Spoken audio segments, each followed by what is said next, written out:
In the 7th year of the Hongzhi reign of the Ming Dynasty, an unprecedented snow fell in Beiping during December.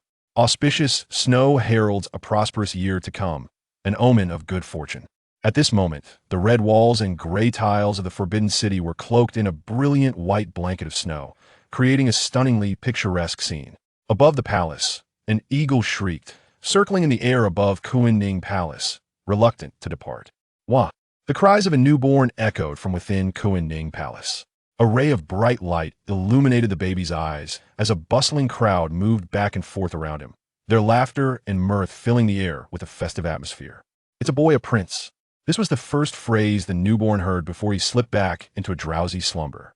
The Ming Emperor, dressed in a yellow robe with a rounded collar and narrow sleeves, hurriedly entered the hall, anxiously approaching Empress Zhang. He firmly grasped her hand, and though he did not utter a word, the tremors of his excitement were palpable, reflecting the overwhelming joy that filled his heart at the arrival of their child. In the days leading up to the birth, Emperor Hongzhi had summoned over 100 midwives to attend Empress Zhang. After 3 long years, she had once again blessed him with a son, sparking overwhelming emotion in the emperor. The chief of the Astronomical Bureau had awaited outside and presented an auspicious report, claiming the circling eagle and the bright earth signified great fortune. Since the Xuande reign, the royal family of the Ming had seen a dwindling of their heirs, so the birth of a son was indeed a stroke of good luck for the dynasty. "Your Majesty, it is time to give him a name." Though weary, Empress Zhang turned to Emperor Hongzhi, suggesting that he name their second son himself. Their first son, Zhu Houzhao, had been named by the emperor, and she was unwilling to let the Ministry of Rites decide a name for the second. "Bright earth, illustrious gentleman, one governs with modesty under the radiance." After a moment of contemplation, Emperor Hongzhi declared, "Let him be named Zhu Houwei." The name Houwei signifies a brilliant light that illuminates those around him, corresponding also to the hexagram of bright earth, reflecting the hope that the young prince would harbor wisdom and humility in his future dealings with the world. Thus, the newborn was bestowed with his name Zhu Houwei. This was the very first time he learned of his own identity after his rebirth. Despite Zhu Houwei's desire to take in this unfamiliar world, he found himself utterly exhausted. Even concentrating on the simple question of what dynasty he was in proved too tiring for him. All he could manage was to nurse from his mother, and even this seemingly simple act left him drained, leading him to fall into a deep sleep afterward.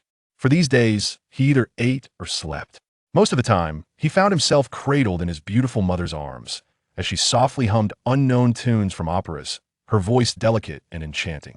Soon, Zhu Houwei developed a habit of only being able to sleep when he heard his mother's soothing hum. Occasionally, a middle-aged man clad in yellow silk would come to hold him. He would invariably smile at Zhu Houwei, playfully pinching his chubby cheeks, which often led Zhu Houwei to wail until he was returned to his mother's embrace. Unbeknownst to him, Zhu Houwei had already turned a full month old. On this day, many visitors arrived at Kunning Palace to pay their respects to the young prince, bestowing compliments upon Zhu Houwei for his charming appearance and extraordinary disposition. No infant could truly grasp what being handsome meant, but surely anyone who beheld Zhu Houwei's pudgy limbs and round face would find him adorable. That evening, Emperor Hongzhi had indulged a bit too much and remarked to Empress Zhang, "Let me hold the second child. This little fellow cries every time you hold him. He doesn't seem to favor you at all." Empress Zhang jested. "Wah wah wah." Zhu Houwei cried once again, but this time it wasn't due to any aversion to the emperor, rather, it was from a rather embarrassing predicament. Yet, Emperor Hongzhi seemed oblivious to the true reason behind Zhu Houwei's tears and sighed helplessly. "Perhaps it's best if you hold him. I can't seem to calm him." Empress Zhang took the child, but he continued to wail loudly. Quickly, she lifted the baby's blanket and discovered a thick, golden mess. "You naughty boy." A young maidservant hurried over to take the prince, ready to clean him up. "Leave us be," Empress Zhang commanded. She personally attended to Zhu Houwei, cleaning and changing him until his cries finally began to subside. The drawback of not being able to speak was evident. He could only voice his needs through his cries. The space in Kunning Palace was comfortably warmed by heaters, as winters for the royal family were never cold. The furnishings, while not overly lavish, carried an air of elegance, carefully arranged with distinct artistry. Mother, father, another little one, teetering unsteadily, arrived at the main hall of Kunning Palace, guided by a young palace maid. This was Zhu Houzhao, Zhu Houwei's elder brother, who was now 3 years old and the crown prince of the Ming Dynasty. He rushed to his mother, climbed onto the bed, and mischievously poked at Zhu Houwei's little member. Zhu Houwei could only sulk in silence, and once more protest with his cries. Seeing this, Empress Zhang and Emperor Hongzhi were both exasperated yet amused, grabbing Zhu Houzhao by the ear. "What are you doing, you little rascal?" "Mother, what is this on my brother?" Zhu Houzhao asked innocently. "Don't you have one too?" Zhu Houzhao lifted the flap of his split-crotch pants and peered down, realizing both brothers shared the same trait. He then tilted his head and asked Empress Zhang in confusion, "Why doesn't sister have one?" "Enough of your nonsense. Stop being silly," Empress Zhang exclaimed, her face flushed with irritation, while Emperor Hongzhi found himself at a loss on how to educate such a naive little brat. Zhu Houwei listened to their conversation, feeling drowsy and slipping back into a slumber. At times, he would reflect on the entirety of his previous life, but such thoughts would not hold for long before he succumbed to fatigue.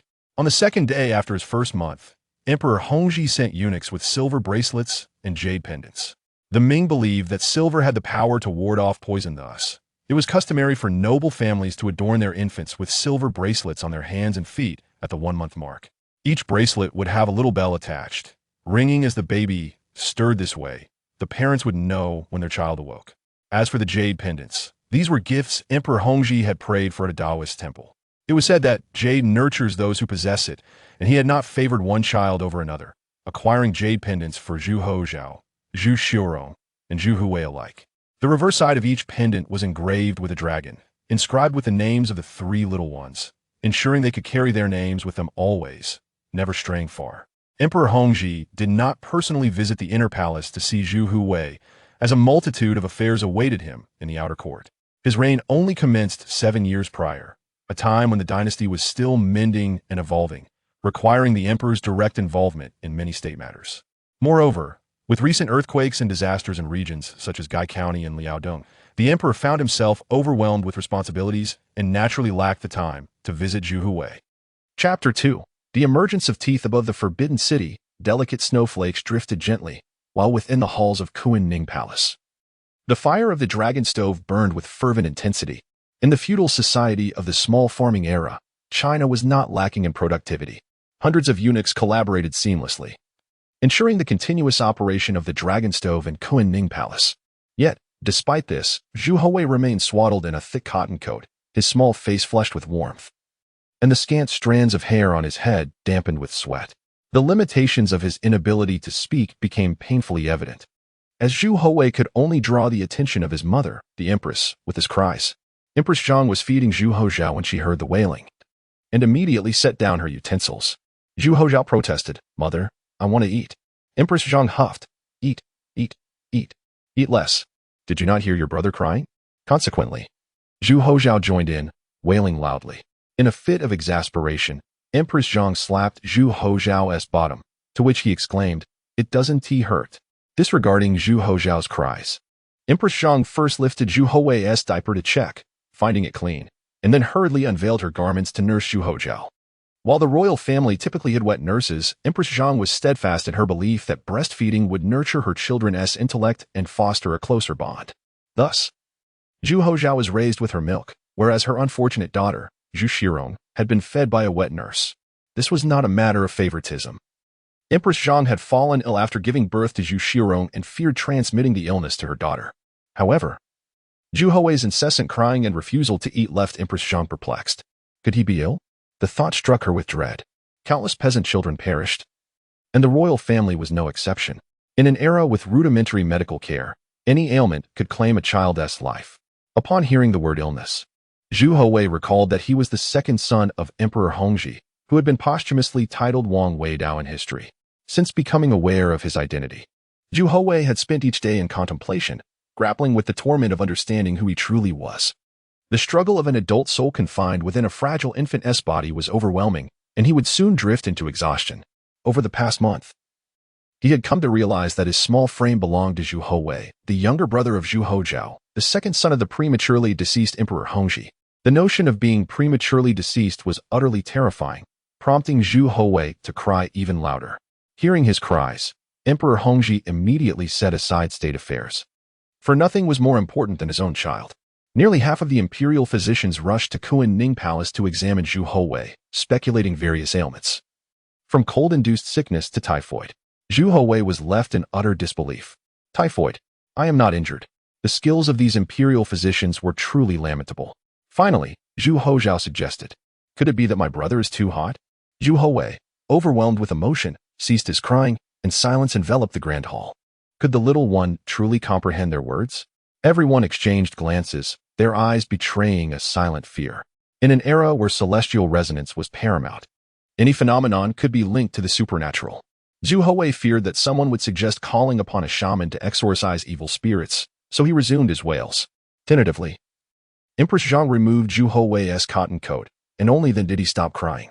The previous incident was dismissed as mere coincidence, and Emperor Hongzhi sternly admonished the physicians, warning that anyone who spoke of supernatural matters would face dire consequences.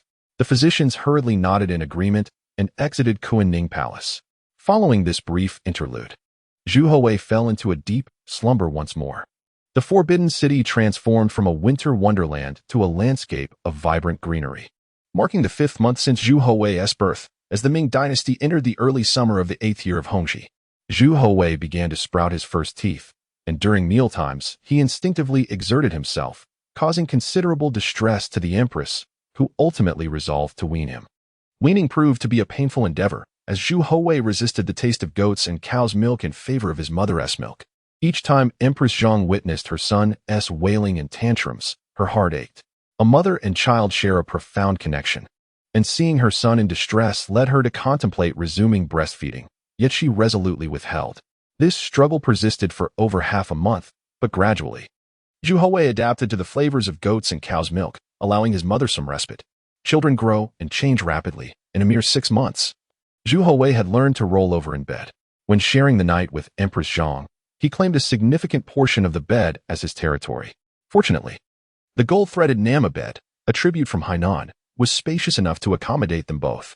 After days of toil, Emperor Hongzhi made a rare visit to Kunning Palace, but found his rest disrupted by the small boy, who had inadvertently pushed him to the corner of the bed.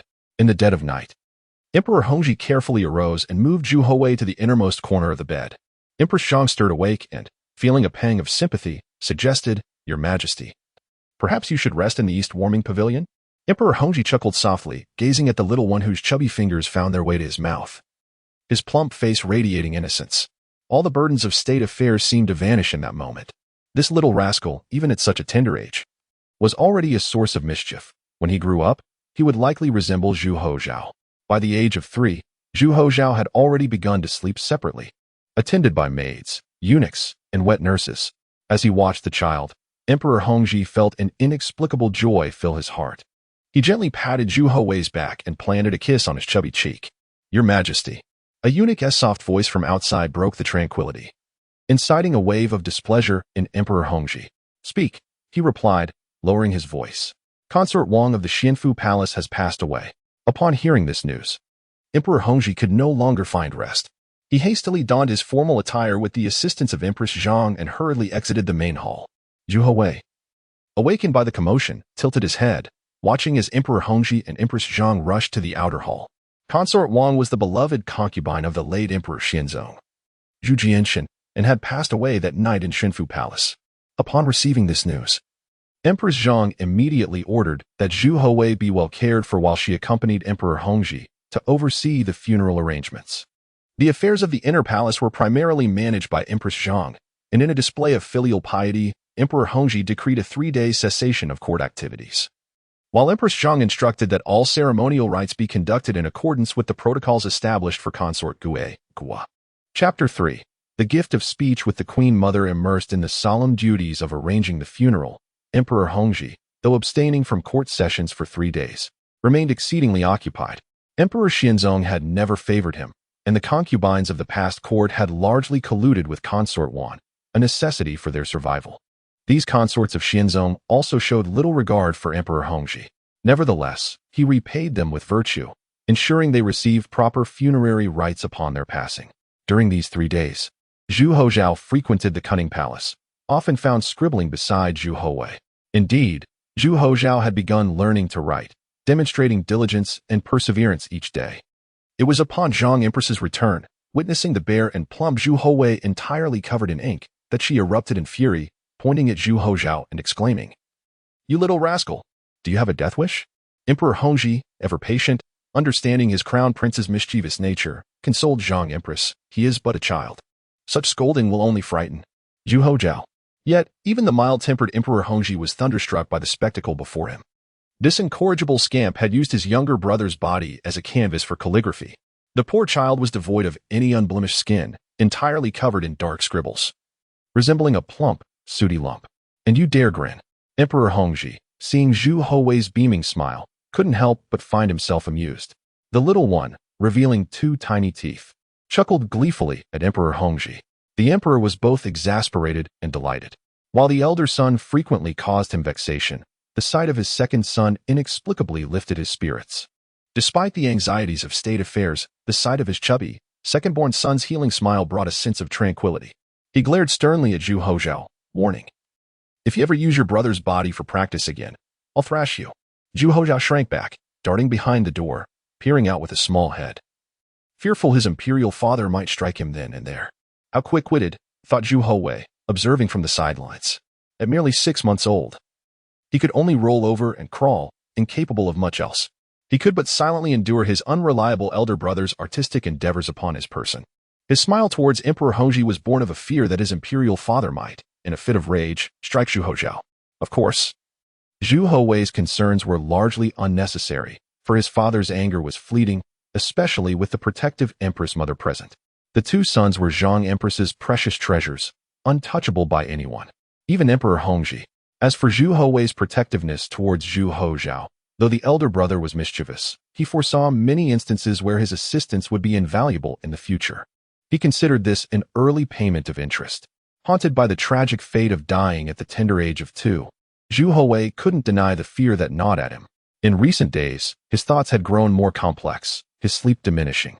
Unlike the preceding months, where he slumbered nearly 11 out of 12 hours, he now struggled to muster the energy to contemplate matters. Having studied the historical records of the Ming Dynasty in his past life, he knew that Zhu Houwei perished at 2 years old, the cause shrouded in mystery. As he was not the crown prince, even the emperor and empress's affection could not warrant much attention from the court historians, let alone detailed accounts of Zhu Houwei. Without knowing the cause of his impending doom, Zhu Houwei felt helpless to prevent it, left only to await the arrival of the inevitable calamity. What could a mere 6-month-old infant, unable to walk or speak, possibly do to alter his destiny? Time flowed on, and the vibrant hues of the Forbidden City yielded to a blanket of pristine white. The little ice age had descended upon the Ming Dynasty. In Beijing, as early as October, snow began to fall like willow catkins. Early winter brought a cold that seeped into the very bones. Ah, ye. Zhu Houwei began to babble, his 10-month-old tongue forming rudimentary words. The ability to utter 2 complete syllables thrilled Zhang Empress beyond measure, especially since Zhu Houzhao had not spoken until 12 months. However, Zhang Empress was displeased that both boys' first words were for their father. Although the Ming Dynasty had adopted Dai in place of the Tang Dynasty, Ming people still understood Ai to mean father. Zhu Houwei found this rather perplexing. He had wanted to call out for his mother first, but the sound of Nyang was too difficult. Infants could only manage simple, monosyllabic sounds. This explained why infants often utter ba first, as it was the easiest to pronounce. Emperor Hongzhi had been absent from the Cunning Palace for several days, burdened by his imperial duties since October. The onset of early winter demanded offerings at the imperial ancestral temple. He also dispatched eunuchs to make offerings to the well god, and sent the imperial son-in-law, Huang Yong and Cui Yuan, to offer sacrifices at Chang Mausoleum, Xian Mausoleum, Jing Mausoleum, Yu Mausoleum, and Mao Mausoleum. As the son of heaven, the most frequent political tasks were not court assemblies, but rather rituals and sacrifices. Each month brought a relentless series of such obligations. Tonight, he finally arrived at the Cunning Palace, where he found Zhang Empress wearing a displeased expression. Emperor Hongzhi inquired, "Has the little one upset you again?" Zhang Empress replied, "See for yourself." Emperor Hongzhi approached the chubby Zhu Houwei, who was energetically crawling about the bed, chirping "ah, ye" upon seeing the emperor. "Ha ha." Emperor Hongzhi's unrestrained laughter filled the Cunning Palace as he exclaimed, "My son is exceptionally gifted. He can already speak." Zhang Empress grumbled, "Neither of these little rascals is worth the trouble. I expend so much effort caring for them, cleaning up their messes, yet they are more affectionate with you." The absentee father. Emperor Hongzhi chuckled awkwardly, lifting Zhu Houwei into his arms, and said to Zhang Empress, "You work hard too. You work hard too." Say "ah ye" again. Ah ye. Emperor Hongzhi held Zhu Houwei aloft, declaring, "This is my Qilan's son, my Qilan's son. This little one is more remarkable than his elder brother. He can speak at only 10 months old. Ha ha ha." Emperor Hongzhi swung Zhu Houwei high in the air, revealing a side of the Son of Heaven who was, at heart, a simple father. Shedding the solemn facade of courtly politics, he exuded pure joy. It was only here that he could be himself. Upon returning to the outer court, he would once again transform into the composed and dignified emperor of the great Ming. All right, your majesty, be careful not to drop him. The little one is still laughing without a care. Zhang Empress gently poked Zhu Houwei's chubby cheeks, smiling knowingly. Chapter 4. The Sacred Achievements Chart. On this day, Emperor Hongzhi received a memorial from Zhengji, the Minister of Rites in Nanjing, which was accompanied by a Sacred Achievements Chart. The memorial stated, Emperor Taizu once established the Grand Hall, inviting renowned scholars from afar to educate the crown prince and various princes. The minister meticulously compiled numerous accounts from previous dynasties, illustrating each event with corresponding images and documenting their sources. This Sacred Achievements Chart depicted the deeds of emperors throughout history, serving as a learning tool for the crown prince. Although Zhu Houzhao had already learned to write, his attempts were akin to scribbles. He merely grasped the brush to create random strokes, lacking true writing skills. However, at the age of 4, as the crown prince of the Ming Dynasty, he became the object of considerable attention from the officials, who endeavored to create illustrated materials for his enlightenment, preparing them for the tutors in the Eastern Palace to impart knowledge to the young prince. Consequently, Zhu Houwei's elder brother found himself in an unfortunate position. He was not only relocated from Kunning Palace to the Eastern Palace, but was also subjected to constant instruction from a cadre of palace officials, leaving him little time to play with Zhu Houwei. This turn of events brought Zhu Houwei great relief, for he could scarcely imagine the trials his unreliable elder brother might impose upon him. From the moment Zhu Houwei began to babble, Empress Zhang devoted herself tirelessly to teaching him to speak, as the first educators in a child's life are invariably their parents. "Ah, mother," was the second phrase Zhu Houwei learned. In truth, he comprehended many words and their meanings, yet he struggled to articulate them, as if an adult's soul resided within a child's body, rendering him unable to express himself. Empress Zhang's face quivered with excitement, pride swelling within her. She lifted Zhu Houwei into her arms, exclaiming, "This little fellow is changing every day, growing plumper by the hour." A mother notices every subtle change in her child, even those the child himself may be oblivious to. As the second son of the Ming royal family and the only surviving son of Emperor Hongzhi, Zhu Houwei's nutrition was never a concern. Despite Emperor Hongzhi's advocacy for frugality, he ensured that the imperial harem lacked for nothing. As the sole wife of the emperor, Empress Zhang shared a deep bond with him, and thus their two sons were cherished treasures in Emperor Hongzhi's eyes, never to be shortchanged. With a daily intake of nourishment, it was inevitable that Zhu Houwei would thrive. By the end of the 8th year of Hongzhi's reign, Zhu Houwei had begun to master basic vocabulary, capable of uttering simple words. Simultaneously, he displayed remarkable talent in learning to walk, albeit with a wobbly gait, while held by Empress Zhang. The rapidity of his growth astonished even Emperor Hongzhi. On New Year's Eve, Zhu Houzhao and Zhu Shirong arrived at Kunning Palace, accompanied by 2 of Zhu Houwei's uncles, Zhang Heling and Zhang Yinling, both younger brothers of Empress Zhang. Each uncle presented Zhu Houzhao, Zhu Shirong, and Zhu Houwei with gilded little frogs, which, while charming, paled in comparison to the authentic jade pendants they wore. Zhu Houwei mused that his uncles, as the most prominent relatives of the Ming Dynasty, were rather stingy, bestowing trivial trinkets as New Year's gifts. Thus, Zhu Houwei reached out with his chubby hands, tugging at the jade tassel at Zhang Heling's waist, as that was all he could reach. Observing this, Empress Zhang urged Zhang Heling, "Give the jade tassel to Houwei." Zhang Heling hesitated, realizing the value of the pendant far exceeded that of the gilded frog and doubting the infant's understanding of such distinctions. After a moment's contemplation, he relinquished the jade tassel to Zhu Houwei, who gazed up with round, innocent eyes, fixated on his uncle. "Let him play with the pendant," Empress Zhang instructed Zhang Yinling. With a bittersweet smile, Zhang Heling surrendered the jade pendant worth 300 taels of silver to Zhu Houwei. Zhang Yinling, amused, thought to himself how unfortunate his brother was, giving away such a valuable piece. Just then, he felt a tug at his waist, and another mischievous child had seized his jade pendant. "Second uncle, I want one too," Zhu Houwei exclaimed. Zhang Yinling's face twitched in disbelief. These 2 rascals truly left him speechless. As Empress Zhang awaited Zhang Yinling's response, he reluctantly presented his own jade pendant, also valued at 300 taels, to Zhu Houwei. "What about my second sister's gift?" Zhu Houwei asked Zhang Yinling. "Enough already, you little rascal. Have some mercy. I have nothing left. Next time I come to the palace, I'll bring something for Houwei," Zhang Yinling lamented. "There's still half an hour left," Zhu Houzhao insisted. Zhang Yinling sighed. Feeling disheartened about the New Year's feast, he regretted coming to the palace. He had gained nothing and lost 1,000 taels instead. Thus, the Zhang brothers departed the palace, returning home to fetch another jade pendant for Zhu Houwei. Finally, as the time approached, Empress Zhang picked up Zhu Houwei and took Zhu Houwei by the hand, following Emperor Hongzhi towards Rinshou Palace. Meanwhile, Zhu Houzhao held the hands of his two uncles as they made their way to the palace. "Uncle, why do you look so unhappy?" Zhu Houzhao asked innocently. Zhang Yinling and Zhang Heling forced smiles, replying, "We are quite happy." "You little rascal, how can you even ask?" Empress Dowager Zhou had extended her kindness to Emperor Hongzhi. When he was still a prince, he had to be wary of the treacherous Lady Guang. At that time, he was too young to contend with her power. Therefore, the Empress Dowager Zhou took him under her wing, ensuring his safety from Lady Guang's schemes. Emperor Hongzhi's childhood was fraught with challenges, instilling in him a lasting gratitude towards Empress Dowager Zhou. Each new year, he would bring his family to pay their respects and share a meal with her before returning to the palace. Upon seeing the chubby little Zhu Houwei in Empress Zhang's arms, Empress Dowager Zhou smiled warmly. Come, let me hold the plump little one."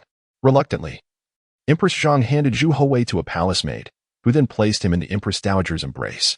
Chapter 5. The Family of Empress Dowager Zhou. Empress Dowager Zhou, once the imperial concubine of the Ming Emperor Yingzong, was only later honored with the title of Empress Dowager after the ascension of Emperor Xianzong, Zhu Jieshan, who bestowed the title upon her biological mother, Zhou. Having survived through 4 dynasties, the venerable Empress Dowager is now 63 years of age, enjoying a particularly esteemed status within the imperial harem due to her benevolence towards Emperor Hongzhi, the son of Emperor Xianzong. With great effort, the elderly matron cradled Zhu Houwei, exclaiming, "Ah, old age has truly set in." Emperor Hongzhi chuckled in response, "It is this little rascal who has grown plump. Our ancestress remains as lively as ever." Zhu Houwei, obediently nestled in the embrace of the Empress Dowager, surveyed the attendees at the New Year's Eve banquet. Many faces were unfamiliar to him.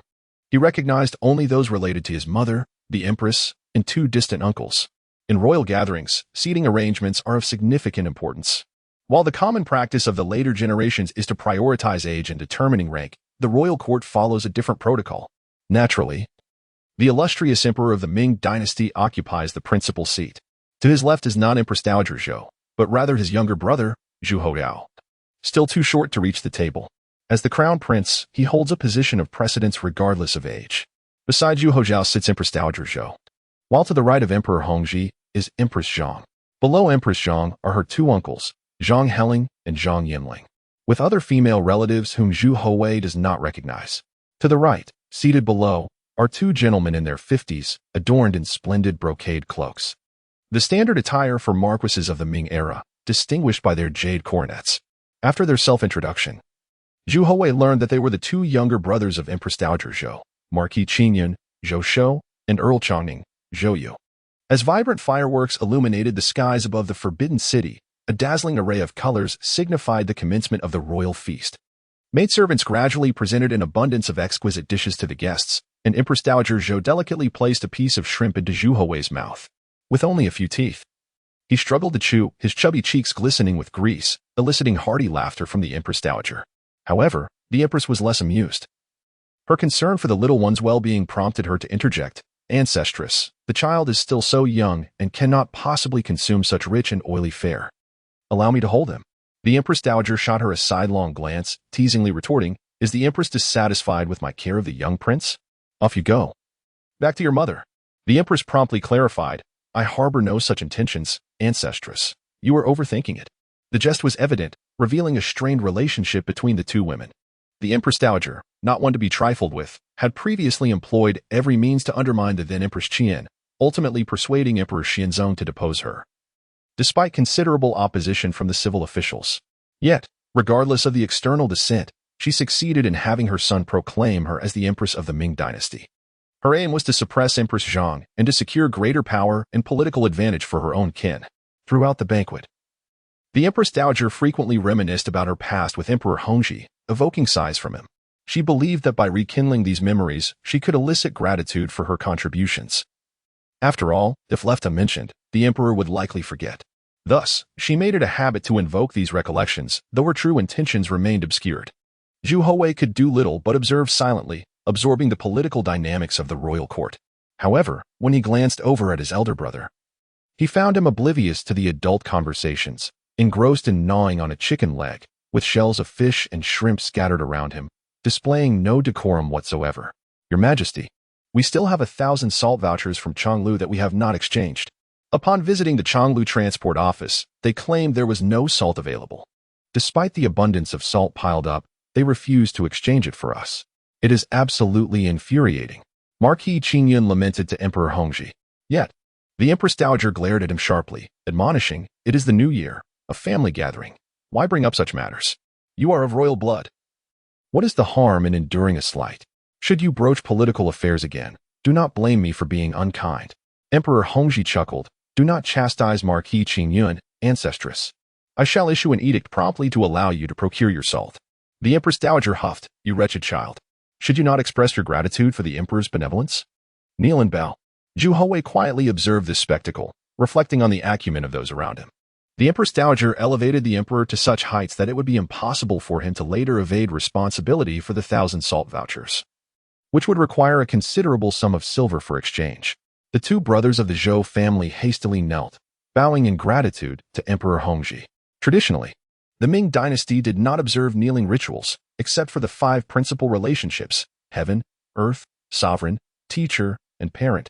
Thus, bowing to the emperor, while not customary, was an expression of respect and gratitude. Witnessing this scene, Zhu Houwei's 2 uncles exchanged glances and quickly interjected, "Your Majesty, we too have salt vouchers from Chonglu that remain unexchanged." However, Emperor Hongzhi paid them no mind, focusing on his meal and drink. Feeling drowsy, Zhu Houwei inadvertently dozed off in the embrace of Empress Zhang. When he awoke, it was already the first day of the Lunar New Year in the 9th year of Emperor Hongzhi's reign.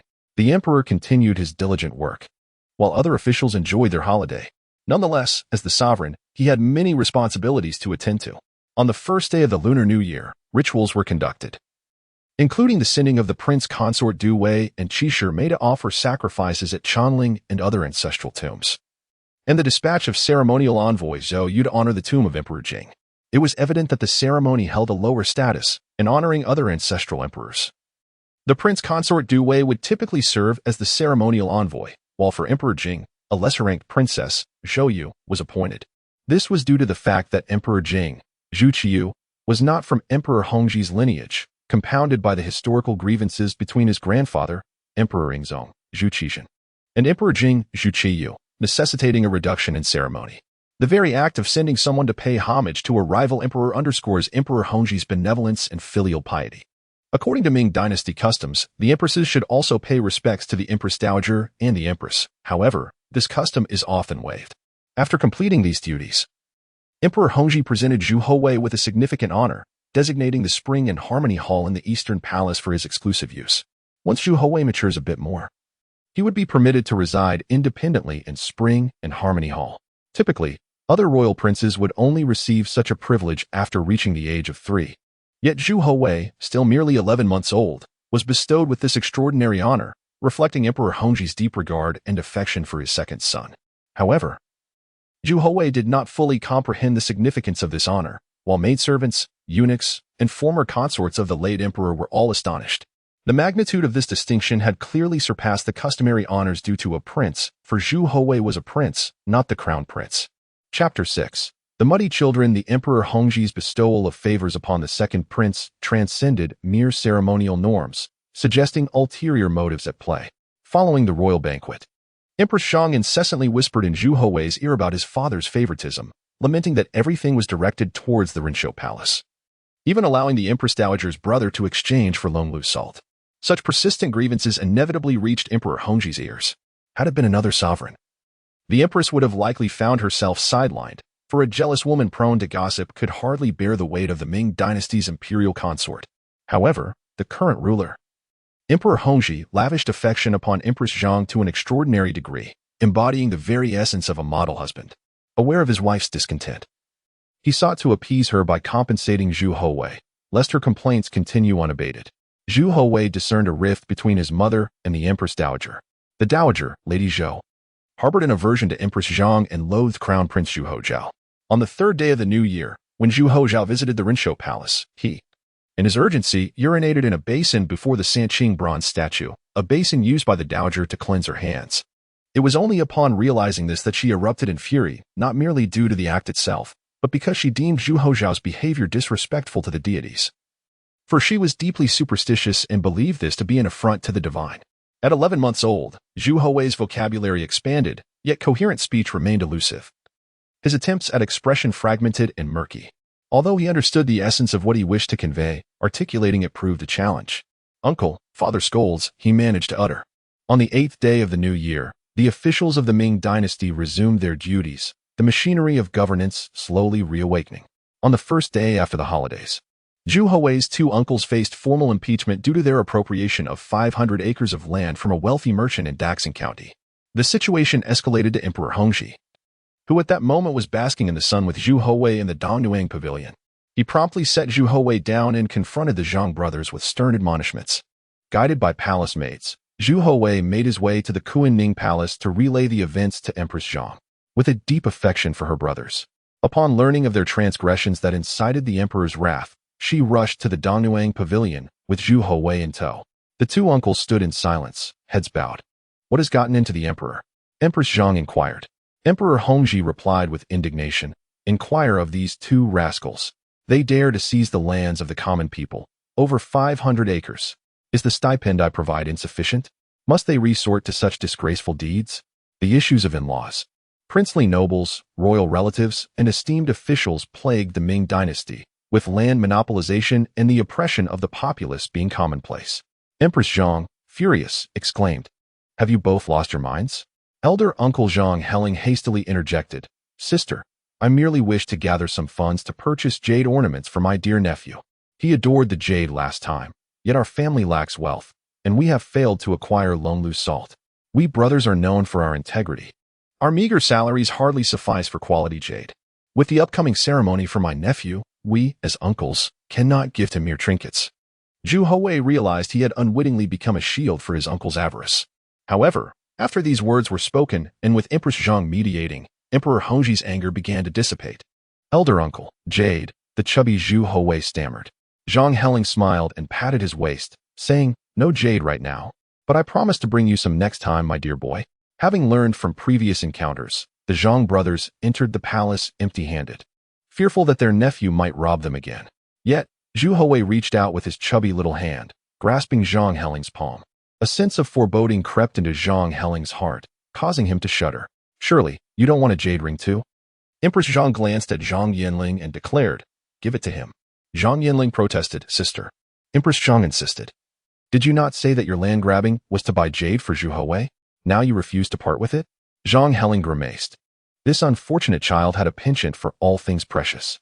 Meanwhile, Zhang Yinling discreetly clenched his hand behind his back.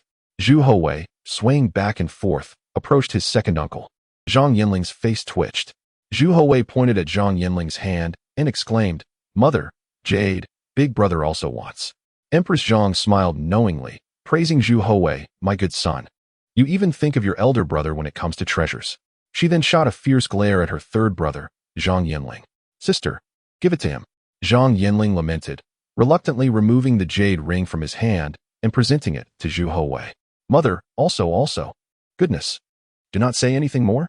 The Zhang brothers wore expressions of dismay. "Also, sister, when you return, buy another to bring to the palace." Empress Zhang scolded the Zhang brothers, echoing her earlier sentiments. "Oh," the brothers nodded, faces sour. As evening descended, the spring sunset painted the western sky in hues of crimson. Zhu Houzhao concluded his studies for the day and hurried to the Kunming Palace. Brother, I shall take you to the back garden to play in the mud," Zhu Houzhao exclaimed, pulling the plump Zhu Houwei along unsteadily to the garden. Despite the lingering chill of early spring, Zhu Houzhao did not mind the cold. He squatted in the muddy ground, splashing about, coating Zhu Houwei's small face with mud. "Ha ha." 4-year-old Zhu Houzhao laughed heartily, then approached to wipe the mud from Zhu Houwei's face. only smearing more in the process. Zhu Houwei pointed at Zhu Houzhao and declared, "Big brother, you are not impressive. I am impressive." "Why?" Zhu Houwei gestured to the mud on his face. Not afraid of mother." Zhu Houzhao retorted, "I am even less afraid." In response, Zhu Houzhao flopped into the muddy ditch, rolling about, his hair, face, limbs, and clothes all drenched in mud. The little children were easily amused, with strong competitive spirits. "Let you bully me, big brother." Empress Zhang, accompanied by her maidens, sought out her two beloved sons for dinner, only to behold the sight of the two muddy children beneath the setting sun, particularly Zhu Houzhao. Furious, Empress Zhang strode over swiftly and delivered a sharp slap to Zhu Houzhao's rear, scolding, "What are you doing?" Zhu Houzhao merely huffed, "It doesn't hurt." Chapter 7. Calamity on the Lantern Festival. When the moon hangs on the willow's tip, we shall meet after dusk. The Lantern Festival has always been a significant occasion, inspiring more verses and writings than even the Lunar New Year's Eve. Originally, the Lantern Festival was a holiday developed by Taoists, encompassing the Shangyuan, Zhongyuan, and Sheiyuan festivals. However, only the first two remained, while the last gradually faded into obscurity. The Lantern Festival in the 9th year of the Hongzhi reign was particularly lively. For 3 days, every household ceased labor, and officials began their holiday to prepare for the Lantern Festival. Within the imperial palace, maids and eunuchs bustled about, adorning each palace with colorful lanterns. As night descended, the lanterns were lit, transforming the forbidden city into a breathtaking spectacle, illuminating every corner as if it were daytime. "Father, are the lanterns ready yet?" Zhu Houzhao impatiently urged, squatting beside the Hongzhi emperor, while Zhu Houwei, with his chubby, lotus root-like hands, held a small candle for the emperor. Indeed, the son of heaven, the Hongzhi emperor, was personally crafting lanterns for his two sons.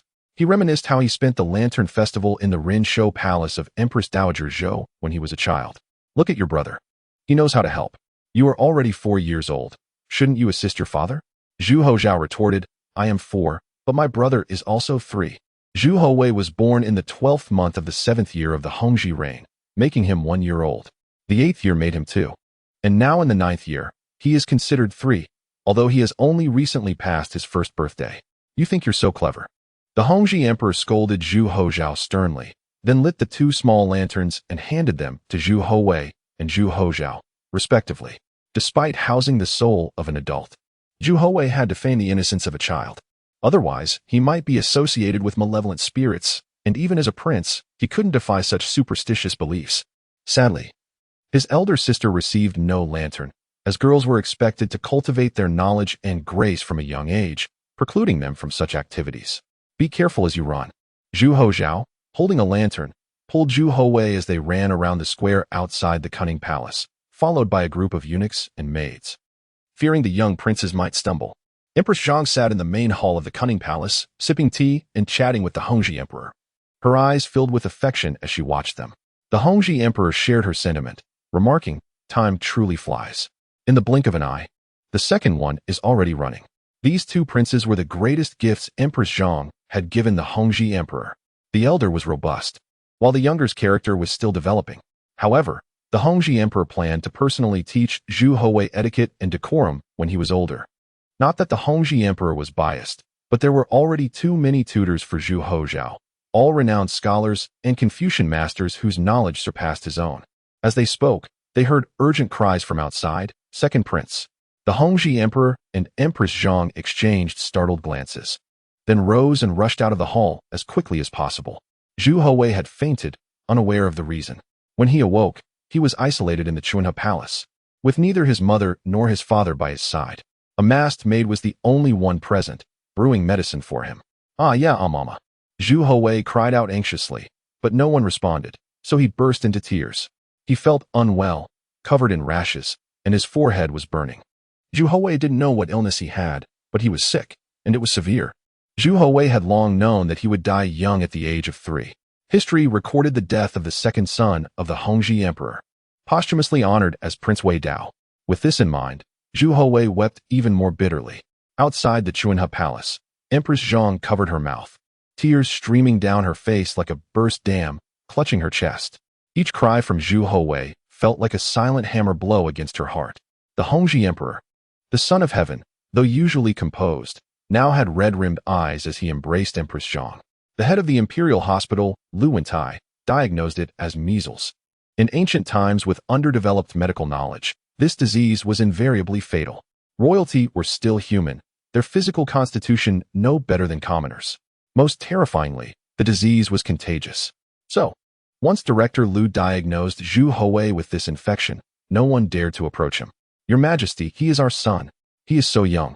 And he has never slept alone. Listen to him. He is crying so terribly. I want to sleep with him. He can't sleep without his mother." Empress Zhang's face was streaked with tears, her grief inconsolable. A child was a mother's precious treasure.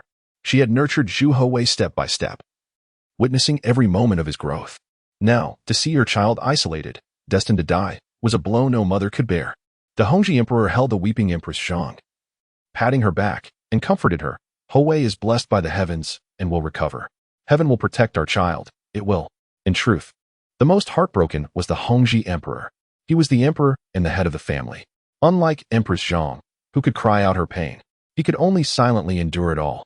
This was his precious son, and his heart ached no less than Empress Zhang's. Each cry from the Chuina palace pierced his heart like a needle. After sending Empress Zhang away, the Hongzhi emperor retreated into a side hall of the Chuina palace, sobbing quietly, murmuring, "5 emperors and old lords, please protect Houwei and help him recover. I am willing to trade my life for it.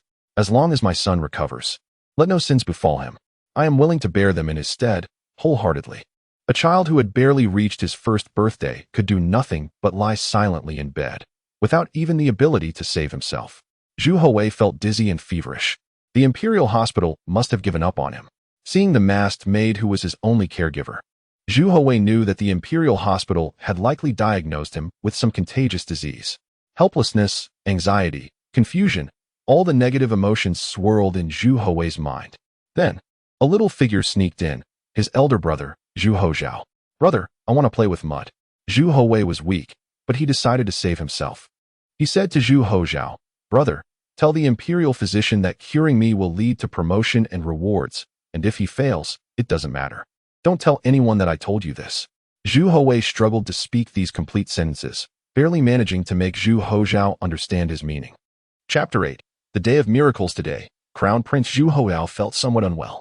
Upon receiving this news, Emperor Hongzhi and Empress Zhang immediately visited the Eastern Palace to inquire after him, fearing that Zhu Houwei's leprosy might infect Zhu Houzhao. As the cornerstone of the Ming Dynasty, any misfortune befalling him would not only distress Emperor Hongzhi, but would also spell disaster for the entire realm. Fortunately, it was not a grave matter, nonetheless. Emperor Hongzhi summoned 7 imperial physicians from the Tai hospital to conduct a thorough examination. After the diagnosis, Zhu Houzhao peeked out of the main hall of the Eastern Palace and discreetly beckoned to the young physician at the end of the procession. The bureaucratic hierarchy of the Ming court was rigidly structured, with the highest official of the Tai hospital being Director Liu Guang, a 5th-rank official, followed by 5 to 10 6th-rank officials who managed daily affairs. The physicians, often referred to in later times, were merely 8th-rank minor officials, thus of lower status. The young physician, Wang Wu, quietly stepped away from the group and clasped his hands in respect, addressing Zhu Houzhao. "Your Highness, I am Wang Wu, here to serve you." Zhu Houzhao replied with a playful tone, "Go treat my brother. If you cure him, you shall be rewarded with promotions. If not, I shall not hold you accountable." This was a secret message Zhu Houwei had entrusted to him.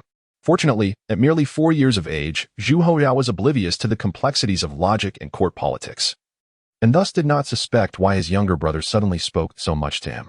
However, since his brother had instructed him not to speak of it to others, Zhu Houzhao dared not utter a word, not even to his mother or father.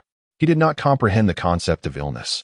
He only knew that his brother could no longer play with him, which saddened him greatly. He longed for his brother to return and play in the mud with him. Physician Wang Wu paused momentarily, his mind racing to comprehend the situation. At just 4 years old, these words surely did not originate from Zhu Houzhao alone. They must be a message from the emperor conveyed through the crown prince. Yet, he pondered, why would the emperor not issue a direct order? However, it soon became clear to Wang Wu. During the examination of the second prince, all had concluded that he suffered from leprosy, including Director Liu Guang. Although some speculated that it might not be so severe, perhaps merely a high fever due to eczema, no one dared voice such dissent. The established protocol of the Tai hospital dictated that any diagnosis would be reported at the highest level. A successful treatment would elevate the physician's status, while failure had already been preemptively absolved by the emperor's understanding. Wang Wu believed Zhu Houwei did not exhibit symptoms of leprosy. He maintained his medical reasoning that the young prince merely suffered from a fever due to eczema. Yet, he dared not prescribe any medication. As the beloved second son of the emperor, the responsibility of losing him weighed heavily on the young physician, even if it were a fever from eczema. Prolonged neglect could prove fatal for a child not yet 2 years old. The temptation of promotion for a successful treatment, coupled with the assurance of immunity from blame for a failure, was a formidable lure for an 8th-rank physician. It seemed the emperor intended to make one final attempt. Not wishing to offend Director Lu Huatai, hence the message was relayed through the crown prince. After weighing the pros and cons, physician Wang Wu spoke up. Albeit cautiously, "Your Highness, I cannot easily enter the Chuanha Hall." Zhu Houzhao, with a cheerful demeanor, replied, "I shall take you there. Come to the Eastern Palace tonight, and we shall sneak away, as you command." Zhu Houwei, aware of the Thai hospital's procedures, understood that if his ailment remained untreated or was improperly medicated, his life would be in jeopardy. Yet, as a mere infant, he could not openly challenge the authority of the Thai hospital. Who would dare to question the diagnosis made by such esteemed officials? Not even Emperor Hongzhi would risk such a confrontation, for no one could guarantee their own health in the future. Offending the physicians would yield no benefit for the emperor.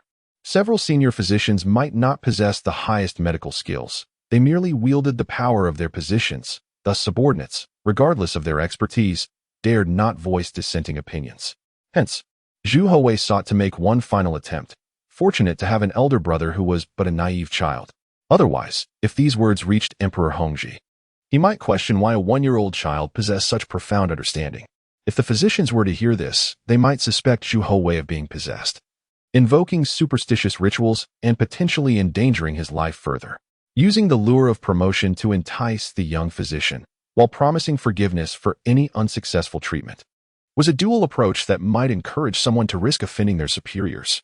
Fortunately for Zhu Houwei, luck was on his side, and his elder brother finally acted sensibly.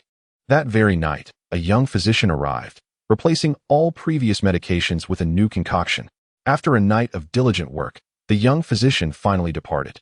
Zhu Houzhao now grasped the gravity of illness and the potential for death, realizing that if his brother were to perish, he would no longer have anyone to play with. Though he lacked a true understanding of death, the thought of his brother's absence filled him with sorrow. He clung tightly to Zhu Houwei's chubby figure, sobbing, "You must play with me. You must play with me." If it were indeed leprosy, Zhu Houzhao would be in grave danger, yet Zhu Houwei could not ascertain the truth. Urging his elder brother to leave, Zhu Houzhao, however, refused to let go, insisting, "Big brother, if you leave, I want to play with you." Eventually, Zhu Houzhao reluctantly departed the Chuanha Hall. Inside the Chuanha Hall, the head maid, merely 13 years of age, had already instructed all the servants to keep the visit of the physicians and the crown prince a secret. The maids who attended Zhu Houwei were astute and well-versed in the intricacies of palace life, and this young girl, at such a tender age, was already aware of the perils of the imperial court, showcasing her exceptional nature. Zhu Houwei absorbed these dynamics keenly, discerning who cared for him and who remained indifferent, his insights as clear as glass. In the following days, the young physician consistently visited late at night to administer treatment to Zhu Houwei, a process shrouded in secrecy known to no one. By day, Empress Zhang and Emperor Hongzhi stood outside the Chuanha Hall, silently weeping, seemingly resigned to the cruel fate that awaited Zhu Houwei. Even the Ministry of Rites had begun preparations for the funeral rites of the young prince. Yet, astonishingly, on the 5th day, a miracle unfolded. Chapter 9, Celestial Benediction upon the great Ming the Hongzhi Emperor, a benevolent ruler dedicated to his people, had suspended his political affairs. Immersed in matters of state and scholarly lectures during the day, and engrossed in reviewing memorials late into the night, his decade-long reign had been ceaselessly demanding. The grave news of Zhu Houwei's critical condition struck him deeply, leading to his absence from court for several days.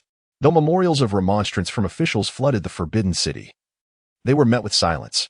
Empress Zhang, consumed by maternal grief, wept ceaselessly. The prospect of outliving her own child was an unbearable agony. She had endured immense pain to bring Zhu Houwei into this world and had devoted herself to his care for over a year, finding joy in his flourishing growth. Now, facing the imminent separation, the mother's heart could not bear such a blow, understanding his wife's anguish. The Hongzhi Emperor had set aside all external affairs to devote himself entirely to her. "Your Majesty, Your Highness," A palace made from Chuina Palace announced urgently to the Emperor and Empress, the second prince, his condition has improved. Upon hearing this, Empress Zhang's tears abruptly ceased. Clutching her chest, her phoenix eyes widened as she asked urgently, "Truly? Is this true?" The maid nodded emphatically.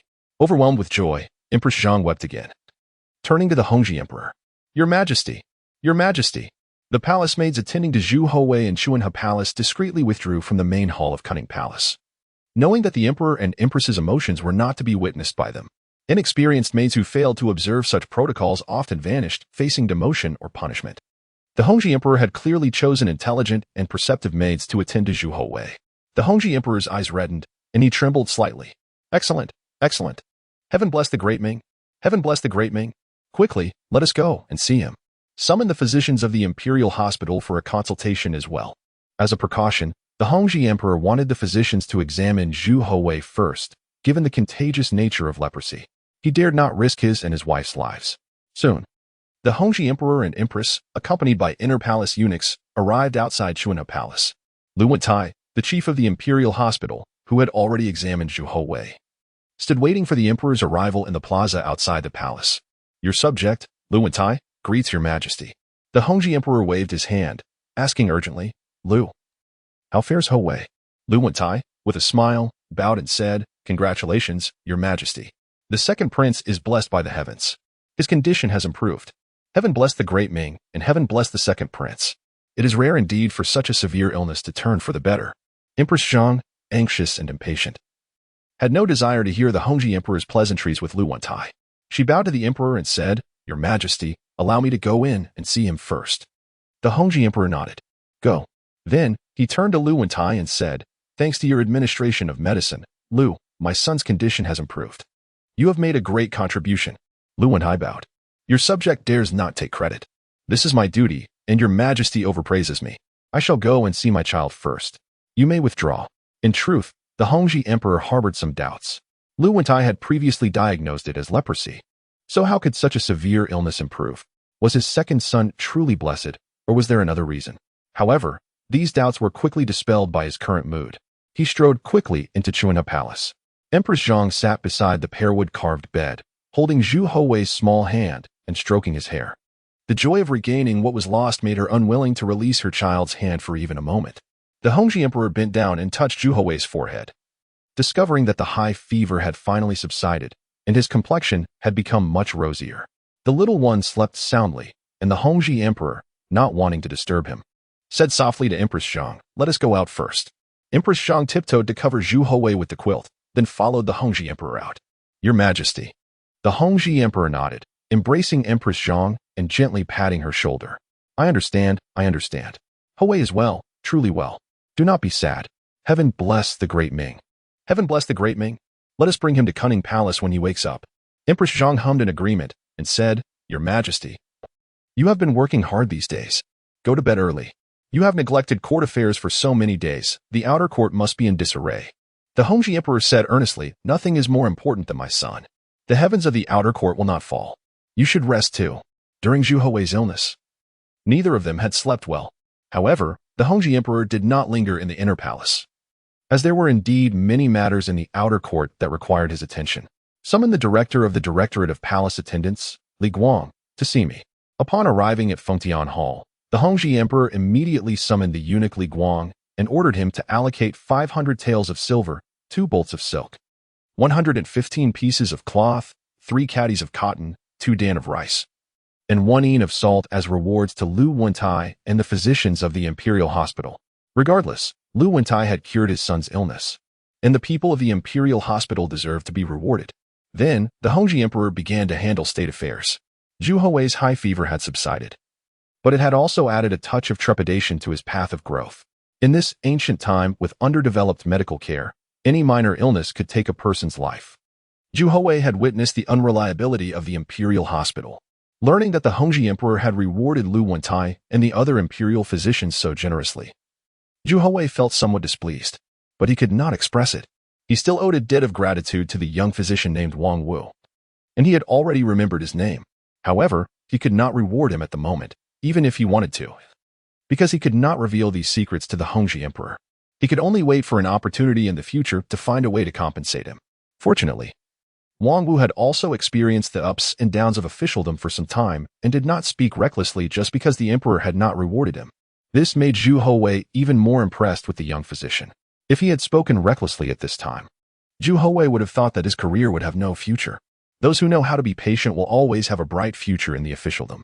After recovering from his serious illness, the empress would provide Zhu Houwei with plenty of nutrition every day. His elder brother, Zhu Houzhao, would also come to Cunning Palace to play with Zhu Houwei after finishing his lessons in the East Palace, and the two brothers returned to their former happy times. However, the young physician from the Imperial Hospital seemed somewhat disappointed.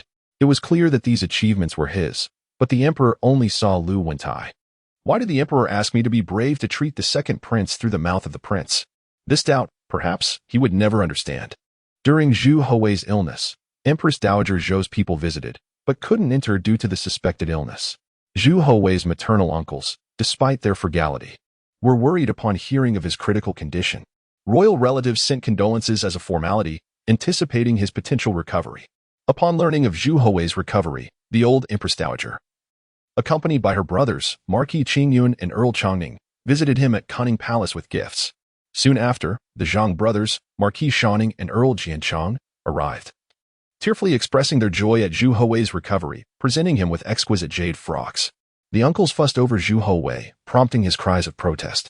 Empress Zhang scolded them, but they remained elated at his recovery. Zhu Houwei felt fortunate to have survived, seeing it as a potential shift in the history of the Hongzhi era. Time passed, and Zhu Houwei began to walk and communicate independently. It was now the summer of the 11th year of Hongzhi. Though 5 years old, Zhu Houwei was effectively 2.5. His elder brother, Zhu Houzhao, was 8. Zhu Houwei, feeling a sense of ennui, protested to Empress Zhang about wearing open-crotch pants. His protest was dismissed due to occasional bedwetting incidents. Zhu Houwei remained plump due to the rich imperial diet. Despite having his own palace, he often stayed at Cunning Palace. While Empress Zhang attended to her duties, maids from Chuanhe Palace cared for him. Emperor Hongzhi, though busy, ensured Zhu Houwei's well-being, supplementing Chuanhe Palace's staff with a female official from the Shangyi Bureau and 10 maids. The new female official, responsible for palace etiquette, quickly established her authority, targeting the maid who had cared for Zhu Houwei during his illness, named Xiui. Palace intrigues were rife among the maids and eunuchs. The new female official often berated Xiui. "Sister Xiui, I want to find mother," Zhu Houwei said, taking her hand. The female official came forward, offering to take Zhu Houwei to the empress.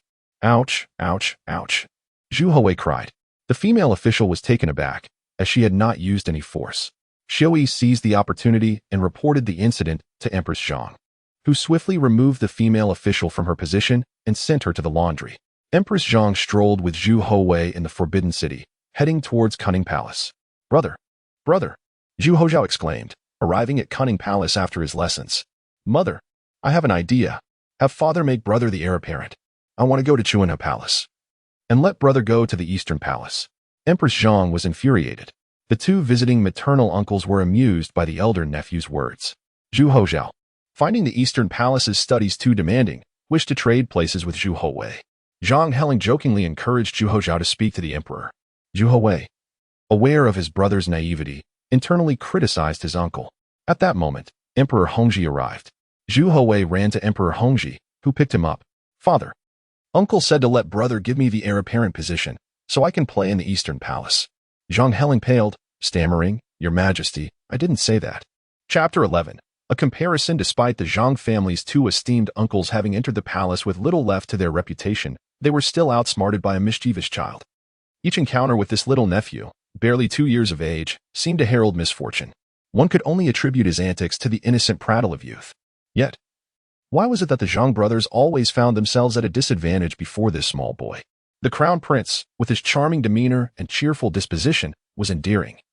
Unlike the plump nephew who, despite his appearance, often devised schemes that left the Zhang brothers in a state of alarm. In a bid to placate Emperor Hongzhi, the two brothers hastily offered explanations to quell his wrath. After all, who would dare suggest replacing the crown prince? Such words, uttered by any relative, would surely lead to dire consequences. Emperor Hongzhi, though a benevolent ruler, was not to be underestimated. He wielded power with authority. And in the vast realm of the Ming Dynasty, it was a simple matter to exact retribution. "Father, uncle is not speaking nonsense. He speaks the truth." exclaimed Zhu Houzhao. Alas! The brothers, Zhang Yinling and Zhang Heling, had just begun to breathe easy when the crown princess declaration rekindled their fears. These royal rascals were truly troublesome. I wish to exchange places with my brother. I shall go to Chuanha Palace while he attends the Eastern Palace to study and become the crown prince, Zhu Houwei proclaimed, only to be met with a sharp reprimand from Emperor Hongzhi, whose hand struck him with a resounding thwack. Zhu Houwei could only lament for his elder brother. There was no saving him now. Yet, Zhu Houzhao, ever resilient, insisted it doesn't hurt at all. Soon, Empress Zhang joined in, and together, the couple unleashed a flurry of playful chastisements upon Zhu Houzhao, whose protests grew louder, indicating that the playful reprimands had indeed stung. Brother, truly impressive, Zhu Houwei thought to himself. As summer enveloped the Forbidden City, the weather grew increasingly warm, heralding the grand celebration of the Dragon Boat Festival, a significant occasion in the Ming Dynasty. This year, the Grand Dowager Empress and the Empress summoned noble women to the palace for festivities, graciously permitting them to bring their children along for the merriment. The banquet was held at Rinshou Palace, presided over by Grand Dowager Empress Zhou. Meanwhile, Emperor Hongzhi hosted a feast for officials at the Meridian Gate, leaving Zhu Houwei's father absent from the inner palace. Under the glazed tiles of Rinshou Palace, adorned with exquisite carvings, the evening descended upon the festivities, where lanterns illuminated the scene like a sea of stars, accompanied by the melodies of flutes and the graceful flutter of dance sleeves. The atmosphere was vibrant and lively. The children, the eldest no more than 7 or 8, sat decorously beside their mothers. Each noble woman present was of high standing, and their offspring naturally exhibited grace and decorum. A plethora of unfamiliar delicacies was presented by beautiful palace maids, capturing the children's attention, their eyes wide with wonder at the lavish spread before them. For Zhu Houwei, these delicacies were merely everyday fare. As soon as the Grand Dowager Empress declared the feast underway, the noble women rose from their seats to pay their respects, adhering to the strict protocols of etiquette. Finally, it was time to eat, and Zhu Houwei, famished, seized a large shrimp and devoured it without a hint of princely restraint. As for Zhu Houzhao, he was even less dignified in his consumption. Empress Zhang's face darkened with embarrassment. Onlookers would surely deem her a poor steward of manners, failing to raise her children properly. She leaned in, whispering to Zhu Houzhao and Zhu Houwei, "Eat properly. What did I instruct you before we came? Do you have no shame?" Zhu Houwei dutifully set down the shrimp, aware of his mother's desire for decorum, especially with outsiders present. However, Zhu Houzhao remained oblivious, continuing to gnaw on a succulent chicken leg. Zhu Houzhao, Empress Zhang admonished softly, delivering a sharp slap to his backside, her gaze fierce. At last, Zhu Houzhao relinquished the chicken leg, adopting a facade of refinement as he chewed slowly. Once dinner concluded, Grand Dowager Empress Zhou encouraged the children to step outside and enjoy themselves, while the women engaged in their own conversations. Zhou Ping and Zhou Yuan, the great-grandsons of Grand Dowager Empress Zhou and grandsons of the Marquis of Qimyun, were 5 and 6 years old, respectively. As grandsons of marquises, they received an excellent education and were often praised by their tutors for their intelligence and rapid progress in learning, while the adults adhered to the decorum of the palace. Showing utmost respect to Crown Prince Zhu Houzhao, the children remained blissfully unaware of social hierarchies. Little Zhou Yuan enthusiastically recited newly learned passages from the Analects, eliciting cheers from his peers. "Pardon me, Zhu Houzhao, can you recite the Analects?" Zhou Yuan challenged. "Of course I can. It's so simple, who couldn't he?" Zhu Houzhao replied confidently, though he had only made it partway through his studies of the Analects and the Book of Documents. Then recite it. "Let us see who can recite more. The one who recites the most is the greatest. My mother says you're the crown prince, the most formidable. But I don't believe it. I must surpass you. My tutor praises me highly, and if I do, I could become the crown prince." Zhu Houwei shook his head in disbelief. This little tyke had no grasp of the gravity of his words. If overheard, he would surely face the wrath of the Zhou family elders. Zhou Ping, stout and sturdy, boasted, "I am excellent at wrestling. Brother, you become the crown prince. And make me a general." Zhu Houwei nearly choked with laughter. These chubby children were not only rotund but also audacious. Yet, Zhu Houzhao, irritated, retorted, "You can't be a general. I shall be the general. Brother, have you lost your senses? Why abandon the noble position of crown prince for a general's role?" It appeared Zhu Houzhao had long harbored dreams of military glory, which explained his later endeavors to lead troops against the Walla and Tatar tribes, achieving remarkable victories. "I am the general," Zhou Ping insisted. "You are not," Zhu Houzhao declared. rolling up his sleeves. Let us compete then. Brother, are you certain you wish to challenge him? I fear he may be taller and heftier than you. You are not of the same caliber. Let us compete. Zhou Ping shouted. Chapter 12. The mischievous children are easily deceived. Zhu Houwei felt a pang of anxiety for his elder brother if it came down to a genuine wrestling match. His brother would undoubtedly fall short against the plump and sturdy Zhou Ping. With so many children observing, a loss would be a substantial embarrassment for Zhu Houzhao. Why were these little rascals so fiercely competitive? Zhu Houwei rushed forward and declared to Zhou Ping, "You must not grab my brother's head while wrestling." Zhou Ping, tilting his head in curiosity, asked, "Why not?" Zhu Houwei replied, "My brother is terrified of being thrown down like that. The strength of a child is hardly formidable. Attempting to grapple above the neck would not yield sufficient force. Generally, children wrestle by tripping each other's legs, as this method exerts greater pressure and often results in a fall." Zhou Ping found this child amusing, as he had inadvertently revealed Zhu Houzhao's weakness. Thus, he resolved to wrestle in that manner. The two little ones embraced, with Zhou Ping attempting to grip Zhu Houzhao's neck, exerting all his might. Yet he could not topple Zhu Houzhao. With a firm hold on Zhou Ping's shoulder, Zhu Houzhao deftly hooked his leg around Zhou Ping's short one and sent him crashing to the ground. Zhou Ping lay dazed, staring up at Zhu Houzhao. Zhu Houzhao erupted in laughter, exclaiming, "You cannot be the great general. I am the great general." Zhou Ping, brushing off his backside, rose with a crestfallen expression. His elder brother, Zhou Yuan, was on the verge of exploding with frustration as he admonished Zhou Ping, "He tricked you. How could you believe him?" Zhou Ping scowled. Who tricked me? It was your brother who deceived you. He is not afraid of being thrown by the head." Zhou Yuan's face flushed with urgency. Yet Zhou Ping questioned, "But why did he deceive me?" Zhu Houwei reveled inwardly, finding these little mischief makers truly innocent. They were easily led astray and remained blissfully unaware of their folly. Their bewildered expressions were utterly delightful, prompting Zhu Houwei to smile broadly. Alas, joyful moments are fleeting. The noble women had exited the grand hall, leading their children away from the palace, replacing the earlier laughter with a serene quietude. While other children had numerous companions along their path of childhood, Zhu Houwei and Zhu Houzhao, as members of the royal family, were deprived of such opportunities, which were indeed rare. Zhu Houwei, possessing the soul of an adult, found joy in playing with these children. However, his elder brother, Zhu Houzhao, at the tender age of 7 or 8, was burdened with the weight of countless scholarly pursuits, losing his childhood innocence, which might lead to future rebellion and indulgence. Thus, when Emperor Hongzhi passed away and Zhu Houzhao ascended the throne, he exhibited a penchant for playfulness, devoid of the decorum befitting a sovereign, a pattern discernible in his behavior. Fortunately, Zhu Houwei remained, not fading into the annals of history like so many others of the Ming Dynasty. His presence ensured Zhu Houzhao would experience a complete childhood. After the banquet, Empress Zhang held Zhu Houzhao's hand with one hand while grasping Zhu Houwei's with the other, strolling along the brightly lit paths of the Forbidden City. Along the way, a lecture ensued, reminding the two boys of the importance of decorum during meals, a sentiment echoed by mothers everywhere, ever diligent in their admonitions that, though unheeded in youth, would later evoke wistful reminiscences.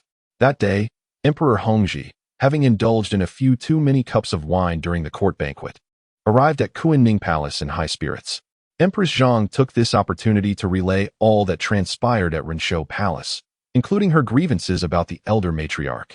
Emperor Hongzhi listened with a smile, refraining from rebuttal, allowing his wife's complaints to flow freely. It is a delicate matter for an emperor to intervene in domestic affairs. Empress Zhang then shifted the conversation to the two brothers, noting, "The elder one is incorrigible, refusing to listen, unlike the younger." With a chuckle, Emperor Hongzhi lifted Zhu Houwei, pinching his chubby cheeks, and proclaimed, "You performed admirably today. Your father shall reward you." Curious, Zhu Houwei inquired, "What will you reward me with, father?" After a moment's contemplation, Emperor Hongzhi declared, "We shall expand the Chuanhe Palace." The emperor's generosity towards Zhu Houwei was remarkable, showering him with rewards for even the smallest accomplishments. Due to Zhu Houwei's commendable behavior that evening at Renshou Palace, the following day, the court officials commenced renovations on Chuanhe Palace. This lavish reward extended to the maidservants and eunuchs within Chuanhe Palace, who received substantial gifts, including luxurious fabrics and embroidered garments, igniting their excitement and prompting them to kneel in gratitude towards their young master, the second prince, Zhu Houwei. However, such extravagant rewards drew criticism from the officials in the outer court. Thus, on the following day, During the morning court session, the officials led by Earl Zhang Mao began to advise the emperor, stating, "The adornments of Chuanha Palace are exquisite and extravagant, unprecedented since the time of our ancestors. The second prince is still in his formative years, and thus should be guided towards modesty and humility rather than indulgence." Since the 11th year of Hongzhi's reign, he had indeed begun various construction projects, such as the establishment of Yuxiu Pavilion on Wanshui Mountain and the construction of Jinwu Shrine in Xingji County. While the ministers appeared to critique the lavishness of Chuanha Palace's rewards, they were, in truth, expressing dissatisfaction with Emperor Hongzhi's expenditures on such construction projects, which had already surpassed 100,000 taels of silver, funds that could have been better allocated elsewhere. Emperor Hongzhi felt a surge of discontent. What was wrong with rewarding his own son? The funds were drawn from the inner palace, not the Ministry of Revenue. Yet, the source of the inner palace's wealth was another matter entirely: royal estates, land consolidation, salt monopolies. The royal family's methods of amassing wealth were the harshest of all in the Ming Dynasty. These eunuchs of the court were akin to wolves. At the scent of any morsel, they would strip their prey bare, leaving only the common folk to suffer the consequences. The emperor listened to the outer court's petitions, but did not retract his generous rewards for Zhu Houwei. Not only that, he directed the scholars of the Eastern Palace to recreate a copy of the Shingang too, intending to personally instruct Zhu Houwei in scholarly matters when time permitted. Education must indeed commence from a young age. It is unrealistic to expect a child of less than 3 years to absorb much knowledge. The Shingang too, filled with illustrations, held considerable appeal for children. Naturally, Zhu Houwei did not require illustrated texts, as he was eager to learn the characters of the Ming Dynasty, many of which he recognized. However, many of the regular script characters were still somewhat unfamiliar to him, making a fresh start an advantageous endeavor. In the boughs of the trees in the Spring Harmony Palace, the cicadas sang their chorus. By the age of 2, Zhu Houwei had already begun to sleep alone in the Spring Harmony Palace, albeit he often found himself in the Palace of Earthly Tranquility. The lanterns cast a bright luminescence upon the Spring Harmony Palace, akin to daylight. Emperor Hongzhi, having concluded his daily affairs of state, first paid a visit to the Eastern Palace, only to find Zhu Houzhao already in slumber. He then proceeded to the Spring Harmony Palace, wishing to observe how the young one fared sleeping alone and whether he might be prone to crying. Much to the emperor's surprise, Zhu Houwei was not asleep. The maids attending to him were regaling him with tales. Zhu Houwei, of course, had no need for childish stories. He requested that the maid, Shui, recount events from beyond the palace walls, such as the current price of rice, fabrics, and ornaments, as well as the cost of firewood and salt, and various anecdotal events from the common folk. His motive for this was to gain a visceral understanding of the economic climate of the Hongzhi era. Living within the palace, where every need was met without effort, he found it impossible to comprehend the world outside. Unable to leave the palace, he was left to glean what he could from the maid's narratives, though his understanding remained rudimentary. Emperor Hongzhi approached with a smile, dismissing Xiao Yi and asking Zhu Houwei with amusement, "Why are you not asleep yet?" "Father, Sister Xiao was telling me a story." The emperor chuckled. The little one had always enjoyed reclining in Empress Zhang's embrace, listening to her stories, a habit that persisted. "Would you like me to tell you a story tonight?" "Yes, please." Emperor Hongzhi took Zhu Houwei into his arms and sat at the vermilion pearwood desk, unfurling the sacred achievements chart. He began with the founding of the Ming Dynasty by the grand progenitor, explaining who Zhu Yuanzhang was, who Qin Yuyang was, who the villain was, and who the hero was. Zhu Yuanzhang, as the Ming Dynasty's founder, was naturally portrayed as a divinely favored figure, a hero. Qin Yuyang was merely a villain attempting to seize the empire from Zhu Yuanzhang. Children lack a sense of right and wrong. Their initial understanding of the world is often delineated by good and bad, only to realize later that the world is not so simply divided, but rather a tapestry of differing desires, save for the psychologically aberrant. Qin Yuyang was the villain, so he wanted to attack great-great-great-grandfather, correct? Emperor Hongzhi smiled.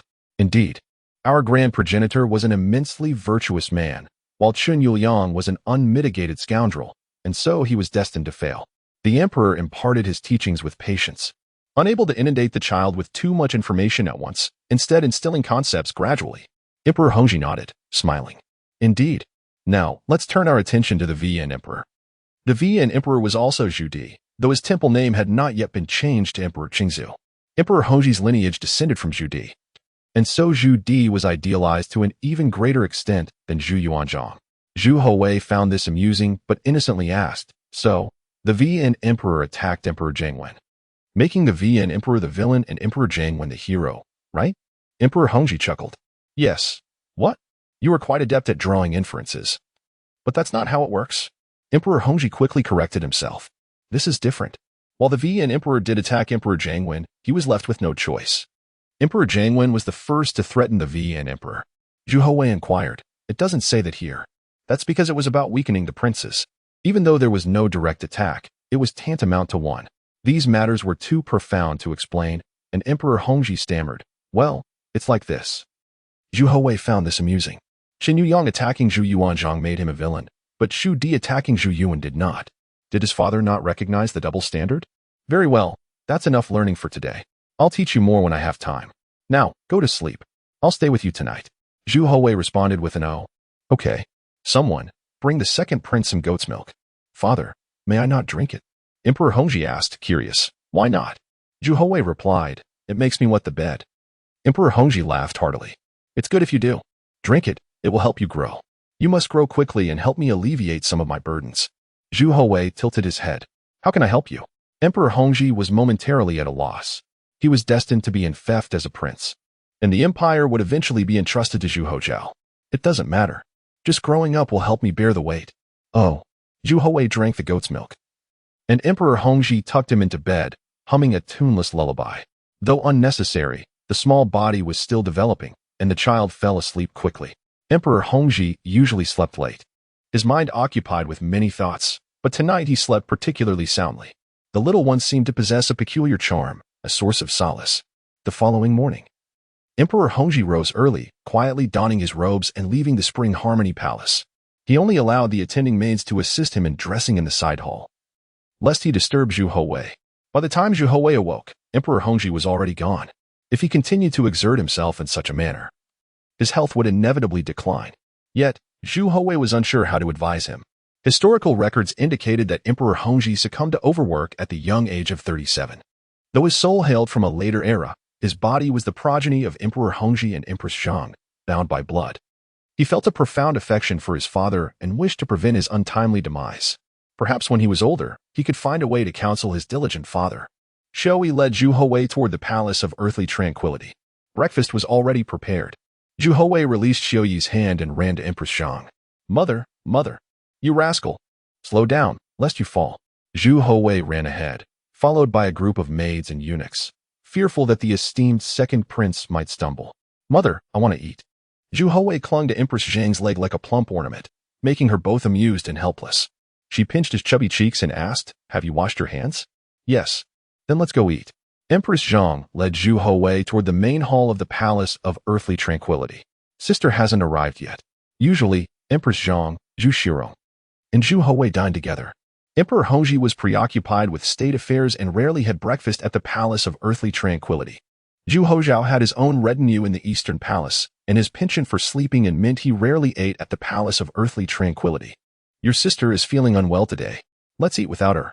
Upon hearing this, Zhu Houwei's heart sank. Chapter 14.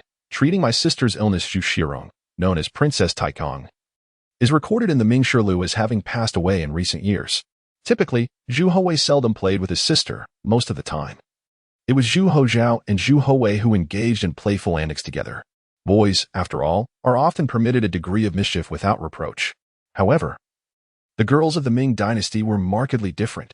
From a young age, Zhu Shirong was educated in proper etiquette and virtue by dedicated female officials.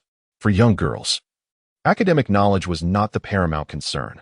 Rather, the installation of etiquette and moral teachings was of utmost importance, a foundation that must be established in childhood. This is the essence of nurturing a proper young lady. As members of the royal family, the female heirs were expected to exhibit appropriate decorum. In the Tang Dynasty, there were instances of princesses such as Guang and Taiping who defied feudal conventions.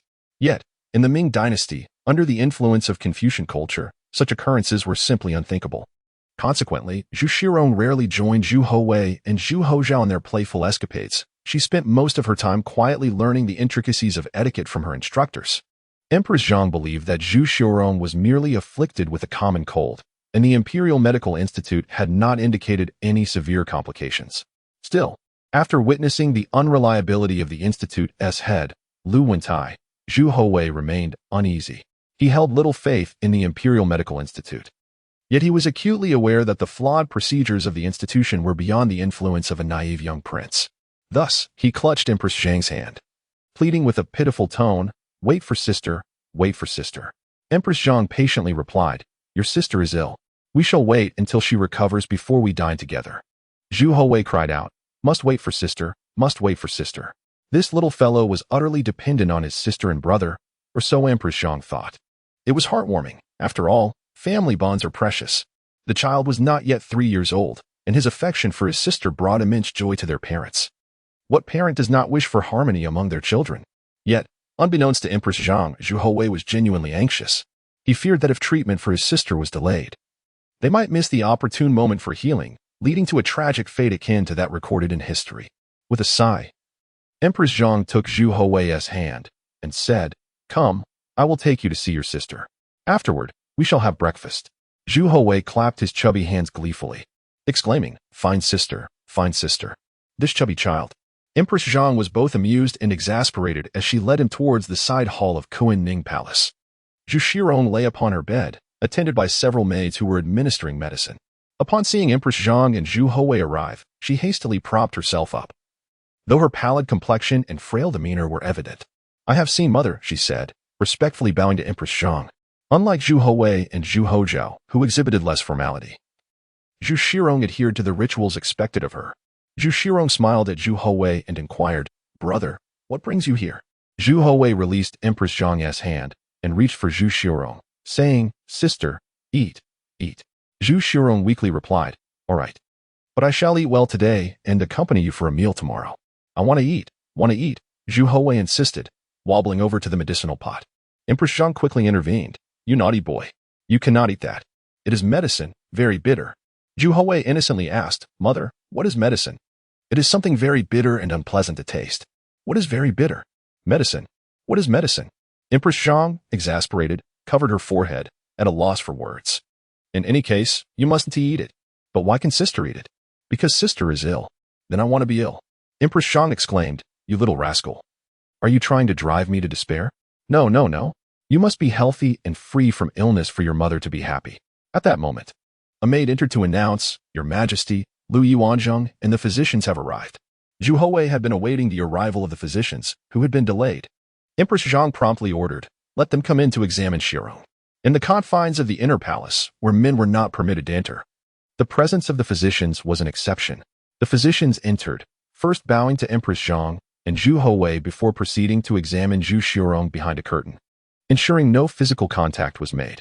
The 4 essential diagnostic methods of traditional Chinese medicine had been reduced to the mere act of pulse-taking, leaving little room for accurate diagnosis.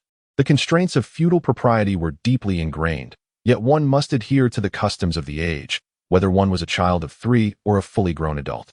Even as a time traveler, he could not defy these societal norms and become an enemy of the realm. Zhu Houwei, perched on Empress Zhang's lap, gazed with wide, innocent eyes at the physicians and soon spotted the young doctor, Wang Wu, who had once saved his life.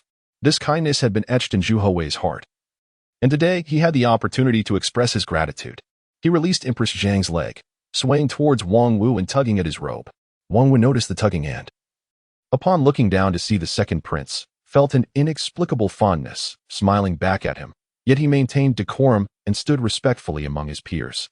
Zhu Houwei tugged at his robe again, stretching his little hand, but could not reach Wang Wu's larger hand.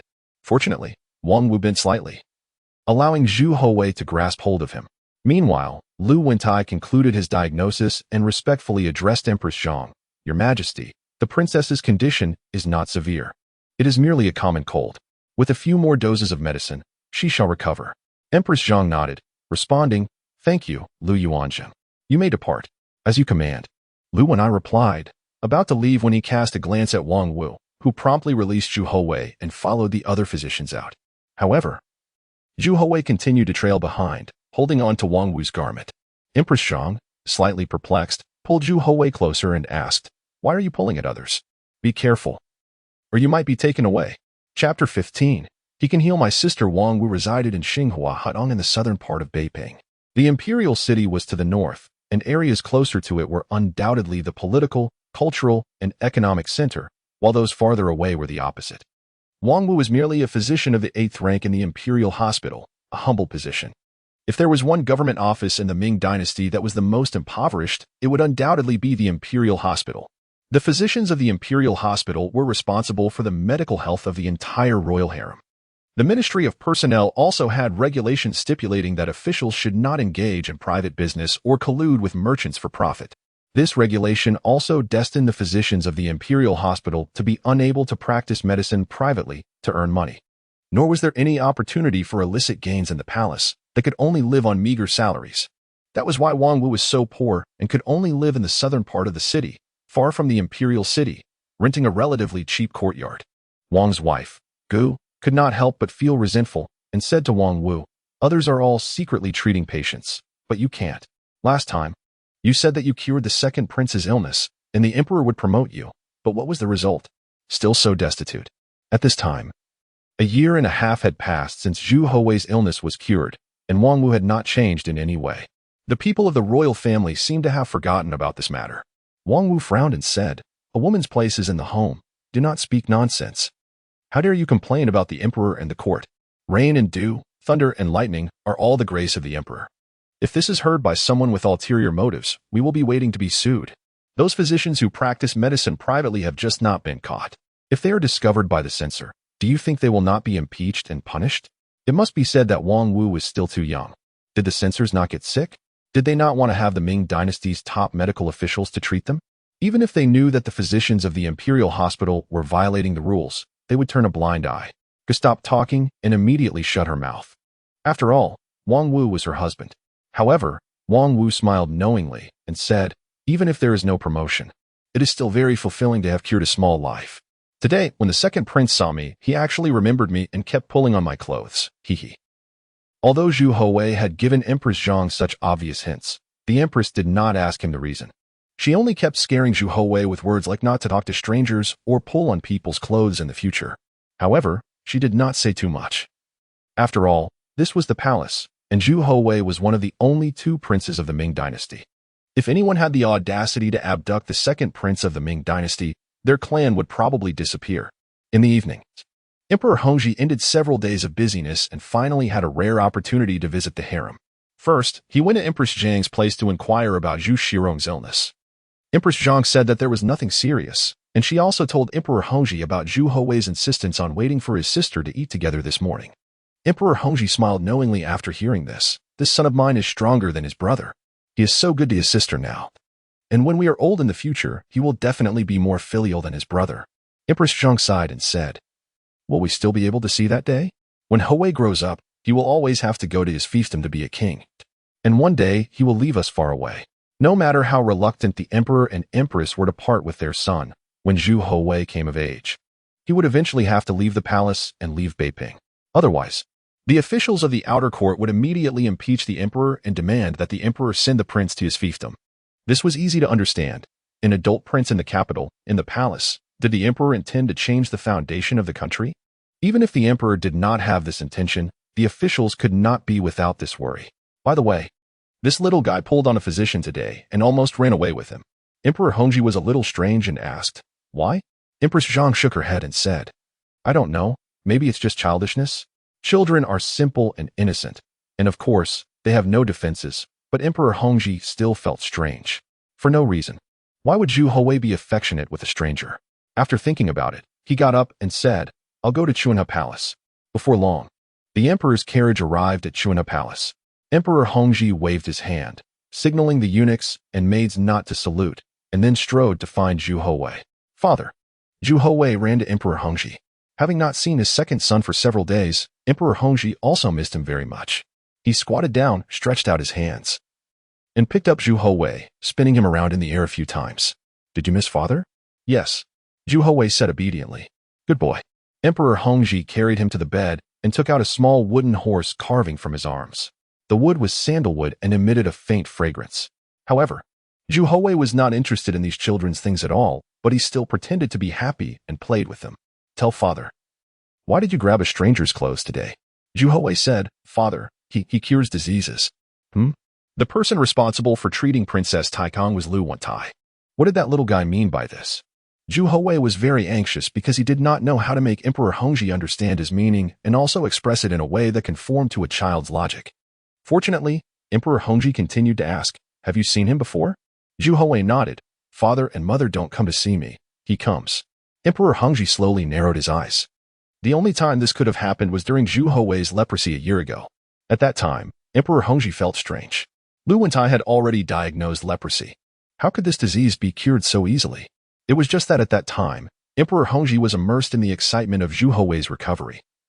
So he did not think much about it. Now that he thought about it, could there be some reason he did not know at the time? Someone. Go ask who that physician was today and have him come to see me now. Yes. Zhu Houwei breathed a sigh of relief. If that young imperial physician came, perhaps his sister could still be saved, and if he cured his sister again, he would also be promoted. This was Zhu Houwei paying him back everything he owed him. Without making Emperor Hongzhi wait long, Wang Wu came to Chuanha Hall at the summons of the eunuch. Emperor Hongzhi left Zhu Houwei in the side hall and went to the main hall to summon Wang Wu. "This humble servant, imperial physician Wang Wu, greets your majesty." Emperor Hongzhi stared at him expressionlessly and said, "How do you know the second prince?" His words were indifferent, and his eyes were scrutinizing, bearing the imposing manner of a superior, making people feel uneasy. Don't look at Emperor Hongzhi's kind face in front of Zhu Houwei, in front of outsiders. He was the emperor of the Ming Dynasty, and his every word and action carried the aura of a superior, making people feel uneasy. Emperor Hongzhi was worried that this young imperial physician was taking advantage of his ignorant son to achieve some purpose, so he was determined to find out the truth. Wang Wu felt strange in his heart. "Wasn't it you, your majesty, who asked me to treat the second prince through the crown prince? How could you have forgotten so quickly?" Chapter 16. Receiving imperial grace. While Wang Wu harbored some bewilderment, he reasoned that the emperor, burdened by affairs of state, might have simply forgotten the past incident. He paused, carefully considering his words before stating, "Your majesty, a year prior, during the second prince's grave illness, I, under this crown prince orders, secretly visited the Chuanha palace to administer treatment. It is possible the second prince recalled this encounter. Hence his affectionate behavior in the Kunming palace today." Emperor Hongzhi, his eyes narrowed, fixed a cold gaze upon Wang Wu, and indifferently sipped his tea. Remarking in a frigid tone, "You concealed this from us, attending to our son's health without our knowledge?" Wang Wu was now drenched in cold sweat. This was not how he remembered it. Had it not been the emperor's tacit approval back then? Or was it the? Yet, at that time, that was merely 5 years old. How could such a young child have persuaded him with promises to treat his younger brother? Bewilderment washed over Wang Wu, his entire being trembling. To treat a prince in secret, without the emperor's consent, was akin to treason. Your majesty," Wang Wu stammered, his words failing him. The oppressive aura of the emperor permeated the Chuanha palace, holding Wang Wu's life in the balance. The sheer weight of it made it difficult to breathe, and his back was now soaked. Emperor Hongzhi placed his teacup down and inquired softly, "What ailed the second prince at the time?" Wang Wu hastily wiped the perspiration from his brow, unsure whether it was from heat or fear, and reported truthfully, "In my estimation, the second prince suffered from a high fever induced by eczema. With appropriate medication, recovery was probable. However, the initial treatment was misguided, and further delay could have proven fatal."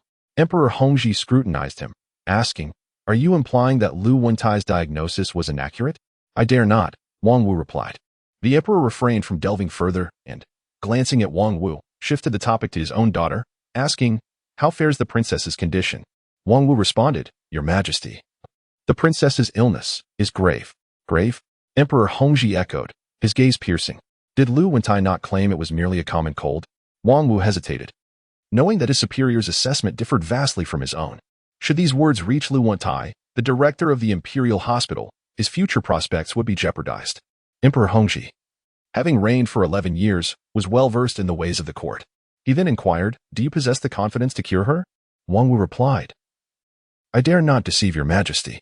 Had I been consulted from the outset, my confidence would have been at 90%. However, with the delay, it has diminished to 70%. Emperor Hongzhi suppressed his rising anger. "Lu Wentai deserves death.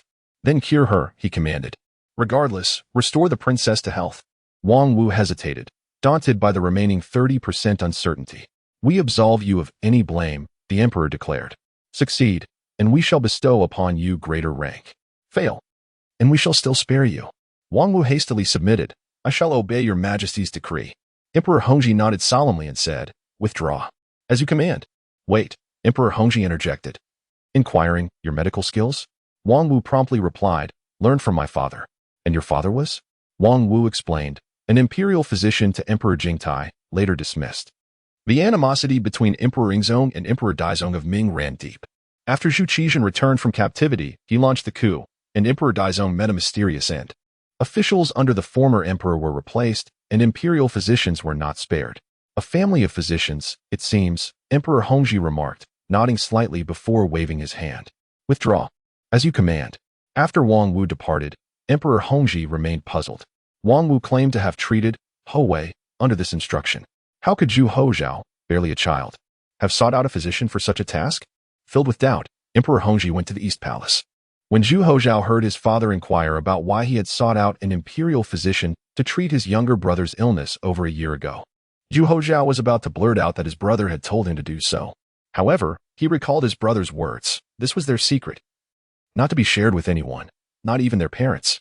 Zhu Houzhao loved his brother dearly and thus lied. Father, I simply thought those old physicians were incompetent. So I found a younger one to try. Is that so? Seeing Zhu Houzhao's innocent eyes, Emperor Hongzhi did not expect that his eldest son, only 8 years old, could lie without batting an eye. Anyone else would have been seen through immediately, but unfortunately, his good son did not fear his imperial father. Upon further consideration, Emperor Hongzhi found it plausible and consistent with the child's logic. He did not delve further, merely ruffling Zhu Houzhao's hair and saying, good lad, you saved your brother's life. Zhu Houzhao tilted his head, asking, what do you mean? Emperor Hongzhi shook his head. Nothing. How are your studies lately? Zhu Houzhao yawned. Father, I want to sleep. With that, he scrambled onto the bed, feigning sleep. Emperor Hongzhi's face darkened. With the heavy burden of state affairs, he had little time to monitor Zhu Houzhao's studies. It was clear that his son's studies were in disarray. He could see through the little fellow's tricks. He sighed softly. This boy was the of Ming, yet he was not as diligent as his younger brother, who was making decent progress in his studies. It seemed he needed to spend more time personally guiding Zhu Houzhao. Emperor Hongzhi resolved to dedicate more time to educating Zhu Houzhao when he had the chance. Confident that he could properly educate his son, when Emperor Hongzhi returned to the Chuanha Palace, Zhu Houwei was already asleep.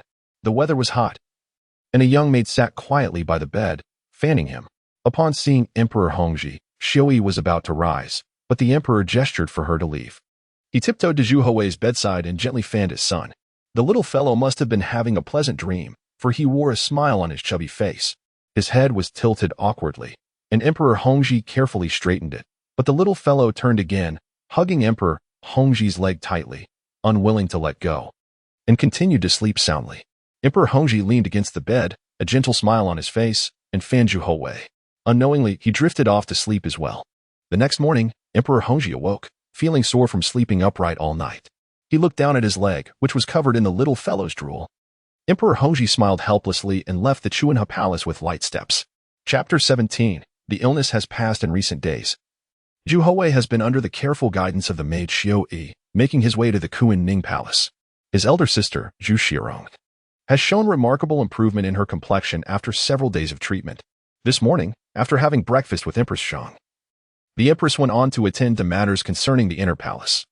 As autumn is fast approaching and arrangements for autumn garments and provisions for the various palaces need her attention, Zhu Houwei, holding the sacred merit diagram, donned in his open-crotch trousers, waddled into the chamber of Zhu Shirong. At just 7 years of age, Zhu Shirong has blossomed into a graceful young lady. The siblings sat before the writing desk, where Zhu Shirong patiently imparted knowledge of Ming Dynasty history to her younger brother. Why did our great-grandfather leave the capital to visit others? Zhu Houwei inquired. Their great-grandfather was none other than Ming Yingzong. After contemplating for a moment, Zhu Shirong replied, it was because he was deceived by treacherous individuals and naively trusted others, which led him to visit the Walla tribe. Oh, Zhu Houwei found this amusing. Regardless of how others viewed the misfortune at the Battle of Tumma Fortress, the royal lineage would always attribute the highest praise to Emperor Yingzong, never allowing any mention of his missteps. Having dealt with the affairs of the outer court, Emperor Hongzhi strolled into Kunming Palace and observed the siblings engrossed in their studies of the sacred merit diagram. A smile graced his face as he remarked, my little one is indeed remarkable. His love for learning at such a young age promises great achievements in the future. As the siblings lounged on the bed, upon hearing the emperor's voice, Zhu Shirong quickly rose and respectfully greeted him, saying, I pay my respects to father. Clearly, her training in etiquette far surpassed that of Zhu Houzhao and Zhu Houwei, for she adhered to the rituals even in the presence of her father. Emperor Hongzhi inquired with concern, "Shurong, are you feeling better?" Zhu Shurong responded with a smile, "Thank you for your concern. Father, I am much improved." "Indeed. You do appear much healthier," he acknowledged. However, his expression soon turned serious as he admonished, "You must focus on your studies properly. How can you lie on the bed while reading with your brother? What if you damage your eyesight? Such behavior must not occur again." Zhu Shurong stuck out her tongue and quickly confessed, "I was wrong, father." After addressing his daughter, Emperor Hongzhi lifted Zhu Houwei from the bed, saying, "From now on, you are not to lie on the bed while reading. Do you understand?" "Why not?" Zhu Houwei asked. Emperor Hongzhi pinched his cheek, replying, "Because it will harm your eyes. Your father also does not read while lying down." "Father, when have you ever lain down to read?" Zhu Houwei retorted, "The other day at your mother's." The emperor replied. Occasionally, when the affairs of the court became overwhelming, Emperor Hongzhi would bring documents back to the palace for handling. That evening, fatigue had overtaken him, leading him to rest his head on the desk while battling sleep. He had not wished for his little one to witness this. "Little rascal, so young and already concerned for your father?" He chuckled. "Very well. I promise to amend my ways and not read in such a manner anymore." "Great!" Zhu Houwei exclaimed. Emperor Hongzhi carried Zhu Houwei to the front hall, where physician Wang Wu was already waiting. Upon seeing the emperor, he quickly bowed and greeted. "Your servant pays his respects to your majesty and to his highness, the second prince." As Emperor Hongzhi carefully fed his son honeyed water, he casually inquired, "How is the princess's health?" Wang Wu replied respectfully, "By the grace of heaven, the princess's condition has improved." The emperor pondered, aware that the truth of her recovery weighed heavily on his mind. Previously, the chief physician Lu Wantai had treated Princess Taikong with little success, while Wang Wu had recently taken over her care and yielded swift results. The source of this improvement was evident. "What reward do you think he deserves?" Emperor Hongzhi asked Zhu Houwei, who was blissfully unaware of the implications of such a question. "Make him a great general. My elder brother loves being a general," Zhu Houwei enthusiastically suggested. The emperor nearly splashed his tea in surprise at the innocent remark. "A great general, you say? That position is beyond your reach." He glanced at Wang Wu and declared, "The left court judge Chen Wenxi has requested to resign. I approve. You shall take his place." Wang Wu was overwhelmed with joy. He was currently a lowly 8th-rank physician, and becoming the left court judge would elevate him 3 ranks, greatly enhancing his authority and salary. He hastily expressed his gratitude. "Your servant thanks your majesty for your boundless grace." Emperor Hongzhi waved his hand, saying, "No need to thank me. Express your gratitude to my son, who holds great affection for you. It seems you are destined to cross paths." Wang Wu turned his gratitude toward Zhu Houwei, who had already succumbed to sleep in the emperor's embrace, oblivious to such matters. In any case, the royal family ensured that none who treated the Zhu family with kindness were left unrecognized. "Your servant takes his leave." Once Wang Wu departed, Emperor Hongzhi quietly rose. But Zhu Houwei stirred awake, rubbing his eyes and asking, "Father, where is that brother?" Emperor Hongzhi corrected him, saying, "He is not your brother. He is your minister." "What is a minister?" Zhu Houwei inquired. "He has gone home," the emperor replied, clearly reluctant to explain further, unsure of how to articulate this to the inquisitive child, who always seemed to have an abundance of peculiar questions. "I have bestowed upon him a high office." Zhu Houwei clapped his hands in delight. "Wonderful. But why doesn't he, father, grant high offices to others?" Emperor Hongzhi cradled Zhu Houwei with one arm while sipping his tea with the other, explaining, "If I were to promote others simply for their efforts, they would come to believe that diligence alone leads to rank and title. What then would be the purpose of my existence? They must understand that their positions are conferred by us, and they ought to be grateful for the grace of heaven, rather than their own hard work." Zhu Houwei tilted his head, his eyes wide in wonder as he gazed at Emperor Hongzhi. Is this what power looks like? Yet, the emperor perceived this expression as one of confusion rather than comprehension, and he affectionately pinched the plump cheeks of his son, saying, "Very well. When you are a bit older, I will teach you properly. There are many intricacies you cannot grasp at this age." In the southern part of the city, at Xinghua Alley, Wang Wu returned home carrying an abundance of poultry and fish.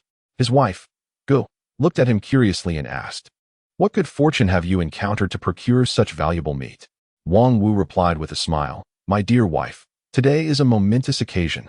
Allow me to recount the details to you." Chapter 18, 6 Virtuous, 6 Insidious. The imperial consort, Lady Gu. was elated to learn of her husband's promotion to the 6th rank, a position accompanied by a substantial increase in emoluments. His Majesty is indeed sagacious. Possessing the discerning eye to finally recognize your capabilities, she exclaimed. This is truly splendid. Wang Wu responded with self-satisfaction. I foretold that the imperial family would not forget my service in healing the 2nd prince. The timing simply had to be propitious. This recent advancement is largely attributable to the 2nd prince. Lady Gu, somewhat perplexed, inquired, how can a mere toddler of less than 3 years be of such significance? At such a tender age, what profound thoughts could he possess, and how could he possibly aid in your promotion? Wang Wu reverently bowed towards the forbidden city, then furrowed his brow and cautioned, refrain from uttering such imprudent remarks. Though but a child of 3, he remains a scion of the imperial lineage, receiving the most superlative education the empire can offer. He is, undoubtedly, more perspicacious than children of common birth. The 2nd prince advocated for bestowing upon me the title of Grand General. Had he not extolled my virtues before His Majesty? How could the emperor have elevated me by 3 ranks in succession? If the 2nd prince had not retained the memory of my care, would the emperor have elevated me? This promotion is assuredly a consequence of the 2nd prince's patronage. Lady Gu mused that it seemed rather improbable. When her husband treated the 2nd prince, the child was barely a year old. Surely, a year hence, such an infant would have no recollection. How could a child possess such enduring memory? However, she kept these thoughts to herself and joined her husband in expressing gratitude to the 2nd prince. Subsequently, the couple prepared a lavish repast to commemorate the occasion. Zhu Houzhao's studies remained rigorous. The Grand Secretary Xie Qian was responsible for instructing the Crown Prince, Zhu Houzhao. Instead of expounding on the 4 books and 5 classics, Xie Qian delved into a more profound exposition of the essentials of governance from the Zhengguan era. Among these was an essay concerning the 6 upright and 6 crooked from the Garden of Stories, which elucidated the various contributions and detriments of courtiers to the nation. As the sun descended in the west, Emperor Hongzhi concluded his daily affairs and arrived at the Chuanhe Palace. Zhu Houwei, grasping Emperor Hongzhi's hand, implored, Father, let us seek out my elder brother to play. Zhu Houzhao had not visited the palace for several days, and Zhu Houwei was curious about his recent activities. Empress Zhang rarely ventured beyond the confines of the inner palace, so Zhu Houwei entreated Emperor Hongzhi to accompany him to see Zhu Houzhao. Emperor Hongzhi chuckled and responded, Your elder brother is currently engrossed in his studies and has little time to play. Seek elder brother. Seek elder brother. Play, play. Emperor Hongzhi, finding himself both amused and exasperated, could only escort Zhu Houwei, with considerable reluctance, towards the Eastern Palace. Within the lecture hall of the Eastern Palace, Grand Secretary Xie Qian was fervently explicating the essentials of governance from the Zhengguan era, while Zhu Houzhao listened with drowsy eyes. Your Highness, Xie Qian inquired, can you expound upon the meaning of the 6 upright and 6 crooked? Zhu Houzhao, still half asleep, rubbed his eyes and arose, stating, Is the Grand Secretary referring to the 12 willow trees outside the Eastern Palace? It appears to me that 6 of them are upright, while the other 6 are somewhat askew and in need of pruning. Xie Qian was rendered speechless, lamenting that the day's instruction had been in vain. Emperor Hongzhi, standing outside the lecture hall, listened with a contorted expression, his beard quivering with indignation. He led Zhu Houwei inside and demanded, Is this what you are learning with the Grand Secretary? Xie Qian hastily interjected, Your Majesty, the Crown Prince is burdened with numerous studies and may be experiencing fatigue and distraction. It is best not to reprimand him excessively. Zhu Houzhao, however, disregarded the plea and winked mischievously at Zhu Houwei. Father, what are you discussing? Xie Qian bowed respectfully to Zhu Houwei and replied, Your Highness, I am instructing the Crown Prince on the 6 upright ministers and 6 crooked ministers. Zhu Houwei inquired with curiosity, What are those? Xie Qian, rather than dismissing Zhu Houwei's inquiry due to his youth, responded with utmost sincerity, When the nation is in turmoil, one who does not flatter, who dares to confront the sovereign's stern countenance, who directly points out transgressions, such a minister is an upright one. Zhu Houwei gazed at Zhu Houzhao and asked, Elder brother, what does that mean? Zhu Houzhao scratched his head, retorting, Well, this. Zhu Houwei was cognizant of his elder brother's pride. In the past, he had frequently boasted about his studies, and Zhu Houwei's face would invariably be filled with admiration, which filled Zhu Houzhao with immense pride. However, today he was unable to provide an explanation, and his face flushed with anxiety. In truth, Zhu Houzhao was quite intelligent. He simply lacked the inclination to study. Therefore, Zhu Houwei resolved to stimulate his elder brother, encouraging him to diligently learn from the grand scholars and erudite masters. After all, he was destined to inherit the great Ming Empire, and without erudition and sagacity, how could he possibly govern the court? Emperor Hongzhi grunted and addressed Zhu Houwei. What scholar Xia means is that when the nation is beset by chaos, a minister must dare to defy the sovereign's countenance and directly point out his errors. Such a minister is a righteous one. Zhu Houzhao chuckled and exclaimed, Yes, that is precisely what I was about to say, but father preempted me. How about that? Younger brother? Am I not remarkable? Zhu Houwei clapped his hands and praised, Elder brother is truly remarkable. I am incapable of such understanding. Zhu Houzhao patted his chest and approached Zhu Houwei, embracing his neck with an air of pride, resembling a triumphant rooster. Of course, your elder brother is undoubtedly remarkable. Henceforth, should you encounter any perplexities, simply inquire of me, for I possess the answers to all. Now that you're lauded, you're taking liberties. Emperor Hongzhi abruptly posed a question to Zhu Houzhao. Then tell me, what is a steadfast minister? Zhu Houzhao remained mute. What is a loyal minister? What is a virtuous minister? Zhu Houzhao's eyes glazed over, for he knew none of the answers. Elder brother, quickly informed father. You are the most remarkable. Zhu Houzhao chuckled evasively. We shall discuss it at a later time. Younger brother, I have acquired 2 magnificent roosters, formidable in their combat, their feathers cascading in profusion. Permit me to escort you to witness their contest. Zhu Houwei protested. Elder brother, swiftly informed father. You are the most remarkable. Zhu Houzhao relented. Very well. I shall await tomorrow to thoroughly investigate the matter with Scholar Xia, and once I have attained mastery, I shall impart my knowledge to you. Oh. Xia Qian smiled faintly and nodded approvingly, casting a sidelong glance at the second prince. This young lad seemed to possess an understanding of the methods to motivate the crown prince to study. He paused, somewhat bewildered. After all, Zhu Houwei was still of tender age. Could it be that he acted with deliberate intent? It seemed as though he was intentionally employing this strategy to stimulate the crown prince. Had the second prince been older, Xia Qian would not have been surprised. However, the second prince was not yet 3 years old. It was likely that the second prince was not acting with deliberate intent. After all, he was but a child and could not possibly comprehend such a strategy to stimulate the crown prince. Regardless, it was a propitious outcome if the crown prince could be induced to study diligently. Yet, who could have foreseen that while a multitude of scholars and erudite masters had been unable to rectify the crown prince's attitude toward learning, a mere toddler of less than 3 years had succeeded?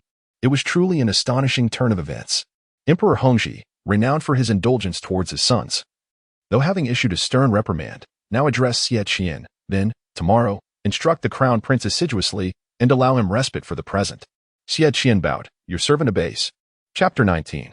Fine wine, brother. Do you think it is unethical for us to deceive the crown prince? The Zhang brothers leisurely strolled through the Forbidden City, engaging in casual conversation. During last year's New Year's Eve dinner, the Zhou brothers had taken the opportunity to request 1,000 salt permits from Emperor Hongzhi. Now, as the mid-Hongzhi era approached, it was customary for merchants to transport grain to the north in exchange for salt permits since the founding of the Ming Dynasty. Salt represented immense profit in the Ming, and salt traders required permits to exchange for salt at various salt fields. However, as more permits were issued, the supply of salt became insufficient for exchange, leading to difficulties in obtaining salt by the mid-Hongzhi era. Yet, the Zhou brothers had received imperial authorization, allowing them to prioritize their salt exchanges at the Changlu distribution center. The Zhang brothers, having also requested salt exchange permits during the New Year's dinner, were disregarded by Emperor Hongzhi. Recently, the Zhou brothers had successfully exchanged their salt permits for a substantial profit, provoking the envy of the Zhang brothers, who then devised a plan to approach the crown prince. With a signature from the crown prince, they would not need special permission from Emperor Hongzhi and could prioritize their salt exchanges, selling the acquired salt for considerable wealth. However, given the crown prince's youth and naivete, there was a risk of exposing their scheme to the emperor. This prompted Zhang Yinling's inquiry. Zhang Heling replied calmly, "What does morality matter? Can it be exchanged for wealth? Look at how impoverished our family has become. If we do not acquire some funds, what will we do? The crown prince is our nephew. What is wrong with teaching him about the harsh realities of society? We are doing it for his own good, to reshape his perspective. Do you understand?" Zhang Yinling truly admired his elder brother's eloquence, which could rival that of the esteemed officials of the Ming Dynasty, as he presented such a compelling argument. Meanwhile, in the rear garden of the Eastern Palace, Zhu Houzhao had placed 2 wine jars amidst the trees and was urinating into them, urging Zhu Houwei to do the same. Before long, the jars were filled with the two boys' urine. "Brother, what are you doing?" Zhu Houzhao cheerfully replied, "Soon. We will take these jars to Lu Jin's table and see if they drink from them." Zhu Houwei remarked, "You seem quite clever when it comes to deceiving others. Yet where is your intellect in studying?" The little eunuchs serving Lu Jin were oblivious to the mischief that awaited them, living in a state of constant dread within the Eastern Palace. Zhu Houzhao, carrying the two jars, first visited the main hall of the Eastern Palace. Placing the jars on the table, "Brother, keep an eye on this. Do not let father or scholar Xie drink from it. I will fetch some pastries for us." "Okay." Suddenly, a loud voice echoed from outside, swiftly entering the main hall of the Eastern Palace. Not seeing Zhu Houzhao, it instead found Zhu Houwei. "Oh, my second nephew. You are here too. Where is your elder brother?" Zhu Houwei replied, "Brother went to get something to eat." "Very well." The Zhang brothers, seated casually in their chairs, poured themselves glasses of wine without hesitation, gulping it down. "Indeed, the wine from the Eastern Palace is quite exceptional," Zhang Heling remarked, noting a hint of sweetness amidst the bitterness, which revealed a unique flavor upon closer inspection. Zhang Yinling's eyes lit up, and he eagerly followed suit. These two brothers were always keen to seize a small advantage, greedy yet frugal. "Brother, why does mine have a slightly peculiar taste?" Zhang Yinling frowned. Zhang Heling explained, "Good wine often carries such flavors. It is not unusual. This is the essence of fermentation. Generally, high-quality wine undergoes 6 processes in its brewing, and the wine from the Eastern Palace is indeed extraordinary." Zhu Houzhao approached with a small plate, asking Zhu Houwei, "Brother, is the urine still in the jars?" Zhu Houwei shook his head. "Not anymore." Zhu Houzhao panicked. "Didn't I ask you to watch it?" Zhu Houwei pointed to the Zhang brothers. They drank it and said it was delicious. Suddenly, the Zhang brothers felt a wave of nausea wash over them, exchanging alarmed glances. This contains." Zhu Houzhao remained silent, looking down. Zhu Houwei added, "My brother and I urinated in it. Uncle enjoys it, so I wanted to offer it again." The Zhang brothers hurriedly dashed outside, gagging in horror. "Ugh, ugh." Zhang Yinling placed a hand on Zhang Heling's shoulder, exclaiming, "Brother, I told you it had a strange taste. Your earlier analysis led me to believe it was something special. I've just consumed urine. Oh heavens, I drank. Ugh." Zhang Heling was equally stunned, never expecting such trickery from the boys. Zhu Houwei, holding the wine jar, approached the Zhang brothers, saying, "Uncle, drink." "How filial." Zhang Heling waved his hand. "No, thank you." "Ugh." In truth, Zhu Houwei wanted to intervene but decided against it, not wanting to contradict the childish nature of his nephews. Unfortunately for the Zhang brothers, it left them feeling quite uncomfortable. "Second uncle, drink." Zhang Yinling replied, "No, thank you." "But you just said it was delicious," Zhu Houwei insisted. The Zhang brothers' mouths twitched violently as they hurriedly fetched a bucket of water, immersing their heads until they felt somewhat better, finally returning to normal. The Zhang brothers did not forget the purpose of their visit. "My dear nephew, have you learned to write yet?" Putting aside the earlier incident, they forced smiles as they inquired of Zhu Houzhao. Zhu Houzhao nodded. "I have learned." Zhang Heling questioned, "Is that so?" "I find it hard to believe." Zhu Houzhao insisted. "I truly have. Can you write your own name?" "Of course." Zhu Houzhao replied. Zhang Heling shook his head. "I don't believe you." Zhang Yinling added, "Indeed. The child next door is 10 years old and still cannot write his name. You are only 8. How could you possibly do it? Stop boasting." "We do not believe you," Zhu Houzhao declared. "If you do not believe me, just watch." He then reached for paper and a brush. The Zhang brothers replied, "No need for that. Just write it here for us to see." Zhu Houwei realized that his unreliable uncles were once again attempting to deceive his elder brother, who was too innocent to see through their antics. Zhu Houzhao swiftly wrote his name on the paper. Zhang Heling praised, "Not bad. Good handwriting." Zhang Yinling sighed. "What a pity. If only it had the crown prince's seal. Otherwise, this piece of writing could fetch 100 taels of silver." Zhu Houzhao's eyes widened. "Is that true? I will go fetch the seal to stamp it for you." Zhu Houwei was left speechless, realizing that his uncles were truly talented at tricking even children.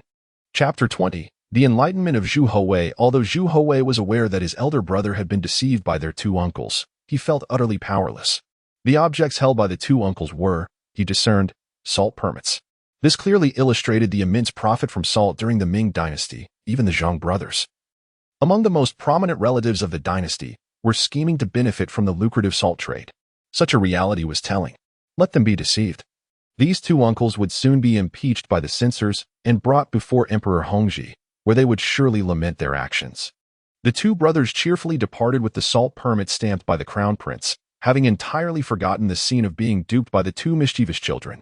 In comparison to the benefits of salt, indulging in a bit of youthful folly was still deemed worthwhile.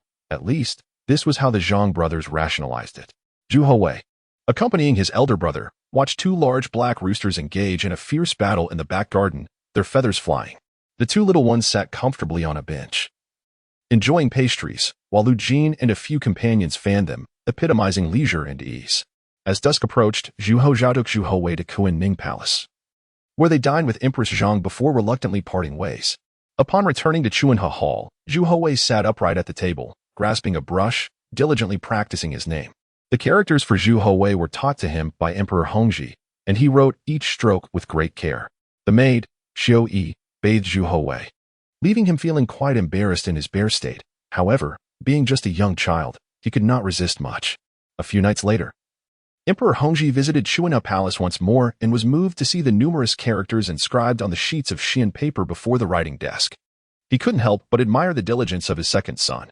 If only the two little ones could be switched. The elder was sturdy yet disinterested in learning, while the younger possessed an innate love for study, demonstrating a much quieter demeanor than his elder brother, perfectly embodying the name bestowed upon him by Emperor Hongzhi. However, the emperor pondered whether it was time to appoint a tutor for the young one. Yet, initiating formal education for a child under 3 seemed somewhat premature. Dear Weier, would it be acceptable if I found you a teacher in the future? Zhu Houwei curiously inquired of Emperor Hongzhi. Father, will you teach me to write? The emperor smiled knowingly, ruffling Zhu Houwei's little head. I am quite occupied with state affairs, only able to visit occasionally. Once you have mastered your writing, I shall come to test your progress. How does that sound? Zhu Houwei responded with a simple "oh," and said he would be ready for the emperor's examination. The emperor chuckled warmly, feeling relieved by the child's obedient nature. However, Chuanhe Hall was situated within the inner palace, thus, it was not appropriate to have a group of grand scholars come there to instruct Zhu Houwei. Traditionally, royal education for princes occurred at Wenhua Hall, which had evolved from its initial location in the main hall. Yet, Wenhua Hall was too distant from Chuanhe Palace, prompting Emperor Hongzhi to consider establishing a separate school within the Eastern Palace, where a dedicated teacher could oversee Zhu Houwei's education. However, this proposal met with vehement opposition from the outer court. During the morning assembly, the civil officials, led by the head of the cabinet, Su Pu, stepped forward to counter Emperor Hongzhi's intentions. They argued, it is known that the early stages of governance and the preservation of established order are challenging. Wei Zheng once stated that maintaining order is difficult because the desires of rulers are insatiable. Now, Your Majesty is contravening the principles of propriety by granting your second son treatment equal to that of the crown prince. Would this not lead to the same pitfalls as those faced by Emperor Taizong with Prince Li Tai and Crown Prince Li Qingqian? Such earnest words aimed to dissuade Emperor Hongzhi from overly favoring the second prince, lest the crown prince develop resentment and the officials harbor discontent. The foundation of the Ming Dynasty rested solely upon Zhu Houzhao, not Zhu Houwei. If Zhu Houwei were allowed to enjoy privileges equivalent to those of the crown prince, how would the ministers perceive this? When the crown prince matures, would he not suspect that his younger brother sought to usurp his position, ultimately leading to familial discord? The reasoning was sound, and had it pertained to any other matter, the benevolent and reasonable Emperor Hongzhi would have certainly heeded the cabinet's counsel. Yet, this time, he astonishingly countered, Su, you worry too much. The second prince is still a child, and Wenhua Hall is quite far. As his father, how could I bear to see my child suffer and toil? Su also has offspring. Would he wish for them to endure hardship? My decision is made. When the second prince is older, I shall ensure he is moved to Wenhua Hall for his studies.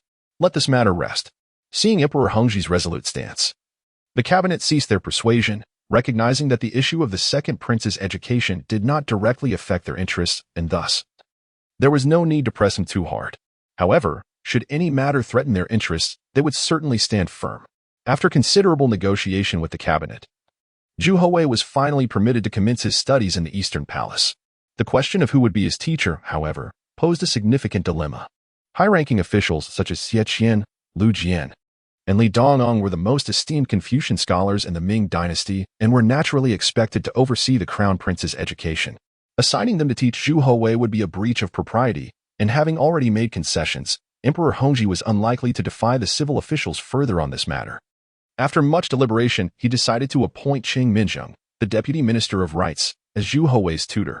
In terms of official rank, the Deputy Minister was of the 3rd grade, not overly high yet sufficiently respectable, making him an adequate choice for overseeing Zhu Houwei's education. Furthermore, Qing Minzheng had previously instructed Emperor Hongzhi, elevating his status further. This clearly demonstrated Emperor Hongzhi's deep affection for his second son. Having only 2 sons, with the kingdom entrusted to the elder, he would not slight the younger in any regard, irrespective of Zhu Houwei's desires. Emperor Hongzhi would provide him with the finest of everything. Thus, Qing Minzheng smoothly became Zhu Houwei's tutor in the Eastern Palace. A dedicated hall, named Qingde Hall, was established as the venue for Zhu Houwei's educational pursuits. In the 11th year of Hongzhi, in the autumn month of August, Zhu Houwei formally commenced his Enlightenment education. On that day, he arose early, attended by the maid Xiao Yi, and proceeded to Kunning Palace. Empress Zhang had personally embroidered a small book bag for Zhu Houwei. Yet instead of books, it was filled to the brim with snacks and treats. The educational materials for his enlightenment were already available in the Eastern Palace. There was no need for Zhu Houwei to carry books to and fro. This was the Ming Imperial Palace, not a rural school where he would need to bear books for his studies. Observing the little chubby boy with his satchel slung over his shoulder, Empress Zhang found herself both amused and tearful. Her little one was growing up so fast and was already on the verge of beginning his education. However, she understood that his education was of paramount importance. Chapter 21. Qing Minzheng. The path from Kunning Palace to the East Palace was not particularly long. Accompanied by eunuchs, Zhu Houwei soon arrived at the East Palace. At this moment, the sky was just beginning to brighten. Zhu Houzhao, already aware that Zhu Houwei would be coming to the East Palace for lessons today, had risen early and eagerly dashed to meet Zhu Houwei, exclaiming, "Brother, I'm so glad you're here. I was utterly bored attending class alone." Zhu Houwei took out some pastries from his small backpack and offered them to Zhu Houzhao, saying, "Eldest brother, mother asked me to bring these for you. Enjoy." Zhu Houzhao, with a cheerful grin, hastily stuffed the pastries into his mouth and excitedly told Zhu Houwei, "Lu Jin and his companions caught 2 crickets today, and they are battling in a little jar. It's quite a spectacle. Come, let me show you." This elder brother, when it came to play, was more enthusiastic than anyone else. However, his excitement was soon doused when Grand Scholar Xie Qian entered, addressing Zhu Houzhao, "Your Highness, it is time for class." Reluctantly, Zhu Houzhao complied, remembering his promise to Zhu Houwei to learn the 6 virtues and 6 vices, and obediently followed Xie Qian to his studies, reminding Zhu Houwei, "I'll show you after class." After Zhu Houzhao departed, Zhu Houwei, with his short legs, made his way to Qingde Hall, sitting obediently on a bench, awaiting the arrival of his teacher. Before long, a man in his 50s, clad in a crimson official robe, approached. In the Ming Dynasty, only high-ranking officials of at least the 3rd rank could wear such attire while entering the East Palace. Qing Minzheng, entrusted with the task of educating the second prince, naturally did not dare to be negligent. Upon entering the classroom, he bowed to Zhu Houwei, proclaiming, "I pay my respects to the second prince." This bow was a singular formality. Thereafter, in the classroom, he would be the teacher, and Zhu Houwei would be the student, with the appropriate relationship of teacher and pupil, rather than that of sovereign and subject. Only outside the classroom would they observe the latter etiquette. Zhu Houwei committed these customs to memory, understanding that in a feudal society, nothing was more significant than propriety, especially within the royal family, where the study of etiquette was of utmost importance. The Ming Dynasty possessed a plethora of enlightening texts, such as the 3-character classic, 100 family surnames, and 1,000-character classic. As for older texts, like the Zhangjiapian compiled by Li Si during the Qin Dynasty, they had long been overshadowed by the aforementioned works from the Tang and Song dynasties. Qing Minzheng chose the 3-character classic to initiate Zhu Houwei's education.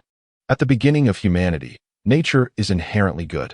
In ancient times, Meng Mu chose a neighborly place. Seated in the grand teacher's chair, Qing Minzheng earnestly recited, with Zhu Houwei following suit in a loud voice. Notably, the educational material was compiled by Qing Minzheng himself, adorned with illustrations accompanying the text, reflecting his dedication.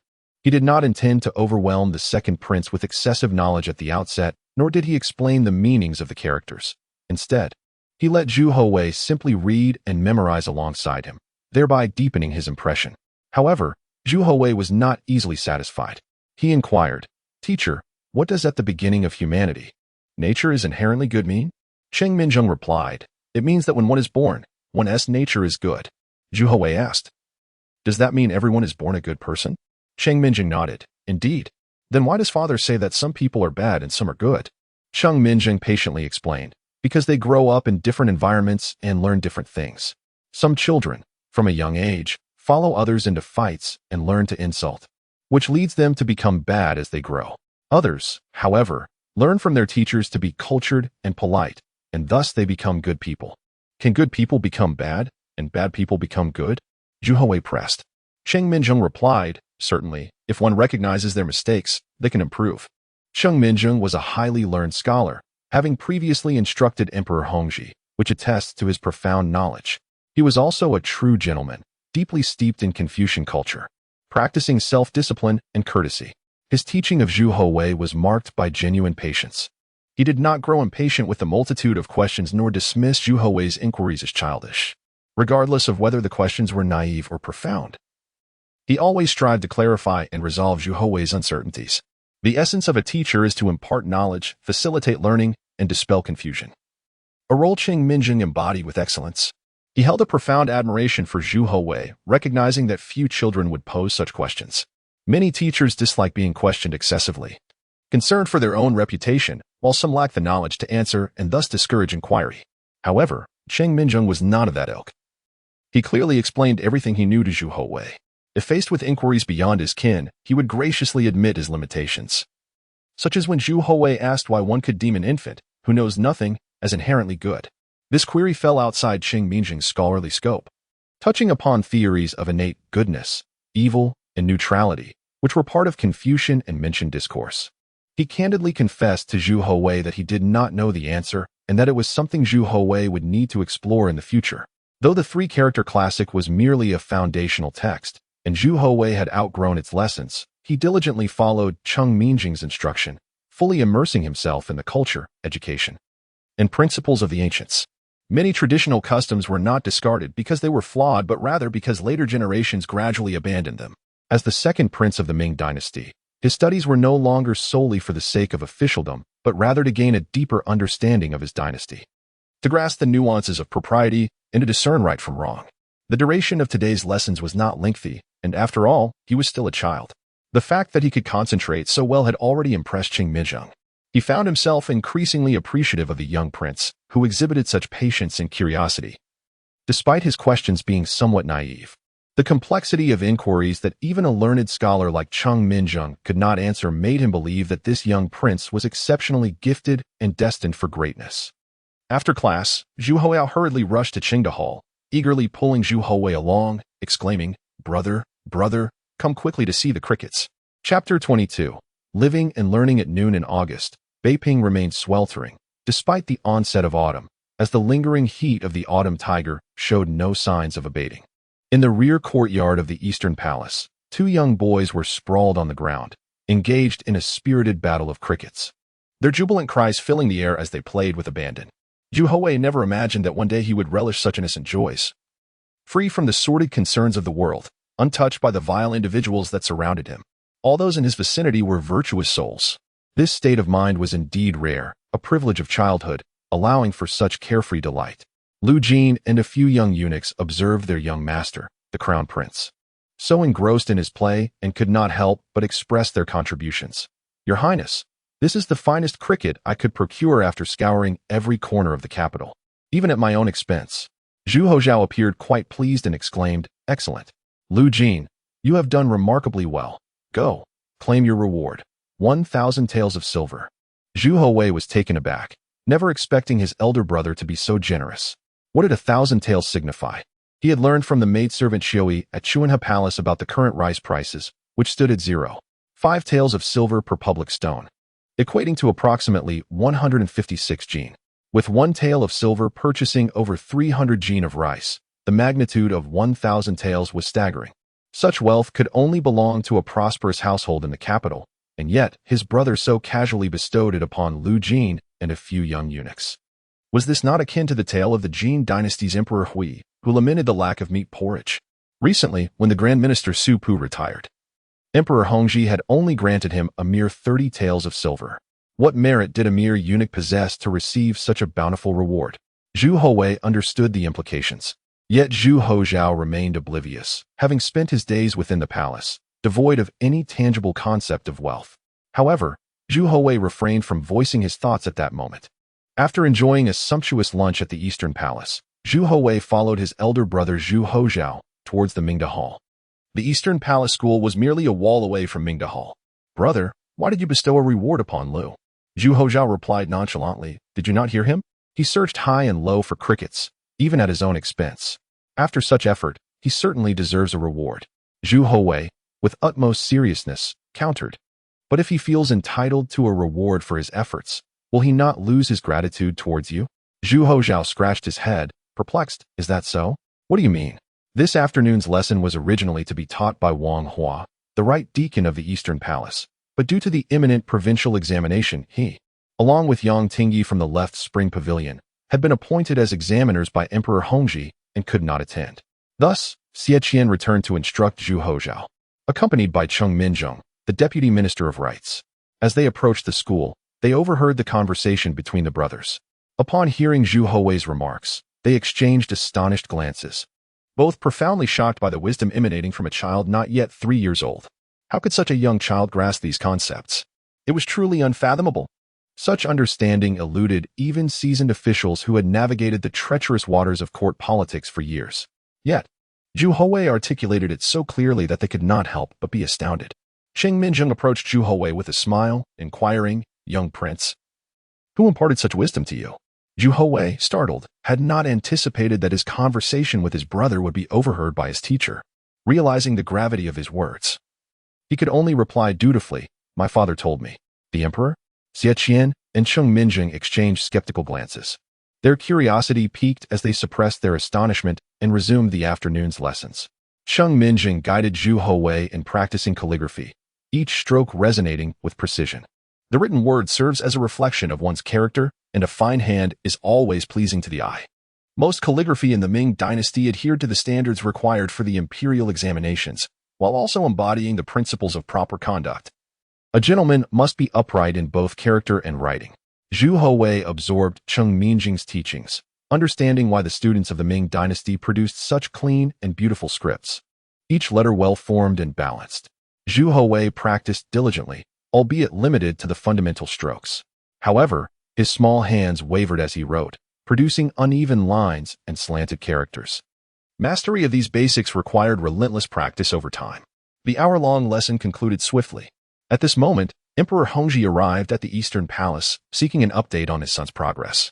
Both Xie Qian and Cheng Minzheng praised the boys for their diligence, though Cheng Minzheng's commendation was heartfelt, while Xie Qian's bore a hint of bitterness. Clearly, Zhu Houzhao had been daydreaming during the lesson again. Emperor Hongzhi sighed inwardly, wishing for a reversal of roles. Zhu Houzhao, as the crown prince, should diligently prepare for his future responsibilities. As for Zhu Houwei, the emperor preferred his second son to be a bit mischievous, considering he was destined for a regional title and did not require excessive cleverness or studiousness. "Your Majesty." Xie Qian exchanged a glance with Cheng Minzheng and respectfully addressed Emperor Hongzhi.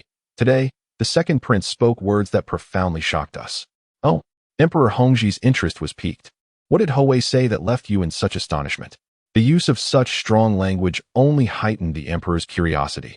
How could a child under 3 evoke such reactions from learned scholars? Xie Qian recounted Zhu Houwei's earlier remarks to Emperor Hongzhi, concluding, "The second prince stated that it was your Majesty who taught him." Emperor Hongzhi himself was taken aback. While it was true that he had imparted wisdom to Zhu Houwei, it had been a mere offhand comment. He had once spoken to Zhu Houwei about the futility of bureaucratic diligence without noble intent, emphasizing the importance of true merit. Who would have guessed that his words would resonate so deeply, that the child would grasp and apply them so aptly? It was indeed remarkable. Chapter 23. The prodigy Emperor Hongzhi cast a deep, appreciative glance at Zhu Houwei, who was playfully racing behind Zhu Houzhao. This world is not devoid of prodigies. There are countless examples, such as Fang Zhongyong, who could compose poetry at the tender age of 5, and Yang Tingyi, who grasped the intricacies of tonal patterns by 4. Any father would wish for their offspring to thrive, and the emperor is no exception. Xie Qian and Cheng Minzheng congratulated Emperor Hongzhi with folded hands, merely stating that the second prince possessed remarkable talents, without excessive praise, for he was merely the second prince of the Ming Dynasty, not the crown prince. Had those words been uttered by the crown prince, Xie Qian and Qing Minzheng would have certainly spread the news far and wide, but that was not the case now. Once Xie Qian and Qing Minzheng departed, Emperor Hongzhi took the two little ones toward the palace. The meals were already prepared in Kunning Palace. Having not seen Empress Zhang for a day, Zhu Houwei dashed over and clung to her leg, exclaiming, "Mother!" Empress Zhang wiped the sweat from Zhu Houwei's forehead with a handkerchief and inquired, "Where's your school bag?" Zhu Houwei shrugged, clearly having forgotten it. Empress Zhang chuckled in exasperation and instructed a maid to take Zhu Houwei for a quick wash. Turning to Zhu Houzhao, she said, "You should wash your hands too." Zhu Houzhao protested, "Mother, why not let them serve me? Do you think this is the Eastern Palace? Go wash yourself." Empress Zhang scolded, her tone markedly different towards her two sons. Once Emperor Hongzhi and Empress Zhang were seated, the three children took their places. Empress Zhang presented her embroidery work to Emperor Hongzhi. "Wow, a duck! Mother, this is a duck!" Zhu Houwei exclaimed, pointing at the embroidery. Zhu Xiaorong blushed slightly and corrected him. "Brother, this is not a duck, it's a mandarin duck." Emperor Hongzhi looked at Zhu Xiaorong, bemused, and asked, "Did you embroider this?" Zhu Xiaorong shyly nodded. Emperor Hongzhi sighed, taking a moment before remarking, "At least you know how to use a needle and thread." "Father, you need not praise me so," Zhu Xiaorong thought. However, she privately mused about her lackluster embroidery skills, perhaps indicative of a complete absence of talent. Zhu Houzhao laughed heartily. "Sister, you must be joking. We are done for." Empress Zhang shot Zhu Houwei a stern glare. "Be quiet. How could an elder brother speak to his sister like that? Do you have the audacity to criticize your sister when you have learned what today?" Zhu Houzhao smirked and replied, "Mother, I have learned about the 6 virtues and 6 vices. In the conduct of a minister, there are 6 virtues and 6 vices. Practicing the 6 virtues leads to honor, while committing the 6 vices leads to disgrace." What are the 6 virtues? First, it is the budding of intentions. Once Zhu Houzhao finished his display, Zhu Houwei clapped enthusiastically. "Brother is amazing. Brother is amazing." Zhu Houzhao patted his chest proudly. "Of course. I just didn't want to tell you yesterday. It doesn't mean I couldn't." Understanding her elder brother's prideful nature, Zhu Houwei chuckled inwardly, knowing that today he had provided enough emotional value for Zhu Houzhao, which would likely inspire greater effort in his studies henceforth. After all, as the crown prince of the Ming Dynasty, acquiring knowledge is undoubtedly beneficial. Not only did Zhu Houwei support Zhu Houzhao, but their parents, Emperor Hongzhi and Empress Zhang, also smiled and nodded in approval, greatly satisfying Zhu Houzhao's vanity. At last, after Zhu Houzhao finished speaking, they could finally eat. Empress Zhang turned to Zhu Houwei, asking, "What about you? What did you learn with your teacher today?" Zhu Houwei replied, "Mother, I learned the 3-character classic. At the beginning of man, nature is inherently good." Upon hearing Zhu Houwei recite the 3-character classic, Empress Zhang could not restrain her praise. "My son is clever, indeed." The 2 great-grandsons of the Zhou family were constantly paraded by their grandmother, boasting that they could recite the intellects at the age of 7 or 8, declaring them prodigies, while our second son, not yet 3, can recite the 3-character classic in just a day. The relationship between the Zhang and Zhou families remained tense, with both clans vying for their own interests, inevitably leading to conflicts that hindered reconciliation. Emperor Hongzhi smiled and remarked, "He surpasses his elder brother by far. Even the teacher praises him as a prodigy." Empress Zhang replied, "Is that so?" There were certain matters that Emperor Hongzhi could not elaborate on, so he shifted the topic. "In a few days, it will be the grandmother's birthday celebration. I have decreed that the Empress Dowager shall relocate to Qingning Palace, and the banquet shall be held there. Please inform the various concubines in the harem to prepare for the occasion." Recently, Emperor Hongzhi had been engaged in extensive construction, building the Yuxiu Pavilion on Wanshui Mountain, as well as expanding Chuanhe Palace and Qingning Palace. Because of this, he faced censure from the Duke of England and other officials for excessive expenditures. Chuanhe Palace was expanded for Zhu Houwei, while Qingning Palace was enlarged for his grandmother, an act of love for his child and filial piety toward his elder. Despite the criticism from the outer court, Emperor Hongzhi did not halt the projects. As for the Yuxiu Pavilion on Wanshui Mountain, that expenditure came from his own treasury, specifically allocated for the construction of a Taoist pavilion. Thus, Emperor Hongzhi continued the work unabated. All matters in the harem were overseen by Empress Zhang, who respectfully nodded in understanding. "I shall take care of it." She then addressed Zhu Houzhao and Zhu Houwei. "You two study diligently in the coming days. When your grandmother's birthday arrives, you must perform well. This banquet would attract many guests, and Empress Zhang was determined to ensure her two sons made a good impression before the noble women and concubines, especially since the previous Dragon Boat Festival had left her feeling embarrassed due to their behavior. "Mother, what is a birthday banquet?" Zhu Houwei asked.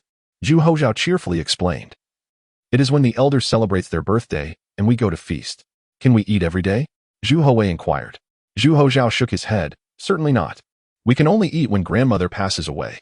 Cough, cough, cough. Empress Zhang and Emperor Hongzhi coughed violently, shooting an admonishing glare at Zhu Houzhao. "Do not speak nonsense. Will we not eat when grandmother passes?" Zhu Houwei asked. "Of course we will eat," Empress Zhang affirmed. Zhu Houzhao retorted. "Then why did you say I was talking nonsense? I know this. I am quite knowledgeable." Empress Zhang, exasperated, thought to herself how to manage this mischievous child. "You are correct. Let us eat now. You three. Prepare a gift for your grandmother to bring her joy and earn some red envelopes." Zhu Houwei asked, "Mother, what is a red envelope?" Empress Zhang replied, "It is a blessing for your future safety. It is a custom." "What is a custom?" Empress Zhang. Chapter 24. Enlightenment of rhymes. As the next fortnight unfolded, the weather gradually turned cooler, prompting Zhu Houwei to don a small long gown while still sporting his open-crotch pants as he busily traversed between the Eastern Palace and the Chuanhe Palace. During this period, Zhu Houwei made considerable strides in his literary education, producing commendable writings that filled Cheng Minzheng with pride. As a teacher, there is no greater joy than nurturing an exceptional student. Within these 2 weeks, the autumn examinations across the Ming Dynasty concluded, yielding notable scholars such as Luan Wenxiu from Guangdong and Tang Yin from Nanjing, each claiming the top honors in their respective regions. The upcoming imperial examinations in the 12th year of Hongzhi were destined to be extraordinary. One day, during a brief respite in his lessons, Zhu Houwei approached Cheng Minzheng with a query. "I wish to compose poetry. What should I learn?" Cheng Minzheng was taken aback. Although Zhu Houwei was now 5 years old, he was, in reality, still 3 months shy of his 3rd birthday. The notion of a 3-year-old attempting to write poetry seemed almost fantastical. While history does boast child prodigies like Fang Zhongyong, who could pen verses by the age of 5, it was generally expected that such talents would emerge around 4 years of age. Curious, Cheng Minzheng inquired, "What prompts your desire to write poetry?" Zhu Houwei replied earnestly, "My great-grandmother's birthday is approaching, and I wish to compose verses in her honor." Cheng Minzheng, smiling at the child's filial piety, did not dismiss his ambition but instead advised, "For the second prince to write poetry is no simple task. You must first delve into the study of phonetics." It is noteworthy that the study of phonetics was not a mere invention of the Qing dynasty. It traces back to the Song dynasty with the emergence of Ping Shui Yun, a guide dedicated to phonetic principles. By the Yuan and Ming periods, various editions such as those by Zhu Mingben, Lu Jieben, and Pan Yingben had been compiled, with the Ming dynasty scholars predominantly referencing Zhu Mingben's work. As Zhu Houwei expressed interest in phonetic enlightenment, Cheng Minzheng commenced a meticulous explanation of initials and finals, categorizing the similarities and distinctions among them. Zhu Houwei listened intently, grasping the concepts, and began reciting the principles alongside Cheng Minzheng. While mastering phonetics might enable him to rhyme, the art of poetry encompasses more than mere rhyming. It requires the infusion of depth and nuance, a feat that seems rather ambitious for a child. Cheng Minzheng chose to focus primarily on phonetics, setting aside the complexities of poetic structure for the time being. After the day's lessons concluded, Zhu Houzhao eagerly pulled Zhu Houwei to the backyard for a cricket match. Zhu Houwei inquired, "Elder brother, mother mentioned we shall soon attend a banquet. What gift will you present to our great-grandmother?" Zhu Houzhao replied, I completely forgot." Zhu Houwei sighed internally, thinking, "Elder brother, you truly are something else. It has only been half a month, and you've forgotten entirely. Brother, what about you? What gift are you preparing?" Zhu Houwei shook his head, saying, "I have none.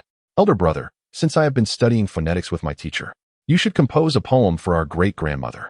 Zhu Houzhao dismissed the idea. "How could I possibly write poetry? 2 crickets sit in the bamboo. Their fight causing feathers to flutter. How is that? Does it rhyme well? Am I impressive, brother?" Zhu Houwei thought to himself, rhyming is one thing, but this poem is not suitable for presenting to the matriarch. It would surely infuriate our mother. "I can compose poetry too," Zhu Houzhao scoffed, waving his hand dismissively. All right, enough boasting. If elder brother cannot do it, how can you?" "I truly can. Just listen." "Fine," Zhu Houzhao said, then recited, "This old lady is not human." Zhu Houzhao's eyes lit up, bursting into laughter. Well done. Brother, I never imagined you shared my sentiments about her. This line is brilliant. Zhu Houzhao's lack of fondness for Empress Zhou stemmed from a previous incident where she had scolded him, leading to his aversion. Mother Queen descends to the mortal realm. Zhu Houzhao stared blankly at Zhu Houwei, then clapped his hands in admiration. Well done, brother. You have quite the talent. This twist is commendable, Zhu Houwei declared. Then this poem is for you. Zhu Houzhao shook his head. This is your creation. Why would I take it? I do not want it. Because you are the crown prince. You must let others recognize your extraordinary talent. Zhu Houwei understood that no matter how exceptional he appeared, it was ultimately futile, as he could never ascend to the throne of the Ming Dynasty. His elder brother could, and thus needed to display his remarkable qualities to solidify his position and enhance the favorable rumors surrounding him. There are more lines to the poem, Zhu Houzhao urged. Continue. Zhu Houwei recited, the child grows to become a thief. Zhu Houzhao shook his head, correcting him. Brother, such aspirations are misguided. Do not aspire to be a thief. That is the way of villains. You should aim to be the crown prince. Do not settle for less. Rather, strive to be an emperor. At that time, you shall appoint me as the grand general. I shall ride into battle and vanquish all evildoers. Zhu Houwei found himself at a loss for words regarding his elder brother's whimsical nature, only managing to respond, stealing peaches to present to mother. Zhu Houzhao stared in astonishment. Brother, you are truly a genius. You can genuinely compose poetry. Wow, you are becoming quite impressive. Zhu Houwei followed closely behind Zhu Houzhao as he fetched honey water. Pouring a cup for Zhu Houwei and keeping one for himself, gulping it down. Elder brother, this poem is for you. For me? Why would I take it? Is it not your creation? Zhu Houwei explained, when our great-grandmother celebrates her birthday, you shall recite it. Zhu Houzhao shook his head. Why would I steal your thunder?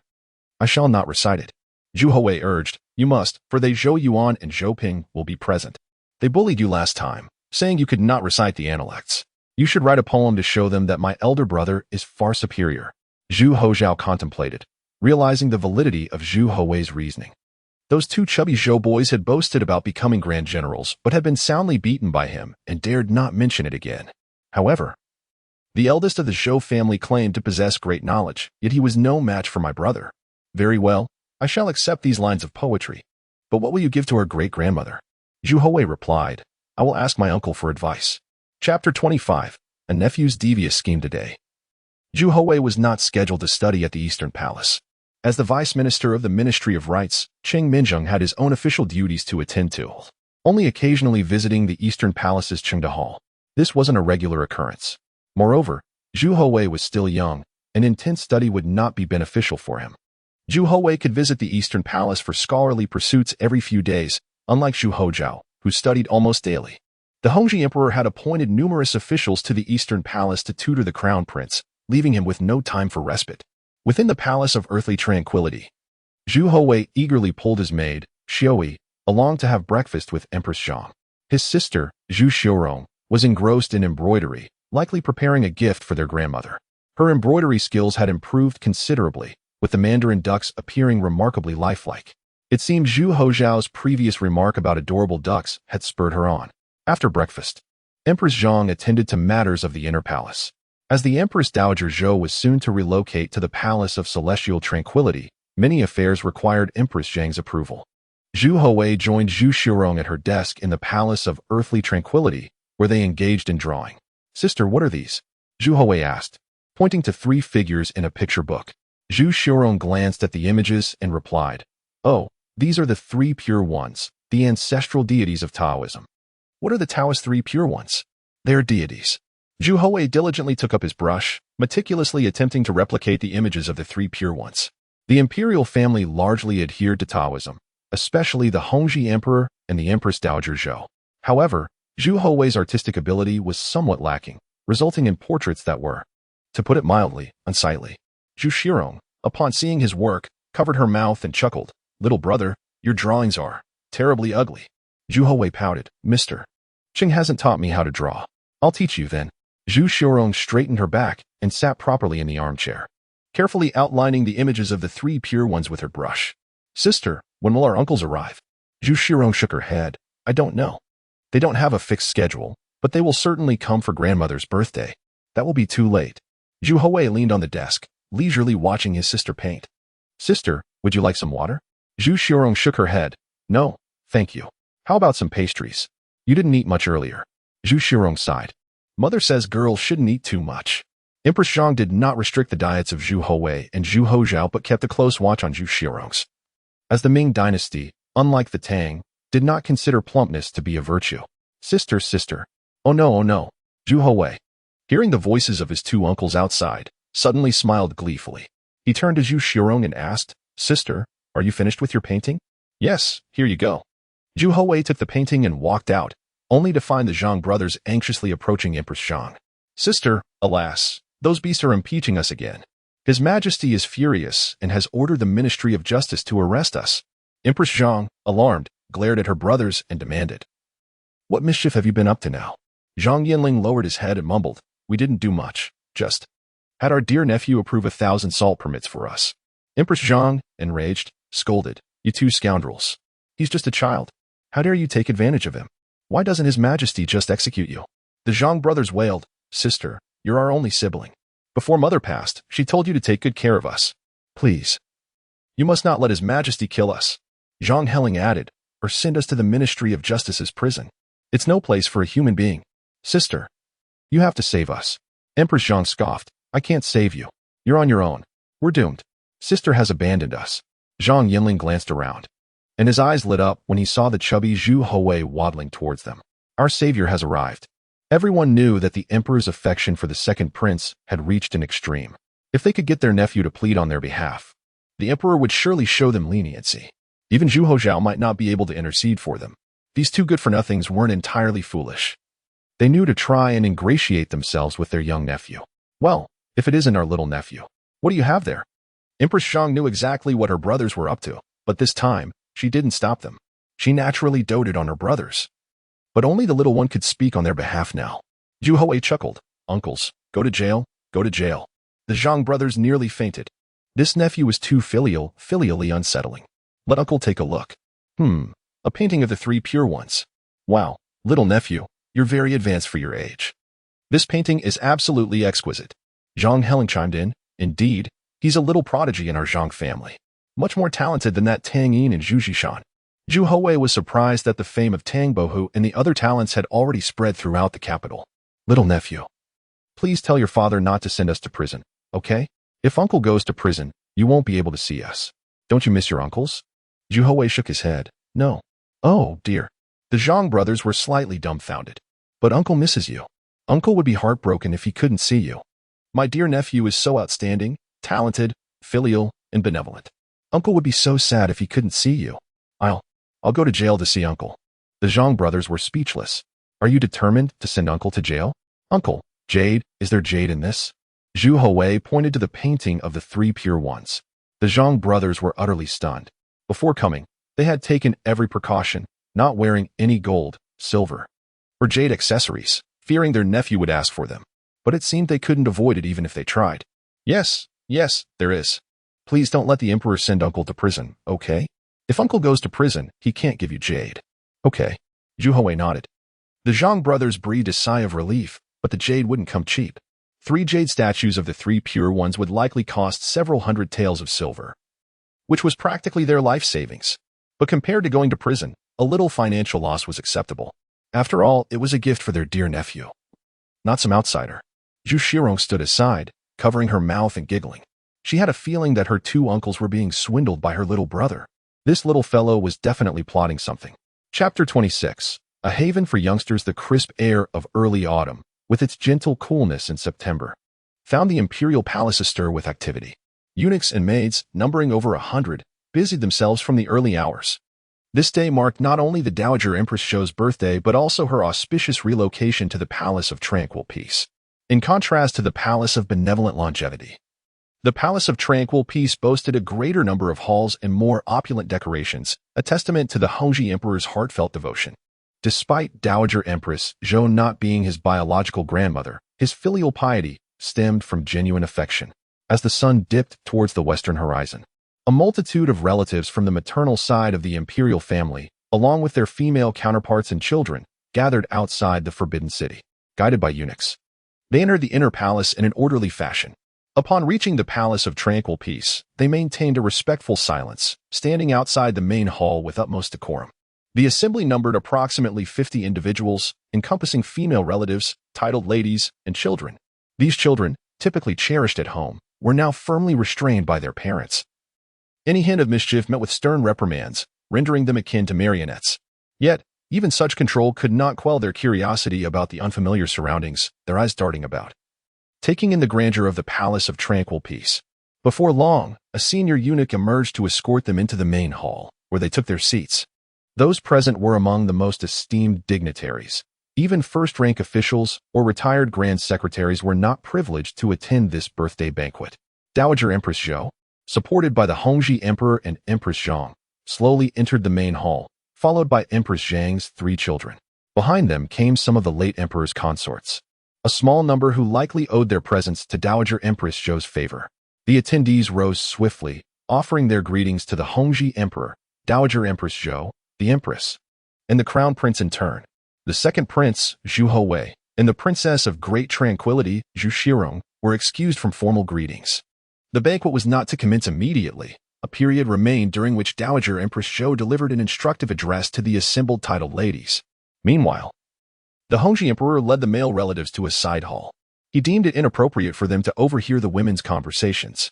Moreover, with much of his energy devoted to state affairs, the Hongzhi Emperor had not seen these high-ranking nobles, whose ancestors had rendered great service to the Ming Dynasty, for some time, and wished to extend his personal regards. As for the children, Dowager Empress Zhou encouraged them to play and mingle. Among these offspring of powerful families were both boys and girls, and the possibility of catching the crown prince's eye was not lost on the relatives, a delightful prospect. However improbable, young Zhou Yuan proudly recited passages from the intellects to a group of children. Though his repertoire remained limited to the master said, to learn and at due times to repeat what one has learned, is that not after all a pleasure? And to have friends coming from distant quarters, is that not delightful? Despite having studied for some time, the 8-year-old's limited progress suggested a certain dullness, yet he remained self-satisfied. Zhou Ping, Yuan's younger and considerably sturdier brother, challenged Zhu Houzhao with a hint of defiance. Your younger brother tricked me last time. I want to wrestle you again. Zhu Houzhao scoffed. You are unworthy. Zhou Yuan, do you know the 6 virtues and 6 vices? Zhu Houzhao then inquired of Zhou Yuan. Zhou Yuan, hesitant to speak to Zhu Houzhao, clearly did not know the answer. He turned to a girl of 7 or 8, saying, Sister Zhang, let me recite the intellects for you.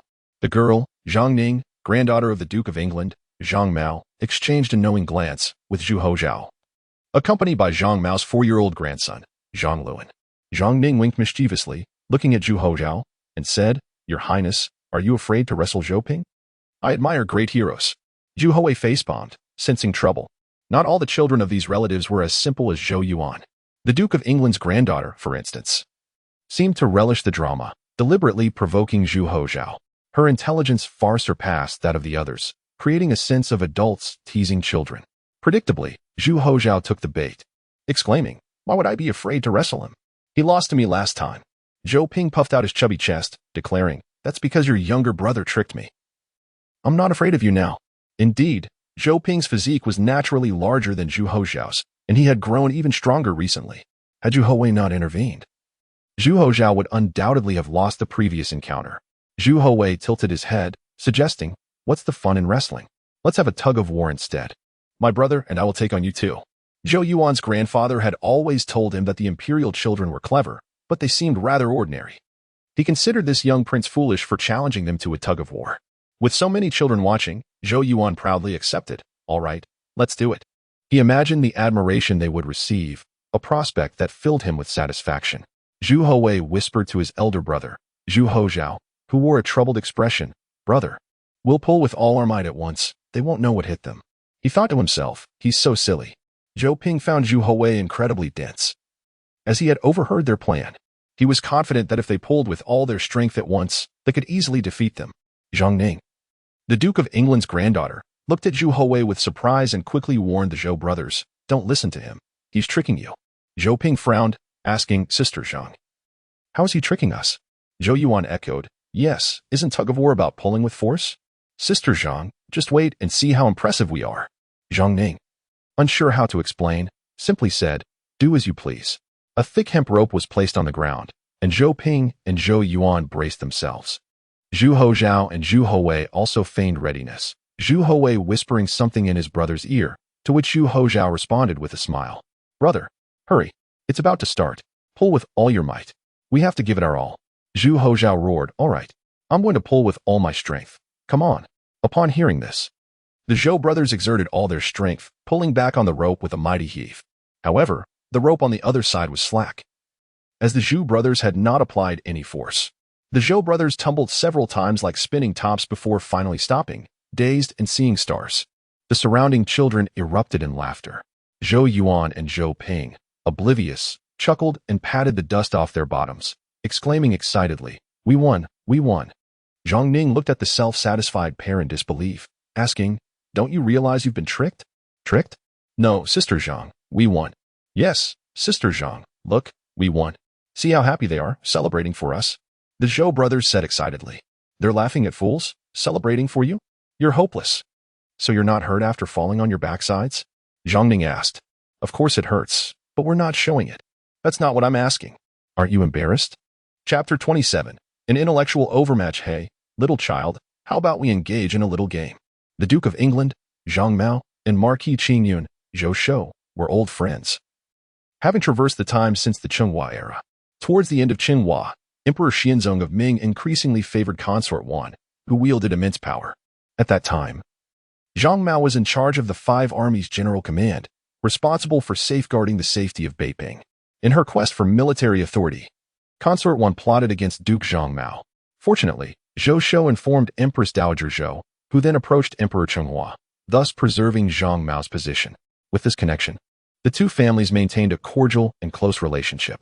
Observing the 2 young grandsons of the Zhou family being toyed with by Zhu Houwei, Zhang Ning found the situation both exasperating and amusing, and decided to lend the young lads a hand. "How do we play?" Zhu Houwei inquired, intrigued. Zhang Ning retrieved a handful of silver coins from her waist pouch and commanded someone to bring a porcelain bowl. She covered the bowl and said to Zhu Houwei, "You cannot touch the bowl with your hands. If you can retrieve the coins, they are yours. If not, you owe me a silver ingot. What do you say?" The surrounding children were astonished. How could one possibly retrieve the coins without touching the bowl? Zhu Houwei showed little interest. "Surely not. People say the royal children are the cleverest, yet it seems otherwise," Zhang Ning teased.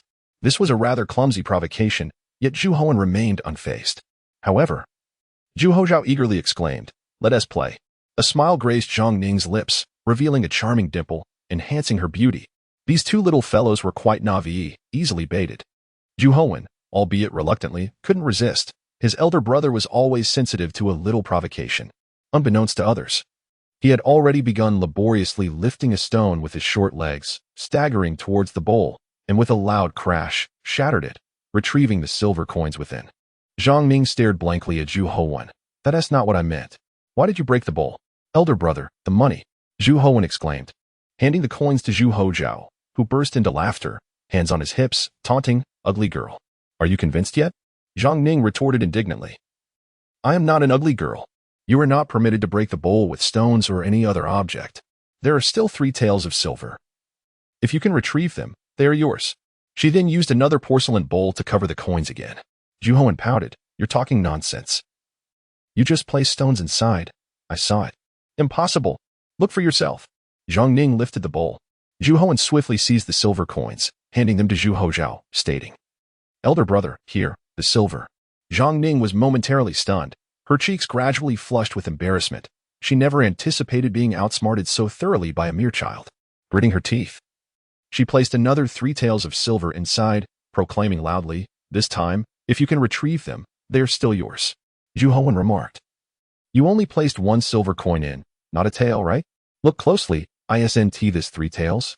Zhang Ning lifted the bowl again, and to her astonishment, Zhu Houzhao snatched the coins with remarkable speed. "Ha!" Zhang Ning nearly wept. The silver in her pouch was all her pocket money, now entirely gone. This was an undeniable intellectual defeat. The other noble children around widened their eyes in disbelief, staring at this scene, transfixed by Zhu Houwei and Zhu Houzhao. Their prowess was astounding. Even Sister Zhang was no match for them. How clever they were. Zhang Mao and several noblemen had just exited the side hall, their jaws dropping at the sight. A slight smile tugged at the corners of his mouth.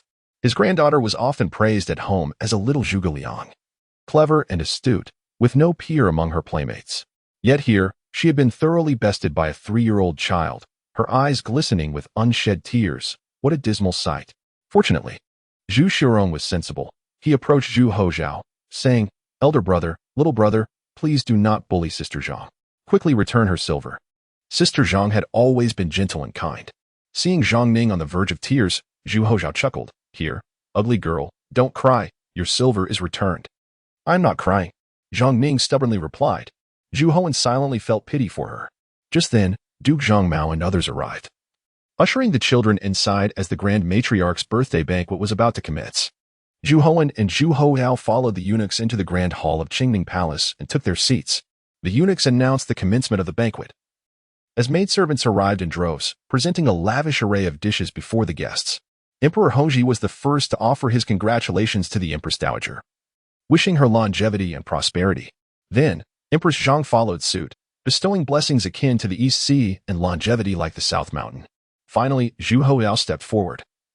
Addressing Empress Dowager Zhou, great-grandmother, "I would like to recite a poem for you." Both Emperor Hongzhi and Empress Zhang were taken aback. This child had learned to compose poetry?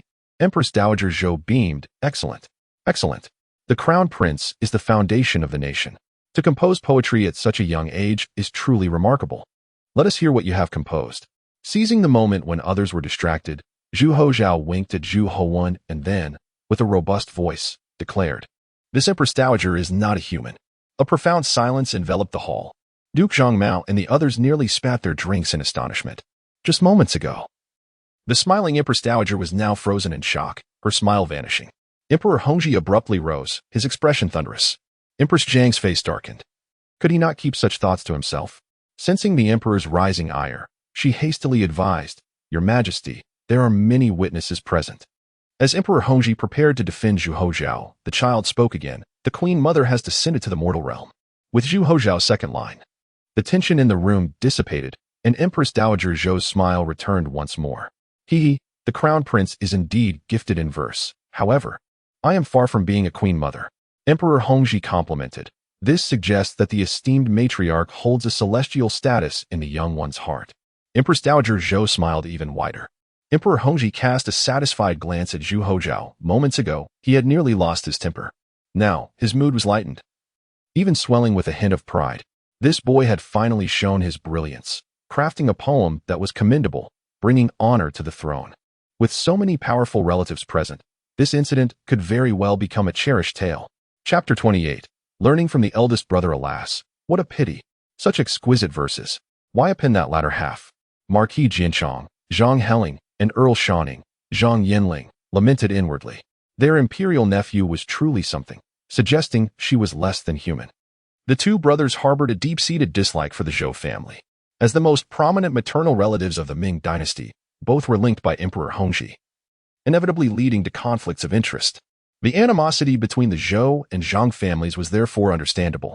Before Zhu Houzhao could finish his verse, he continued, "When I grow up, I'll be a thief." Good heavens! The Zhang brothers couldn't contain themselves this time, spitting out a mouthful of wine. What ambition! To think, if they weren't advanced in years, they might have considered claiming Emperor Hongzhi as their father. The Ming heir apparent, who wouldn't desire that? Yet this lad aspires not to be the crown prince, but a thief? A true prodigy. Empress Zhang's countenance was ashen. With so many aristocratic relatives watching, the boy had just earned her honor, only to squander it all in an instant. The Dowager Empress Zhou's beaming smile froze once more, and Emperor Hongzhi glared at Zhu Houzhao. His hands clenched within his dragon ropes. Had there not been so many present, he might have thrashed Zhu Houzhao on the spot. Most awkward were the officials, led by Duke of England, Zhang Mao. They struggled to find an angle to extricate the crown prince from his predicament. Zhu Houzhao chuckled and said to Empress Zhang, "To steal peaches of immortality and present them to my mother." A collective sigh swept through the hall of celestial purity as the hearts of those present soared and plummeted like a roller coaster. The suspense finally broken. They praised Zhu Houzhao for his filial piety and intelligence. Empress Zhang's displeasure waned, and she shot Zhu Houzhao a stern glance before breaking into a smile. The Dowager Empress Zhou beamed. "Excellent. The crown prince is the foundation of the Ming Dynasty. Since its founding, our dynasty is governed with filial piety. The crown prince, though young, diligently upholds filial piety, setting an example for all under heaven. These verses are quite accomplished. If he inherits the throne, He will surely govern the empire with utmost order. The assembled officials echoed the Dowager Empress Zhou, lavishing praise upon Zhu Houzhao. Zhu Houzhao grinned triumphantly. Imperial children are exposed to high-ranking officials and nobles from a young age. These dignitaries, usually of lofty status, might intimidate ordinary officials and commoners into silence. However, Zhu Houzhao lacked this inhibition, a result of his imperial upbringing, which instilled in him an innate sense of confidence. Emperor Hongzhi nodded slightly. But the ingrained Chinese virtue of humility prompted him to say, "Do not overpraise the crown prince. You have not seen his usual mischievousness." While the emperor could say this, the officials dared not interpret it literally. No fool would genuinely agree with Emperor Hongzhi that the crown prince was unruly. Those present at the banquet were all astute individuals. Empress Zhang patted the little appendage clinging to her lap and said to Zhu Houwei, "See how impressive your elder brother is? You must learn from him so that you too can create such verses and be praised as an intelligent child. Do you understand?" Emperor Hongzhi smiled knowingly and said to Empress Zhang, "He is but a child. I do not expect him to possess the same intellect as his elder brother. It is enough if he knows propriety and becomes a virtuous man in the future." The character of Ming Dynasty princes was often questionable. Although Emperor Taizu of Ming, Zhu Yuanzhang, loved his people, his sons often behaved lawlessly and incurred popular resentment in their fiefdoms. Even now, instances of local princes engaging in various illegal and disruptive activities continue to emerge. Emperor Hongzhi did not have high expectations for Zhu Houwei, hoping only that he would be benevolent to his people in his fiefdom and avoid excessive transgressions. Empress Zhang patted Zhu Houwei beside her and said, "Did you hear that?" Zhu Houwei responded with an "oh" and pointed to the food on the table before him, saying to Empress Zhang, "Mother, I want to eat prawns." Empress Zhang was speechless. "Never mind, this little glutton probably didn't hear a word I said." Amused, Empress Zhang said, "Not yet. You haven't presented your gift to your grand-grandmother yet. Quickly present these 3 jade statues to your grand-grandmother." Zhu Houwei struggled to carry the 3 jade statues of the 3 pure ones, waddling towards the Dowager Empress Zhou. Emperor Hongzhi whispered to the eunuch beside him, "What are you standing there for? Keep an eye on the second prince." He feared that Zhu Houwei might fall. After all, his second son was still young. It wouldn't matter if the jade statues broke, but if the child fell, these eunuchs' lives would be in jeopardy. "Grand-grandmother, may you live a long and happy life." The Dowager Empress Zhou smiled kindly and said, "Good, good. Grand-grandmother likes it very much. Our second child is the most wonderful." Although the Dowager Empress Zhou was not particularly fond of Zhu Houzhao, she favored Zhu Houwei. With the gift presentation concluded, the birthday banquet officially began. Emperor Hongzhi glanced at the Duke of England, Zhang Mao, and the other officials, and said with a smile, taking advantage of this auspicious occasion, "I hereby announce the bestowal of the title Prince Wei upon the Ming Dynasty's second imperial son." The entire hall of celestial purity fell silent. Generally, Ming Dynasty princes were granted titles upon reaching adulthood, or in the event of an early death. But now, Emperor Hongzhi had bestowed a title upon Zhu Houwei in advance, which astonished the officials. Subsequently, the assembled officials rose to pay their respects to Zhu Houwei. At this moment, His Highness Prince Wei was eating prawns with greasy lips. "Mother, peel them for me." Empress Zhang was both amused and exasperated and said to Zhu Houwei, "Your father has bestowed upon you the title of Prince Wei. They are paying their respects to you. Quickly tell them to sit down." Zhu Houwei responded with a clear voice, "You may all eat." "Thank you, Your Highness Prince Wei." "Grandfather, can you ask the emperor to make me a grand general?" The portly Shou Ping said to his grandfather, Marquis Qing Yun, Zhou Shou. Zhou Shou's face darkened, and he said angrily, "Of course not." Zhou Ping scratched his head. "Then why did the emperor bestow the title of prince upon Zhu Houwei? Why can't he make me a grand general?" Zhou Shou's face turned livid with anger. "Look at how fat you are, like a ball. Are you going to be kicked around as a ball on the battlefield? And you want to be a grand general?" The portly Shou Ping retorted indignantly. "Zhu Houwei is fat too, and he can be a prince. His father is the emperor. Don't you know what kind of person your father is?" Zhou Ping said. "Then let my father also be the M." Slap. Zhou Shou slapped Zhou Ping's fleshy bottom. "If you talk nonsense again, I'll beat the shit out of you." Zhou Ping wailed loudly. Zhu Houzhao came to Zhu Houwei's side with a grin and said excitedly, "Brother, those verses of yours were not bad. Was I impressive just now?" Zhu Houwei clapped his greasy hands. "Elder brother was impressive. You're not bad either. Father has bestowed the title of prince upon you. Father, bestow the title of crown prince upon younger brother too." Emperor Hongzhi, who was raising his cup to drink, nearly spat out a mouthful of wine in embarrassment. Get lost. Even with his excellent composure, Emperor Hongzhi couldn't help but curse. However, Emperor Hongzhi suddenly felt that something was not quite right. Chapter 29. The eunuch Li Guang. After Emperor Hongzhi berated Zhu Houzhao, he suddenly found himself lost in thought, gazing intently at Zhu Houzhao. "What did you just say?" Zhu Houzhao shrugged and replied, "If I tell you, you will only want me to leave. I want father to make my brother the crown prince, not a king." Emperor Hongzhi's expression darkened. "Not that line, the one before." Zhu Houzhao pondered for a moment before saying, "I remarked that my brother's poetry is impressive, and it has brought me some fame." Hiss. Emperor Hongzhi inhaled sharply, his gaze shifting incredulously to the chubby Zhu Houwei, who was busy devouring shrimp. "You mean that poem was composed by your brother?" "Indeed," Zhu Houzhao affirmed. The emperor's countenance fluctuated as he scrutinized Zhu Houwei. Observing the child's greasy mouth and pudgy hands smeared with oil, resembling a messy kitten, he remained skeptical. Surely, it must have been Cheng Minzheng, the right vice minister of rites, who assisted Zhu Houwei in crafting the poem. After all, the child was barely 3 years old. How could he possibly produce such verses? Although the poem was not particularly exquisite, merely a playful piece, had it been authored by an adult, Emperor Hongzhi would have deemed that individual incompetent. Yet, for a child to create such a poem was indeed remarkable and astonishing. What was even more surreal was that it originated from a 3-year-old, leaving Emperor Hongzhi feeling as though he were in a dream, deeming it an impossibility. Upon further reflection, he decided to inquire with Cheng Minzheng at a later time, as Zhu Houwei had him as his sole tutor.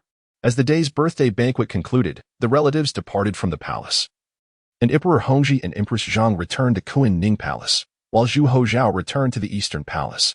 Upon Zhu Houwei's return to Chunyi Palace, he noticed that his maid, Xiao Yi, had tear stains on her face, which puzzled him. As his trusted maid, what could possibly distress her?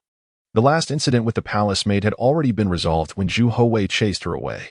What could be the matter this time? Xiao Yi, as usual, assisted Zhu Houwei with his bath, having warmed goat's milk and honey water, which she placed on the desk beside him. She quietly sat by his bed, narrating stories from outside the palace, albeit somewhat absent-mindedly. Curiously, Zhu Houwei remarked, "Sister Xiao Yi, you're ugly. Why are you crying?" Xiao Yi quickly wiped her tears and replied, "I haven't tea cried." Zhu Houwei took her hand and asked, "Sister Xiao Yi, did someone hit you?" "My brother hit Zhou Ping today, and Zhou Ping cried." Though this incident had not occurred, it aligned with the child's natural inclination to gently coax out the reason for Xiao Yi's distress, which was not a straightforward task for Zhu Houwei. With a sigh, Xiao Yi explained, "Your Highness, I am crying tears of joy because the prince has been conferred a title." Since she was reluctant to elaborate, Zhu Houwei chose not to press further. The following morning, Zhu Houwei rose early, as he was to attend classes at Ming Dynasty Hall in the Eastern Palace. Xiao Yi helped him dress and initially intended to escort him to Kunning Palace for breakfast. However, Zhu Houwei opted to take another maid to the palace instead. "Sister, Xiao Yi is crying. She is an adult. Why is she still crying?" The maid sighed slightly and replied, "Your Highness may not be aware, but Sister Xiao Yi is facing a marriage proposal."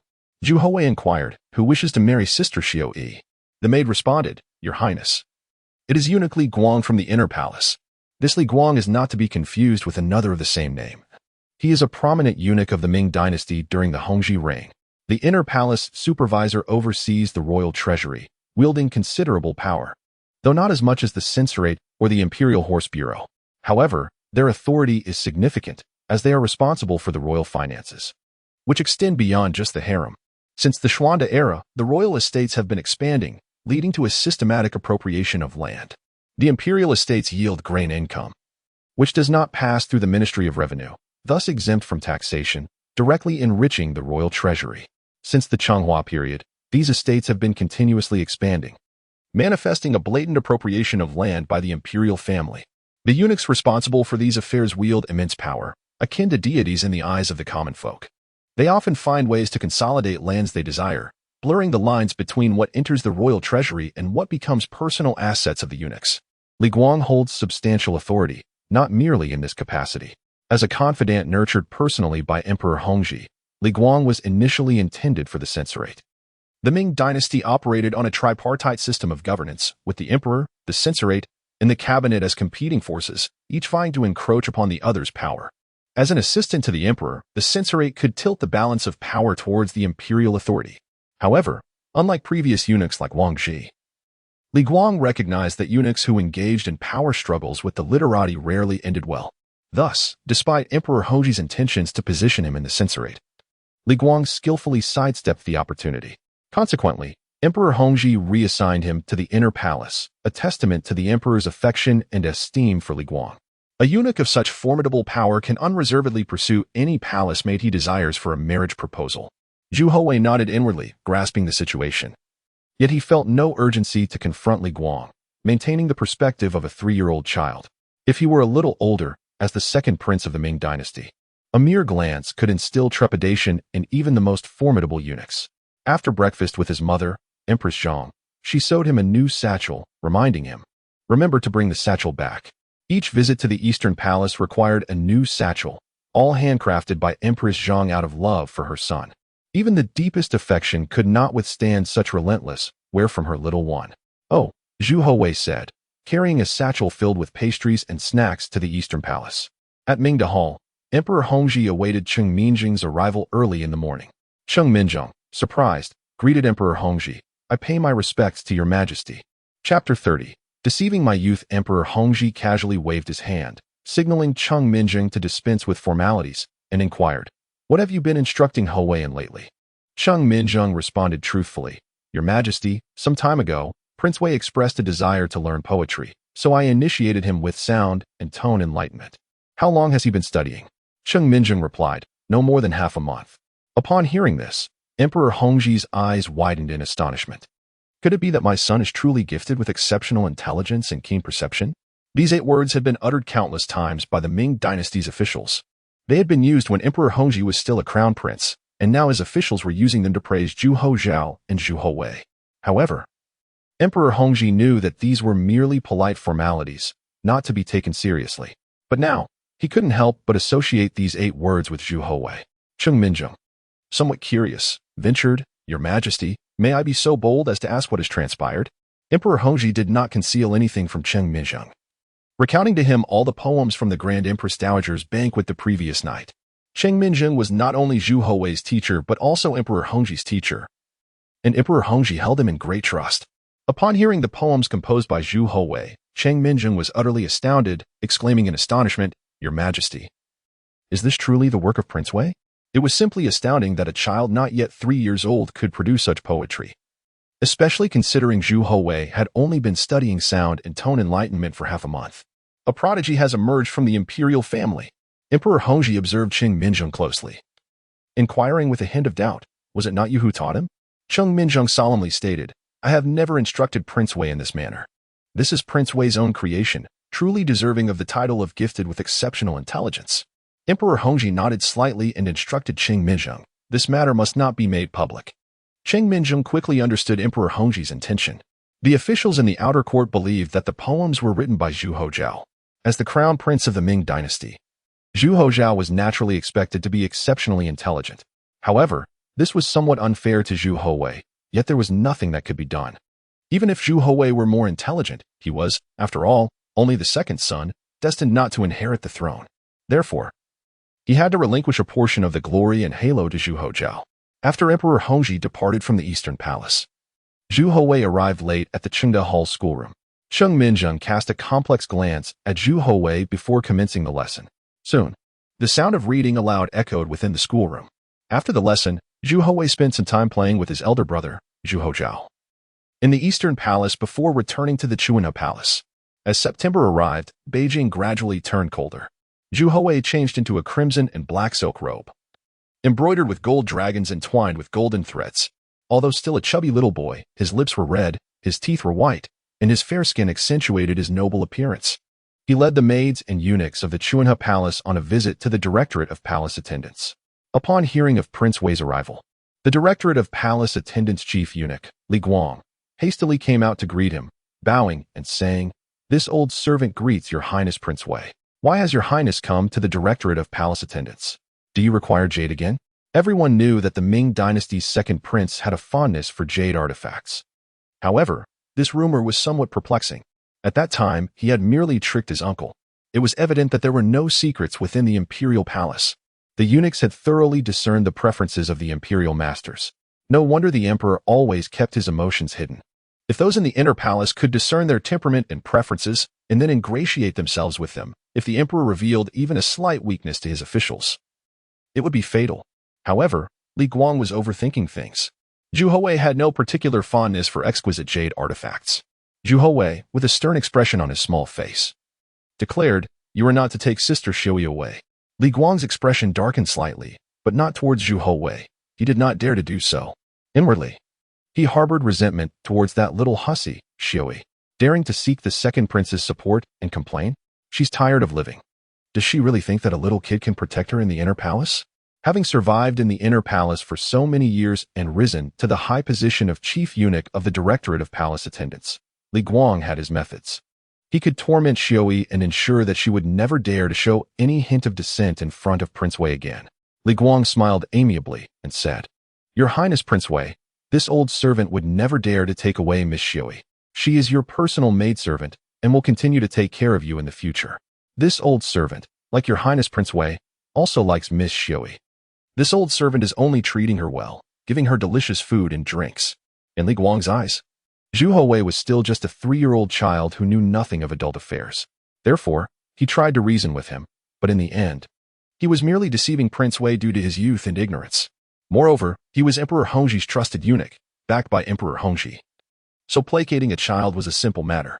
No wonder the civil officials detested these eunuchs, calling them the eunuch party. Compared to upright gentlemen and scholar officials like Qing Minzheng, these eunuchs appeared very obsequious and cunning. Qing Minzheng's respect for Zhu Houwei came from the bottom of his heart.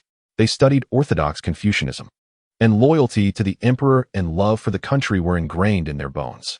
They adhered to etiquette and morality throughout their lives, never daring to overstep the boundaries. No matter how young Zhu Houwei was, he was, in terms of etiquette, an object of respect and affection for these officials, who naturally dared not overstep the boundaries of propriety. However, the eunuchs did not have this awareness. For example, Li Guang was now taking advantage of Zhu Houwei's youth and ignorance. But there were two sides to everything, no matter how despicable the eunuchs were. The emperors of the Ming Dynasty still needed to use them to restrain the power of the officials. However, these things were temporarily beyond Zhu Houwei's consideration. Zhu Houwei gave Li Guang a deep look, a look that was inconsistent with his age, causing Li Guang to feel a sense of bewilderment, momentarily thinking he was seeing things. When he looked at Zhu Houwei again, he had reverted to his childlike innocence. "Oh, so you also treat Sister Xiui well?" Li Guang nodded repeatedly like a chick pecking at rice. Yes, Your Highness Prince Wei, please rest assured." Zhu Houwei left with the maids and eunuchs. He knew that it was futile to continue speaking. Li Guang clearly did not regard him as Prince Wei. The Prince Wei whom the civil officials respected and loved was, in Li Guang's eyes, merely a naive little kid. He did not yet know the weight of his identity. He had always believed that Emperor Hongzhi was the only sky above him, but in reality, the entire inner palace and imperial family were his sky. His imperial father had spoiled him, making him arrogant to the point of being lawless. After Zhu Houwei left, Li Guang's face revealed a fierce expression that was completely different from before. He slapped the face of the small eunuch next to him and roared, "How the hell did you train that hussy? Why did she have the audacity to complain to Prince Wei?" A bloody mark appeared on the small eunuch's face. He covered his face in fear and said, "Foster father, I will definitely discipline her properly next time. I'm sorry, foster father. Drag him out and give him 10 strokes." Li Guang shouted sternly. Chapter 31. The fire at Qingning Palace. Zhu Houwei returned in disappointment, sitting alone in the Grand Master's chair within his study, revealing a somber expression that belied his youth. For the first time, he felt the sting of provocation, deceit, and disregard. To these servants, he was merely a child, regardless of his status as the second prince or the Prince of Wei, and while this was not entirely inaccurate, it stung nonetheless. Zhu Houwei, with his gentle and cultured demeanor, had been schooled by Qing Minzheng for quite some time, embodying the decorum of Confucian principles. However, his understanding of Confucian teachings diverged from the norm. He was not only familiar with philosophical reasoning but also possessed a rudimentary knowledge of more violent means if necessary. Confronting Li Guang, however, was no simple matter, as he was still a mere toddler, lacking any substantial power despite the affection of his parents. Dealing with the lowly female officials was manageable, for they were akin to slaves within the palace, but Li Guang was a different case altogether. He held a unique position, as Emperor Hongzhi placed great trust in him, relying on him to gather wealth in secrecy. Even if Zhu Houwei resorted to childish tactics to complain to his father, Emperor Hongzhi would not act against Li Guang without just cause. It was inconceivable that he would take action against Li Guang for the sake of a palace maid. Surely, the emperor understood the gravity of such matters. Historically, the machinations of emperors have seldom been for the welfare of the populace, but rather for the sake of balance and control. Li Guang was not only a means for the emperor to amass riches, but also a counterbalance against the civil officials, with the eunuchs in place. Emperor Hongzhi had an additional card to play. A gentle knock interrupted his thoughts, and Zhu Houwei's youthful countenance returned as he beckoned. "Come in." Xiao Yi entered, carrying a platter of pastries and fruits, addressing him respectfully, "Your Highness." "Xiao Yi, sister, you must eat too." "I dare not, Your Highness." With a smile, Xiao Yi approached with a basin of water, wetting a towel to gently wipe Zhu Houwei's chubby little hands. During the time he was misdiagnosed, it was Xiao Yi who had cared for him, while the other maids and eunuchs shunned him out of fear of contagion. Only she remained steadfast at his side. As Zhu Houwei recovered and the palace staff changed, Xiao Yi was the sole maid left behind. Observing Xiao Yi's troubled expression, Zhu Houwei cheerfully proclaimed, "Sister Xiao Yi, I want to wear new clothes. Please embroider new garments for me." "Very well," she replied with a smile. For the time being, he assigned her tasks to keep her occupied, hoping to use her presence as an excuse to deter Li Guang. No matter how powerful the eunuchs were, they would not dare intrude upon Spring and Harmony Palace as long as Xiao Yi remained there. Li Guang was determined to have his way with Xiao Yi, wanting to share a meal with her, yet Zhu Houwei had not yet devised a plan within the bounds of his age to resolve this predicament. He could only hold on to Xiao Yi for the time being, awaiting a more opportune moment. Suddenly, a commotion arose outside, piquing Zhu Houwei's curiosity. As the servants and eunuchs of Spring and Harmony Palace were typically reserved and disciplined. "Your Highness, I shall see what is happening," Xiao Yi quickly stated. "All right," Zhu Houwei replied. Yet, when Xiao Yi took an unusually long time to return, Zhu Houwei's curiosity grew. He ventured out, short legs carrying him to where several burly eunuchs were grappling with Xiao Yi, their expressions unfriendly. Upon seeing Zhu Houwei, the eunuchs immediately adopted a cordial demeanor, bowing deeply. "We pay our respects to His Highness, the Prince of Wei." Zhu Houwei's anger surged within him. Li Guang was indeed too brazen. He had thought Xiao Yi would be safe in Spring and Harmony Palace, yet Li Guang had shown him no regard whatsoever. "What are you doing?" he demanded. The eunuch smiled and replied, "We are looking for Miss Xiao Yi regarding certain matters. Sister Xiao Yi is to weave clothes for me. You can come back tomorrow." The eunuchs cast a menacing glare at Xiao Yi and hissed, "You better report to the inner palace tonight, or you will regret it." Xiao Yi bit her lip, remaining silent.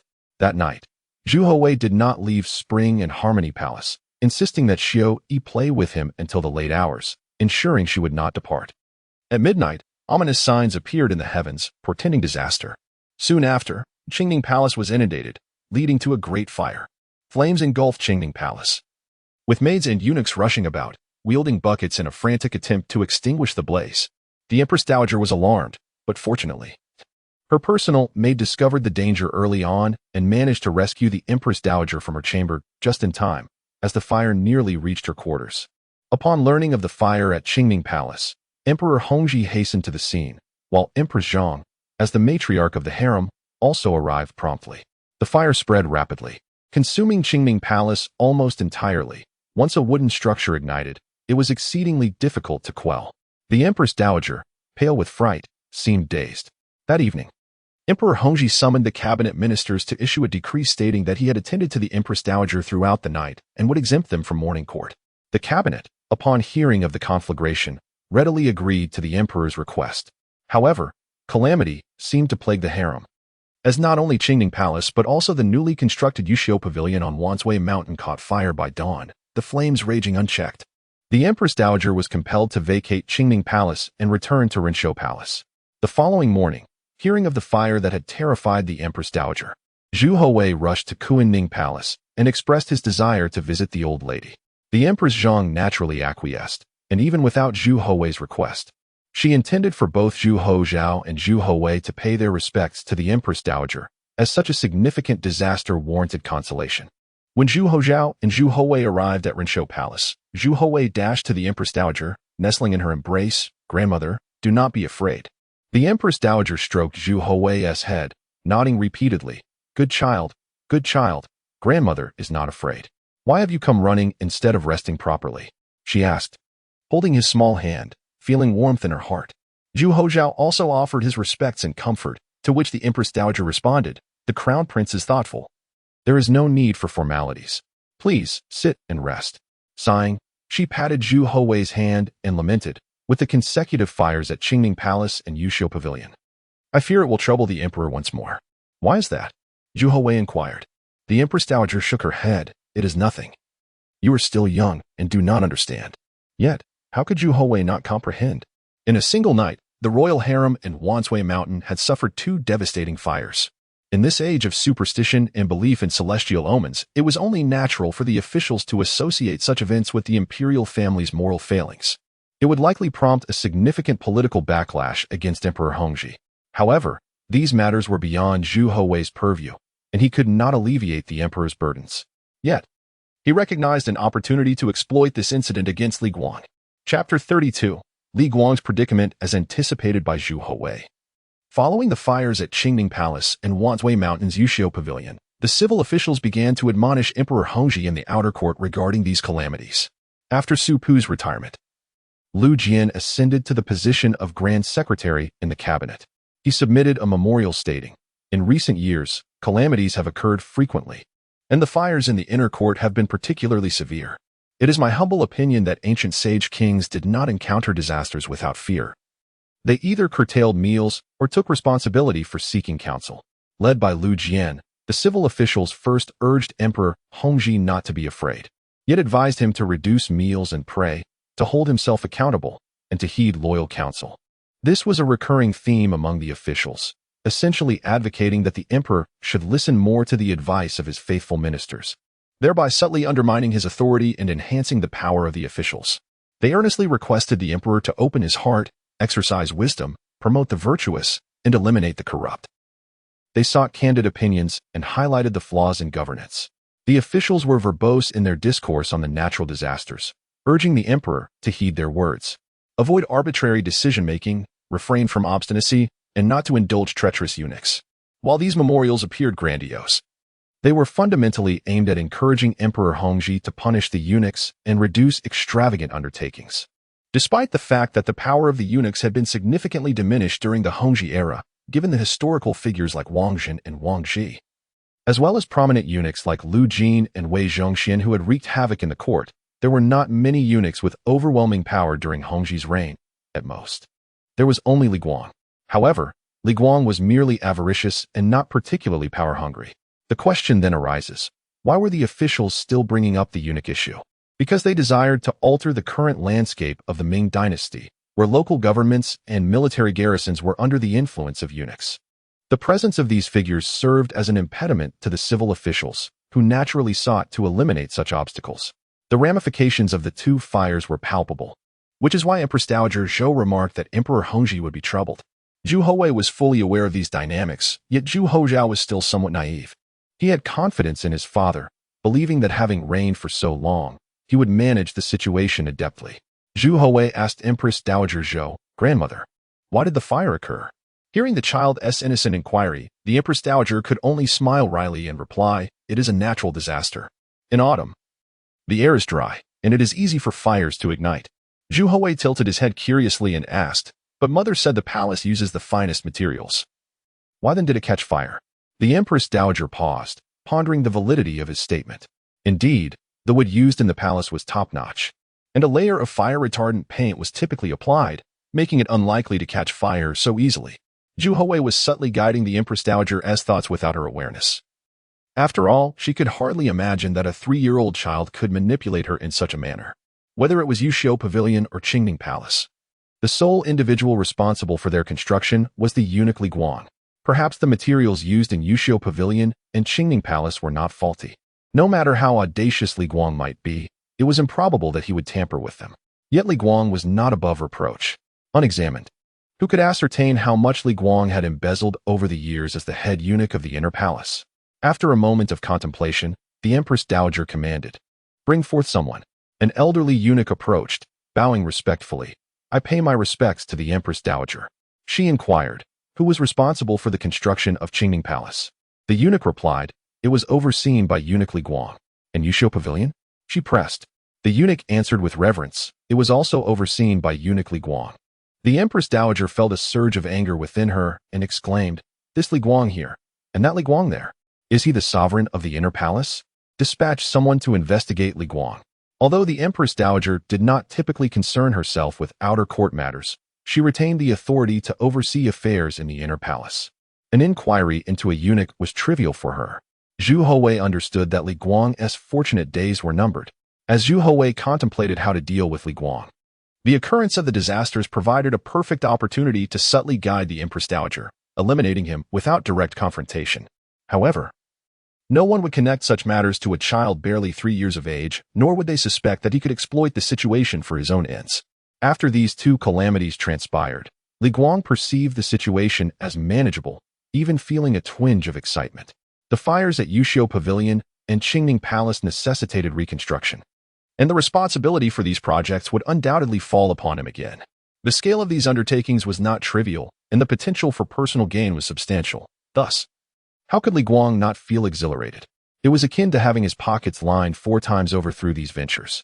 In high spirits, Li Guang, noticing several young eunuchs return without having apprehended the maidservants from Chuanhe Palace, reprimanded, "Where are they?" The young eunuchs explained that the Prince of Wei had intervened, and they dared not seize anyone forcibly.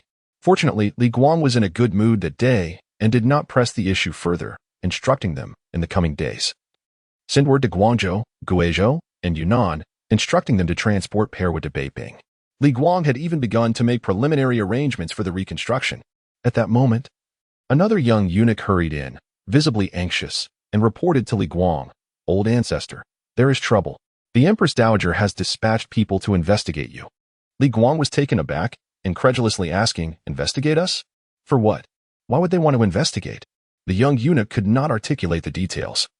Only that the Prince of Wei and the Crown Prince had visited Rinshou Palace to see the Empress Dowager, and after their departure, she had ordered an inquiry into him. Li Guang trembled slightly, realizing that he could not withstand scrutiny. In reality, his corruption and bribery were far more severe than Zhu Houwei had anticipated. Such a sudden investigation left him no time to destroy evidence. If his embezzlement were uncovered, it would be a death sentence. Although the emperor favored him, there was no assurance against execution. Li Guang paced anxiously within the inner palace, contemplating who could save him. The Prince of Wei. He knew that among the entire harem, Emperor Hongzhi favored the Prince of Wei the most. If the prince could speak favorably of him in the future, he would navigate this perilous situation. Even now, Li Guang still considered Zhu Houwei merely an inexperienced child, easily deceived. Thus, he hastily instructed his attendants to prepare exquisite jade artifacts, urgently stating, "I must visit Chuanhe Palace. No one is to follow. When the inspectors arrive, simply tell them I went to Chuanhe Palace and ask them to wait." Understood. Clutching the box, Li Guang hurriedly made his way toward Chuanhe Palace. Chapter 33. The monstrous talent. Li Guang found himself with only 2 potential saviors. After years of navigating the depths of the imperial palace, he sensed that a grave crisis was imminent when a eunuch informed him that the Empress Dowager intended to send someone to investigate him. The first person who could rescue him was undoubtedly Emperor Hongzhi.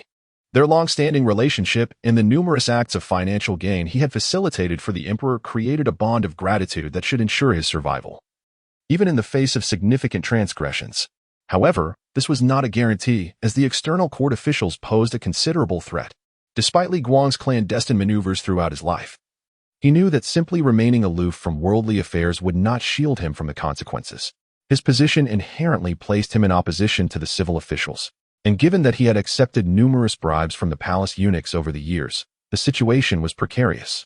The eunuchs of the Ming Dynasty, akin to the chefing officials of the Tang Dynasty, began their rise during the Qinghua era, when eunuchs could openly sell positions for profit.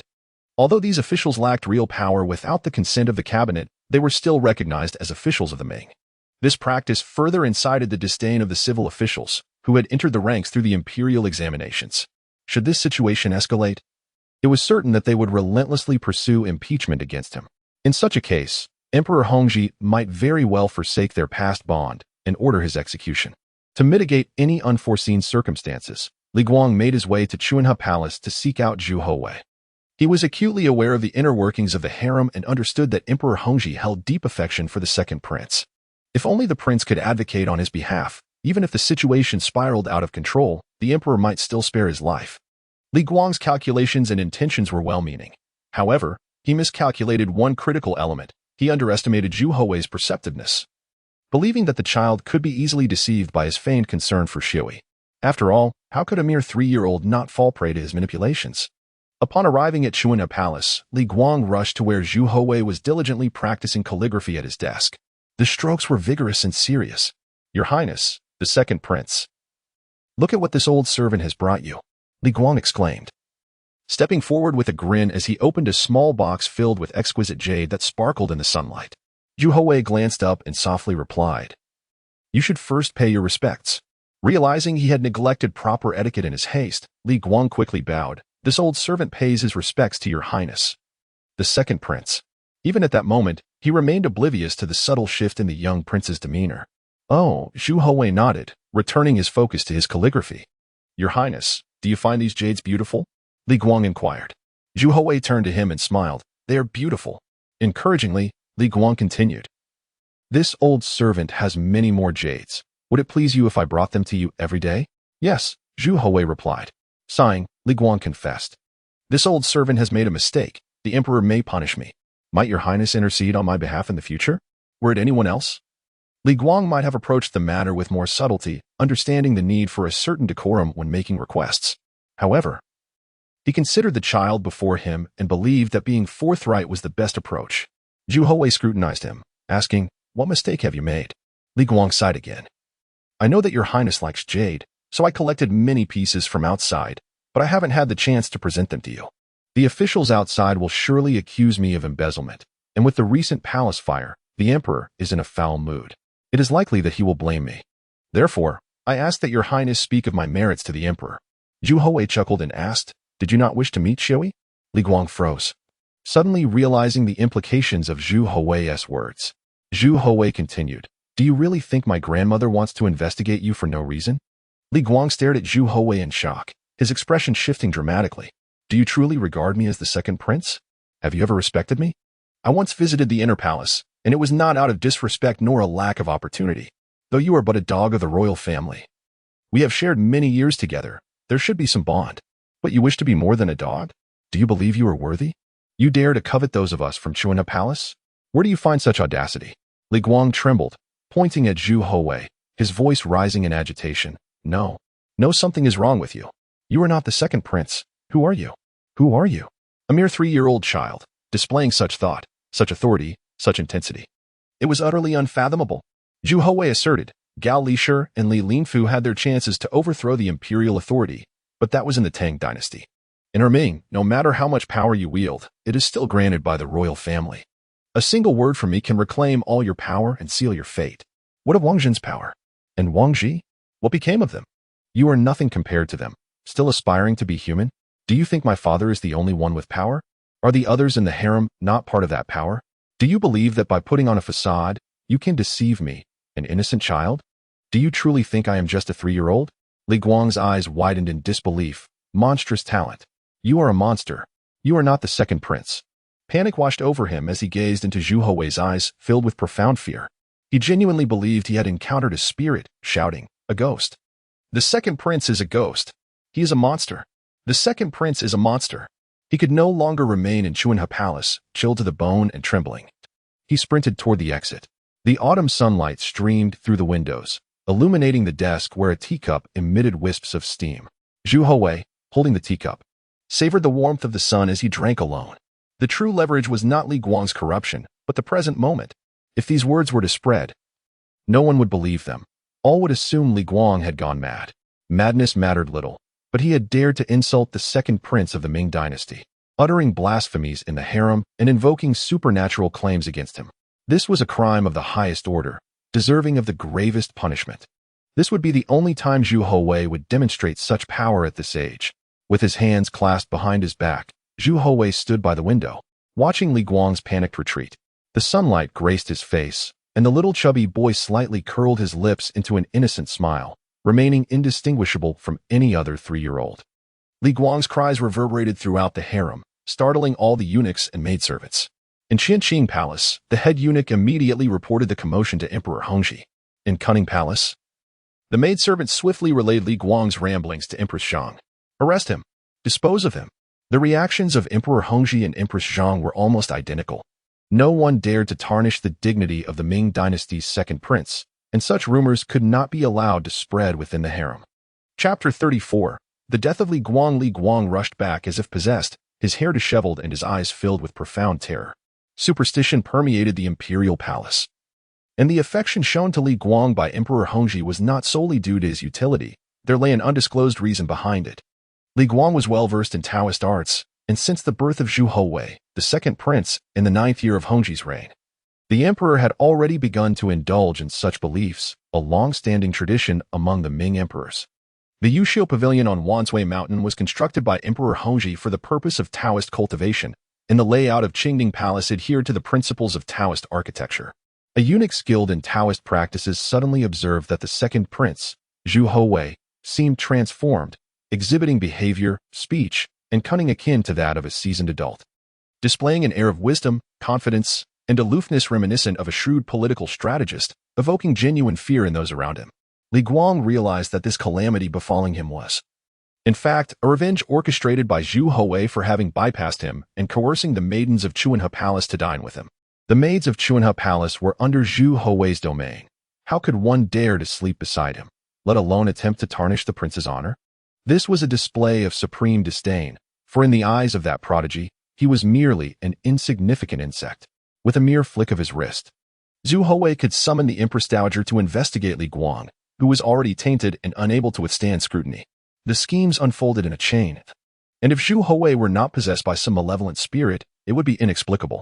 Suddenly, a chill coursed through Li Guang, his body trembling increasingly, and he clutched his hair as a realization dawned upon him. The true fatal blow was not the inquiry by the Empress Dowager. That alone would not seal his fate. What truly propelled him toward the abyss was his earlier rambling within the inner palace.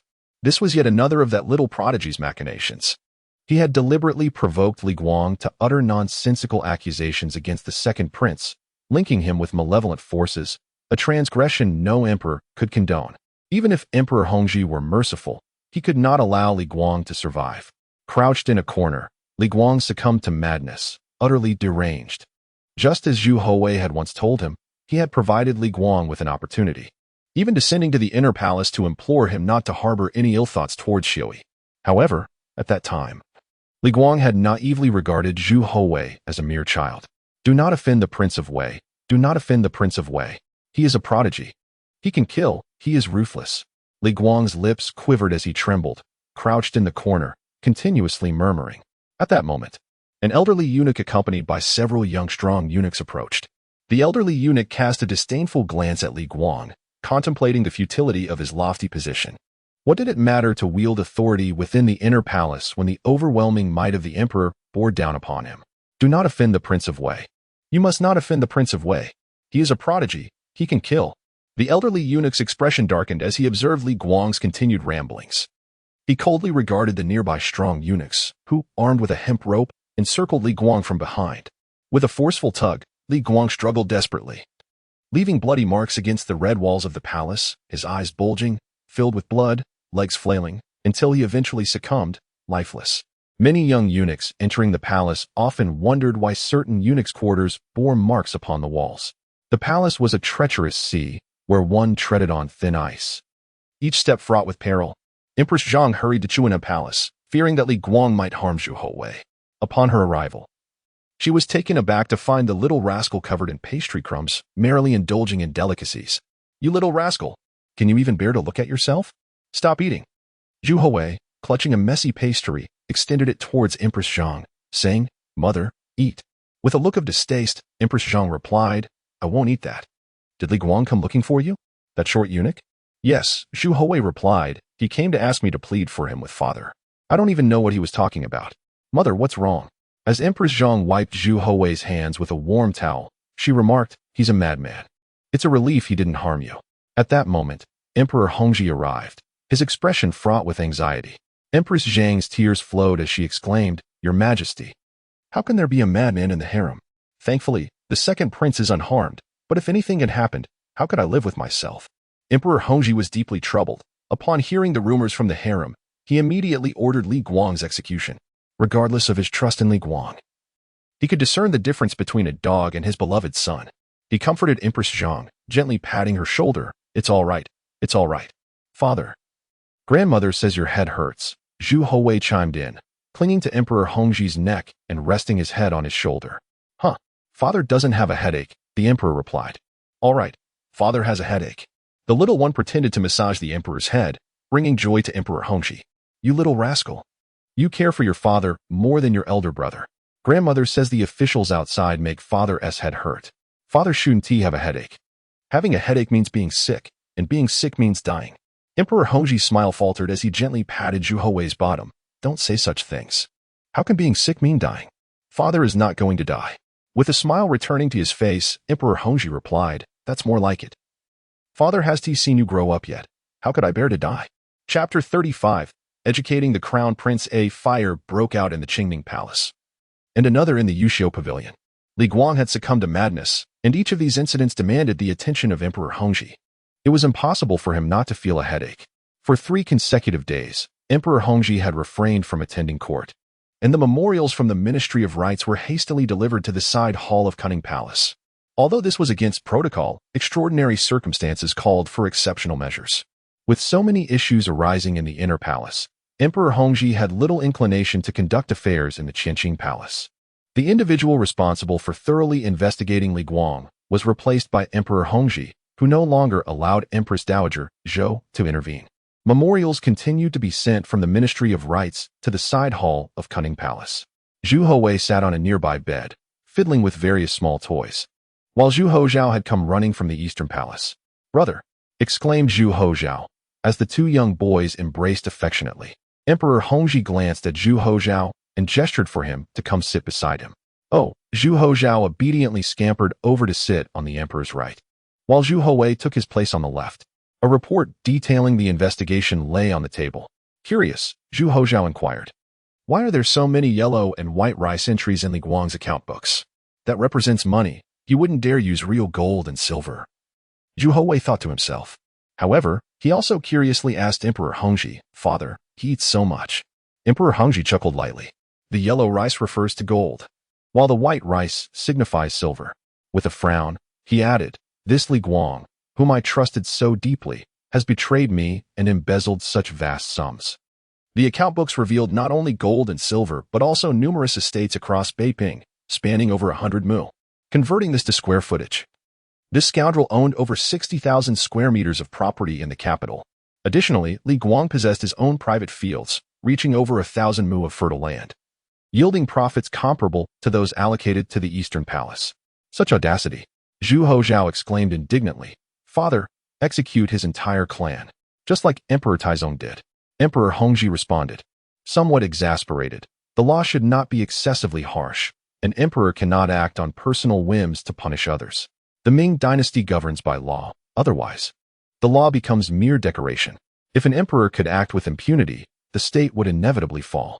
Our ancestors built this empire with great difficulty, and if it crumbles under our rule, how could we face our forebears in the afterlife?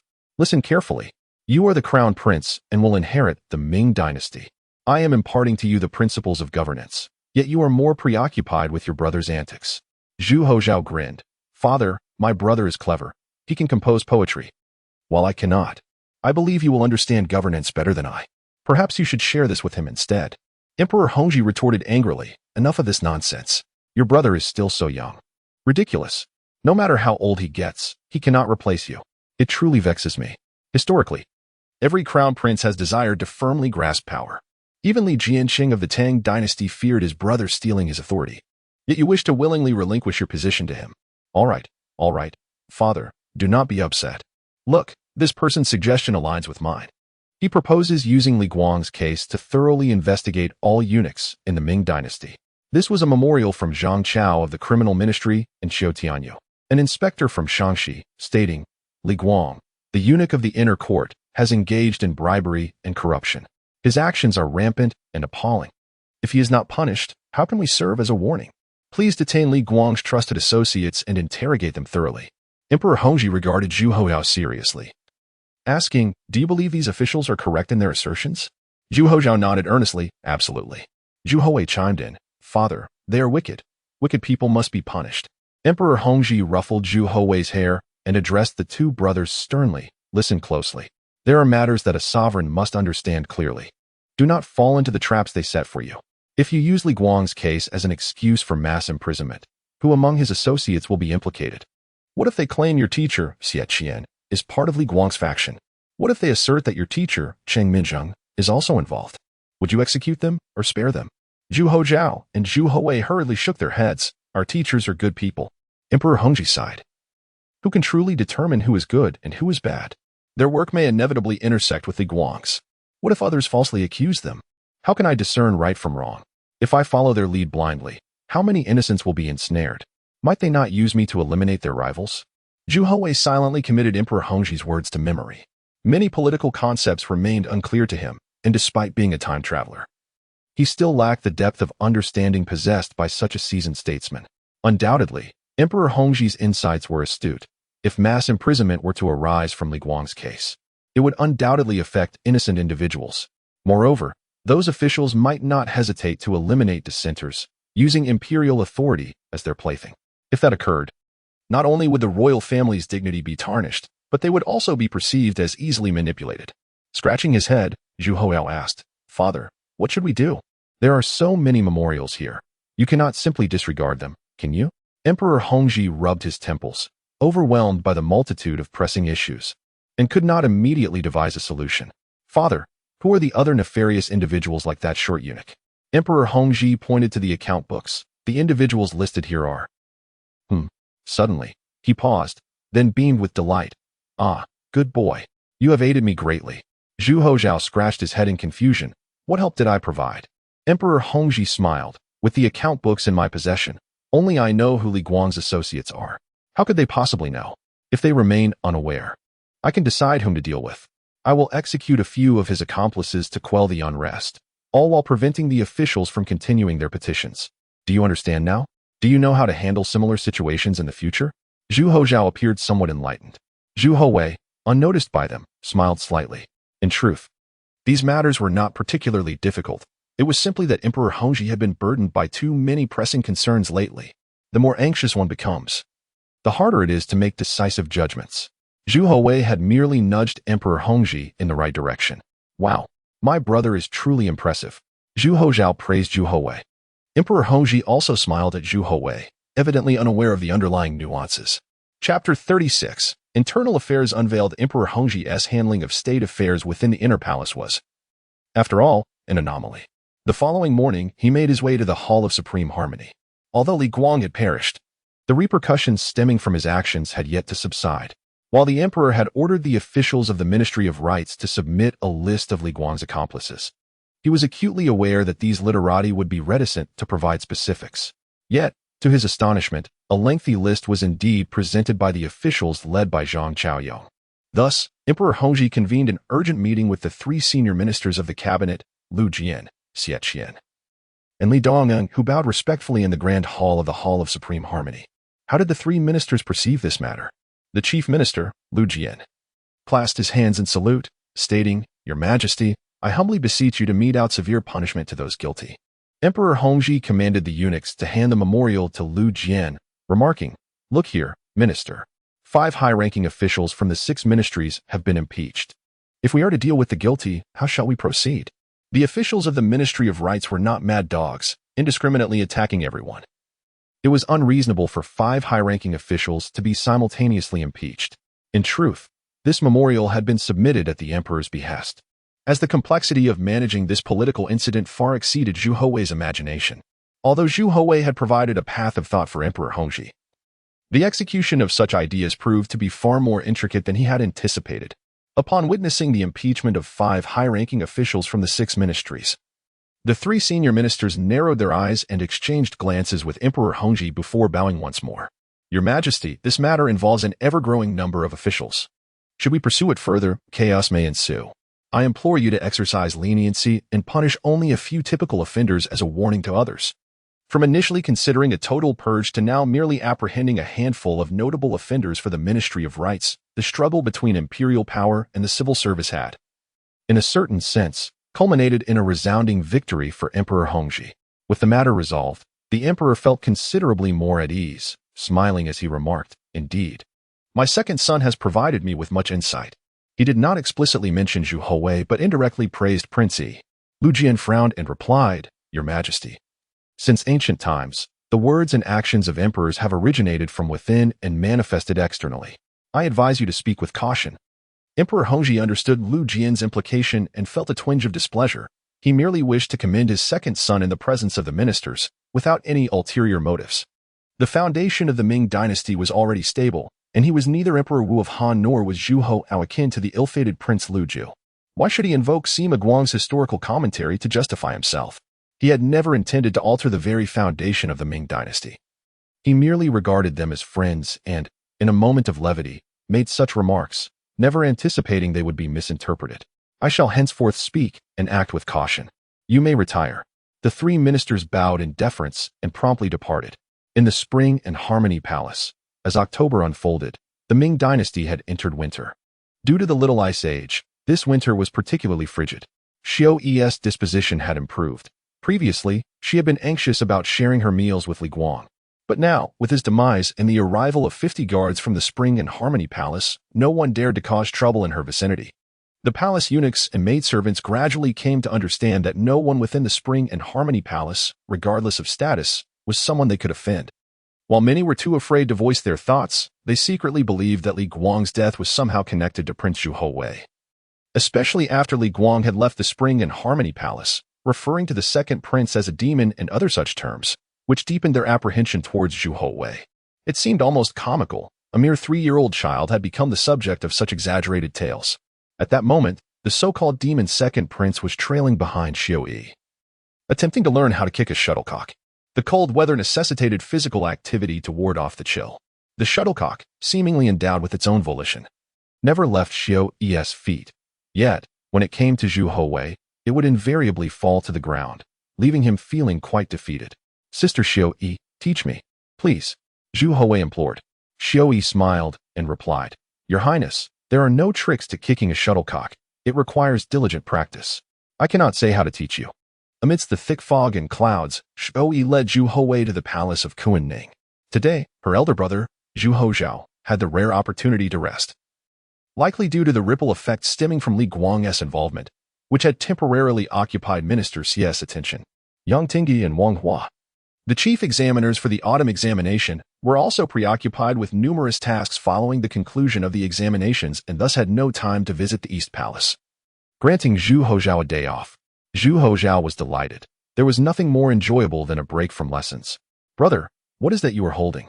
Zhu Houwei answered. "Elder brother, it's a shuttlecock. Can you kick it?" Zhu Houzhao patted his chest and declared, "What can I not do? Allow me to teach you.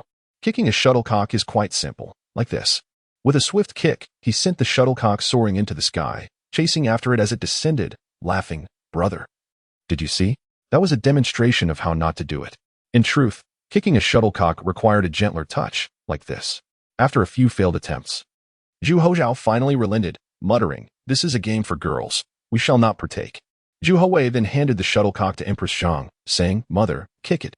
The Empress shot him a glance and replied, "Does mother have time for such frivolities? Come on, mother, kick it." Zhu Houwei insisted, darting around her legs. With a sigh, Empress Zhang conceded, "Very well, I shall teach you once. I was quite the expert at kicking shuttlecocks in my youth, though I haven't played in ages." In the garden of Kunning Palace, Empress Zhang showcased her various techniques, leaving the two young boys seated on the steps in awe. Zhu Houwei clapped his hands in excitement, exclaiming, "Mother is amazing! Mother is amazing!" Zhu Houzhao echoed in excitement, "Mother, you are incredible!" Hearing her sons praise her as an all-capable mother, Empress Zhang felt a surge of joy. The last time she had played this game was when she was 7 or 8, and even then, it had only been once or twice before she had to cease due to the constraints of propriety. Today, as she reclaimed a piece of her childhood, she felt a buoyant spirit, though age soon reminded her of its toll, leaving her breathless after only a short while. Such ailments were not exclusive to Empress Zhang. Emperor Hongzhi suffered similarly. Zhu Houwei was acutely aware that his father, the emperor, had perhaps 7 or 8 years left to live, which weighed heavily on his heart. Thus, he had urged his mother to engage in this activity to promote physical health. Regrettably, despite their wait, Emperor Hongzhi had yet to arrive. "What are you all doing?" came the voice of Emperor Hongzhi from outside, causing Zhu Houwei's eyes to brighten with anticipation. Chapter 37. The Aftermath of Li Guang. Emperor Hongzhi, with hands clasped behind his back, observed the scene from a distance. As the sovereign, he stood high above, where the chill of solitude was palpable. He was bound by the strictures of propriety, the constraints of civil servants, and the dictates of religion. Despite the emperor's supreme status, there were many actions beyond his reach. Before the eyes of outsiders, he must maintain an expression of solemnity, devoid of overt emotion, for the emperor's demeanor would set the standard for all beneath him. Daily life was meticulously chronicled by the court historians, necessitating a keen awareness of his moral conduct. A moment's lapse could lead to lasting disgrace. With a warm smile illuminating his face, Emperor Hongzhi watched as the mother and her 3 children joyfully engaged in a game of shuttlecock kicking. A wave of inexplicable happiness washing over him. His journey had been fraught with peril, and to describe it as walking on thin ice would not be an exaggeration. Having endured a tragic childhood and later wrested power from the civil officials, he had fought through countless challenges. It had been a long time since he had felt such lightness of heart. A harmonious family was indeed more valuable than anything else. Zhu Houwei rushed toward Emperor Hongzhi, clinging to his father's leg, exclaiming, "Father, mother is so amazing. You should kick too. You should kick," with a resigned smile. The emperor hoisted the chubby Zhu Houwei into his arms, gently admonishing, "Father is the emperor. Hasn't your teacher taught you that the imperial family must exercise self-restraint?" Zhu Houwei replied matter-of-factly, "Sister Xiao said that kicking the shuttlecock keeps you healthy." The emperor playfully groaned, "Now I have a headache, so I must kick." His laughter resonated, warming his heart further as he pinched Zhu Houwei's pudgy cheek, saying, "Father does not have a headache, my dear child. Your filial piety is making me uneasy. What if the eunuchs and maids see me kicking shuttlecocks in the inner palace? What will they think?" Zhu Houwei protested, "I'm too heavy for father to hold. You need to exercise and kick the shuttlecock." Empress Zhang, both amused and exasperated, skillfully dismissed all the attendants, leaving only their family of 4 in the garden. She then remarked, "Your Majesty, the little one is right. You are constantly preoccupied with state affairs, and the tension is detrimental to your health. There are no outsiders here, just us 3. It would be a rare opportunity to play with the children." Emperor Hongzhi was moved by the empress's words. Indeed, such moments were precious. Having been immersed in governance, the recent fire at Qingning Palace had alarmed him greatly, fearing for the safety of the Grand Empress Dowager. The importance of family unity surpassed all else. The Hongzhi era was a unique period. There was no strife for succession and no interference from women in the harem. The children were healthy, and his wife was dignified and respectful. There was little intrigue, and tranquility reigned. With a smile, Emperor Hongzhi said, "Then I shall learn from you all."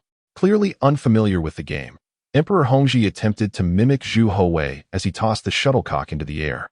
"Father, you're so clumsy.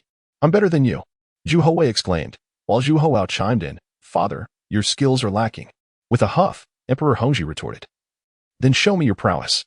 Zhu Houzhao scratched his head. "Father, I misspoke." "That's more like it," the emperor nodded approvingly. Zhu Houzhao quipped, "In your eyes. Am I just a fool?" The 3 of them, lacking talent for the game, could only marvel at Empress Zhang's graceful kicking, cheering her on enthusiastically. After a brief bout of exercise, Emperor Hongzhi's face was flushed with color. Empress Zhang paused and addressed him, "Your Majesty, Zhu Houwei is correct. You ought to exercise more. A healthy body is essential for governing the nation well." Emperor Hongzhi wholeheartedly agreed, ruffling Zhu Houwei's hair. "At least my second son understands the need to care for his father, unlike some ungrateful children who only call me foolish." Zhu Houzhao replied earnestly, "My teacher taught me to speak the truth and never deceive the emperor with flattery." Emperor Hongzhi was speechless, pondering how well Zhu Houzhao applied his lessons, wondering why he had not learned more. Upon returning to the main hall of Qingning Palace, Empress Zhang changed her attire and prepared some snacks and tea.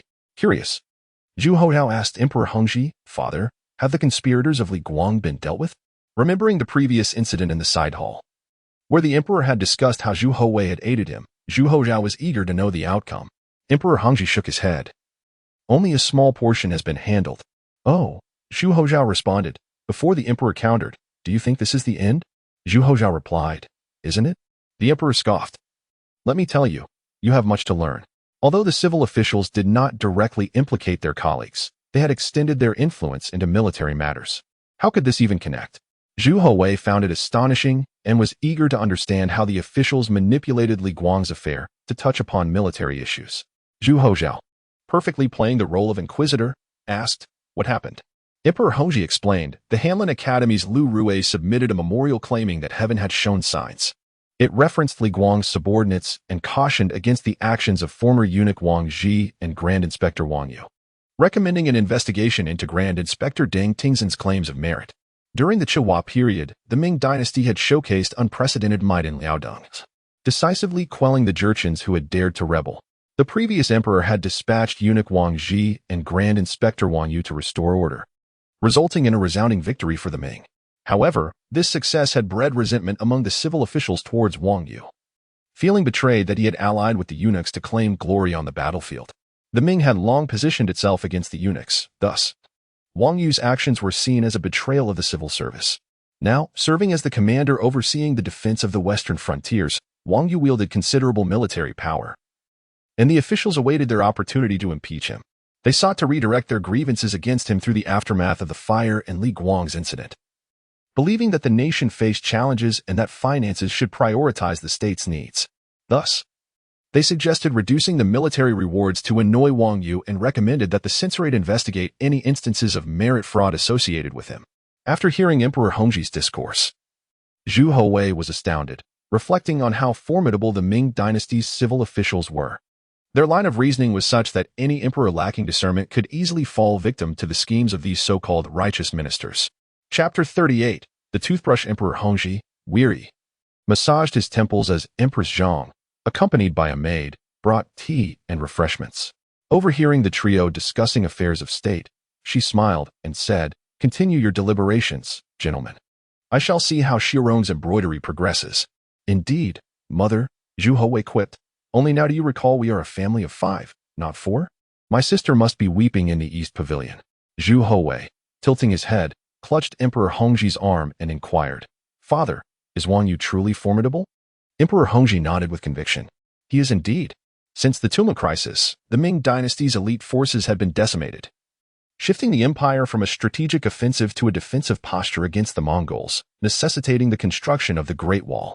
Tragically, the war claimed the lives of many accomplished generals, leading to a dearth of military talent. It was not until the Qihua era that a capable civil official turned general, Wang Yu of the censorate, emerged. Upon Emperor Hongzhi's ascension, Wang Yu's political missteps, including his association with the powerful eunuch Wang Zhi, led to vehement impeachment by civil officials, spearheaded by Minister of War Lu Daxia. Emperor Hongzhi, then seeking to stabilize his reign, reluctantly dismissed Wang Yu. However, the Ming borders remained unstable, with threats from the Oirat and Tatar Mongols to the north, and the even more formidable Turpan to the northwest. Hami, the first stronghold guarding the western approaches, was of paramount strategic importance, changing hands 7 times between the Turpans and the Han Chinese in the 2 decades spanning the Qihua and Hongzhi reigns. Lacking a capable general to defend the west, Emperor Hongzhi, defying opposition, reinstated Wang Yu the previous year. Wang Yu lived up to expectations, withstanding pressure and securing successive victories against the Turpans and Oirats in the northwest. Yet, his exceptional performance only fueled the envy and impeachment attempts of civil officials, with the Li Guang affair ensnaring Wang Yu as well. Some officials even demanded that the censorate investigate Wang Yu's potential involvement as an accomplice of Li Guang, which incensed Emperor Hongzhi. Zhu Houwei curiously asked, "Father, is Wang Yu a virtuous man?" Emperor Hongzhi smiled faintly, sipped his tea, and replied softly, "Silly child. Such simplistic notions of virtue and vice rarely exist. Those who serve the Ming Dynasty's interests are the virtuous ones. I do not agree with that." Based on the teachings in the sacred merit diagram, Zhu Houwei thought to himself. After speaking, Emperor Hongzhi cast a profound glance at Zhu Houzhao and scoffed. "You are the crown prince. Your younger brother inquires about these matters, yet you have no opinions to offer?" Zhu Houzhao paused before declaring, "Father, I wish to fight alongside Wang Yu." "Tui." Emperor Hongzhi spat tea onto Zhu Houwei's face in a fit of surprise. Forgive me," he stammered, wiping Zhu Houwei's face before turning to Zhu Houzhao with rising fury. "Fight? Nonsense. Is that the opinion you offer? Silence. My brother is truly beyond compare. You are the crown prince, the future emperor. What need have you of battle?" This was not the nascent Ming dynasty. He possessed none of Emperor Taizu's capabilities. The ancestors bequeathed an empire, not for conquest, but for preservation. To safeguard its legacy would constitute a competent sovereign, and to enrich and strengthen the realm would etch one's name into the annals of history. Of course, there was another path to preside over the empire's ruin, thereby securing an equally prominent, albeit ignominious, place in history. Enough, he declared. I seek no opinions from you. Remember this, as the Son of Heaven. You are to preside over the central palace, managing the affairs of the realm and governing the nation. This is the sovereign's duty. Countless subjects, wise ministers, and valiant generals will govern and wage war on your behalf. Your task is to employ them wisely. Zhu Houzhao scratched his head. Emperor Hongzhi elaborated, for example. With Wang Yu, your task is to mediate between the civil officials, protect Wang Yu, and ensure his continued contributions in the northwest. Zhu Houwei grinned. Father, I understand. It is simple. Those who impeach General Wang should be executed, correct? Emperor Hongzhi groaned, shaking his head. Of course not. Those civil officials are not inept. Though misguided in this instance, they serve a purpose. They are the elite minds who have ascended through decades of imperial examinations. How can they be summarily executed? With them all slain, who would govern the nation? Zhu Houzhao exclaimed. Father, you are truly remarkable. Emperor Hongzhi inquired suspiciously. Indeed? Zhu Houzhao responded. Being emperor is exceedingly difficult. The fact that father can fulfill the role is nothing short of extraordinary. Emperor Hongzhi, pleased, boasted, indeed. What do you mean, father can fulfill the role? What manner of speech is that? He then addressed his sons with solemnity. I wish to impart to you that in the imperial family, no matter is insignificant. A seemingly minor calamity, such as a fire, can implicate a multitude of issues. Henceforth, be mindful of your words and actions, and remain vigilant against any natural or man-made disaster. The imperial family's every move is scrutinized and exploited by outsiders for their clandestine agendas. Zhu Houwei concurred wholeheartedly. In this superstition-laden feudal dynasty, all eyes were fixed upon the imperial family, seeking to constrain imperial power and exploit any opportunity for their hidden schemes.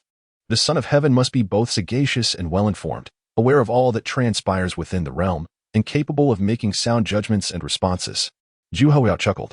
Father, there is no need for such concern. Oh? Emperor Hongzhi inquired with a smile. Have you truly taken my words to heart? Zhu Houzhao shook his head. No. But if father lives to a ripe old age and passes after me, I need not concern myself with such matters. Zhu Houwei thought, what a talent. Brother, your perspective is truly unparalleled. Emperor Hongzhi, both amused and exasperated, waved his hand. Very well. I shall continue to instruct you gradually. Too much at once would overwhelm you. I could certainly benefit from more instruction, Zhu Houwei thought. His interest piqued, but he knew better than to press Emperor Hongzhi further. The first snow of the 11th year of the Hongzhi reign descended on the 6th day of the 10th month. Flurries, like goose feathers, blanketed the world, enveloping the forbidden city in a silver shroud, enchanting in its beauty. The fire dragons roared, transforming the spring harmony palace into a sun-drenched summer haven. Zhu Houwei arose early, and Xiao had already prepared his toiletries. Using an ivory toothbrush with salt-infused tooth powder, Zhu Houwei squatted, brushing his teeth. However, the rudimentary toothbrush proved somewhat impractical. It was worth noting that the first toothbrush in the Ming Dynasty was invented by his own imperial father. Zhu Houwei resolved to invent the toothbrush before his father did. Chapter 39. A business opportunity. The rudimentary toothbrush, as it were, owes its inception to Emperor Hongzhi of China, a fact chronicled within the annals of the American Dental Museum. Prior to his reign, varied implements served the purpose of dental hygiene, yet a standardized form remained elusive. Affluent families, for instance, employed willow twigs dipped in salt, or even fingers laden with salt, for cleansing, a practice rendered exclusive by salt's exorbitant value in antiquity, placing it beyond the reach of the peasantry. In lieu of salt, the agrarian populace resorted to wood ash for its purported prophylactic and analgesic properties. Nonetheless, the archetypal toothbrush had yet to materialize. Zhu Houwei, having absented himself from lessons, sought out Xiaoyi after his ablutions, inquiring, Xiaoyi, how do you cleanse your teeth? Xiaoyi presented a willow twig, then moistened it with tooth powder and western salt, explaining, thus, I cleanse them. Zhu Houwei mused, it feels unwieldy. Might we not lengthen the handle? Xiaoyi paused, then beamed, indeed.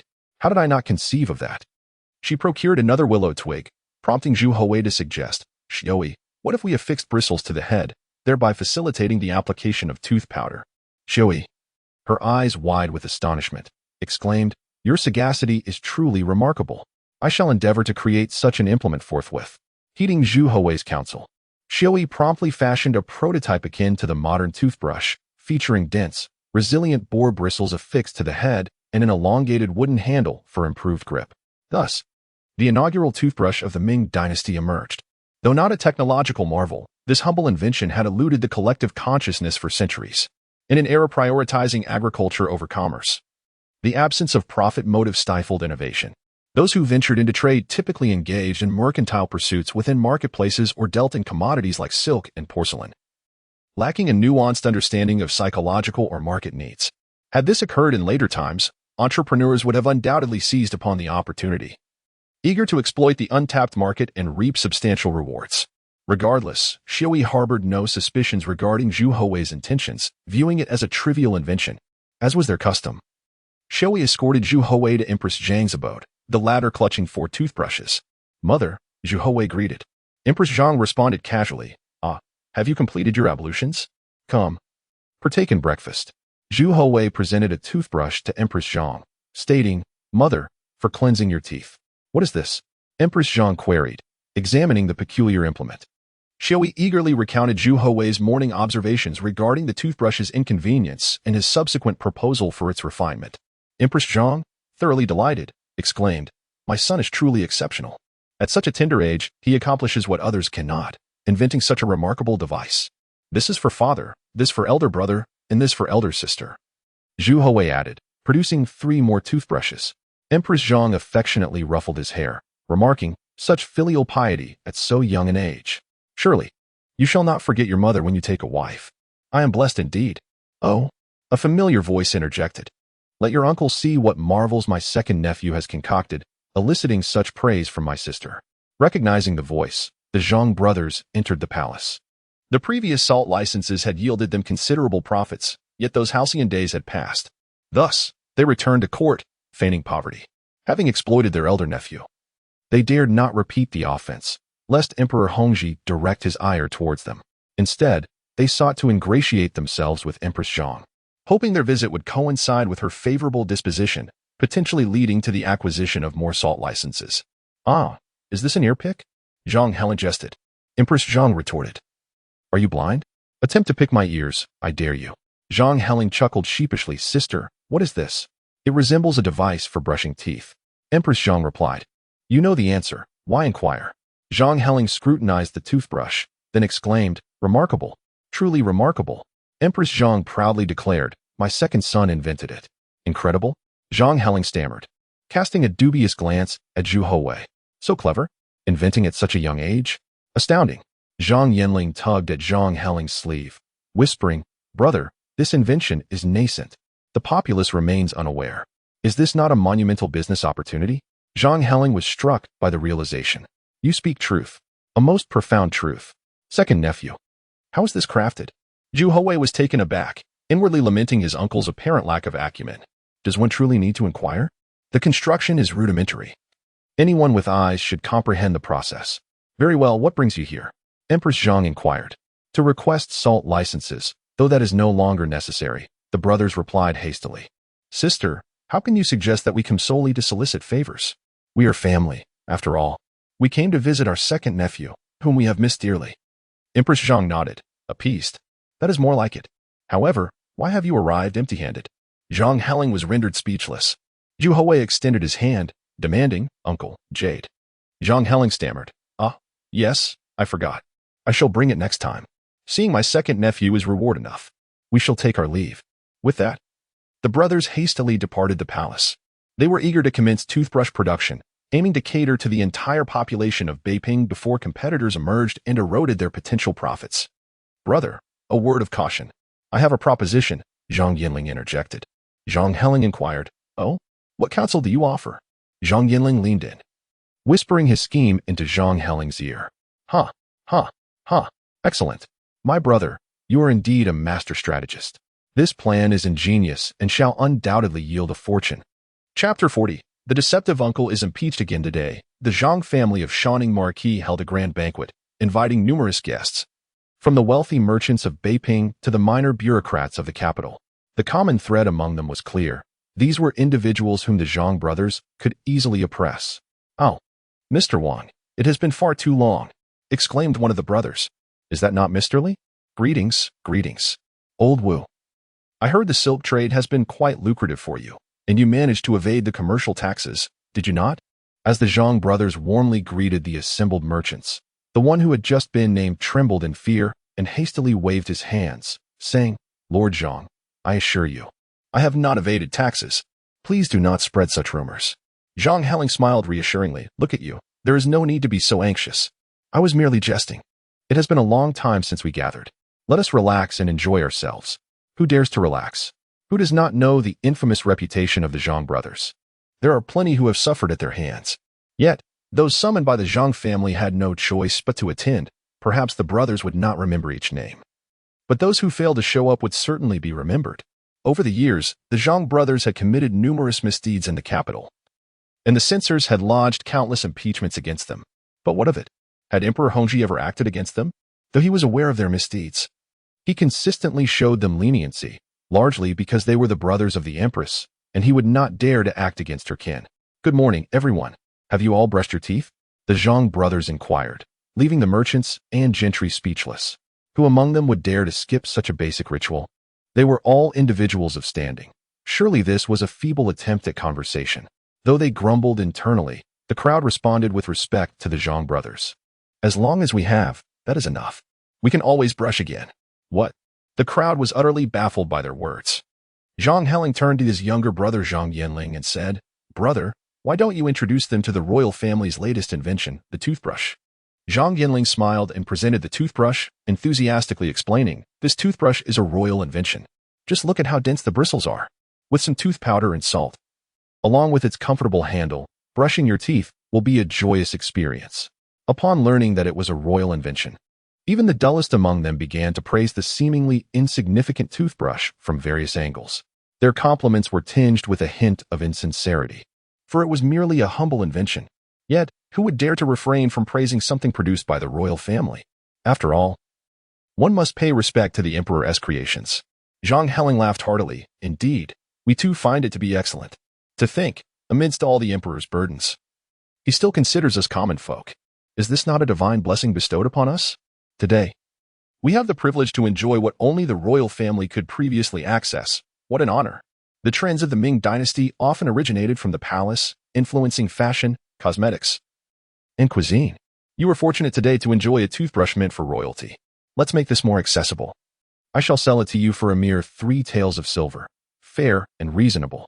To acquire a toothbrush for 3 taels of silver, one could purchase over 3,000 pounds of rice. Was this not robbery? Yet, they were compelled to engage in jovial banter to promote it. Haha. Yes, a reasonable price. I shall buy one merchant exclaimed.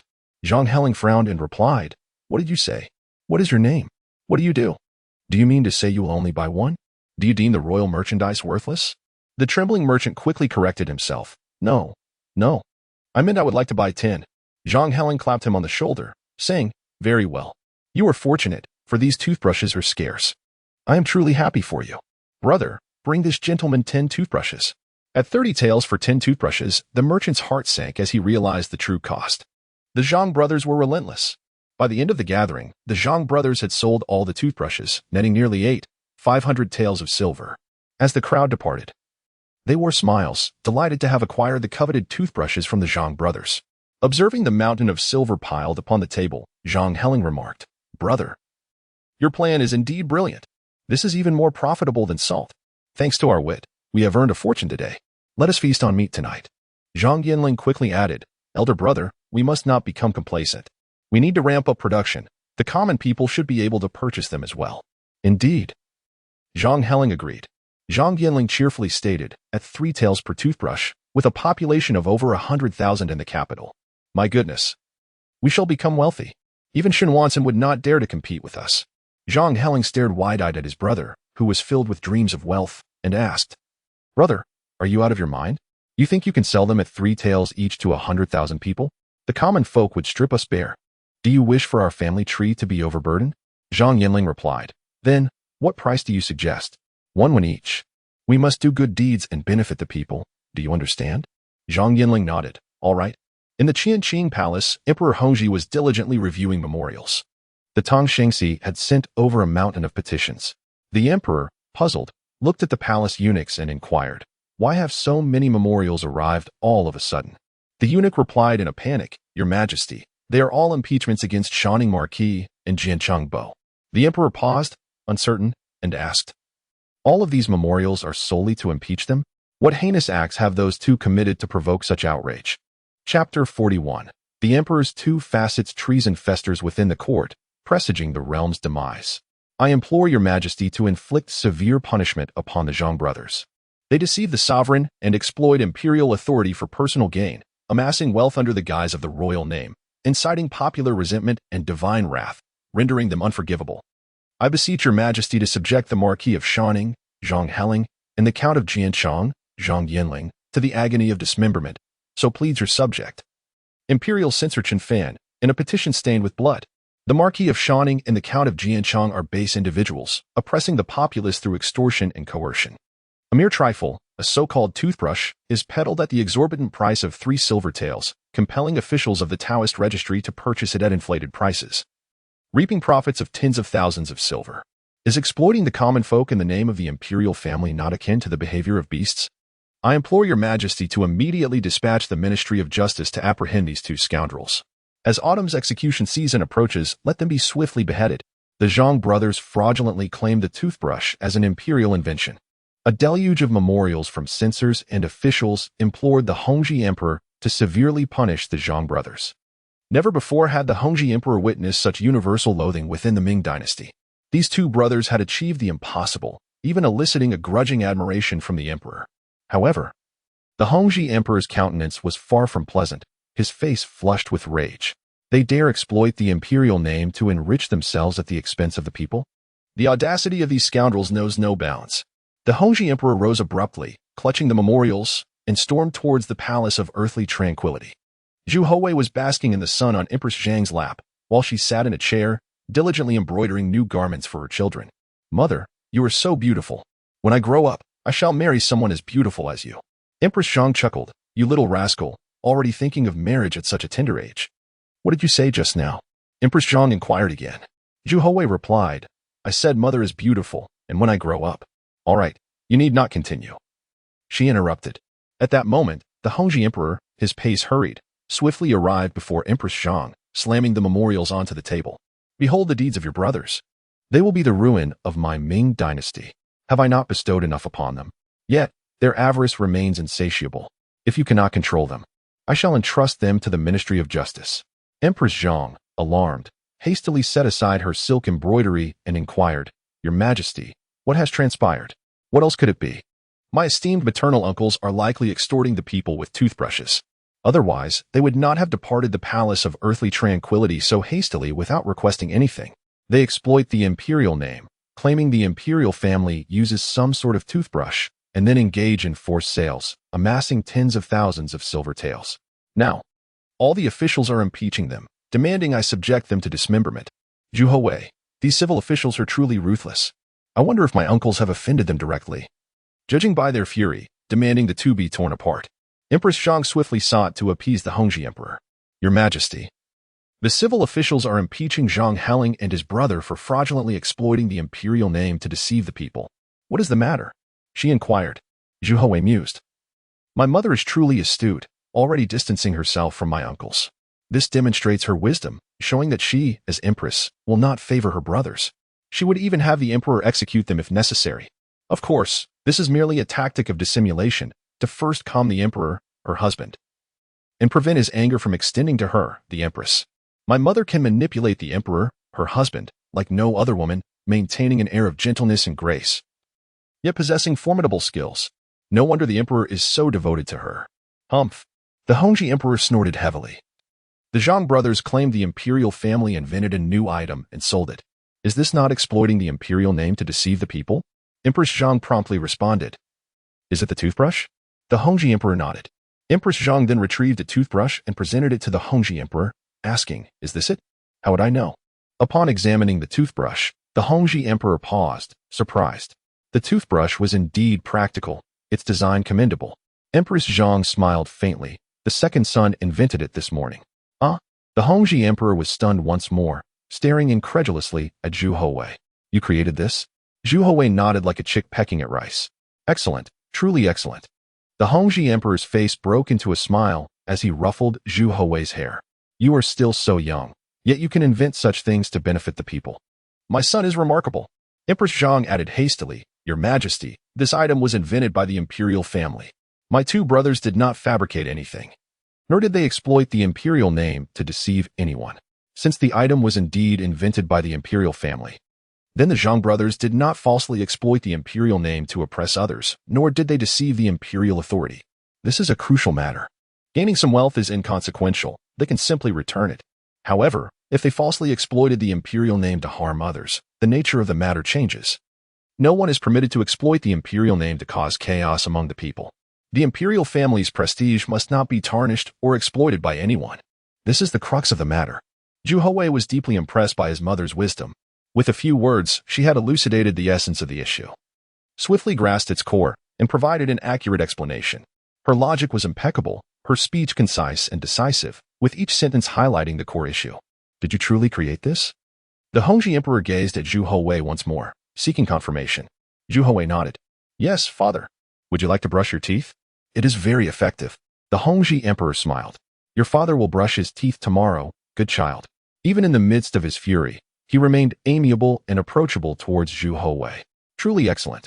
In my view, the toothbrush invented by our Houwei at such a young age is worth no less than 30 taels. Zhu Houwei. Father, you are too biased. My uncle sold it for only 3 taels, and you were furious, demanding their execution. Now that you know I invented it, you say it is worth no less than 30 taels? However, this also indicated that the Hongzhi emperor's anger had largely subsided.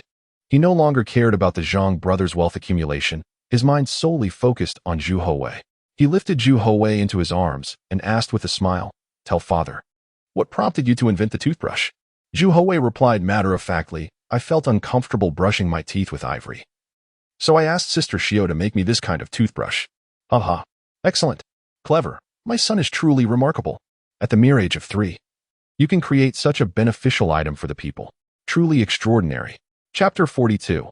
Excessive favoritism. Emperor Hongzhi was in high spirits, and Empress Zhang promptly seized the moment, saying, Your Majesty, my 2 younger brothers indeed exhibit tendencies towards coercive trade.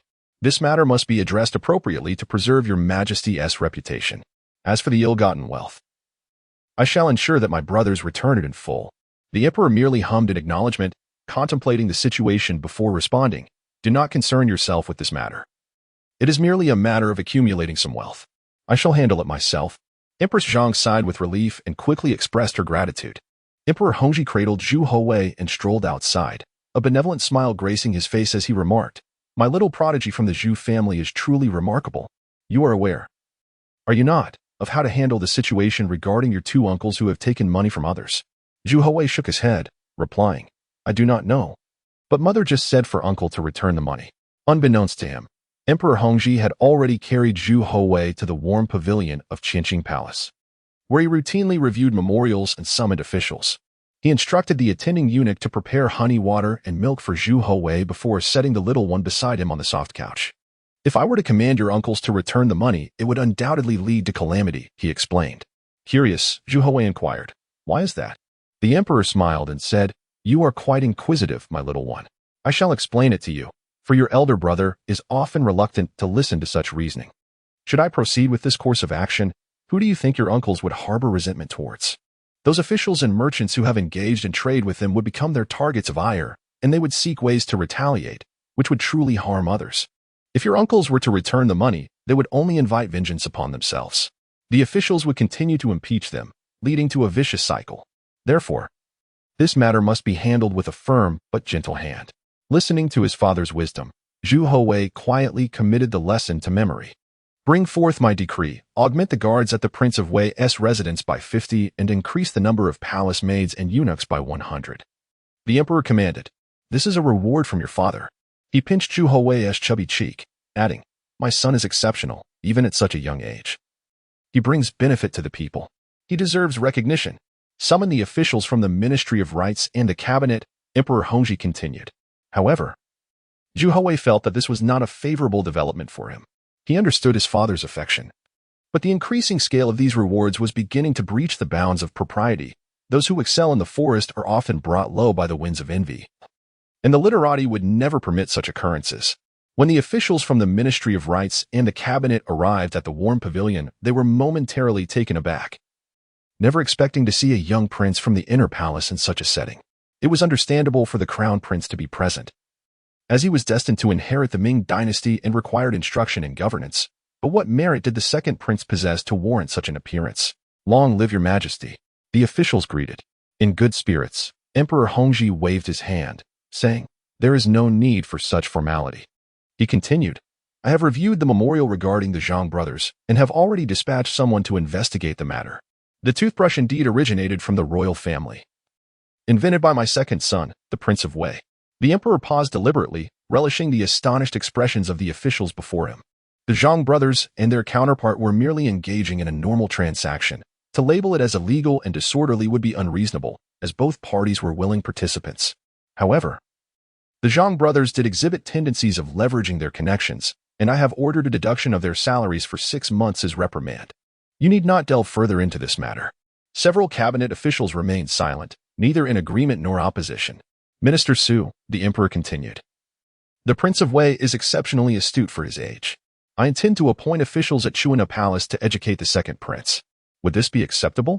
Hearing this, Su Qiong, the Minister of Rites, was taken aback and immediately protested, "Your Majesty, this is absolutely unadvisable." Zhu Houwei was equally astonished. He had not anticipated that Emperor Hongzhi would bestow such high honor upon him, effectively pushing him into a perilous situation. Su Qiong further argued, "Is this not reminiscent of the grand scholarly halls of the late Qin King Shimin? The Tang Gaozu overstepped propriety and excessively rewarded the Qin king, leading to fratricide and bloodshed at the Xuanwu Gate. Your Majesty should heed the lessons of history." Emperor Hongzhi shook his head, saying, "It is not so severe. I merely wish to nurture my second son's exceptional talents so that he may benefit the people in the future." Not only Su Qiong but also 3 other ministers from the cabinet voiced their strong objections, adamantly insisting that the emperor's unrealistic aspirations must be curtailed. They even criticized the presence of the second prince in the warm pavilion, alleging it as a transgression of decorum, while simultaneously rebuking the emperor for spending excessive time in the inner palace and neglecting his studies. On the surface, this was a criticism of Zhu Houwei, but in reality, it was a complaint against Emperor Hongzhi himself. The officials maintained that Zhu Houwei could accept their censure, yet the emperor, being human, could not manage the demands of lectures and memorial reviews without fatigue. What harm was there in a few days' delay in the studies? Did they truly wish to work him to the bone? Faced with such resolute opposition from his ministers, Emperor Hongzhi reluctantly acquiesced to their counsel. With no other option, he commanded that Zhu Houwei be returned to Chuina Palace while he remained in the warm pavilion to discuss state affairs with the ministers. Outside, the snowfall intensified, signaling a harsh winter ahead. The familiar sounds of families pounding cloth in Chang'an echoed, yet few citizens of the Ming Dynasty could afford cotton clothing, making each winter a formidable trial for the populace. As early as September, many small farmers had begun to mash straw and rice husks into their garments to endure the cold. The wealthy and powerful were untroubled by the blizzard, indulging in poetry and theater, while the plight of the impoverished remained distant from Zhu Houwei's reality. Early that morning, he arrived at the East Palace, where Zhu Houzhao, having risen early, excitedly exclaimed, "Brother, brother, look at the snow. Let us build a snowman." "Big brother, I need to urinate," Zhu Houwei replied. Laughing, Zhu Houzhao said, "I need to urinate too. Let us compare who can go farther." Zhu Houwei. On this snowy day, the 2 little ones squatted, their backs turned, as they relieved themselves from the steps of the corridor. Meanwhile, 2 senior scholars from the cabinet, Xie Qian and Li Guang, were responsible for instructing Zhu Houzhao that day, having previously criticized Emperor Hongzhi in the warm pavilion. Zhu Houwei took note of this. "Your Highness, the second prince, you." Upon hearing the voice, Zhu Houwei turned, and just then, his stream of urine splashed onto the skirts of the 2 scholars. Chapter 43. The seditious libel case. Zhu Houwei's actions were deliberate, but Zhu Houzhao's were genuinely unintentional. He was thoroughly engrossed in his urination, his little bird pointing skyward when he instinctively turned around in response to the 2 Grand Secretary's summons. The arc of his golden stream splashed upon the faces of Xie Qian and Li Guang. "Impressive, elder brother," Zhu Houwei couldn't help but exclaim. Xie Qian and Li Guang were momentarily stunned. They touched the yellow liquid on their cheeks and, as a reflex, tasted it with their tongues. Then, their faces flushed crimson with rage. "Preposterous. Utterly preposterous," the 2 Grand Secretaries bellowed. "Unbecoming. Such impudence. Where is the decorum befitting a member of the imperial family? Class is dismissed for today. Reflect upon your behavior. With that, the two grand secretaries hastily departed, presumably to cleanse their faces and garments, and to rinse their mouths. Ha! Ha! Ha! Ha! Zhu Houzhao doubled over with laughter. Zhu Houwei chuckled as well, exhibiting a lack of sympathy. They shouldn't have called me. How was I to know they were behind me? Zhu Houzhao gloated. Bad luck. I'll do it again next time, and they'll never come to instruct me again. Today, the rare cessation of snowfall was accompanied by bright sunshine. The common folks' activities were limited to their own villages' small plots of land. In Jingsuan town, located in the northeast corner of Beiping and under the jurisdiction of the Wuqing Central Guard Army, some villagers were basking in the sun. Zheng Wang, a villager, casually chatted with his neighbors before lowering his voice. I am soon to become an imperial relative, he declared. The others, puzzled, inquired about the reason. Zheng Wang smiled and proclaimed, the crown prince, in the palace is my own grandson. Upon hearing this, the crowd was astonished. They pressed for details. And after learning the full story, many were greatly surprised, followed by excitement. After all, Zheng Wang was the current crown prince, as paternal grandfather. A position of such esteemed status that it inspired fantasies of meteoric ascensions. Consequently, the number of gift-givers steadily increased. This rumor spread through the capital with astonishing speed, its narrative becoming increasingly elaborate. It was whispered that Empress Zhang had been unable to conceive for 4 years after marrying the Hongzhi emperor, thus completing the logical circle of rumors that she was infertile. Then, the imperial family suddenly announced the birth of a prince. But the actual birth mother of Zhu Houzhao was Zheng Wang's daughter. As these rumors gained traction, they swiftly reached the imperial palace, bursting into the Ming Dynasty unannounced. Within the cunning palace, the Hongzhi emperor was earnestly instructing his two sons. News of the two young lads having splashed the two grand secretaries with urine had reached the emperor's ears. Utterly lawless, he exclaimed. They are grand secretaries, the pillars of the state. How could you treat them with such disrespect? Zhu Houzhao retorted, Father, it wasn't my intention to urinate on him. My brother and I were relieving ourselves in the East Palace when they suddenly called us. I turned around, and the urine splashed on him. How can you blame me? Who told them to call me while I was urinating? How could I control it? The Grand Secretary taught me that I should respond when someone calls me, no matter what I am doing. Instead of praising me for remembering his words, he complained about me. The Hongzhi emperor fumed. You always have the most convoluted excuses. Can't you learn from your brother? Acknowledge your mistakes and accept the punishment. Zhu Houwei scratched his head and said to the Hongzhi emperor, But father, elder brother is right. They called us, and that's why we turned around. The Hongzhi emperor's anger intensified. He pointed at Zhu Houzhao and said, You're corrupting your brother. Zhu Houzhao was speechless. How can you blame me for that? Empress Zhang watched the scene with a smile, refraining from intervening. The two little rascals needed to be disciplined. They had been spoiled too much. Sister, something terrible has happened. The two marquises of the Zhang family stumbled into the cunning palace, their faces flushed with anger. Empress Zhang frowned and scolded. What is all this commotion? Do you think the imperial palace is your home? Such a lack of decorum. The Hongzhi emperor glared at the Zhang brothers, showing no warmth to his brothers-in-law. The Zhang brothers' faces were flushed with rage. There are dogs spreading seditious rumors outside, sister. Brother-in-law. You must have them drawn and quartered. The Hongzhi emperor coldly retorted, Are you instructing me on how to govern? Has someone impeached you again? What heinous acts have you committed this time? And you want me to draw and quarter them? Coincidentally, they suggested the same fate for you. The Zhang brothers quickly said, Emperor, this is different, entirely different. There are some wretches spreading rumors that my nephew is not sister's son, but rather the offspring of a concubine surnamed Zheng and Yu. Brother-in-law, the story is incredibly detailed. This is utter sedition, Emperor. The Hongzhi emperor paused, staring at the Zhang brothers, his anger erupting. Is this true? Those scoundrels deserve death. Drawn and quartered, dismembered, their entire families exterminated. Who dares to spread such seditious rumors? Who dares to fabricate lies about the foundation of the nation? Who dares to undermine the very foundation of my Ming Dynasty? Empress Zhang was equally shocked that someone dared to spread rumors about her. She exclaimed, Outrageous. How dare these commoners deceive the heavens? Who are these scoundrels? Why would they spread such malicious lies? What are their intentions? What are they trying to achieve? I carried Houzhao for 10 months before giving birth to him. Who dares to speak such nonsense? The Zhang brothers roared, That's right. That wretch even claimed to be my nephew's maternal grandfather. What does that make our father? Zhu Houwei's eyes widened in disbelief. He couldn't comprehend how anyone could be so foolish and wicked as to commit such a rebellious act. Did they not know what the consequences would be? Or were they simply tired of living and seeking death? Zhu Houzhao pouted. I knew it. Father treats my brother so well and is always so critical of me. It turns out I wasn't born to mother. The Hongzhi emperor bellowed, enough nonsense. If you weren't born to your mother, would I entrust the Ming Dynasty to you? Truly. He is the most courageous emperor of the Zhu family.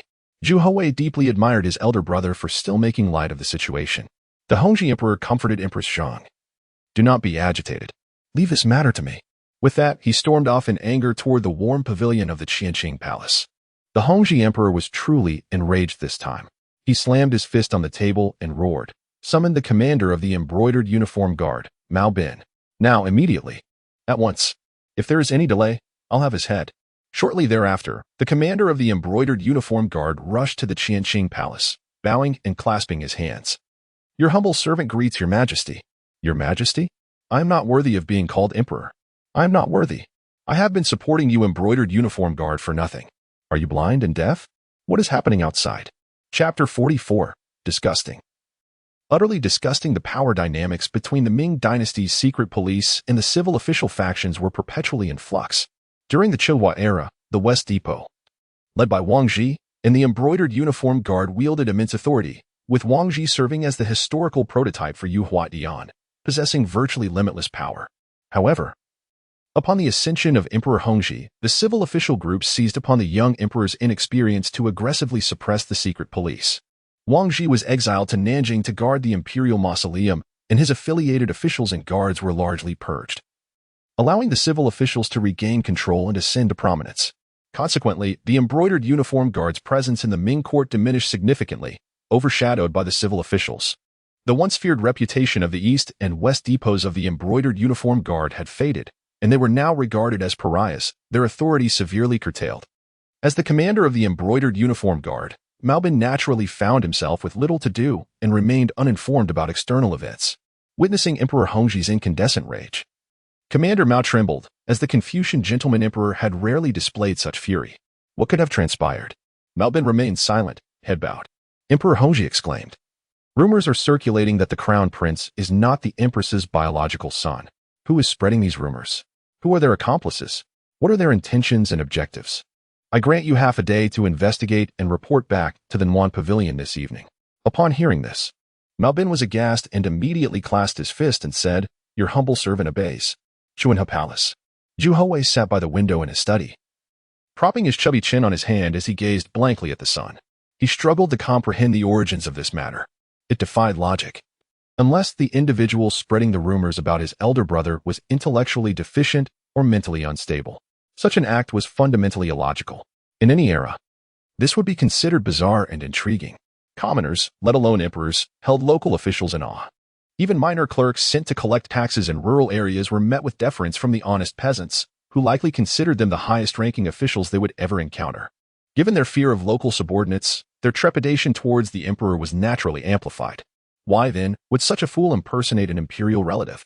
It offered them no advantage, unless Zhu Houzhao was not the empress's biological son, and his elder brother was indeed her grandson.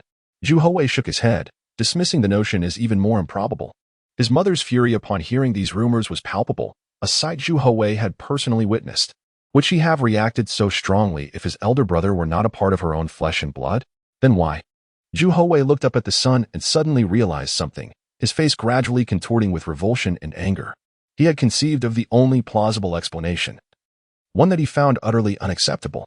It was vile, so utterly vile that the Prince of Wei felt a profound sense of disgust merely contemplating the possibility. Sister Xiao, I must see father.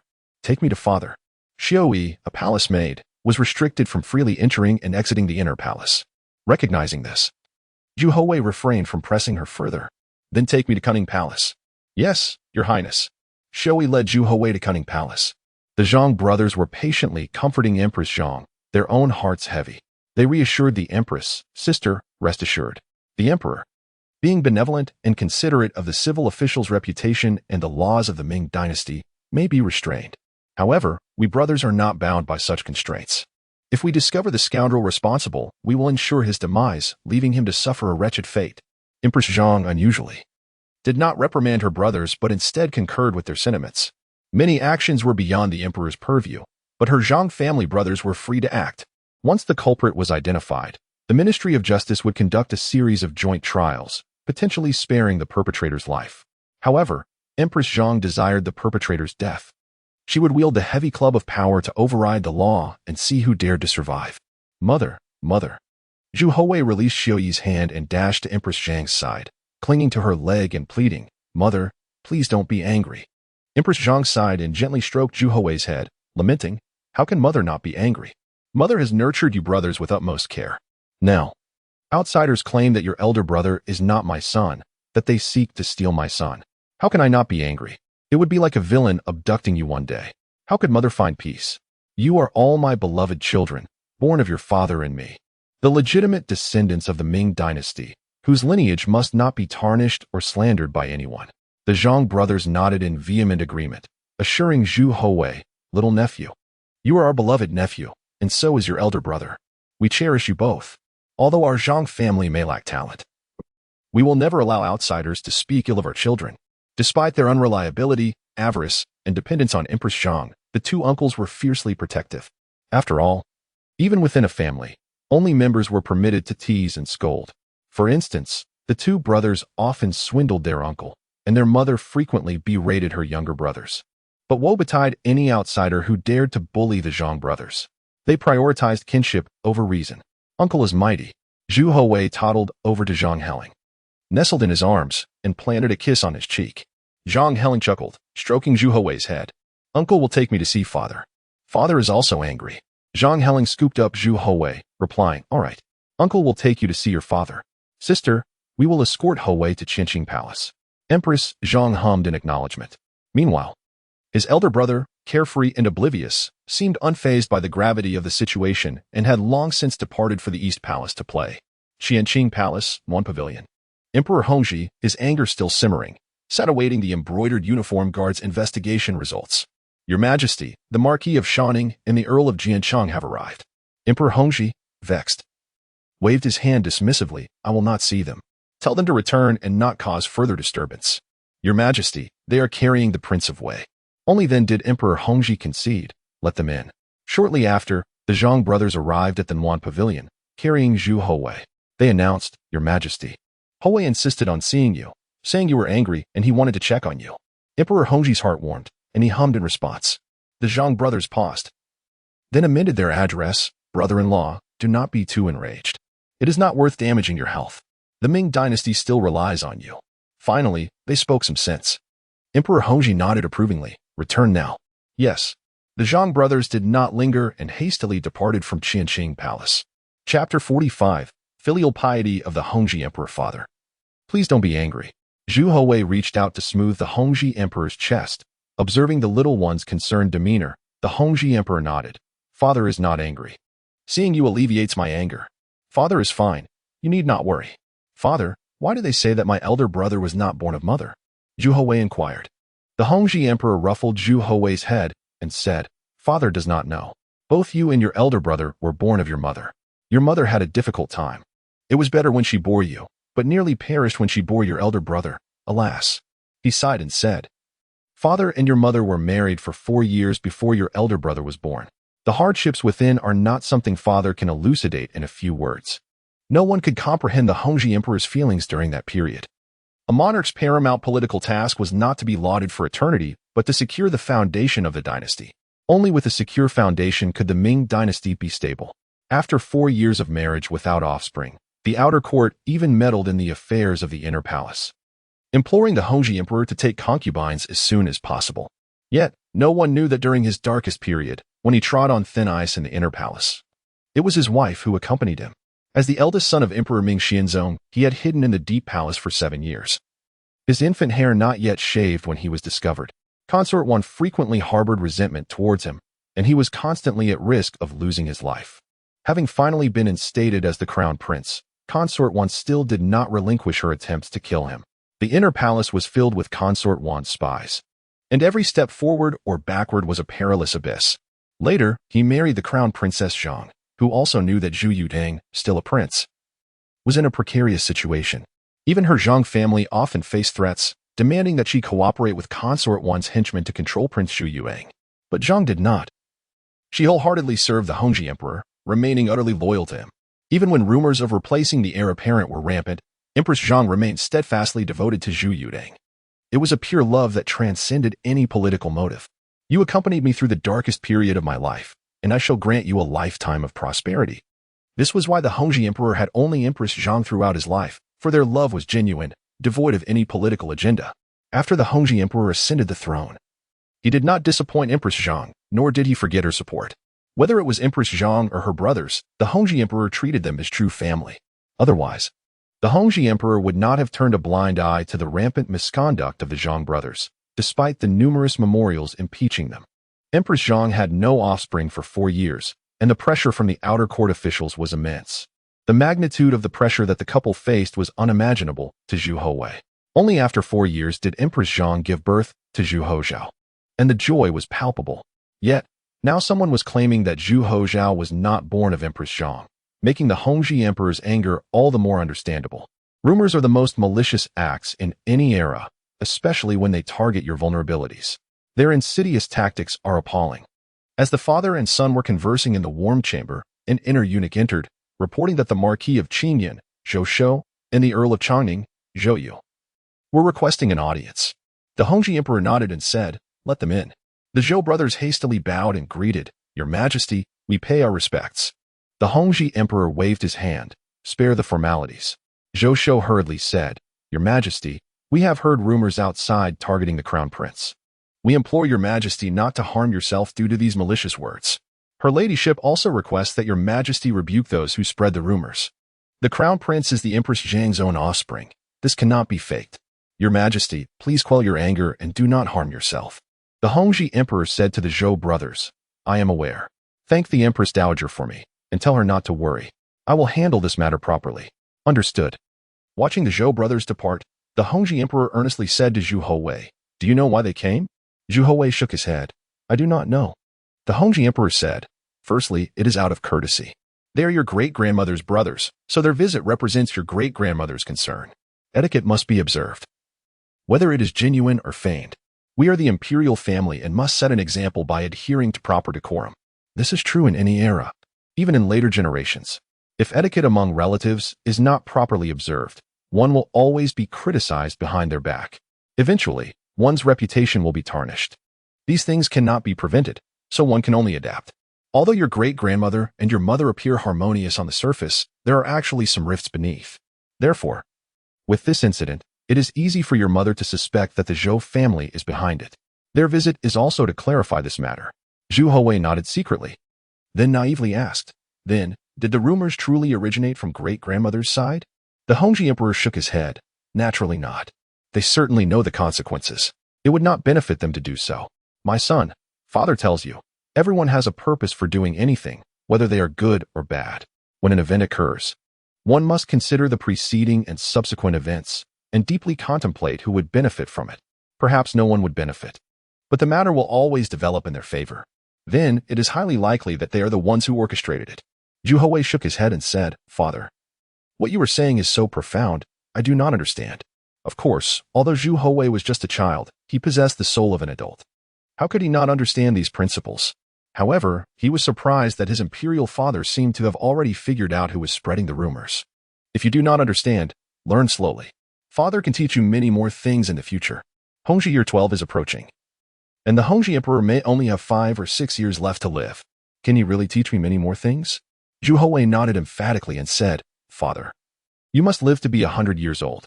They all say that you are overworked. Father, do not die early." The Hongzhi emperor, "Father thanks you for your love. Father will try not to die early." "You child, why are you becoming more and more like your elder brother? You speak so thoughtlessly. Do not say such things again, understand?" Zhu Houwei replied with an "oh." As they were speaking, the inner eunuch re-entered and softly said to the Hongzhi emperor, "Your Majesty, the commander of the embroidered uniform guard, Mao Bin, requests an audience." The Hongzhi emperor narrowed his eyes, his amiable demeanor replaced by a fierce aura, and sternly said, "Summon him." Shortly after, a man in his 40s, wearing a scarlet robe embroidered with a 5-clawed dragon, strode into the hall with vigorous steps. Chapter 46. The sequence of events. Commander of the Imperial Guards, Mao Bin, strode into the warm hall with a commanding presence, clasping his fists and bowing in respect. Your humble servant pays his respects to His Majesty and greets His Highness, Prince Wei. Emperor Hongzhi waved dismissively, his demeanor cold. No need for formalities. Have you uncovered the truth? Mao Bin, sensing the gravity of the moment, replied hastily, Yes, Your Majesty, we have made progress. Speak. The emperor's expression hardened. The warmth of a paternal figure replaced by the imposing authority of the Ming Dynasty ruler, a presence that was both awe-inspiring and solemn. Zhu Houwei had never witnessed such an aspect of the emperor before. Their previous encounters had always been marked by the emperor's amiability, even during banquets with nobles and officials. Today, however, he realized the depth of the emperor's power. One glance, one expression, evoked genuine fear and respect from Mao Bin. Casting a heavy pall over the chamber, Mao Bin gathered his thoughts, the narrative not overly complex. His account revealed the core of the matter. Into Hongzhi village, northeast of Beiping, a girl from the Zhang family entered the palace as a maid. Whispers suggested that the emperor had taken a liking to her, elevating the Zhang family to the status of nobility. Upon hearing this, Zhang Wang, a soldier from the nearby Zheng village, recalled his daughter, whom he had sold into servitude as a child, and sought information regarding her whereabouts. His acquaintance was Tuo Gang, a member of the imperial guards. As he continued, Mao Bin's voice trembled slightly. The involvement of the imperial guards in this affair cast a shadow over his own position as their highest officer. Proceed, the emperor commanded. His tone still detached. Mao Bin acquiesced. Yes, Your Majesty. Zhang Wang described his daughter's features to Tuo Gang and his brother. They then conveyed this information to Lu Shan, a eunuch in the palace. Lu Shan learned from the maid, Zhang Jinlian, that there was indeed a maid named Wang who bore a birthmark matching Zhang Wang's daughter, but her surname was Shou, not Zhang. Lu Shan informed Tuo Gang and his brother of this, and the brothers, having received substantial sums from Zhang Wang, deceitfully claimed to have found a girl in the palace who had changed hands multiple times, leaving them unsure of her parentage. The situation might have ended there, but recently, Lu Shan had approached Tuo Gang and his brother, revealing that the maid Wang had been summoned by the emperor for an audience, instructing them to keep this matter secret. Zhang Wang, elated, disregarded warnings and began to boast publicly of his newfound status, leading to a flurry of visitors seeking to curry favor. Zhu Houwei listened, still incredulous. The audacity of these individuals, one dared to dream, two dared to listen, and one dared to act, encapsulated the entire affair. Zhang Wang's presumption that his daughter had become the emperor's consort, and the complicity of Tuo Gang and his brother, alongside the enabling actions of Lu Shan, painted a ludicrous picture. How could an ordinary citizen like Zhang Wang presume his daughter had been sold into the palace? How could two members of the imperial guards conspire with a eunuch from the inner court? The most perplexing question remained. Why would Lu Shan engage in such a dangerous scheme, fully aware of the consequences of meddling with imperial affairs? Emperor Hongzhi frowned and inquired of Mao Bin, Have the suspects been apprehended? Yes, Your Majesty. Zhang Wang and the Tuo brothers are in custody, Mao Bin confirmed before pausing. Then added, however, the eunuch Lu Shan inexplicably committed suicide recently. If there were no ulterior motives involved, it would be hard to believe. The most critical figure had taken his own life, leaving no witnesses, and the investigation seemed destined to devolve into a tangled mess. Transfer the case to the Ministry of Justice for a thorough investigation, the emperor ordered. You may leave now. Yes, Your Majesty. As Mao Bin departed, the emperor narrowed his eyes and instructed, summon the cabinet ministers and the heads of the 6 ministries for a decree. Understood. He turned to Zhu Houwei, ruffling his hair gently. My son, it is no easy task being your father. These lower echelons wield others' knives against me, while the true adversaries remain elusive. Do you not see how precarious my position is as the emperor of the Ming? Zhu Houwei looked up with curiosity, and the emperor offered a bittersweet smile. It is perhaps better that you do not understand now. When you are older, I shall reveal to you the sordid nature of this farce. For now, you shall not visit the palace again. Take Prince Wei back, he commanded. Zhu Houwei felt a weight in his heart. He recognized that not all officials in the Ming were virtuous. The cruelty of their machinations shocked him. After Zhu Houwei's departure, a group of high-ranking officials led by the 3 cabinet elders arrived at the warm hall to pay their respects to the emperor. With a grave countenance, Emperor Hongzhi addressed them. Recently, there have been alarming rumors outside the palace, intending to undermine the foundations of the Ming Dynasty. What are your thoughts on this matter? Lu Jian stepped forward, bowing respectfully. Your Majesty, we implore you to direct the Ministry of Justice to investigate this matter thoroughly. All offenders must be dealt with severely. Please do not be swayed by external rumors. The foundations of the Ming cannot be shaken, and these slanders will ultimately collapse under their own weight. We beseech your majesty to remain calm. Ha! The emperor replied coldly. I am aware. Minister Bai, ensure a thorough examination of the offenders and clarify the sequence of events. Minister Bai Ang bowed. I obey your command. The Ministry of Rights ordered a suppression of the rumors, decreeing that anyone spreading falsehoods would be apprehended and punished. The censorate quickly interjected, Your Majesty, such measures may do more harm than good. It is more prudent to guard against the mouths of the people than to raise defenses against the river. We implore you not to escalate punishments against innocent citizens. Innocent? Emperor Hongzhi scoffed. Shuti the most innocent Bi, the Empress of the Ming, and the Crown Prince? What are you all plotting? Do you think I am unaware? For years, I have tolerated your encroachments, but if you think to use such tactics to admonish me, you have overstepped your bounds. I will not allow harm to come to my family. Should such incidents occur again, do not expect me to show leniency. The gathered officials fell silent, bowing in submission. Chapter 47. The waning of imperial authority. The following dawn witnessed the resignations of Grand Secretary Liu Jian, Minister of Justice Bai Ang, and Commander of the Embroidered Uniform Guard, Mao Bin. Following the fire at Qingning Palace, the Grand Secretariat and the Ministry of Public Works had sought to resign, citing the calamity as grounds. Now, with rumors spreading among the populace, they again requested to step down, adhering to the age-old tradition of Ming Dynasty officials to tender their resignations as atonement for perceived failures in governance whenever the nation faced adversity. They were well aware that the emperor would not permit their departure, as their governance was still essential to the realm. Hence, the emperor would invariably decline. By the subsequent evening, the Ministry of Justice issued its verdict. Consort Tua, as a ward of the Embroidered Uniform Guard, was to be executed for colluding with the populace to disseminate seditious rumors, as prescribed by law. The principal offender, Zheng Wang, was deemed an ignorant commoner who, though a first-time offender, harbored no malicious intent. He was sentenced to exile in Guizhou.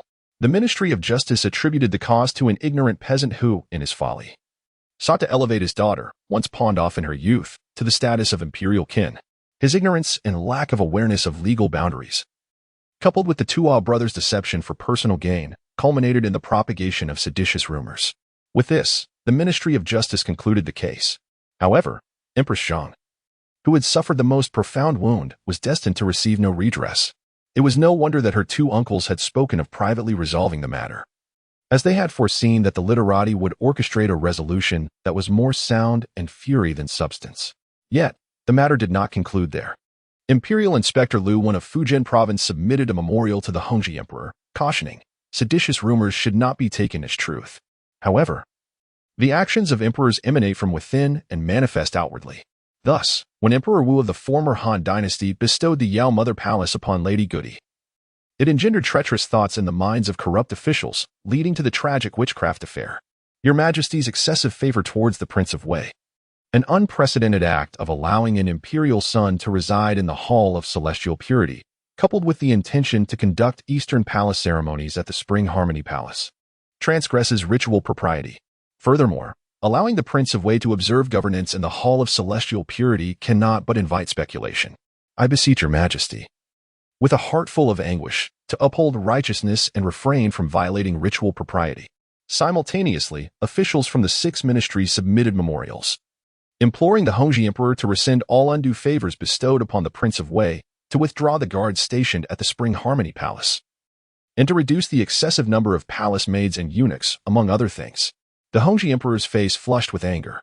In this struggle, he had suffered an undeniable defeat. The so-called sedition case was merely a political maneuver by certain individuals to admonish the Hongzhi Emperor. Employing such sordid tactics against a child not yet 3 years of age was utterly revolting. The instigator of this affair was destined to remain hidden. As Liu Shan had been silenced, the blame cast upon the Embroidered Uniform Guard, and an ignorant peasant exploited to achieve their political objectives. This was an undisguised conspiracy, meticulously planned against the Hongzhi Emperor's transgression of ritual propriety. From the moment he began to excessively favor Zhu Houwei, they had been secretly plotting. They would not permit the Hongzhi Emperor to deviate from ritual propriety. He was to conduct himself as emperor according to their standards of morality and ritual. For only then would he be deemed a qualified monarch. For once the emperor began to act according to his whims, disregarding the admonitions of the literati, it would signify that imperial authority was gradually slipping from their grasp, an outcome that was utterly unacceptable to the literati. While seemingly directed at Zhu Houwei, this affair was, in essence, aimed at the Hongzhi emperor, a clandestine contest of strength between the literati faction and imperial authority. Outsiders saw only a common case of seditious rumors. But the Hongzhi emperor had long since discerned the truth. Of course, the Hongzhi emperor was not alone in his understanding. Zhu Houwei had grasped it even earlier. It was this realization that filled him with such profound disgust and revulsion within the Spring Harmony Palace. Not all literati were virtuous gentlemen. Not all were akin to Cheng Minzheng. When faced with a choice between virtuous conduct and power, they invariably chose power. They even naively believed that they were in the right, justifying their despicable tactics in the name of safeguarding the Ming Dynasty's realm. But in reality, were they not merely vying for the limited power held by the emperor? The Ministry of Justice, with utmost haste, sentenced the Tuo brothers to immediate execution, for they likely possessed knowledge of the truth and could not be allowed to remain alive. However, the villager Zheng Wang, ignorant and unknowingly manipulated, was ultimately exiled to Guizhou. En route, Zhang Wang continued to fantasize about his imperial kinship, declaring to his escorts, "I am the crown prince's maternal grandfather. How dare you treat me with such disrespect? Release me at once, and when the crown prince ascends the throne, I shall bestow upon you high office." The two escorts were impatient, as this was not a pleasant task. They had to escort him all the way to Guizhou, a arduous journey. Especially given that Guizhou was a region dominated by native chieftains, a dangerous and chaotic place. About 50 miles from Beiping, a carriage overtook them. The Zhang brothers alighted from the carriage with smiles, and a Zhang family servant approached the two escorts, saying, "Brothers, this is our master, the Marquis of Shaning and the Count of Jinchang." Upon hearing the titles of the Ming Dynasty's most eminent maternal relatives, the two escorts were filled with awe and bowed respectfully to the Zhang brothers. Zhang Heling waved his hand, signaling them to dispense with formalities. The servant handed each of them 100 taels of silver, saying, "Brothers, enjoy yourselves outside for a year or so before returning. There's no need to go to Guizhou." The two escorts hesitated, and the Zhang family servant said, "To be frank, our master intends to send this scoundrel on his way now. There should be no problem sending a dead man to Guizhou. The journey is long and illness is inevitable. Wouldn't you agree?" The two escorts pondered for a moment and then smiled. "Hurry along, gentlemen. We need to deliver the body to complete our mission." "Excellent." Zhang Heling glared coldly at Zheng Wang, who was still uttering wild claims, and cast a fierce glance at his own servants. Two robust servants stepped forward, seized a rope, and abruptly tightened it around Zheng Wang's neck. "You dog of a thing, how dare you defile our empress? Our master is sending you on your way. Didn't you wish to become imperial kin? Go and be it below. I ask you one question. Who instructed you?" Zheng Wang struggled wildly, shouting, "What are you talking about? Who instructed me? Instructed what?" Clearly, Zheng Wang was truly ignorant of everything. Zhang Heling slowly closed his eyes, and the servants tightened the rope with all their might, strangling Zheng Wang to death. Zhang Heling snorted and said, "It's too good for this cur. Damn it, he has no family left. Or I would have sent his entire clan to join him." Don't think the Zhang brothers are weak and easily bullied. It's only because they interact with the Zhu Houwei and Zhu Houzhao brothers that they don't reveal their ruthless side, regardless of rank or kinship. But who dares to bare their teeth at them outside? Chapter 48. Learning to paint the plight of an insignificant commoner is of no concern to anyone. Despite his pivotal role in this grand conspiracy, Zheng Wang has passed away, quietly and without notice, and no one has raised a voice in his defense. The civil officials continue to petition Emperor Hongzhi, urging him to practice self-restraint, adhere to propriety, and respect the ancestral laws, cautioning against any actions that would transgress established norms. The constraints upon imperial authority are considerable and far from the simplistic notion that one can do as they please once crowned. The laws of the Ming Dynasty bind him, as do any unusual calamities sent from heaven and the traditions established by his forefathers. The civil officials wield these three constraints to firmly secure the emperor's power, preventing him from acting on a whim.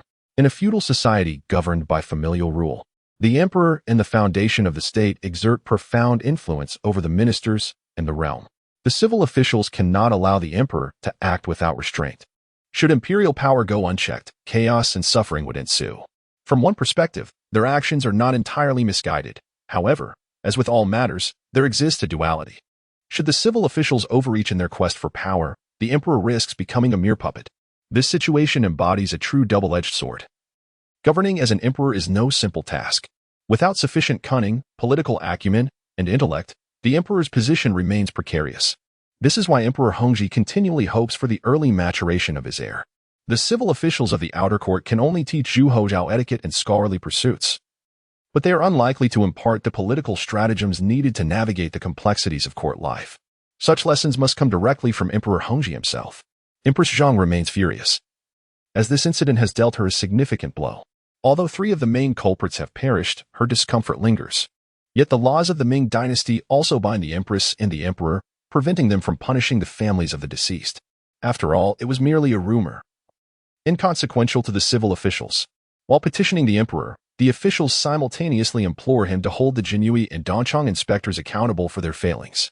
Several hundred officials from the Jinhui, including those in charge of oversight, have been dismissed due to their incompetence, and the same applies to the Dongchang. In November of the Ming Hongzhi era, the snowfall grew heavier.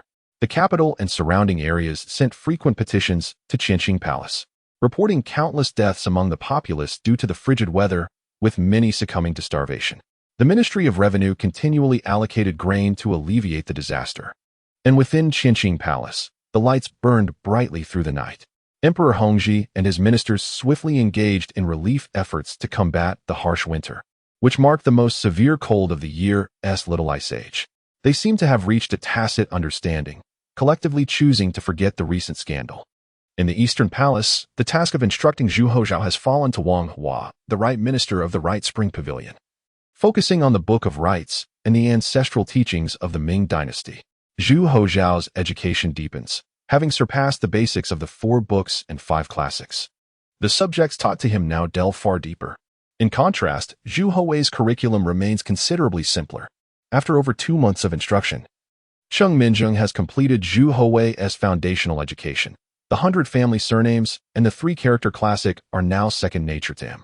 Aside from a few exceedingly rare characters, Zhu Houwei has become familiar with most of the Ming Dynasty's written language, his rapid progress leaving even his teacher astonished. Outside, the world is shrouded in frost. The Eastern Palace, with its red walls and blue tiles, is enveloped in a blanket of snow, a scene reminiscent of a celestial realm.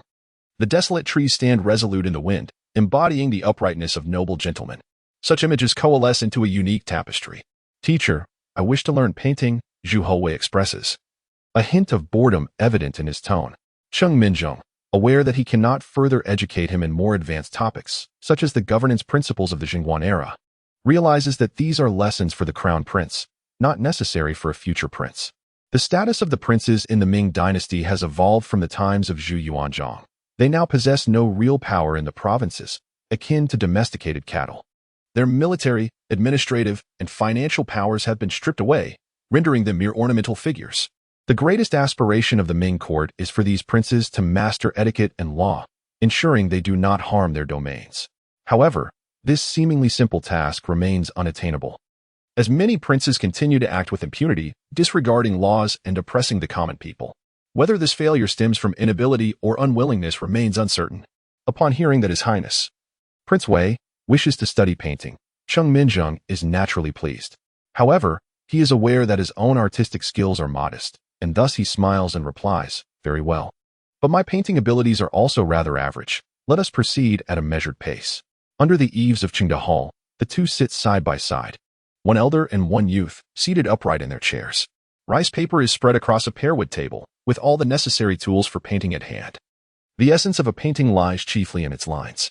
Cheng Minzheng does not immediately begin to paint. Instead, he explains foundational concepts to Zhu Houwei, such as lines, shadows, various grip techniques, composition, and coloring.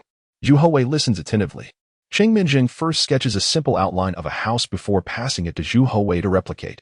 With meticulous care, Zhu Houwei begins to trace, and Cheng Minzheng cannot help but be astonished by Zhu Houwei's talent. His Highness, Prince Wei, possesses remarkable aptitude. After only a first attempt, he is nearly surpassing his teacher.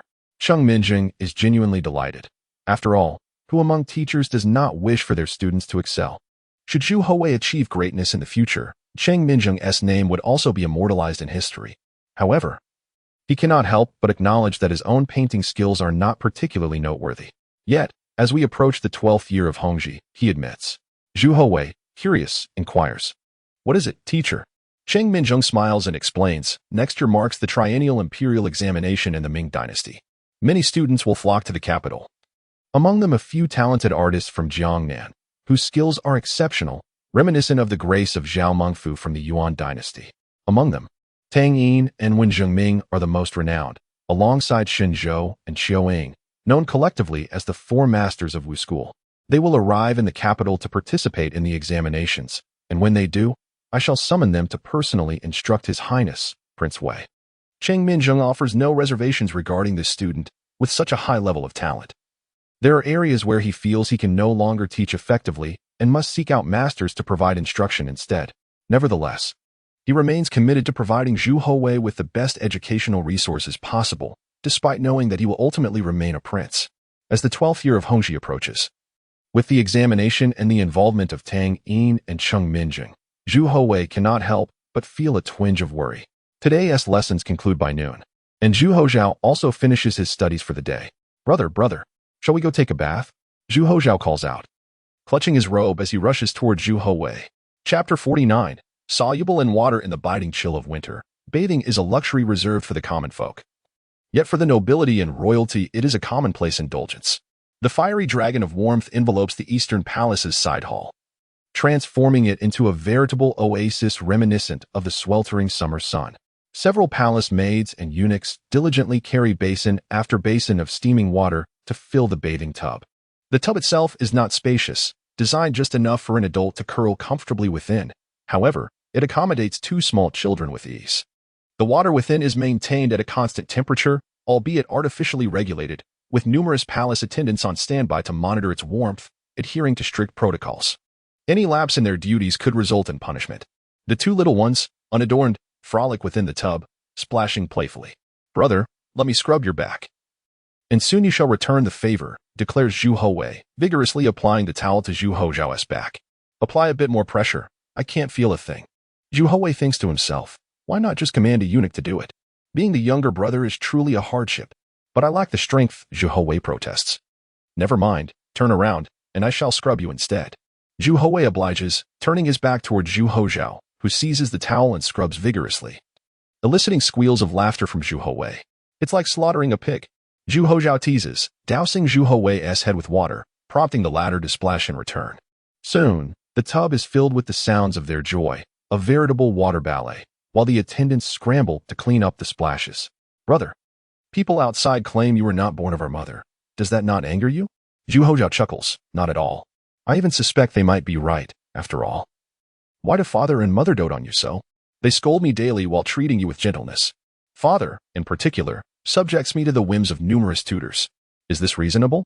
Zhu Houwei, at a loss for words, thinks, I, too, desire such treatment. Father has bestowed upon you the finest of everything. The entirety of the Ming Dynasty, yet what more must you seek to earn their affection? Because, dear brother, you are the crown prince, destined to be emperor. Naturally, our parents hold you to higher standards. Do not take their words to heart. Just because they say I am not mother as son does not make it true. Who are they to provoke me? Zhu Houwei suddenly admires his elder brother's nonchalance. Indeed, if one allows every slight to burden their heart, life becomes an endless struggle. Why must one constantly seek the approval of others? Is it not enough to simply be oneself? If one is perpetually concerned with the opinions of others, whose life are they truly living? Zhu Houwei silently nods, recognizing that while his brother may seem unreliable, he is nonetheless the crown prince of the Ming Dynasty, destined to become the sole emperor capable of both scholarly and martial prowess, able to outwit civil officials and defend the borders with valor. As for how history will judge his brother, Zhu Houwei remains indifferent, for he is a witness to Zhu Houzhao's growth in this very moment. Brother, this tub is rather small. Could we not have the Eastern Palace transformed entirely into a bathing chamber? Zhu Houzhao scratches his head, pondering, how many tubs would that require? Zhu Houwei replies, do not use tubs. Let us dig into the ground, construct it with stone, and create a small cavity, much like how we water ants. The concept of a bathhouse intrigues Zhu Houzhao, and a smile spreads across his face. What a splendid idea, he exclaims, playfully pinching Zhu Houwei's plump backside, marveling, brother. Your mind is truly sharp. Your mind is equally astute, Zhu Houwei retorts, returning the playful pinch. That is a backside, not a brain. Zhu Houzhao counters. Did you not just liken me to a brain? Zhu Houzhao hesitates, then declares, enough. My little brother is growing ever more clever. At just 3 years old, I, as the elder, can no longer trick him. What shall I do? Zhu Houwei chuckles, reflecting on the Ming Dynasty's tradition of water being their undoing. as legend has it that the future emperor would ultimately meet his demise in water. Those from the north are inherently less adept in the water compared to their southern counterparts. Many northern men are unfamiliar with swimming, and the culture of bathhouses is yet to be established. If we could cultivate a bathhouse culture in the north while learning to swim together in such a grand pool, it would surely be delightful. Zhu Houzhao reclines in the tub, a damp towel draped over his face, luxuriating in the warmth, while Zhu Houwei mimics his brother's pose.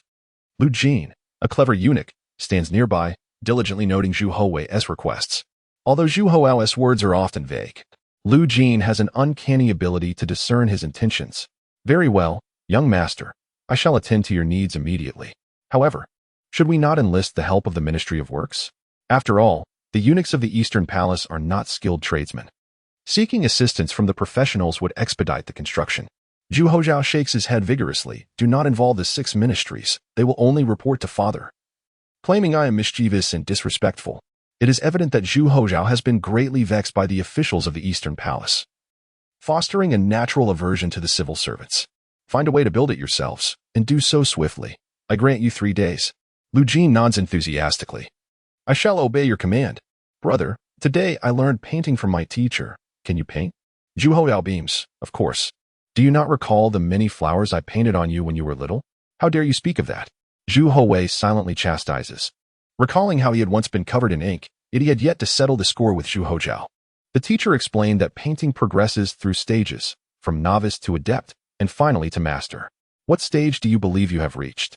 Zhu Houzhao boldly claims. I am a master. How can you say that without a hint of shame? Zhu Houwei retorts. Come, allow me to demonstrate. The palace maids have already set up a table beside the tub, laying out the necessary brushes, ink, paper, and inkstone. Zhu Houzhao leans over the tub, his bottom in the air, earnestly painting with great concentration. Who is this creature? Zhu Houwei inquires. This is father. How can you call him a creature? Does my depiction not resemble the emperor?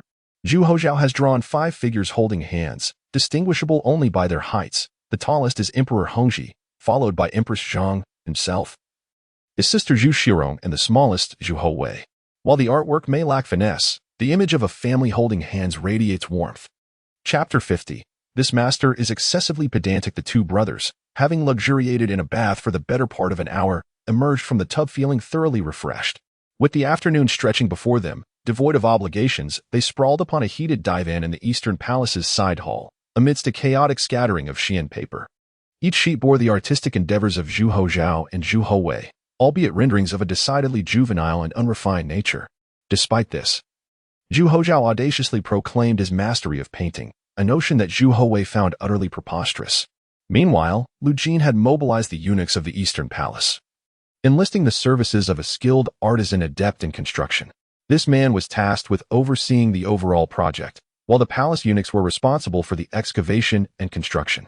These eunuchs were not solely from the Eastern Palace. Lu Jin had also procured the services of more specialized eunuchs from the Directorate of Palace Affairs, individuals who had previously worked under Li Guang in the construction of palaces, temples, and pavilions.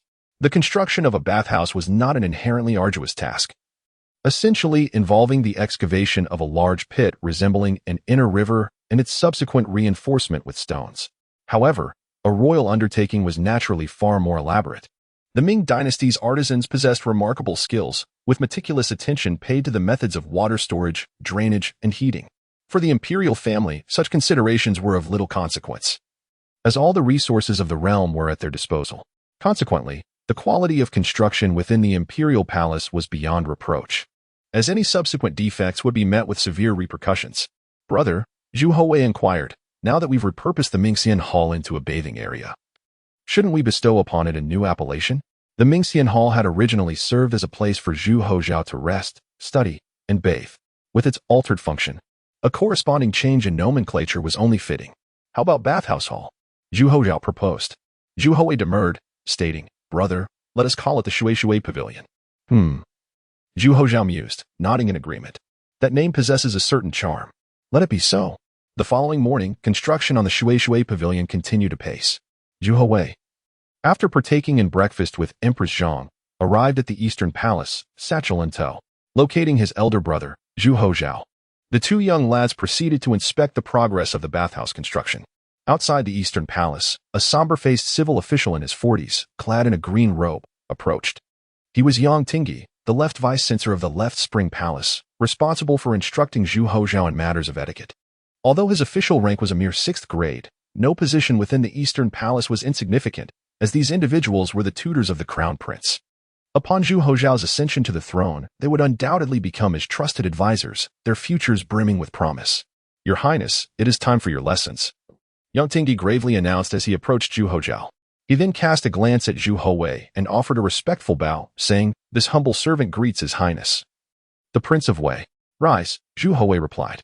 Yang Tingyi, his brow furrowed with perplexity, observed the transformation of what had once been the Mingxian Hall. Curiosity piqued, he inquired, "Your Highness, what is the purpose of this undertaking?" "We are converting it into a bathing area," Zhu Houzhao casually replied. Zhu Houwei attempted to interject, but his efforts were in vain. Yang Tingyi's countenance underwent a dramatic shift. With a resounding voice, he exclaimed, "How can your Highness engage in such frivolous pursuits? The Mingxian Hall is a place for the crown prince to rest and engage in scholarly pursuits. A virtuous man must cultivate himself. How can you indulge in such hedonistic pleasures? Books are sacred objects. How can your Highness discard them like worn-out shoes? How can you face the arduous efforts of the sages who wrote them?" Yang Tingyi's voice grew increasingly strident, as if Zhu Houzhao had committed an act of unspeakable transgression. A wave of sorrow washed over him.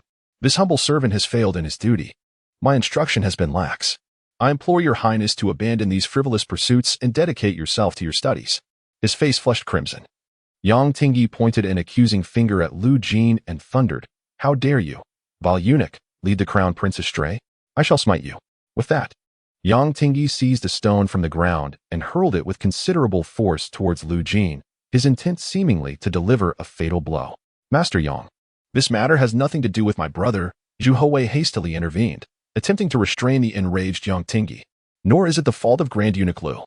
It was I who suggested that my brother construct it." Yang Tingyi, his anger still simmering, turned his wrath upon Zhu Houwei. "It is by His Majesty's extraordinary grace that the Prince of Wei is permitted to study in the Eastern Palace. The crown prince is destined to inherit the realm. From a young age, he must diligently pursue his studies and learn the great principles of governance. You may frolic and indulge in childish amusements, but the crown prince cannot. You should be grateful to your father, grateful to His Majesty. Since you have come to the Eastern Palace, you should focus on your studies. Why must you lead the crown prince astray with your games and amusements? I shall undoubtedly report the Prince of Wei to His Majesty and implore him to remove you from the Eastern Palace. I shall implore His Majesty to severely punish your actions." Zhu Houwei lowered his head, refraining from engaging in a rebuttal with Yang Tingyi. "Zhu Houzhao," his face flushed with indignation, roared Yang Tingyi, "Enough! I am the crown prince. You are my subject. If you dare utter another word against my brother, I shall have you killed." It was the first time Zhu Houzhao had ever addressed himself in such formal terms in a public setting. He resembled a furious young lion. Criticism directed at him was of no consequence, as the civil official subjected him to such pronouncements on a daily basis. He had grown impervious to their scolding. However, any denigration of his brother was intolerable. His portly younger brother was under his protection, and no one was permitted to mistreat him. Cheng Minzheng, having arrived on the scene and gleaned an understanding of the situation, addressed Yang Tingyi, stating, "Master Yang, the second prince is but a 3-year-old child. His understanding of right and wrong still in its nascent stages. Not everyone possesses your prodigious intellect. Is it not unreasonable to impose your own standards upon a 3-year-old child? What child has never engaged in mischief or made mistakes? The sage has said that the ability to recognize and correct one's errors is of paramount importance. You deny the Prince of Wei the opportunity to amend his ways, offering only condemnation. Is this the way of a teacher? He has fallen short, committed an error. You should address your grievances to me. I am his teacher. If a student errs, it is because I, as his teacher, have failed to provide adequate guidance. Why do you direct your censure towards a child who has yet to reach the age of reason? Is this the way of a subject? Is this the learning of the sages?" Yang Tingyi remained steadfast in his conviction that he had committed no wrong. Even in the face of the crown prince's threat of execution and Cheng Minzheng's rebuke, he remained resolute. The Prince of Wei leads the crown prince astray. The crown prince is destined to become the future emperor. I am responsible for instructing the crown prince. One is influenced by one's surroundings. If the crown prince immerses himself in frivolous pursuits, what inclination will he have to study? If the crown prince is unable to cultivate himself, it will be a great calamity for the Ming Dynasty, for the realm, and for the future. Alas, Zhu Houwei sighed inwardly. In this Ming Dynasty, where the principles of ritual and law reign supreme, even the most trivial of matters can be magnified to an inordinate degree. This realization caused Zhu Houwei to reflect upon the challenges faced by his imperial father, who, under the constant scrutiny of his court officials, must find it exceedingly difficult to accomplish anything of significance. Yang Tingyi was an incorrigibly pedantic scholar, his actions governed by the tenets of Confucianism. He harbored no fear of death. Any matter that deviated from Confucian ideals would be met with his vehement opposition. The Ming Dynasty was replete with such civil officials, impervious to reason and impervious to coercion. Chapter 51. Governing the nation with filial piety. The fierce quarrel within the Eastern Palace swiftly reached the ears of Emperor Hongzhi. Upon hearing that his second son had been reprimanded by Yang Tingyi, the emperor set aside the memorial he was reviewing and hurried to the Eastern Palace with utmost urgency. Cheng Minzheng continued to argue passionately with Yang Tingyi, while Zhu Houzhao chimed in supportively. The youngest, Zhu Houwei, remained silent, aware that any words he uttered would not align with the decorum expected of a 3-year-old. However, Zhu Houwei discreetly instructed Lu Jin to summon Emperor Hongzhi. After all, with such powerful backing, if he could not best Yang in debate, he would simply call upon his father to reason with him. Before long, Emperor Hongzhi arrived at the Shui Pavilion in the Eastern Palace, accompanied by the palace eunuchs. Yang Tingyi, flushed with anger, bowed respectfully to the emperor. Cheng Minzheng offered a calm salute, embodying an air of nonchalance, clearly indicating that his mentor had the upper hand in this dispute. Unyielding, Yang Tingyi addressed Emperor Hongzhi, stating, "Your servant Yang Tingyi humbly greets your majesty and implores you to revoke Prince Wei's qualification to teach in the Eastern Palace." Emperor Hongzhi neither consented nor refuted, instead inquiring about the incident. Upon learning that his young son had transformed the study into a bathing area, he cast a stern glare and admonished, "This is your elder brother's place for study and rest. How could you unilaterally decide to convert it into a bathing facility? Such mischief disrupts your brother's studies. How can he succeed in the future? Did Mr. Yang not instruct you, and did you dare to rebut him?" Zhu Houwei shook his head. The emperor then turned his ire towards Zhu Houzhao, exclaiming, "Was it you who insisted on harming Mr. Yang? At such a tender age, you speak of violence, and have you completely forsaken the respect due to your teachers? Apologize to Mr. Yang at once." Zhu Houzhao twisted his neck defiantly, expressing disdain, convinced that it was Mr. Yang who ought to kneel and beg for his forgiveness. "Father, please do not blame my elder brother." Zhu Houwei tugged at Emperor Hongzhi's sleeve and whispered, "Father has worked hard. If my brother and I bathe comfortably, I wish for father to feel at ease as well." Upon hearing this, Emperor Hongzhi felt a pang of surprise, while Yang Tingyi's fury dissipated and Cheng Minzheng gazed at Zhu Houwei in disbelief. He nodded repeatedly, then spoke with conviction. "The Ming Dynasty governs the realm with filial piety. Wherever there are individuals of great filial devotion, the court shall reward them. Filial piety is the most esteemed virtue of this age. In our villages, filial sons must be reported to the court, and during years of amnesty, they shall receive both verbal and material commendations. Whenever a direct relative of a Ming official passes away, the court grants a 3-year mourning period, known as Dingyu. During this time, the official's rank and position remain unchanged, and after the mourning period, they shall be reinstated. These special provisions underscore the paramount importance of filial piety. Among all virtues, filial piety reigns supreme. As a prince born into the royal family, one must set an example for all." Zhu Houwei's earlier words undoubtedly reflect his filial devotion to his father. How could this not bring Cheng Minzheng joy?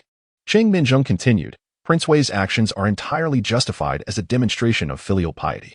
Mr. Yang should not only refrain from chastising him, but should instead commend him."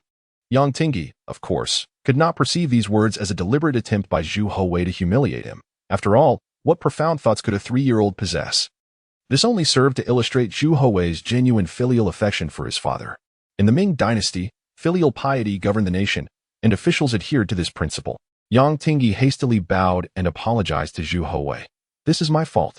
I failed to grasp the full circumstances and unjustly reprimanded His Highness. I acknowledge my error." He then quickly turned to Emperor Hongzhi and said, "I am ashamed to have scolded a prince without first inquiring into the matter. I beseech your majesty to absolve me of my transgressions. As a teacher, I have failed to set a proper example for the crown prince, and I am unworthy to instruct in the Eastern Palace." Zhu Houwei felt somewhat embarrassed. In truth, he had not initially harbored such filial intentions. His sole desire was to ensure that his elder brother learned to swim. thereby preventing a tragic fate in the water. However, this reasoning was one he could not voice. After Emperor Hongzhi's arrival, he concocted this excuse, employing his father's authority to justify his actions. After a moment of contemplation, Emperor Hongzhi cast a discerning glance at Yang Tingyi and stated coolly, "Mr. Yang's intentions were benevolent, thus I shall not approve your resignation. However, due to your rashness in handling matters, I shall impose a penalty of 6 months' salary as a lesson." Yang Tingyi quickly expressed his gratitude. "I thank your majesty.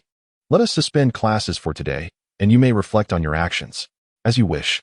Cheng Minzheng returned to rest, grateful for the emperor's decree of a day's respite.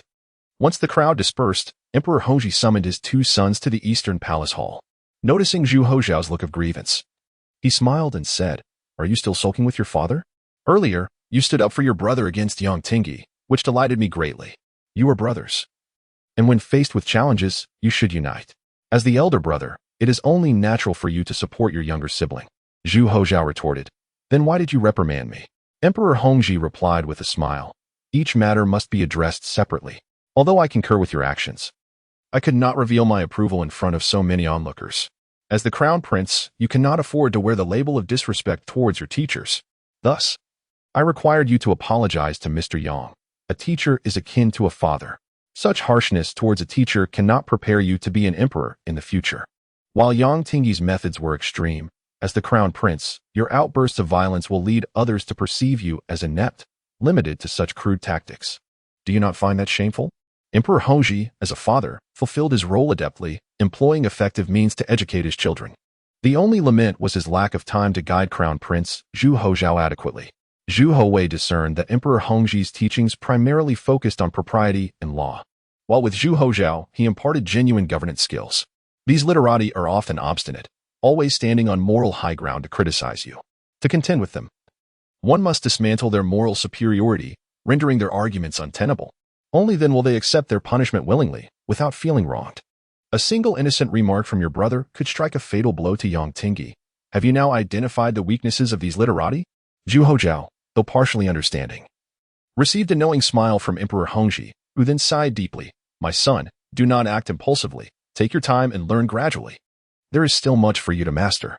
However, what on earth compelled you brothers to construct this bathing pool? It is a waste of resources. Once it is complete, I shall evaluate whether it truly provides comfort." Emperor Hongzhi added with a chuckle. Chapter 52, The Bathhouse. The collaborative efforts of the Eastern Palace, the Directorate of Palace Attendants, and the Emperor Hongzhi himself expedited the construction of the Eastern Palace bathhouse. Although Yang Tingyi had conceded his error in reprimanding the Prince of Wei, he remained unconvinced of the bathhouse's merits, fearing it would foster indolence in the.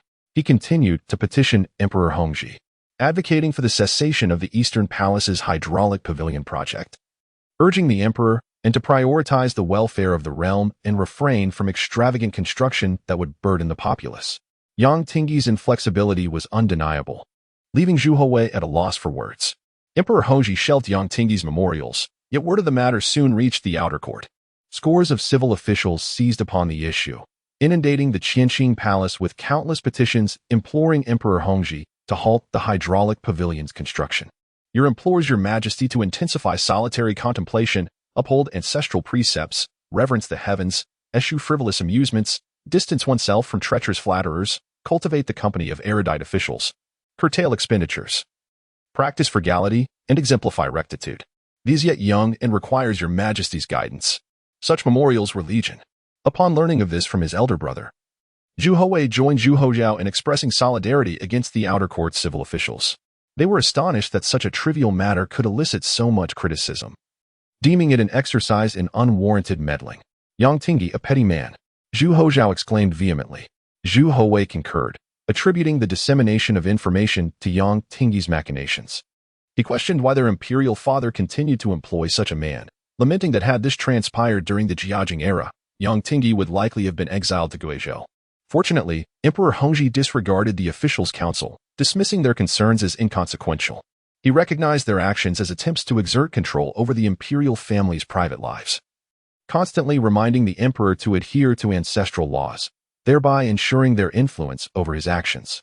They were aware that their impeachments might not sway Emperor Hongzhi, yet they persisted in their duty to voice their concerns. The hydraulic pavilion was completed with remarkable swiftness, taking merely 5 days. Upon concluding his lessons, Zhu Houzhao eagerly sought out Zhu Houwei in the Qingde Hall, excitedly announcing, "Brother, brother, the hydraulic pavilion is finished." Zhu Houwei had been diligently practicing painting in the Qingde Hall, under the tutelage of Master Ming Dynasty, who maintained that his skills still fell short of mastery. The education of imperial nobles extended beyond etiquette and scholarship. True nobles pursued a diverse range of studies, encompassing music, chess, calligraphy, painting, classical literature, poetry, commentaries, ceramics, woodwork, and various other aspects of life. This constituted the fundamental distinction between nouveau riche and genuine nobility. True nobles dedicated themselves to various pursuits from a young age. When appraising an antique porcelain piece, some might simply remark, "This porcelain is smooth, beautiful, and impressive." Others, however, would offer more nuanced observations, such as, "The celadone glaze reflects the roux kiln, the porcelain patterns brimming with the colors of spring. The jade-like smoothness and crystalline clarity embody the essence of roux ware. The blossoming season scattering celestial inspiration, or as blue as the sky, with a jade-like surface, cicada wing patterns, and sparse morning stars." Zhu Houwei was currently in the foundational stage of his education. He harbored a keen interest in ancient culture and, with such an accomplished teacher, was eager to learn as much as possible. He set aside his line work and, with a smile, allowed Zhu Houzhao to pull him toward the hydraulic pavilion. The hydraulic pavilion was filled with swirling mist. The pool, measuring 3 zhang in length and 2 zhang in width, was paved with smooth, jade-like marble. The bluish water emitted a misty vapor, resembling the sky awaiting mountain rain along the riverbanks. The water level in the pool was approximately 0.3 zhang, roughly 1 meter, about Zhu Houwei's height. However, Zhu Houzhao, standing in the pool, was submerged up to his shoulders. Zhu Houwei could only sit on the stone steps beside the pool, attended by eunuchs and maids, ensuring his safety from drowning. The fire dragons maintained a constant water temperature in the pool, an expense that undoubtedly consumed considerable funds. The pool also featured shallow areas where one could recline comfortably. These raised areas were paved with pebbles, providing a stimulating massage to the back and alleviating accumulated fatigue. Zhu Houzhao, shedding his garments, plunged into the water, overcome with elation. Initially, he found the water temperature slightly elevated, but after a brief acclimation, he began splashing and spraying water at Zhu Houwei. Zhu Houwei, with his small hands, reciprocated, but the diminutive fellow was no match for his elder brother's exuberance. "Brother, summon father," Zhu Houwei exclaimed. Zhu Houzhao slapped his forehead, realizing his oversight. "How could I forget?" he mused. "Lu Ban, go and summon father." Lu Jin promptly responded, "Yes, your highness." In the Qianqing Palace, Emperor Hongzhi continued to diligently review memorials, his daily life characterized by monotonous routine and exhaustion. Despite this, Surveillance Commissioner Hu Xian and others persisted in criticizing and admonishing Emperor Hongzhi. They declared, "Your has learned that in the time of the ancestors, the Grand Secretariat alone decided on memorials or summoned ministers from various departments for face-to-face discussions. We beseech you to investigate and implement the old system." During the ancestors' lectures, they discussed the merits and demerits of current affairs to enlighten the mind. Since the 10th year of the Hongzhi reign, Emperor Hongzhi's administrative duties had increased, leaving him physically and mentally drained. Consequently, the lectures had been temporarily suspended due to excessive fatigue.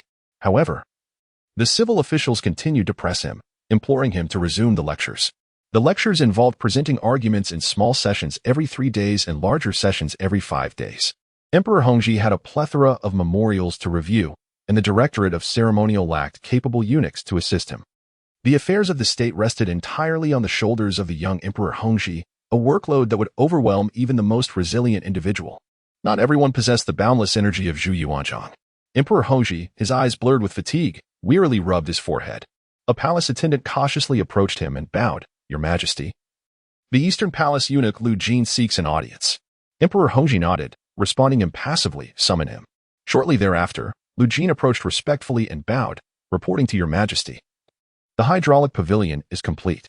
His Highness the requests Your Majesty's presence at the Eastern Palace for inspection." Emperor Hongzhi grunted in acknowledgement and replied, "I shall attend shortly." "Withdraw." "Yes, Your Majesty." After Lu Jin departed, he reviewed a few more memorials, but finding himself utterly exhausted, he instructed a nearby palace attendant, "Accompany me to the Eastern Palace." In short order, Emperor Hongzhi arrived at the Eastern Palace and, with his hands clasped behind his back, entered the hydraulic pavilion. Upon entering, he was met by a wave of heat, and the interior was filled with swirling mist, obscuring his vision. He could barely discern the figures of the two young princes. "Father, over here, over here!" Zhu Houzhao exclaimed excitedly, waving his arms. Zhu Houwei also emerged from the pool, dripping wet and naked, running toward Emperor Hongzhi and affectionately rubbing against his robes. "Father, come and bathe." Emperor Hongzhi, speechless, gazed at his sodden dragon robe and said with a wry smile, "You scamp, are you using my dragon robe as a towel?" Chapter 53. Asking uncle for money. It is indeed a rare occasion for the emperor to appear before the public in his natural state. Yet today was an exception. Emperor Hongzhi shed his dragon robe and entered the heated pool. However, he was dissatisfied with the water's temperature and instructed the eunuchs to stoke the fire under the water until it reached an adequate warmth. Only when he could comfortably submerge himself did he feel content. This, however, caused distress to his sons, Zhu Houzhao and Zhu Houwei, who cried out in dismay. The emperor chuckled, remarking, "A higher temperature is preferable. How else can one enjoy a bath? You children simply do not comprehend." Fortunately, the Shuhui pavilion was designed with several pools, each with its own independent temperature, allowing the brothers to retreat to a cooler pool. As the scorching water enveloped Emperor Hongzhi's fair skin, the fatigue of the day melted away. He reclined on the smooth pebbles, the water cradling his body while his head remained above the surface.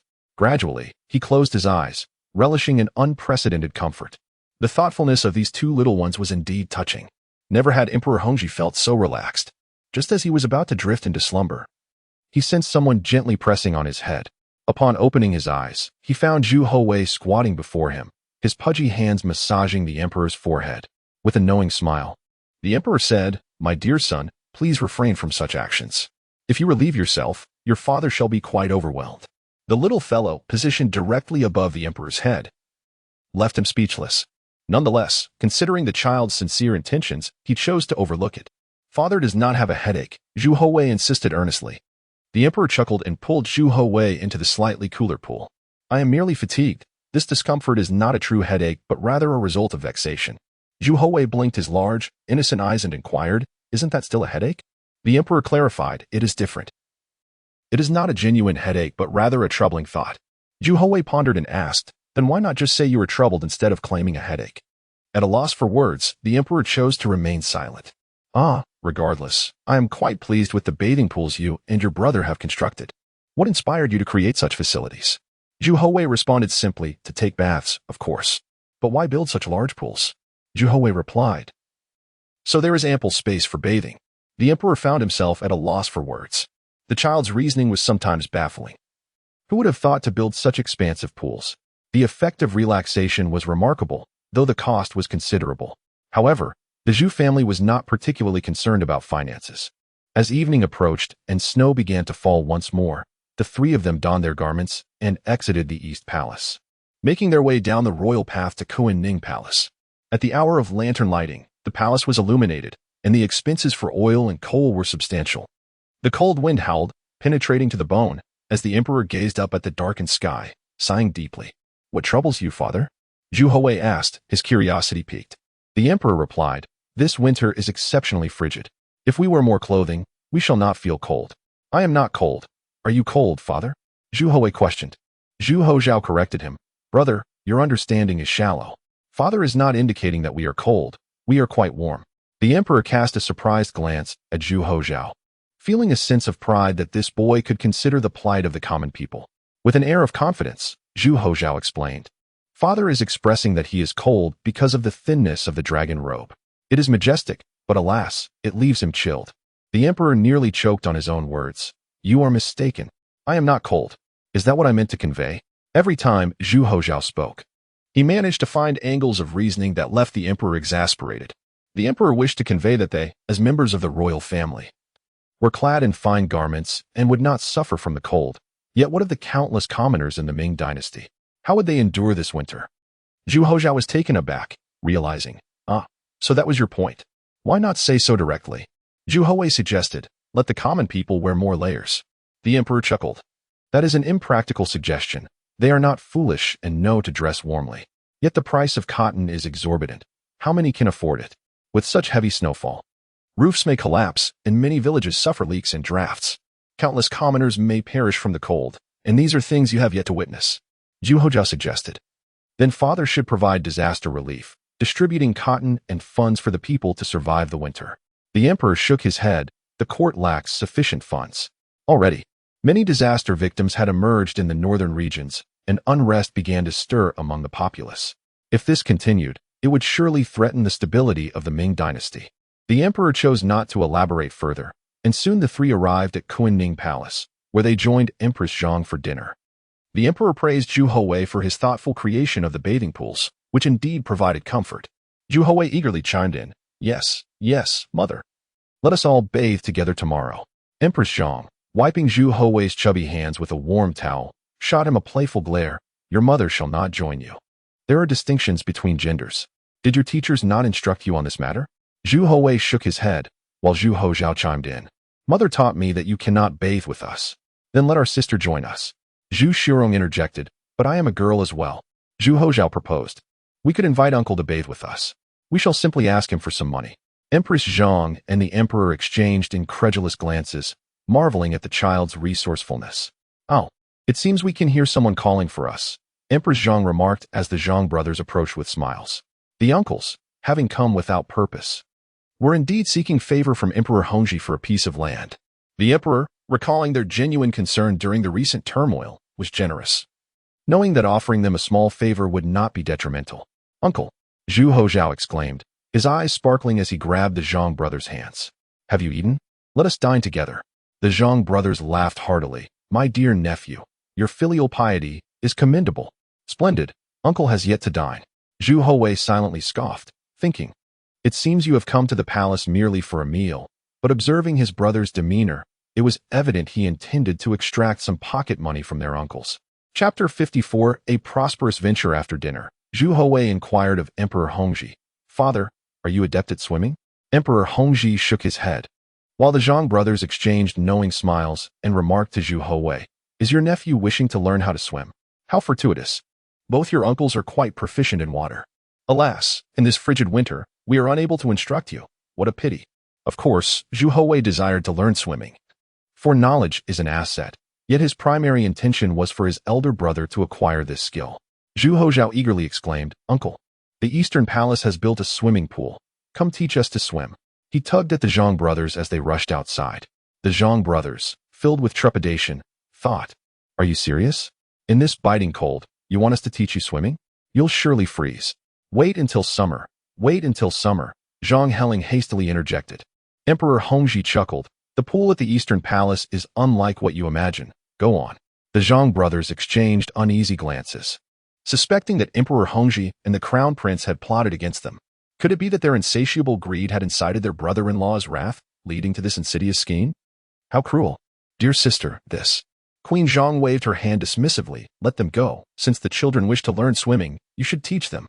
"Very well," they thought. The entire family seems intent on their demise. The Zhang brothers' expressions turned grim, resembling mourners, as they reluctantly followed the exuberant Zhu Houzhao and Zhu Houwei to the Eastern Palace. Upon entering the Shui Pavilion, the two brothers were immediately greeted by a wave of warmth. Approaching the pool, they tested the water temperature and could not help but exclaim, "What luxury! Such opulence! This large pool would be splendid for a bath."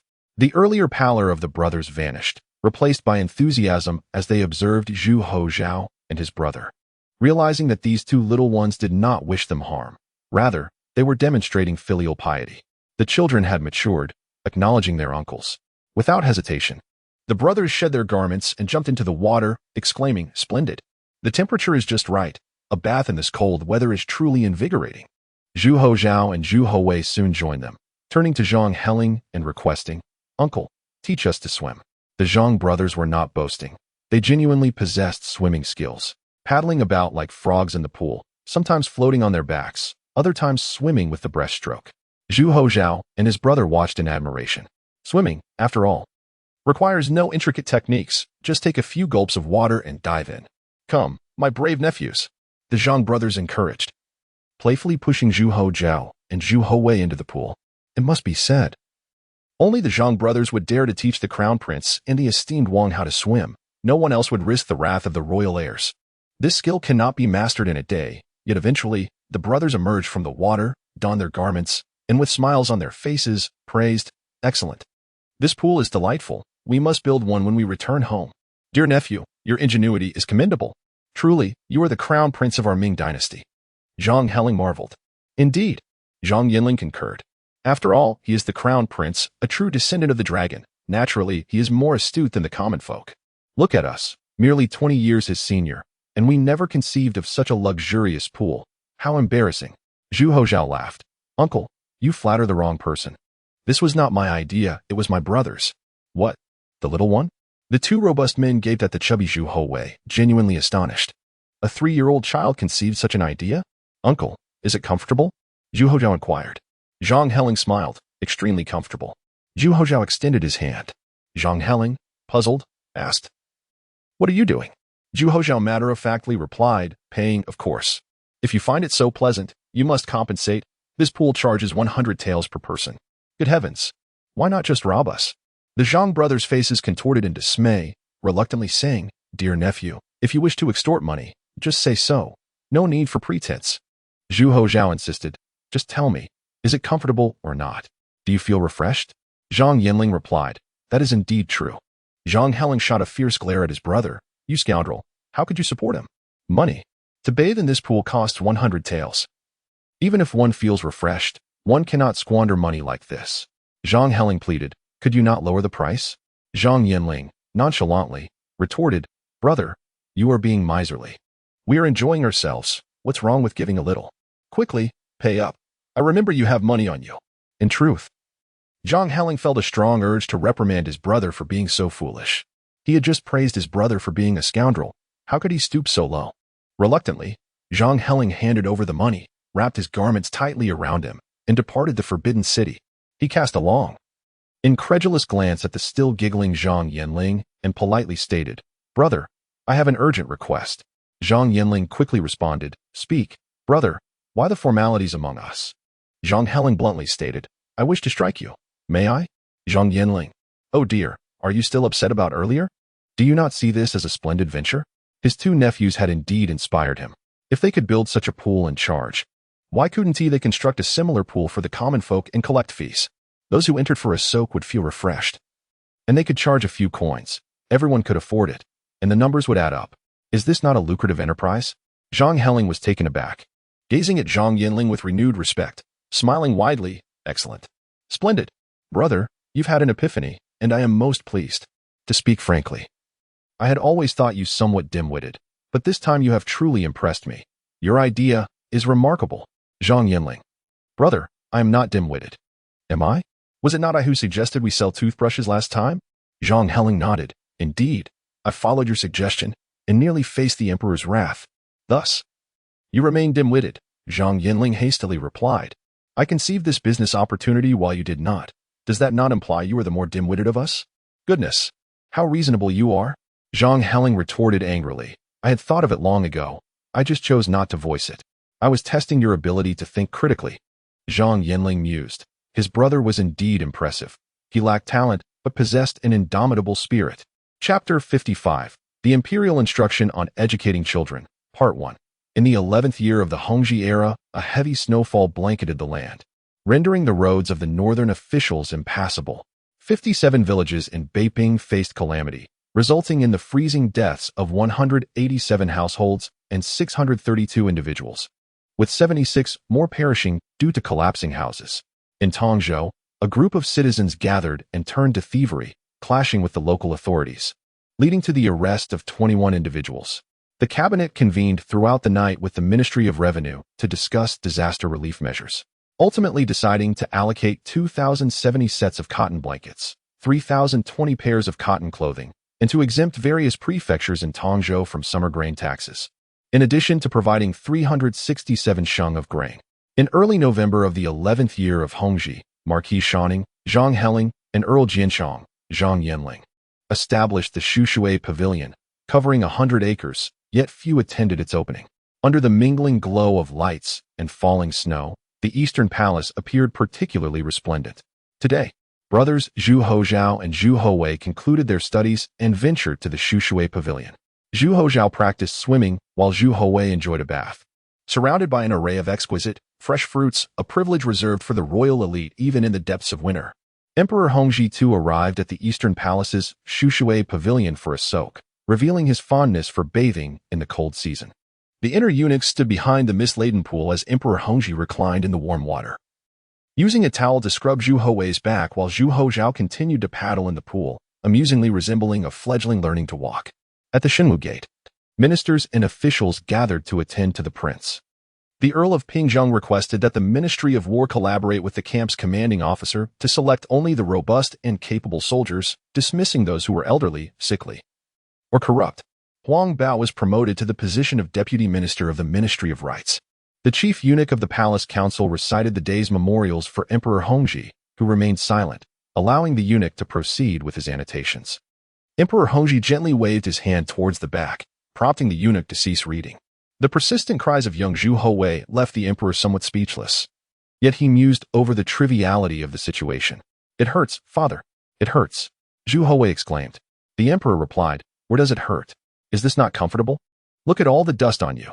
Zhu Houzhao swam over to his father, grinning as he observed his brother's commotion.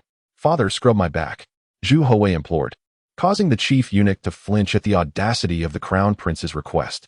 "Dear brother, you seem unfit for the role of a general," the emperor teased. "A true general remains silent even when wounded in battle, yet here you are, making a fuss over a mere back scrub. You lack the demeanor of a hero." Zhu Houzhao agreed, and the emperor pulled his eldest son closer, vigorously scrubbing his back. "You must learn from your elder brother. Where does it hurt? Look at him. He is silent, and I hardly exert any effort." Struggling, Zhu Houwei made his way from the pool to his brother, asking, "Brother, doesn't it hurt?" Zhu Houzhao remained silent. Emperor Hongzhi smiled. "Your brother is so comfortable that he trembles with delight. I hardly applied any pressure." Zhu Houwei retorted, "Father, my brother is in so much pain that he nearly wet himself." The emperor fell silent at this. Zhu Houzhao clenched his fists, unable to contain himself, and cried out, "Wah, wah, father."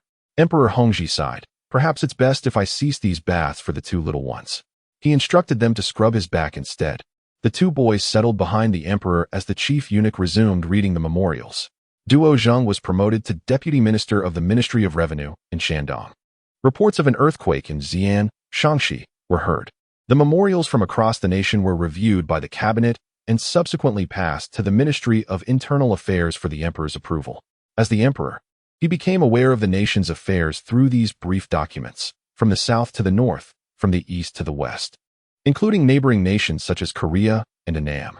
Start from the beginning, Emperor Hongzhi instructed, closing his eyes while enjoying the back scrubs from his two sons, before directing the chief eunuch behind him. When the eunuch reached the section about the camp commanders, Emperor Hongzhi gestured for him to stop. He turned to Zhu Houzhao and asked, "What insights have you gleaned from this memorial?" Zhu Houzhao cheerfully responded, "If the camp commanders are inadequate, then they should be replaced." "Anything else?" Zhu Houzhao shook his head. "I don't know." The emperor then glanced at the 3-year-old Zhu Houwei, deciding not to inquire further. Zhu Houwei, however, had his own observations, noting that the military preparedness of the Ming was evidently deteriorating. The presence of elderly, sickly, and greedy commanders in the capital's military units suggested a neglect of training and a pretense of health while still drawing salaries. Such a situation indicated a serious misallocation of resources, and if the capital was in such disarray, one could only imagine the extent of the rot in the provinces. Emperor Hongzhi replied calmly, "To understand the whole, one must first examine the parts. You are destined to be emperor. Do not view issues superficially." The emperor's grasp of the realm's matters is reflected in these concise memorials. You must ponder more deeply. If military discipline falters in the capital, it will only worsen in the provinces. Although the camp's commanders are of the 7th rank, they wield real authority. It is correct to propose replacements. But what if such deceitful and incompetent individuals continue to emerge? What then? Zhu Houzhao replied without hesitation. "Then we should continue to replace them." Emperor Hongzhi paused, a smile forming on his lips as he savored his son's earnestness. "Look at your brother. He is so young yet already understands the crux of the issue. You must think more critically." The emperor implored Zhu Houzhao. Zhu Houzhao countered, "If my brother can think this much, that's sufficient. He will assist me in governing." He encouraged Zhu Houwei, "You must learn diligently from father. Stop your nonsense. Focus on your studies." Emperor Hongzhi exclaimed in frustration, "Will you drive me to my grave? Return this memorial for a rewrite."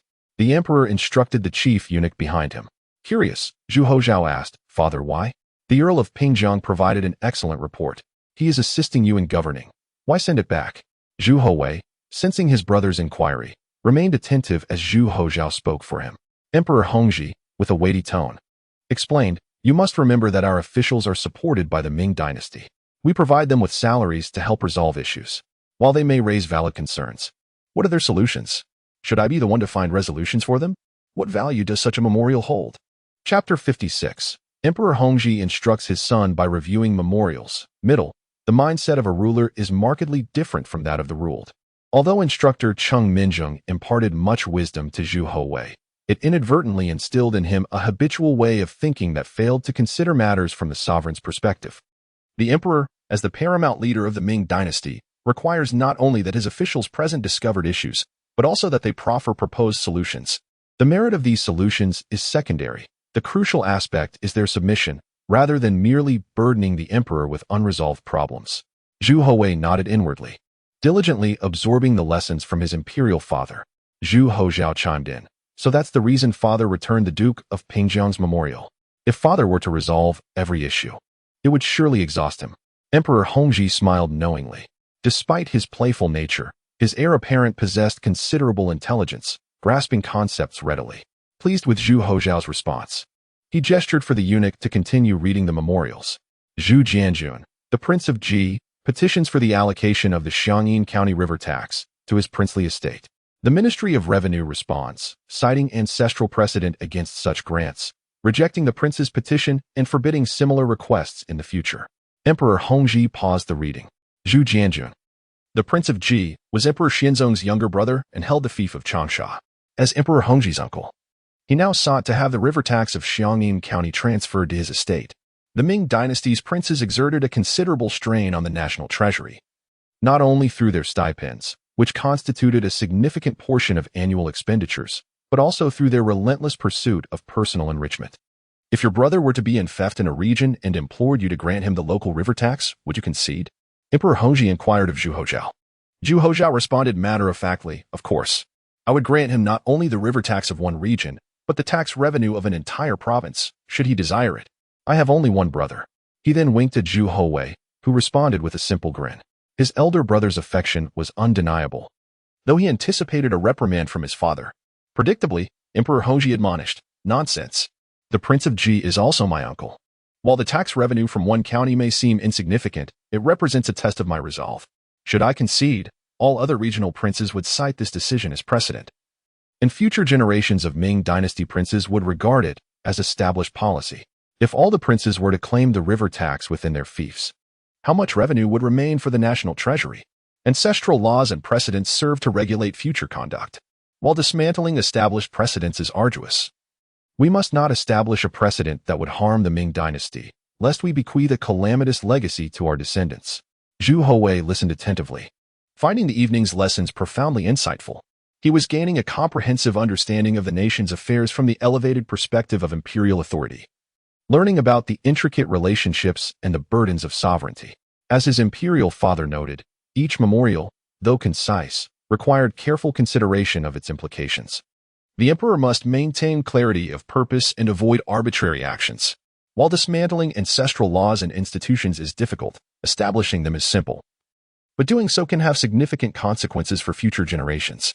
The Ministry of Revenue's response was notably astute. The Duke of Pingjiang, after all, lacked the statecraft expertise of the Ministry of Rights. The Ministry of Revenue's statement not only resolved the emperor's immediate concern, but also preempted future disturbances caused by similar petitions from other princes. Such was the proficiency of the elite statesmen who occupied high positions in the Ministry of Revenue. In the misty confines of the Shui Pavilion, the two young princes continued to diligently massage Emperor Hongzhi's back, while Zhu Houzhao attentively absorbed his father's teachings. The eunuch resumed reading, presenting a censure of Zhu Youzhi, the Prince of Shou, Emperor Hongzhi's half-brother, who had been in theft in Baoning Prefecture in the 4th year of the Hongzhi era, just last month. The Prince of Shou's retinue had departed for Baoning, causing disturbances along the way. When Qinbai, the vice commissioner of the Linqing garrison, attempted to intervene, he was assaulted by the prince's guards. The retinue was also accused of damaging civilian and military residences, looting markets, and engaging in the illicit sale of salt. This was not the only memorial censuring the Prince of Zhou. Another censor accused the prince of employing 700 ships and 1,400 carriages for his journey, including 3 ships and 4 carriages laden with illicit salt, disrupting the local salt trade. The censor noted that Emperor Renzong's son and Emperor Xuanzong's brother had used no more than 200 to 300 ships and no carriages, highlighting the escalating scale and expense of princely enfeoffments from the reign of Emperor Renzong to that of Emperor Xianzong. The censor requested that Emperor Hongzhi establish regulations governing princely enfeoffments to prevent future financial burdens on the state. Previously, Zhu Houwei had only a general understanding of the harm caused by Ming Dynasty princes, believing that their stipends constituted a significant portion of the national budget, posing a substantial threat to the nation's finances, and that their ever-increasing progeny would eventually bankrupt the Ming Dynasty. However, this memorial revealed the severity of the problem. The scale of carriages and ships was one thing, but the private competition among these princes was a fundamental aspect of human nature. However, the 3 ships and 4 carriages of illicit salt, along with the extorting of local finances, were appalling. The Ming Dynasty's salt production was already struggling to meet demand. Merchants with salt permits were unable to obtain salt, and even the Zhang family brothers and the Zhou family brothers had to beg Emperor Hongzhi for 1,000 salt permits. Yet these princes were able to transport carloads of illicit salt to their fiefs, demonstrating their rampant lawlessness. Zhu Houzhao's face flushed with anger as he exclaimed, "How dare this imperial uncle be so audacious?" Zhu Houwei echoed, "Father, why did this official not offer a proposed solution?" Emperor Hongzhi pinched Zhu Houwei's cheek and said, "This is a family matter. They know that even if they offer a solution, they cannot punish the prince." The Emperor Taizu granted them protection in the imperial Ming ancestral instructions. Zhu Houzhao retorted, "Does that mean he will not be punished?" Emperor Hongzhi smiled and lightly said to the eunuch, "Decree, Song Xiang, the Prince of Zhou's chief administrator, failed to offer counsel and aided the prince in unlawful acts. He shall be executed in accordance with the law." Executing the Prince of Zhou's chief administrator in front of the prince was a stark warning. Instruct the Ministry of Rights to establish regulations governing princely enfeoffments. In the future, any prince who disturbs the peace or engages in unlawful acts shall be severely punished without leniency. Killing someone close to the Prince of Zhou was undoubtedly the most severe political warning to the prince. "Father, why not kill the imperial uncle?" Zhu Houwei asked, his youthful blood boiling. Emperor Hongzhi's face twitched as he said, "Governing a large country is like cooking a small fish. One must be careful not to overdo it. Killing your imperial uncle would not only provoke strong opposition from the princes but also be opposed by the civil officials. If we dare to use imperial power to execute a prince today, who would we not dare to kill tomorrow? Then we would be at odds with the civil officials and princes throughout the country, and we cannot bear the consequences. You must not act like an uneducated child, constantly clamoring for killing. Ordinary people can afford to have fluctuating emotions, but we cannot. We must always consider the advantages and disadvantages and not be swayed by emotions. We must learn to control our emotions." Chapter 57. The Instruction of Emperor Hongzhi on Educating His Children, Part 2. One must learn to master their emotions and not allow feelings to dictate one's character. Zhu Houwei deeply resonated with this sentiment. He recognized that his father's political acumen was beyond his own reach. Occupying a high position, one must eschew fervor and maintain composure at all times. After all, one is not merely an executor but the supreme decision-maker of imperial power. Thus, it is imperative to uphold calm deliberation, particularly in matters of statecraft. The civil officials would prefer an emperor who is prone to impulsive actions, for such rulers are ultimately the least intimidating. Their shallow cunning limits their methods, making them vulnerable to manipulation by their subordinates, which could lead the nation to a state of irretrievable chaos. The challenges of ruling a dynasty are formidable. Zhu Houwei suddenly felt an overwhelming sense of helplessness, aware that there was still much to learn. He was but an ordinary individual fortunate enough to traverse the imperial lineage, yet this did not elevate him above others. In the realm of politics, he remained a novice. Fortunately, he had an emperor father to impart invaluable knowledge. Governing a nation is a monotonous endeavor, yet the journey of learning alongside Emperor Hongzhi is undeniably captivating. As the eunuchs of the Court of Rights read the memorials aloud, Zhu Houwei often felt a surge of anger, at times contemplating extreme measures against those responsible. Just as Emperor Hongzhi remarked, his own abilities were still lacking, and he was still swayed by emotions. For instance, the criminal department submitted a petition to impeach General Zhao Yong of Datong, accusing him of various transgressions. including misrepresenting military conditions and clandestinely selling military supplies to foreigners. Datong, being a pivotal military stronghold in the Nine Borders, had its general and supervisory officials colluding to conceal military affairs while soldiers fell prey to enemy raids. They reported that the soldiers had deserted, and when the military fortifications were breached, they attributed the collapse to heavy rains. Furthermore, they engaged in the illicit sale of military provisions to the Mongols. Each revelation was enough to incite blood-boiling fury within him. Both brothers, at such tender ages, could not conceal their emotions. Upon hearing these accounts, their faces flushed with indignation.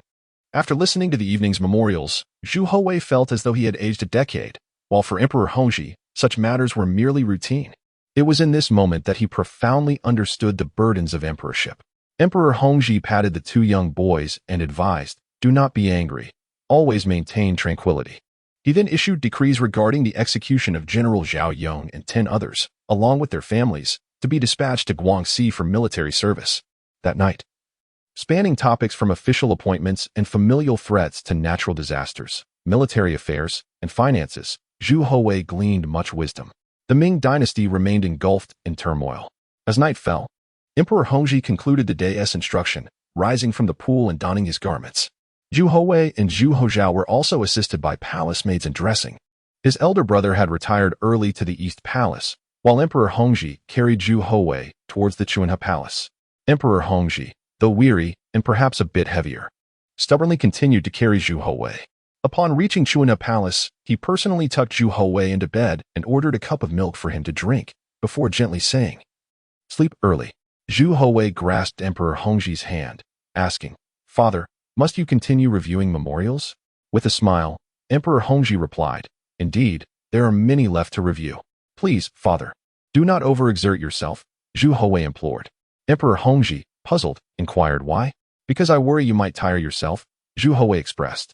Emperor Hongzhi laughed heartily, finding comfort in his son's concern. He stroked Zhu Houwei's hair, saying, "I have grown accustomed to it. I am an adult, and adults do not feel fatigue. Our ancestors entrusted the realm to me, and I must honor their legacy and serve the people who rely on me. But who will care for you, father? What if you fall ill?" Emperor Hongzhi's expression froze as he glanced at his little one, remaining silent for a considerable time before finally declaring, "Tonight, I shall not go to Qianqing Palace. You may return." "As you command," his attendants responded. Emperor Hongzhi turned to Zhu Houwei with a smile, saying, "Tonight, I shall keep you company." "Wonderful," Zhu Houwei exclaimed, quickly embracing Emperor Hongzhi beside him. "Will you tell me a story, father?" "Sister Xiao shares stories with me every day." Emperor Hongzhi replied, "What tale would you like to hear?" "Tonight, I shall recount the story of Emperor Taizong leading his troops into battle." "Father, I wish to hear stories from outside the palace."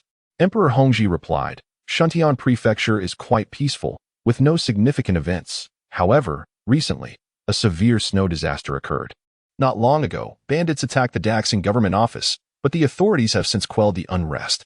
Relief funds, cotton clothing, and bedding have been dispatched, and the disaster has been effectively managed. Shuntian Prefecture is currently very secure." Zhu Houwei said, "Father, I wish to venture outside the palace." Emperor Hongzhi firmly denied. "That is not permitted. The streets are filled with beggars who specialize in kidnapping children like you. It is extremely perilous." Zhu Houwei blinked his bright eyes and asked, "But father just said Shuntian Prefecture is peaceful and safe." "Well, regarding that, are you asleep, father?" "Zzz. Father, I am hungry." Emperor Hongzhi called out, "Bring me someone." "Father, I am no longer hungry. I wish to go outside." "Zzz." Zhu Houwei, too, felt fatigued. After a night of absorbing Emperor Hongzhi's teachings, his mind was weary from the endless influx of knowledge. After all, he was still just a child, succumbing to drowsiness. Though Emperor Hongzhi feigned sleep, Zhu Houwei soon fell into a genuine slumber. The Chuanha Palace was warm, and the little one kicked off the covers in his sleep. Observing the peacefully slumbering Zhu Houwei, Emperor Hongzhi wore a tender smile, carefully tucking him in, and couldn't help but ponder how this little one hardly resembled a mere 3-year-old child. Earlier, he had nearly fallen into Zhu Houwei's trap. Naturally, Emperor Hongzhi could not bear the thought of Zhu Houwei leaving the palace. The outside world was fraught with danger, and even in the absence of immediate threats, he remained apprehensive. The following morning, the snow had ceased, and the sun shone brightly, although the air was exceptionally cold. At the Shining Marquee, Zhang Heling awoke feeling refreshed. He and his younger brother were enjoying breakfast when a servant rushed in, exclaiming, my lord, there has been an incident. Our water pavilion has been destroyed." Zhang Heling spat out his porridge in disbelief, shouting, "How outrageous! Such audacity! Who dares to be so brazen? I shall crush him. Let him become a eunuch." "Ah, brother, please spare me," Zhang Yinling cried in anguish. "Apologies, brother. My anger got the better of me. Is your... You know, all right?" Chapter 58. Concealed prosperity in Shuntian Prefecture, where Zhang Xian held the esteemed position of prefect, a high-ranking official. An air of unease permeated the air as his second-in-command approached him with urgency. The incident involving the ransacking of the Marquis of Shanning's pavilion by rioters was a grave matter, occurring within the capital itself, under the emperor's very nose. As the prefect of Shuntian, Zhang Xian bore significant responsibility for this disruption.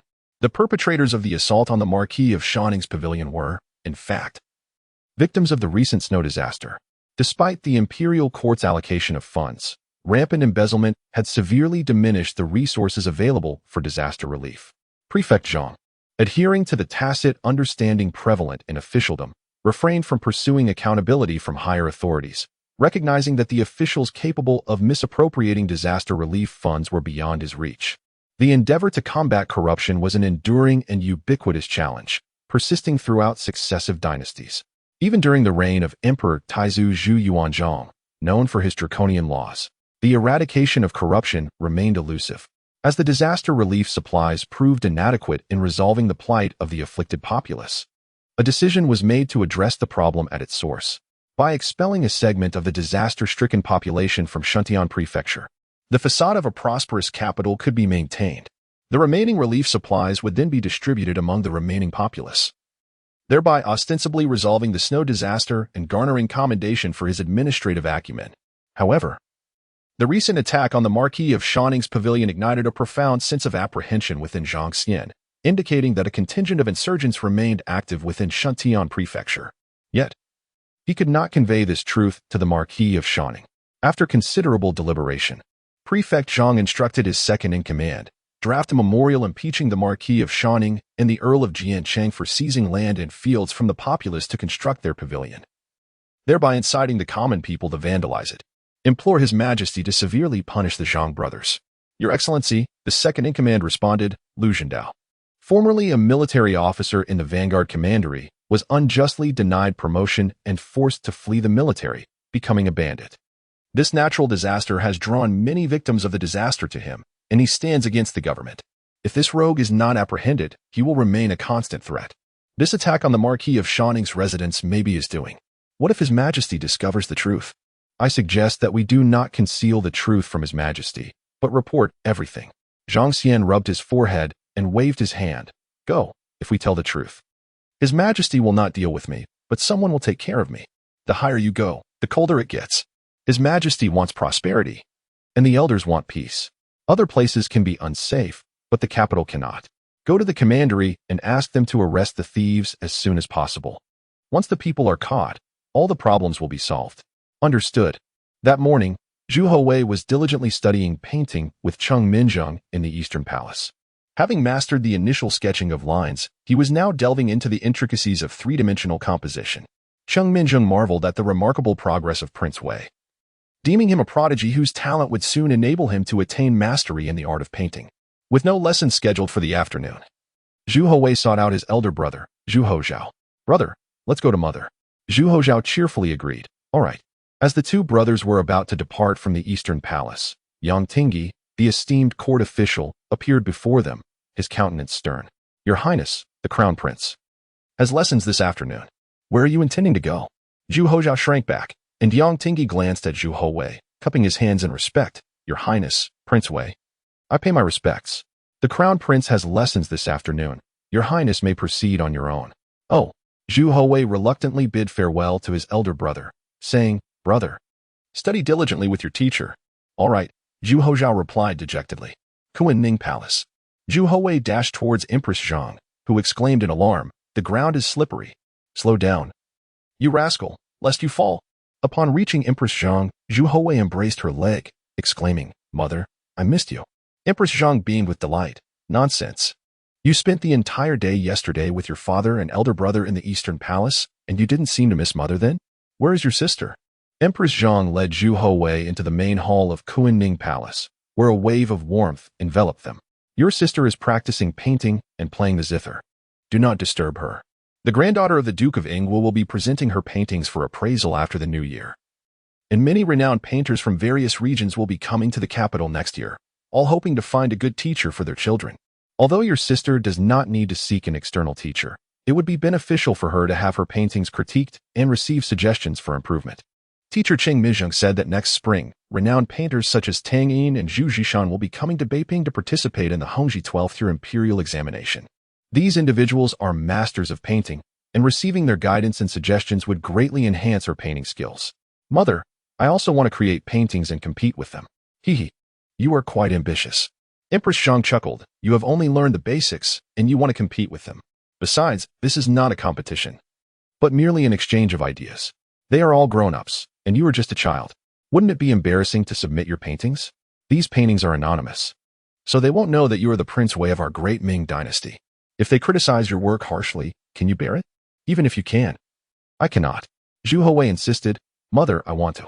Then do as you please, but don't cry if your work is utterly disparaged. However, it might be good for you, as it will prevent you from always having things your way. As they spoke, the voices of her brothers resounded from outside. Sister, our pavilions have been ransacked. The Zhang brothers stormed into the main hall, their faces flushed with anger. Empress Zhang glared at them and scolded. How dare you show your faces? Have you no shame? Houzhao and the others are building pavilions in the Eastern Palace, and you even copied that? And you even compete with the people for profit? Besides, now that your pavilions have been ransacked, you come to me to complain? Where is that ruthlessness you usually display? Aren't you always bullying others? Go find the people who ransacked your pavilions. The Zhang brothers replied helplessly. His Majesty did not grant us official positions. If we were officials with power, we would have killed those troublemakers. The relatives of the emperor in the Ming Dynasty were not eligible for official positions. They could only seek assistance from the Shuntian prefecture for such criminal matters, but the Zhang brothers had long been viewed unfavorably by the civil officials, who avoided them. Thus, they had no choice but to seek justice from Empress Zhang, hoping that she would inform the emperor. Our pavilions were making a fortune every day. Now they have been ransacked by those disaster victims from Shuntian prefecture. This is an act of rebellion. Can we request His Majesty to execute those disaster victims? If His Majesty is unwilling, then let the disaster victims compensate us. If the disaster victims cannot afford it, then let the government compensate us. It is clear that the government has failed to manage the disaster victims properly. Zhang Heling declared emphatically. Zhu Houwei deeply admired his uncle, who had managed to copy such an idea and make money from it. He thought that the pools should be built for personal enjoyment, as the common people had no money and would not waste it on his bathhouse. The wealthy and powerful had their own private bathing places. These two uncles were truly audacious, daring to conceive and execute such a losing venture. Now, they were even boasting about making a fortune every day. Truly treating the empress as a fool. Chapter 59. Who is lying? Emperor Hongzhi, with a stern countenance, made his way to Kunning Palace with heavy steps, immediately berating the Zhang brothers. The memorial from the Shuntian prefecture accusing you has reached me. You have usurped the lands and fields of the common people to construct a water pavilion while the suffering populace outside faces countless disasters. You dare to squander resources on such frivolities? It is fortunate that the people merely vandalized your water pavilion and did not take more drastic measures against you. How dare you come to me with complaints? The Zhang brothers lowered their heads, muttering softly. The common people would not dare to act. It must be the rabble. They were all too familiar with the citizens of the Ming Dynasty and dismissed their potential for any significant uprising. Clearly, the Shuntian prefecture was deceiving the emperor. However, these were mere conjectures, unfounded and risky to voice against the literati officials. Enough. Your punishment has been duly meted out, said Empress Zhang, interceding on behalf of the brothers. The Zhang brothers, realizing that they had gained no advantage, acquiesced. After all, this venture was devoid of risk for them. Any profit would be a bonus, and a loss would be inconsequential. Yet, it was a pity that their substantial investment in constructing the water pavilion had gone to waste, destroyed by others. Uncle, are there disaster victims outside? Zhu Houwei tugged at the sleeves of the Zhang brothers, looking up inquiringly. Zhang Heling shook his head, replying, well, there hasn't been much to see. They attributed the stability of the kingdom to the emperor's governance, marveling at how such severe weather could be managed so adeptly, calling him a wise ruler. Seizing the opportunity, The Zhang brothers lavished praise upon Emperor Hongzhi, somewhat alleviating his displeasure. However, Zhu Houwei found it peculiar that, despite the heavy snowfall, no reports of disaster had reached the emperor, and even his uncle had not encountered any victims outside.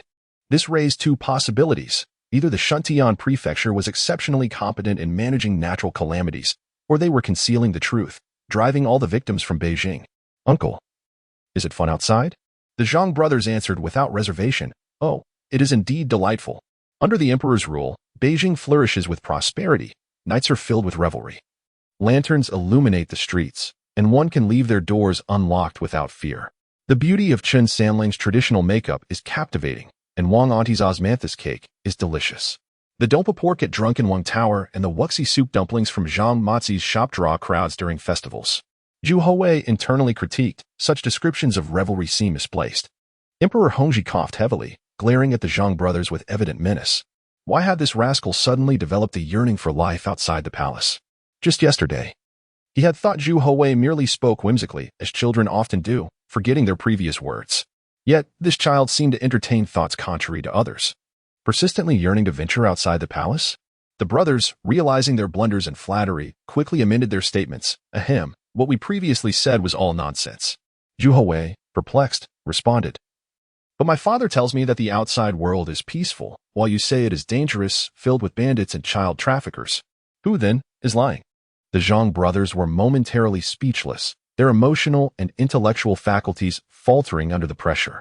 If they extolled the outside world's virtues, it displeased Emperor Hongzhi. If they spoke of its dangers, the child would question their honesty. Admitting to lying would imply the world outside was indeed prosperous, appealing to Zhu Houwei's desire to escape. Conversely, denying their deceit would suggest the emperor was misleading Zhu Houwei. Overwhelmed by the predicament, the brothers forced a smile. Dear nephew, look over there. It seems the crown prince is, well, never mind. Zhu Houwei found this odd, as the crown prince was supposed to be in the East Palace, and it was unlikely he would relieve himself in Cunning Palace. When he turned to look, he found no one behind him, his round cheeks twitching slightly before he composed himself. As expected, the two uncles had made a hasty retreat. Children are so gullible, my dear uncles. Zhu Houwei could only blink innocently at the bemused Emperor Hongzhi. Ah, I am weary. It seems I did not rest well last night, Emperor Hongzhi remarked. The astute Empress Zhang promptly supported him, suggesting, Your Majesty should rest in Qianqing Palace. The emperor agreed, hastily departing. Empress Zhang's delicate features broke into a broad smile, amused by how her son had managed to ensnare both his father and uncles. This only served to affirm her pride in her son's cleverness, bringing her immense joy. Come, drink your milk. Empress Zhang led Zhu Houwei to the window of the side hall. Through the lattice, they observed the snowflakes beginning to fall once more. Having paused for only 2 days, the Little Ice Age's impact on the Ming Dynasty was becoming increasingly severe. In the Shuntian prefecture, the deputy officials once again approached Prefect Zhang Xian. Master Zhang, the bandits have begun to raid homes in Tongzhou and Daxing. They struck again yesterday in Shuntian prefecture. The inspection commission has failed to apprehend anyone. If this continues, it won't be long before the censors and officials bring the matter to the emperor's attention. The deputy official, a genuine Tongzhi official of the 5th rank, was a significant political figure locally. He expressed his grave concerns to Prefect Zhang Xian. Sir, I advise you to report the situation honestly. If we are accused by the censors, the consequences will only escalate. It is better to proactively plead for leniency. The law does not penalize the masses, and the emperor may not take action against us. Zhang Xian had never feared the emperor. His concern lay in the inability of the Shuntian prefecture to eradicate the bandits relying solely on its own strength. As the deputy official stated, if the bandits, led by Lu Zhendao, continued their insurrections in Shuntian prefecture, the repercussions would far exceed what any prefect could bear. After a long deliberation, Zhang Xian finally waved his hand, saying, You may leave. I will ponder this matter further. Chapter 60. The command of the central city garrison as night fell. Zhang Xian pondered for a considerable time in his study before finally putting pen to paper to compose a letter of contrition. The essence of this petition was an admission of guilt to Emperor Hongzhi, acknowledging his inadequate governance, which had allowed rampant thievery to plague the capital, and thus he sought to resign. However, merely stating these sentiments was insufficient. He felt compelled to address the matter of relief grain and cotton. For if he were to resign, many unresolved issues would inevitably be attributed to him. as the highest administrative official in Beiping. Overseeing personnel and financial matters of the subordinate prefectures, Zhang Xian wielded significant power and maintained acute political awareness. Given the gravity of the situation occurring under the emperor's very gaze, resignation alone would not suffice to resolve the crisis. Many matters required clear elucidation. Even if he desired to resign, it would not be an easy endeavor without proper clarification. He was uncertain who had embezzled the relief supplies. Nor had he traced the origins of the issue, yet he knew he must articulate these matters and delineate responsibilities. How the higher authorities would manage the situation was beyond his concern. He needed to extricate himself safely from this looming power struggle.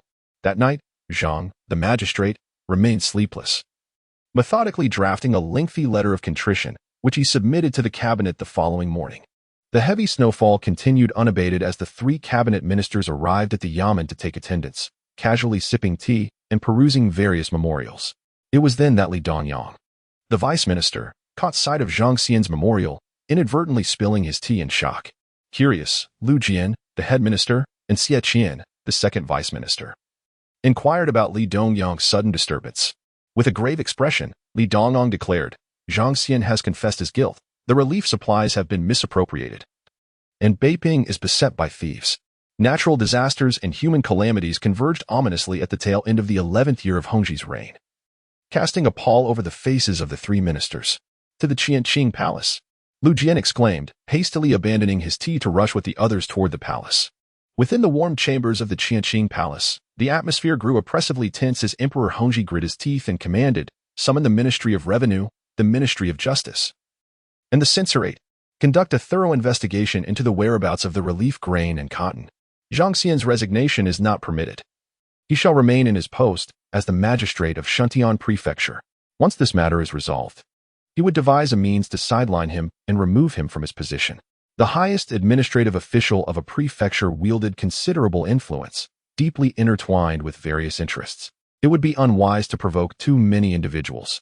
Even if the higher-ups wished to deal with him, they would proceed cautiously, akin to boiling a frog in warm water, avoiding actions that might destabilize public sentiment or incite chaos in the region, an outcome no ruler would wish to witness. The Central City Garrison Command, responsible for the core areas of the capital, was tasked with apprehending thieves, managing streets and ditches, and overseeing various matters, including fire prohibitions. The commander of the Central City Garrison held the 6th rank and was often filled by descendants of noble families. The current commander, Shi Sun, was the grandson of Shi Hong, a celebrated figure in the defense of Beijing during the Beijing Defense War and the capture of the Gate Incident, who had been granted the title of Duke of Loyalty. However, Shi Sun was not the legitimate grandson of Shi Hong and thus had not inherited his grandfather's title. Upon learning of Zhang Xian's confession and the subsequent revelations regarding the misappropriation of relief funds, Shi Sun's countenance darkened considerably. Zhang Xian, he uttered coldly, prompting his vice commanders to hastily inquire, Sir, with Zhang Xian confessing, the Censorate and the Ministry of Justice will soon investigate the relief supplies. How shall we respond? Shi Sun raised a hand to silence them and replied gravely, we must find someone to speak on his behalf, arrange for his descendants to secure positions, and offer them a reward of 10,000 taels. The vice commanders further remarked, Sir, the notorious thief lurking in the capital is likely Lu Zhendao, a former 100-house officer. He was injured and retreated from the northwest, but was due for a promotion to 1,000-house officer. He glanced at Shi Sun, his words trailing off. Another vice commander interjected, were it not for his provocations, how could the common folk have rallied? I shall promptly apprehend him. Shi Sun nodded, and the vice commander continued. Should we eliminate Zhang Xian? Shi Sun replied icily, are you mad? He is a civil official, a 4th-rank magistrate of Shuntian Prefecture. To kill a provincial head without cause would bring down calamity upon Beiping. Let us await an opportunity. Dealing with such officials is not a task to be rushed. If he dares to breach the rules and seeks his own demise, we shall accommodate him. Otherwise, how shall we deter others like Zhang Xian? As was his custom, Zhu Houwei attended classes at the Eastern Palace's Chunda Hall with his instructor, Cheng Mizheng, who had now begun to teach him Confucian classics such as the Intellects, Mencius, Doctrine of the Mean, and Great Learning. In the afternoon, Zhu Houwei continued to study painting under Cheng Mizheng, steadily improving his skills and astonishing his teacher with his innate talent. Today was the 13th day of November, and the afternoon lessons concluded swiftly, as tomorrow marked a significant holiday, the winter solstice. The ancients proclaimed that the winter solstice was as momentous as New Year's Day, when the emperor would pay homage to his ancestors in heaven.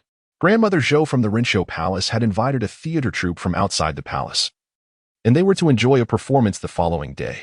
For the Zhou family, the winter solstice held great significance, especially for devout adherents of the Tao, as it marked the birthday of the primordial supreme being. Every earnest Taoist would hold this day in high regard. Zhu Houzhao, the elder brother, had also been granted leave early, and the two brothers joyfully made their way to Kunning Palace to visit Zhu Houzhao. The Empress Dowager was particularly busy today, as Emperor Hongzhi followed the Tao, and she, as his empress, naturally adhered to the same beliefs, with the emperor preparing to perform the rites for heaven. The Empress Dowager was tasked with assisting him in the Taoist ceremonies, leading to a convergence of two significant festivals. "Little sister, your ducks are quite well drawn," Zhu Houzhao exclaimed cheerfully, eliciting a frown from Zhu Houzhao, who retorted indignantly, "Brother, these are mandarin ducks." Zhu Houzhao chuckled, "Of course I know. Our sister's mandarin ducks are the most beautiful in the world.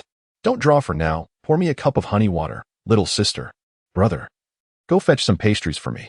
He reclined comfortably on the couch, feeling utterly at ease, unburdened by the demands he placed on his siblings. Zhu Houzhao and Zhu Houwei dutifully attended to their elder brother. "Sister, I can also draw ducks," Zhu Houwei declared. "They're mandarin ducks," Zhu Houzhao corrected him.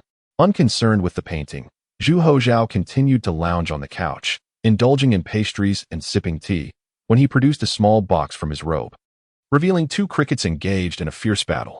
"How have you fared in your studies with the teacher? Show me your work." "Oh." Zhu Houwei took up his brush and began to paint slowly on rice paper. "Very commendable." Zhu Houzhao praised her younger brother's artistic skills. "In no time, you'll surpass me. I need to urinate," Zhu Houzhao announced as he rose from the couch. "Who will accompany me?" "I will," Zhu Houwei chimed in. "Little sister, keep watch for us." "Brother, do you really need a lookout just to relieve yourself?" Zhu Houzhao replied. "I want to urinate outside and compete with my brother to see who can go the farthest." "Little sister, you shall be the judge," Zhu Houzhao replied. "All right. Hey, why are you walking so fast? We haven't even gone outside yet." She laughed. "I'll ask mother to be your judge." Chapter 61. The theater troupe. On November 14th, during the winter solstice of the 11th year of the Hongzhi era, the snow cleared. Early in the morning, the Rinshou Palace bustled with activity, as palace maids and eunuchs diligently swept away dust and carried various offerings across the halls. The Zhuanxian Hall, a modest structure, housed a bronze statue of the primordial supreme deity. Members of the Zhou family, including the Empress Dowager Zhou, her brother Duke Qingyun Zhou, and Duke Chongning Zhouyu, arrived at the Zhuanxian Hall to respectfully pay homage.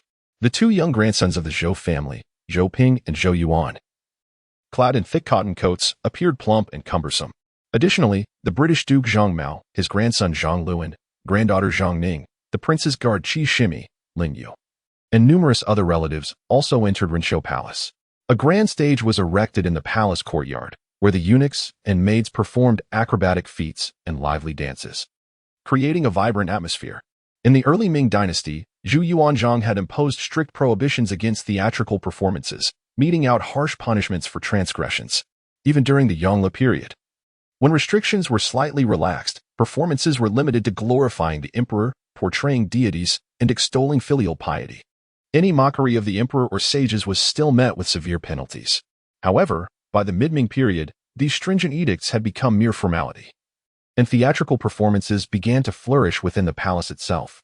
This gradual change was spearheaded by the scholars of the Ming Dynasty, who first lifted the ban on theater, and many began to keep performers in their own homes, leading to a proliferation of family theater troupes. Zhu Houzhao and his brothers arrived early, taking their seats at the front of the courtyard. Zhu Houzhao sought out the British Duke's granddaughter Zhang Ning, and the group of young girls gathered together, whispering excitedly, finding delight in their companionship. Life in the palace was monotonous for Zhu Houzhao, constrained by feudal norms that shaped the lives of women in her era, especially royal princesses. Yet, her spirited nature kept her from being entirely molded by these rigid doctrines. Today, the presence of fellow girls brought a rare opportunity for conversation, rendering them oblivious to the performances unfolding on stage. Soon, Empress Dowager Zhou and the British Duke, along with the prince's guard and others, arrived at the courtyard, and the theatrical performance commenced. The selected play was The Yang Family Generals.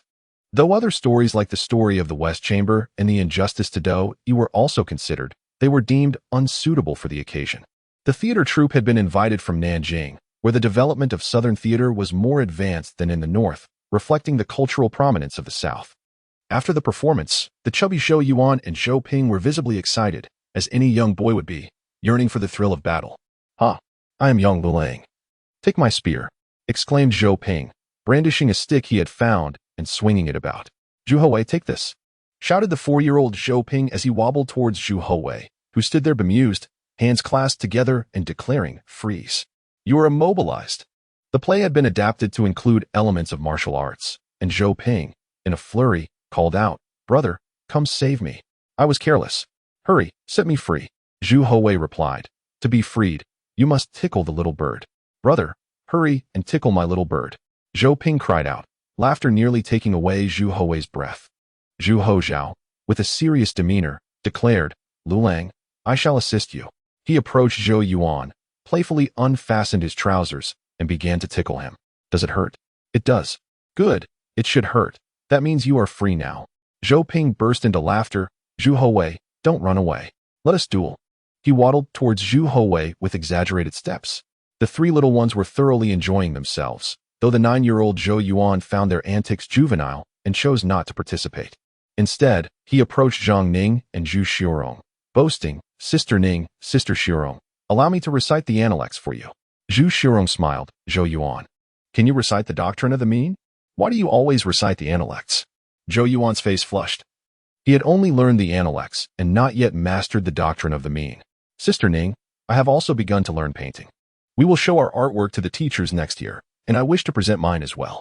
Zhang Ning glanced at Zhou Yuan, bluntly stating, You think you can?" "Sister Zhang, your words are hurtful." Zhou Yuan felt insulted but pressed on. "I have been practicing painting. I am quite skilled. Don't underestimate me. You will see." "Does Zhu Houzhao paint as well?" Zhu Xiurong shook her head. "Eldest brother studies statecraft. How could he learn painting? But he is also clamoring to show his artwork to the teachers." "Zhu Houwei? Him?" The disdain among the children was palpable, with Zhang Ning looking down on the younger Zhou Yuan, who in turn looked down on the even younger Zhu Houwei. At this age, the children remained oblivious to the differences in status among them. Their disdain was limited to their youth. As they matured, they would likely find themselves flattering Zhu Houwei instead. "Haha, good. If Zhu Houwei paints, I will be reassured. At least there will be someone to share the burden, lest I be the only one to appear foolish." Zhang Ning shot him a glance. "You still might not measure up to Wang Wei." "Huh. Sister Zhang, you underestimate me. Just wait and see," Zhang Ning remarked. Then turned her gaze to the 3 boys nearby, who were mercilessly teasing Zhou Ping, who lay rolling on the ground, evading the imaginary arrows from Zhu Houwei and Zhu Houzhao, appearing utterly daft. An evening banquet was held at Renshou Palace. After the theatrical performance concluded, everyone made their way to the palace. Zhou Yuan produced a small wooden horse from his pocket, intricately crafted. When its hind legs were manipulated, it would trot forward, captivating the other children who gathered around him in awe. "I invented this wooden horse myself," Zhou Yuan stated casually. The other children eagerly chimed in. "Zhou Yuan, may I play with it?" "Zhou Yuan, I brought snacks. Do you want some?" "Zhou Yuan, you are so impressive." Zhou Yuan glanced at Zhang Ning and Zhu Xiurong, dismissing the surrounding boys, and asked, "Sister Zhang, would you like to play with it?" "Here, take it." "Too childish," Zhang Ning replied. "Such wooden horses are common at the market. How can you claim to have invented it?" Zhou Yuan fell silent, taken aback. Had Zhang Ning actually visited the marketplace? The children of nobility rarely ventured beyond their family gates, and even when they traveled, they did so in carriages, untouched by the common bustle of life. Zhou Yuan scratched his head, feeling embarrassed at having been so mercilessly exposed by Zhang Ning. Chapter 62, Origami. Zhou Yuan's awkwardness did not escape Zhu Houwei's notice, who observed him with a smile, akin to watching a fool. If one were to consider familial ties, Zhu Houwei would have to refer to Zhou Yuan as little cousin. Yet Empress Zhang seemed disinclined to acknowledge such kinship, thereby preventing Zhu Houwei and Zhu Houzhao from doing so. Children of the nobility and the princes of the palace were hardly different at this age, typically lacking in worldly knowledge and practical skills. It was somewhat amusing that Zhou Yuan boasted of inventing a wooden horse toy that was readily available in the market. However, he was not entirely different from Zhou Yuan himself, as his understanding of the Ming Dynasty was limited to the tales spun by the palace maids of Chuanhe Palace and the edicts of his father. To Zhu Houwei, these narratives felt superficial and disconnected from reality, which spurred his desire to venture beyond the palace walls to experience the vibrancy of civilian life. He wished to uncover the daily earnings of a boatman, the sustenance of laborers, and the lifestyle of ordinary citizens in the capital. He sought to comprehend the prices of rice, cloth, flour, firewood, and oil, yearned to grasp the fluctuations of common market values, and craved a genuine understanding of the modest prosperity and subsistence level of the populace in this era. Not only did he desire to explore outside the palace himself, but he also wished to bring his elder brother along, for Zhu Houwei's circumstances were not vastly superior. As the future emperor, he could not remain sheltered in the depths of the palace. A canary, while aesthetically pleasing, loses its essence if confined to a cage, potentially lacking even the fundamental skill of flight upon release, becoming merely a puppet. Zhu Houwei silently motioned for Xiui to fetch some xian paper. Swiftly folding it into a small frog, he placed the paper frog on the ground and, with a gentle blow, it leapt into the air. The children were taken aback, their eyes widening in disbelief as they gazed at the paper frog before Zhu Houwei, excitement bubbling within them. "Zhu Houwei, can we play with this?" With a grin, Zhu Houwei replied, "I shall give each of you one." He quickly folded several more paper frogs and distributed them to the delighted children, who eagerly blew upon them, causing them to hop around. The children who had been circling Zhou Yuan now scattered, leaving him puffing his cheeks in displeasure. Zhu Houzhao burst into laughter, proclaiming, "We have paper frogs. Do you have any?" Zhou Yuan huffed in response, "Such childish toys are beneath me." He then turned to Zhang Jie, exclaiming, "Look at how immature they are." At this moment, Zhang Ning approached Zhu Houwei, inquiring, "Prince Wei, could you also gift me one?" Zhou Yuan remained silent. His younger brother, the chubby Zhou Ping, wobbled over to Zhu Houwei, saying, "Zhu Houwei, I want one too." Zhu Houwei replied with a smile, "Certainly. But you must call me elder brother." Zhou Ping retorted, "But I already have an elder brother." Zhu Houwei mischievously winked and added, "You can call him brother, and me elder brother, and refer to me as big elder brother, and then I shall give you a paper frog."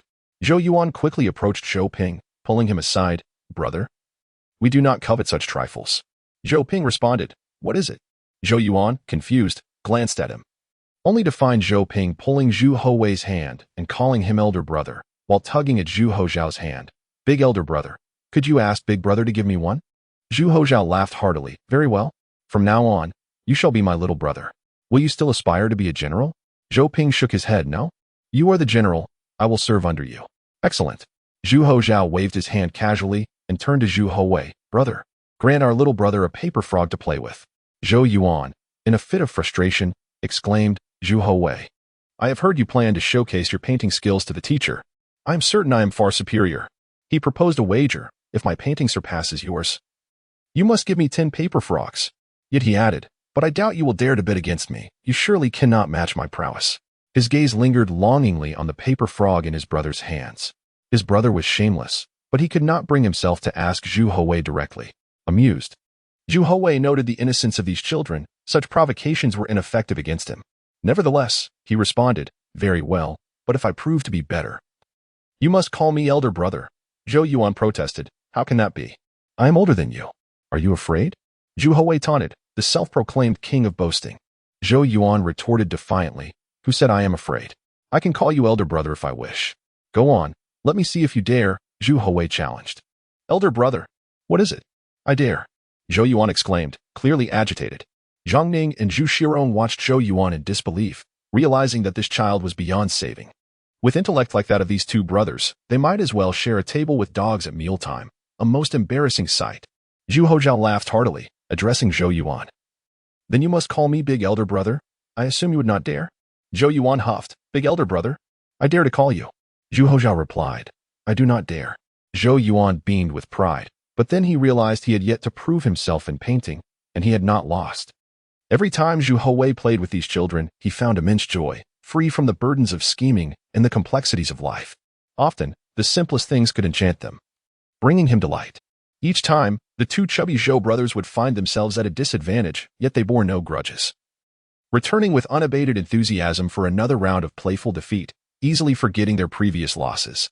The banquet at Rinshou Palace concluded at sunset on the winter solstice, and the fleeting moments of joy came to an end as the children returned to their respective homes. Zhu Houwei and Zhu Houzhao joyfully made their way back to the Eastern Palace, having restrained himself amidst the crowd. Zhu Houzhao could no longer contain his excitement upon reaching Kunning Palace, exclaiming to Zhu Houwei, "Brother, how do you fold this paper frog? Teach me quickly." One must admit, Zhu Houzhao was far cleverer than Zhou Yuan. Despite Zhou Yuan's antics, he merely asked Zhu Houwei for a paper frog, never thinking to ask him to teach him how to fold one. Zhu Houwei, eager to share, generously imparted his knowledge of all the delightful little creations paper frogs. 1,000 origami cranes, small boats, bestowing them upon his elder brother. Empress Zhang looked on in astonishment at Zhu Houwei, exclaiming, "How do you know how to fold so many little creations?" Chapter 63.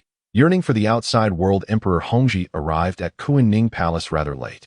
Upon learning that he had yet to dine, Empress Zhang hastily instructed the eunuchs to prepare a banquet for him. However, Emperor Hongzhi, weary, waved his hand dismissively. "There is no need for that. A simple meal will suffice." Empress Zhang refrained from inquiring about the affairs of the court. Yet the brothers Zhu Houzhao and Zhu Houwei had no such reservations. "Father, what troubles you? Has that pack of scoundrels outside vexed you again?" Zhu Houzhao exclaimed. "In my opinion, father, your kindness is excessive. If anyone displeases you, simply eliminate them." In the past, Emperor Hongzhi would have reprimanded his eldest son for such brashness. Yet today he chose an unusual silence. Zhu Houwei, too, softly inquired, "Father, what is amiss?" Emperor Hongzhi shook his head, but then, after a moment of contemplation, revealed to his sons, the disaster relief funds allocated by the court have been embezzled, and the plight of the people remains unrelieved. The Shuntian prefecture has deceived me. Upon hearing this, Zhu Houzhao erupted in indignation. "Those wretches deserve punishment." "But, father, what exactly are these disaster relief funds?" Zhu Houwei remained silent. Emperor Hongzhi, at a loss for words, was met with Zhu Houzhao's cheeky wink and a grin. "Father, do not let it trouble you. It is not worth ruining your health over." This young man, of course, was well aware of the nature of the relief funds. He was no fool, having been educated by Yang Tingyi and others. His intention was merely to alleviate his father's anger. Zhu Houwei observed that his elder brother, despite his seemingly carefree demeanor, possessed a remarkable sensitivity that shone through in crucial moments. "Father, are their reports all fabricated?" Zhu Houwei asked. Emperor Hongzhi did not confirm nor deny, but simply remarked, "No wonder our ancestors established the Jinyui and the Eastern Factory." Today, Zhou Yuan had also arrived, presenting a small wooden horse he claimed to have invented. Sister Zhang remarked that such wooden horses were commonplace at the market. Emperor Hongzhi gazed at Zhu Houwei, perplexed. "Father, is the outside world truly peaceful?" "I wish to see for myself." Zhu Houzhao's eyes sparkled at his brother's words. "Brother, do you wish to leave the palace?" "Ah, I want to as well. I have long yearned to explore the outside world. I have never left the palace." Emperor Hongzhi, exasperated, retorted, "You wish to leave merely for a change of scenery?" Zhu Houzhao replied earnestly, "Of course not. I want to venture out and buy some delightful things for father and mother." This was more acceptable to Emperor Hongzhi, who regarded Zhu Houwei with a serious expression. "Do you truly wish to see the outside world?" Zhu Houwei nodded affirmatively. Emperor Hongzhi, overly fond of his second son, would, without hesitation, procure even the stars from the heavens for him if he could. After a brief silence, he finally said, "Let us wait until this period passes. The outside is still fraught with unrest, with petty thieves troubling Shuntian Prefecture, and the disaster's effects have yet to be alleviated. Once the thieves are apprehended and the calamity properly addressed, I will allow you brothers to venture beyond the palace." Though he spoke thusly, Zhu Houwei remained skeptical. Who could say if Emperor Hongzhi was merely placating them? After all, children are prone to forget. Yet this time, Zhu Houwei's suspicions were unfounded. Emperor Hongzhi had previously restricted their outings due to safety concerns. The revelation that Zhou's grandson had never even seen the wooden horses at the market, yet boasted to others, provided Emperor Hongzhi with much to ponder. Though it was cumbersome to allow the crown prince and a royal son to leave the palace, it was not impossible. It merely required advance notification to the relevant officials, the Jinyui, the Eastern Factory, the 5-city military command, and the 5 armies general headquarters.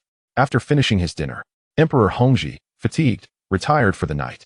Zhu Houzhao took Zhu Houwei to Chunha Palace, deciding to spend the night there instead of returning to the Eastern Palace. "Brother, do you truly believe father will let us leave the palace?" Zhu Houwei asked.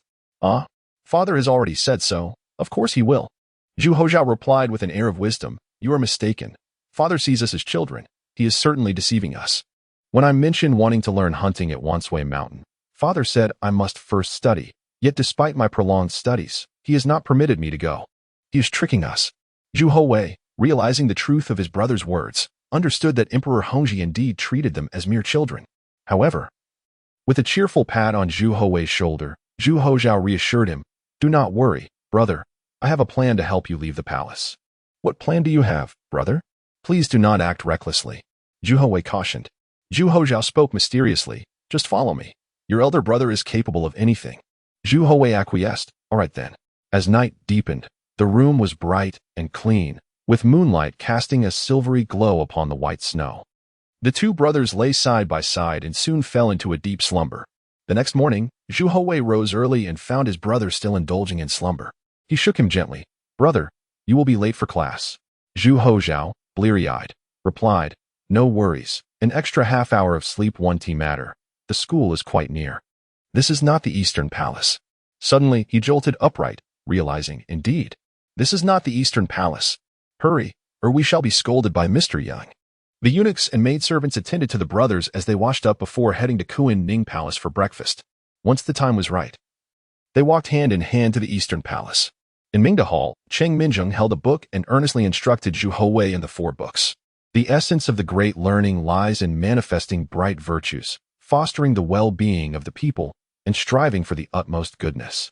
"What does the teacher mean by this?" Zhu Houwei inquired. Cheng Minzheng explained, "The purpose of studying the great learning is to illuminate your own virtuous character, elevate your morality, and subsequently inspire others to reform and abandon evil. Then if I master the great learning, I can influence those around me to forsake their vices?" Zhu Houwei asked eagerly. Cheng Minzheng hesitated before replying, "Yes, through your virtuous character, you can indeed influence others. The path of a gentleman can lead a nation to achieve moral excellence and sustain it. The great learning is the study of the gentleman, and its teachings are profound. Even I have yet to fully comprehend them," Cheng Minzheng added. "The deeper one delves into Confucian learning, the more one recognizes their own insignificance. The great learning emphasizes the origins and conclusions of all things, enhancing understanding, a wondrous realm, one I have yet to reach." After mastering the four books in the morning, Zhu Houwei spent the afternoon learning painting under Cheng Minzheng. While the morning's lessons were somewhat effortless for the teacher, the afternoon proved quite challenging. Zhu Houwei's talent for painting left Cheng Minzheng nearly at a loss for words. Today, Zhu Houwei began to learn perspective drawing, though it consisted of mere tables and chairs. They already appeared remarkably lifelike. In the Eastern Palace's classroom, Yang Tingyi was instructing Zhu Houzhao in the Jingguan political affairs. To govern, one must prioritize the well-being of the people. To harm the populace for one's own benefit is akin to cutting flesh to satisfy hunger. One may fill their belly, yet perish in the process. Yang Tingyi passionately lectured, but Zhu Houzhao's thoughts were already wandering outside, fervently concocting his plan to leave the palace. Chapter 64. Zhu Houzhao's plan. The educational pursuits of Zhu Houwei and Zhu Houzhao were inherently distinct, not merely due to their age disparity but also because of their differing social standings. For Zhu Houwei, mastering the four books and 5 classics sufficed. The rest of his learning was self-directed, as his instructors would not delve into miscellaneous texts. Conversely, Zhu Houzhao's curriculum was far more extensive, prominently featuring the essential statecraft texts such as the Jingguan Zhengyao and the imperial edicts of the Ming Dynasty. As December of the 11th year of Hongzhi approached, Zhu Houwei's 4th birthday loomed near. In terms of nominal age, he was already considered a 7-year-old child. Throughout November and December, the Ministry of Justice and the Censorate were preoccupied with investigating the distribution of disaster relief funds, while the Ministry of War issued a stern directive for the capture of all thieves within the city of Beiping. The trail of the misappropriated disaster relief funds ultimately led to a certain Qianshan, a 5th-rank military officer from the Commander-in-Chief's office. In the Ming Dynasty, military officials were generally regarded as 2 ranks inferior to their civil service counterparts. Thus, this 5th-rank officer was required to pay respects to a 6th-rank civil servant. Qianshan confessed to his transgressions, asserting that a military officer tasked with escorting disaster relief funds could not embezzle during the rigorous and complex allocation processes. He then implicated a chief clerk, 2 clerks, and several scribes from the Shuntian prefecture. This group detailed the entire process of their corrupt practices with impeccable logic and coherence, leaving no room for suspicion in the investigations conducted by the Ministry of Justice and the Censorate. This was to be expected, as Shursun had anticipated the inquiries of both bodies and had effectively coached the implicated individuals beforehand. Upon conclusion of the investigation, Qianshan, the principal offender, was sentenced to execution, while his accomplices faced military exile, and all misappropriated goods were confiscated. In the same month, over 100 thieves were swiftly apprehended by the city's military command, although the notorious Lu Jindao remained elusive, and many captured were mere commoners acting as pawns. Nonetheless, this was sufficient to appease higher authorities and instill fear in the likes of Lu Jindao, deterring them from further disturbances in the capital. The Central City Military Command's office was situated on the middle section of Chitian Street. Shursun bore a grim countenance, ever since his grandfather perished in prison. The Shur family had descended into obscurity, their influence waning. With the recent acquisition of some wealth, he faced the unfortunate circumstance of having to surrender all assets due to the confession of Shuntian Prefecture's governor. He had even had to extract a considerable sum from his household to broker peace, leaving his associates with nothing. If he did not eliminate Zhang Xian, the Shur family would remain marginalized within the military hierarchy. Thus, Zhang Xian's demise was imperative. Yet, Shursun had yet to devise a plan for Zhang Xian's assassination and found himself waiting for the right moment to present itself. As Zhu Houwei's birthday drew closer, Emperor Hongzhi appeared to have forgotten his promise to allow Zhu Houwei to leave the palace, a development Zhu Houwei had anticipated. His father, the emperor, had indeed deceived him. Zhu Houzhao ceased to seek Zhu Houwei's companionship after classes, opting instead to explore with Lu Jin and other eunuchs of the Eastern Palace, leaving his younger brother behind. On this day, Zhu Houzhao, accompanied by Lu Jin and fellow eunuchs, arrived at the Eastern Huamen Gate. A regiment of soldiers patrolled the imperial city methodically, with the captain himself coming to pay his respects to Zhu Houzhao. After lingering at the gate for a time, Zhu Houzhao strolled away, hands clasped behind his back, and inquired of Lu Jin, "Have you sketched it yet?" Lu Jin hurriedly replied, "Yes, Your Highness, I have drawn it all. But what are you planning to do with it?" Recently, Zhu Houzhao had visited the Eastern Huamen, Western Huamen, and Northern Chuanwu Gate, though he refrained from venturing to the Southern Woman, as it was the administrative hub for the 6 ministries, heavily guarded. Zhu Houzhao shot Lu Jin a sidelong glance and retorted, "Why must you concern yourself with my affairs?" Lu Jin, bowing and scraping, replied, "I would not dare, Your Highness. I fear you may slip out of the palace without notice. If you leave, the emperor would surely punish me. To obstruct the crown prince's escape would likely result in his own demise, leaving Lu Jin in a quandary." As twilight descended, Zhu Houzhao, bearing his hand-drawn map, arrived at Chuana Palace. Outside, the cold wind howled, while within, a warm atmosphere enveloped him. Zhu Houwei sat diligently at his desk under the lamp, engrossed in his drawing practice. "Brother!" Zhu Houzhao burst in, his cheeks flushed from the cold. Zhu Houwei promptly rose and approached him, exclaiming, "Elder brother, what brings you here?" Zhu Houzhao swallowed hard and replied, "It's freezing outside. Could you pour me a cup of hot water?" After Zhu Houzhao drank his fill, he glanced at Zhu Houwei's drawings of trees, houses, and palaces, and sincerely remarked, "Brother, your talent surpasses mine." It seemed Zhu Houzhao had come to recognize his own artistic limitations, recalling a previous attempt at drawing a family of 5 that had turned out rather abstract and unappealing. "Look at mine," Zhu Houzhao boasted, producing a piece of Xian paper from his robes. Zhu Houwei, initially believing Zhu Houzhao had created a true masterpiece, found the artwork puzzling and inquired, "Elder brother, what is this supposed to depict? What does this box represent? And what are these little black dots?" Zhu Houzhao, bent over the bed alongside Zhu Houwei, explained, "This on the right is the Western Huamen, and these little dots are the patrolling guards. Here is the Eastern Huamen and its guards, and over here is the Northern Chuanwu Gate with its guards." Zhu Houwei responded, "Elder brother, what are you attempting to accomplish? You cannot genuinely believe that 2 children can roam freely in the Forbidden City?" Zhu Houzhao's naivety left Zhu Houwei incredulous. "My dear brother, do you truly think the Forbidden City is akin to a realm of martial heroes, where anyone may ascend the walls with ease? Introducing an unrelated individual would result in severe consequences for the guards, let alone 2 children. Even a pair of flies would face dire repercussions." Realizing Zhu Houzhao's plan to leave the palace was predicated upon such fanciful notions, Zhu Houwei could only shake his head in disbelief. "You must regard the Forbidden City with greater seriousness. It is the epicenter of power, not a place for reckless escapades." Zhu Houzhao, filled with enthusiasm, addressed Zhu Houwei, "Brother, do you not wish to explore the world beyond the palace? I too yearn to venture out. My intentions are not mere indulgence. I wish to witness the true lives of the common people. Nevertheless, any such excursion necessitates our father's consent. Only with Emperor Hongzhi's approval can we be accompanied by the finest guards to ensure our safety." Zhu Houwei thumped his chest, declaring, I have devised a plan. We shall enlist Lu Jin to find a few eunuchs from the supervisory office, and during their outings to procure supplies, we will blend in amongst them, ensuring we go unnoticed. Zhu Houwei hesitated, but do eunuchs have the privilege to pass through the eastern Huamen? Zhu Houzhao smacked his forehead. Ah, indeed. Then I have wasted my effort. Chapter 65. Preparations before leaving the palace. Initially enthusiastic, the eldest brother gradually lost interest. Crumpling the map he had painstakingly crafted over several days into a ball. However, undeterred, he declared, "Fear not, dear brother. Have faith in your elder sibling."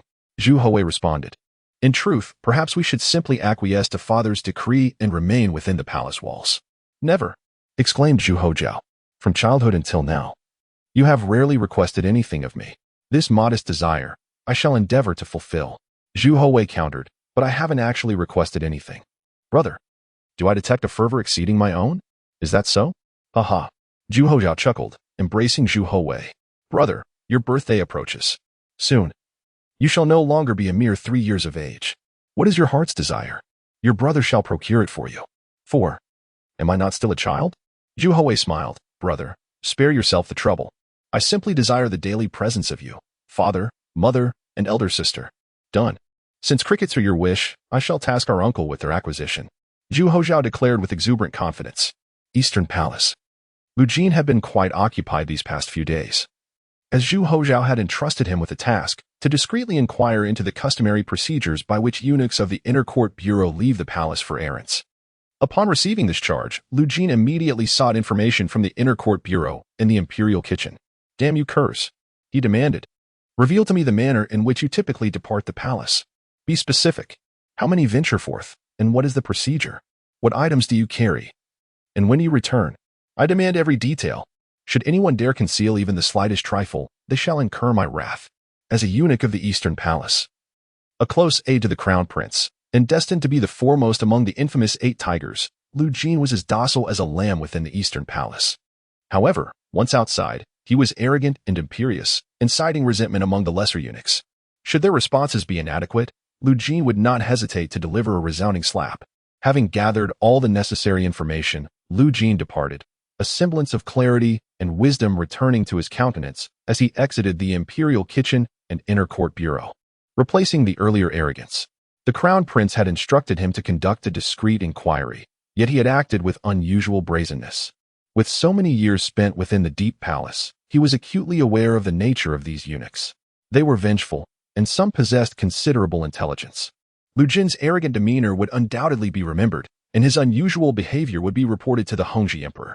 This was precisely the outcome Lu Jin desired. Even if the Crown Prince were to learn of his arrogant behavior, he would likely only scold him as a fool, incapable of handling even the simplest tasks. This would merely suggest incompetence, not warrant punishment. However, should the Crown Prince truly attempt to sneak out of the palace, Lu Jin would undoubtedly face execution at the hands of the Hongzhi Emperor. If Lu Jin were to inform the Hongzhi Emperor, he would be seen as a treacherous double-dealer, likely to be banished from the Eastern Palace and removed from the Crown Prince's side, as the Emperor would not tolerate such disloyalty near the Crown Prince. Yet, if he were to remain silent and the Crown Prince were to successfully sneak out of the palace or be discovered in his attempt, Lu Jin's fate would still be death. Faced with certain death either way, Lu Jin had devised a plan in short order, deliberately revealing his apparent foolishness through arrogant actions, intentionally allowing others to divulge the Crown Prince's intentions to leave the palace. This demonstrated the remarkable cunning and resourcefulness of Lu Jin. His ability to survive alongside Zhu Houzhao and ultimately become a notorious eunuch in history speaks volumes about his survival skills and capabilities. As Lu Jin had predicted, the eunuchs of the Inner Court Bureau, incensed by Lu Jin's arrogance, reported his unusual behavior to the Hongzhi Emperor. From their fragmented accounts, the Hongzhi Emperor surmised the Crown Prince's intentions and ordered inquiries to be made at each gate of the Forbidden City. Everything confirmed his suspicions. His beloved son, the Crown Prince, was unlike ordinary individuals, never adhering to convention. The Hongzhi Emperor pondered for a long time within the Nuan Pavilion of the Qianqing Palace before declaring, "Summon Yang Tingyi of the Zuochunfang to an audience." Understood. As the cold wind howled outside the hall, Yang Tingyi soon arrived at the Nuan Pavilion. Bowing respectfully before the Hongzhi Emperor, "Your humble servant pays respects to your majesty." The Hongzhi Emperor waved his hand. "Master Yang, dispense with the formalities. I have summoned you to discuss a matter." I dare not, Yang Tingyi replied. The Hongzhi emperor said, the crown prince is young and lacks understanding of the hardships of the common people. Although your instruction is excellent, he still lacks a comprehensive understanding. In the past, the Xuande emperor, despite his youth, followed Emperor Taizong in campaigns, which led to the prosperous era of Xuande. I wish for you to take the crown prince and the Prince of Wei out of the palace to see and understand the local customs of Beiping and experience the hardships of the common people, so that the crown prince may appreciate the difficulties of the common folk and devote himself to shouldering the responsibility of the people and governing the Ming Dynasty. If the Hongzhi emperor had issued a direct command, Yang Tingyi would have undoubtedly refused, as the crown prince's safety was paramount. However, the Hongzhi emperor's reasoning was sound, leaving Yang Tingyi with no grounds for refusal. He could only reply, your humble servant will not fail to meet your majesty's expectations. The Hongzhi emperor acknowledged with a nod, signaling Yang Tingyi to depart, before instructing, summon Zhang Mao, the Duke of England and commander of the 5 armies commandery, Mao Bin, the commander of the embroidered uniform guard, and Zhu Min, the commander-in-chief of the 5 city patrol command, to an audience. These individuals were to be responsible for the safety of the crown prince and the Prince of Wei during their excursion, a matter to which the Hongzhi emperor attached great importance. He required them to provide a comprehensive protection plan. Finally, the Hongzhi emperor declared, summon Zhang Xian, the governor of Shuntian prefecture, to an audience. Understood. Yang Tingyi, summoned earlier, was responsible for the crown prince and the Prince of Wei's education and guidance, as well as observing the conditions of the people. The subsequent summons of the 5 armies commandery, the embroidered uniform guard, and the 5 city patrol command were all in preparation for safeguarding the 2 princes. The final summons of the governor of Shuntian prefecture was crucial to this excursion. As the governor of Shuntian prefecture, Zhang Xian possessed the most thorough understanding of the Beiping region. Issues such as unruly commoners, pickpockets, and petty thieves were outside the jurisdiction of the military forces and required the management of the highest administrative official in the capital, ensuring that the crown prince and the Prince of Wei would not encounter any unpleasantness during their excursion. From Shuntian prefecture to the imperial city was a considerable distance. Governor Zhang sat in his sedan, his eyes closed, his mind racing. The emperor bypassing the Grand Secretariat and the Ministry of Rites to summon him alone was in itself unusual. In this capital teeming with officials, he, though the highest local administrative official, felt as if he were treading on thin ice. Some time ago, he had submitted a memorial requesting punishment and resignation, but the Hongzhi emperor had refused his proposal. However, he knew that the matter would not be so easily dismissed and that the time was not yet ripe. Could it be that the emperor's summons was to revisit the old matter and punish him for his inadequate handling of the disaster? With a heavy heart, Governor Zhang finally arrived at the Forbidden City. Chapter 66. The opportunity arises in the warm pavilion. Zhang Xian was granted the rare honor of an audience with the emperor. He bowed deeply and said, your humble servant pays his respects to your majesty. The Hongzhi emperor smiled and replied, there is no need for such formality, my dear minister. Please rise. Thank you, your majesty. I am aware of my transgressions. Zhang Xian confessed. The Hongzhi emperor paused, then, still smiling, reassured him, do not dwell on this matter. I understand that serving in Beiping is fraught with difficulties, particularly in Shuntian prefecture, where one must navigate various power dynamics. Despite the emperor's words, Zhang Xian felt a lingering unease. If the emperor was not here to admonish him, then why had he summoned him? After much speculation without resolution, he boldly inquired, may I ask, your majesty, the purpose of this meeting? The Hongzhi emperor nodded and asked, how's the security in the capital?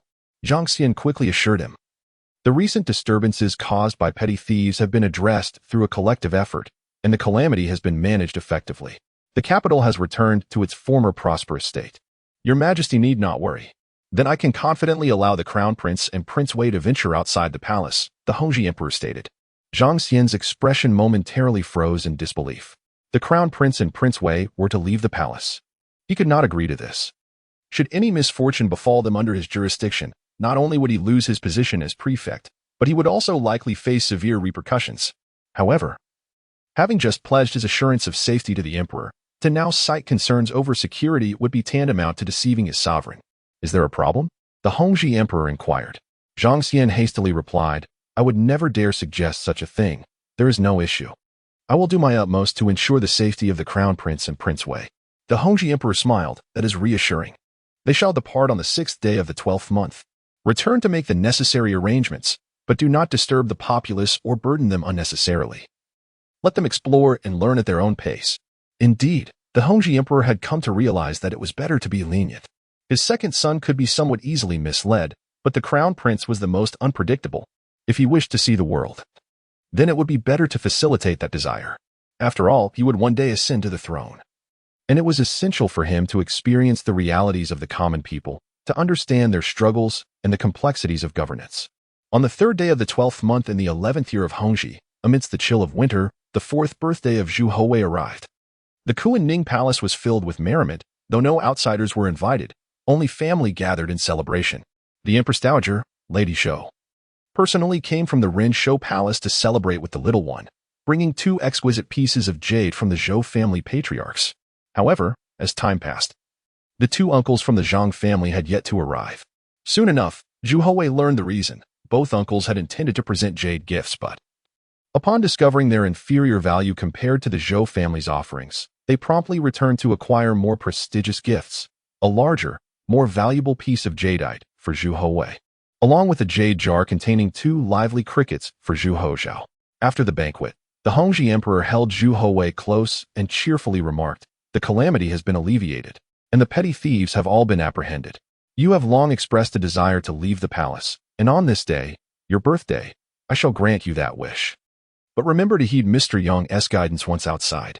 Zhu Houwei thought to himself how Mr. Yang would accompany them, but ultimately, any chance to leave the palace was a welcome one, even if it meant Mr. Yang's presence. The Hongzhi emperor then turned his gaze to Zhu Houzhao, his frustration boiling over. "You need not plot any further schemes to leave the palace." Zhu Houzhao, taken aback, replied, "Father, you are aware of my plans?" The Hongzhi emperor scoffed, "You are far bolder than your brother. How could I not keep a close eye on you? Lu Jin, that fool, must have betrayed your intentions. He is as clumsy as a pig, incapable of handling even the simplest tasks." Zhu Houzhao scratched his head, offering an awkward smile. "But, father, could we not avoid having Mr. Yang accompany us? He is rather dull." "Then do not leave the palace," the Hongzhi emperor declared. Zhu Houzhao quickly conceded, All right. If Mr. Yang must accompany us, then so be it. Your Majesty, they are still so young. What if they encounter danger upon leaving the palace?" Zhang Huahou expressed her concerns to the Hongzhi emperor after the birthday feast. The Hongzhi emperor waved his hand dismissively. "I have arranged for their protection.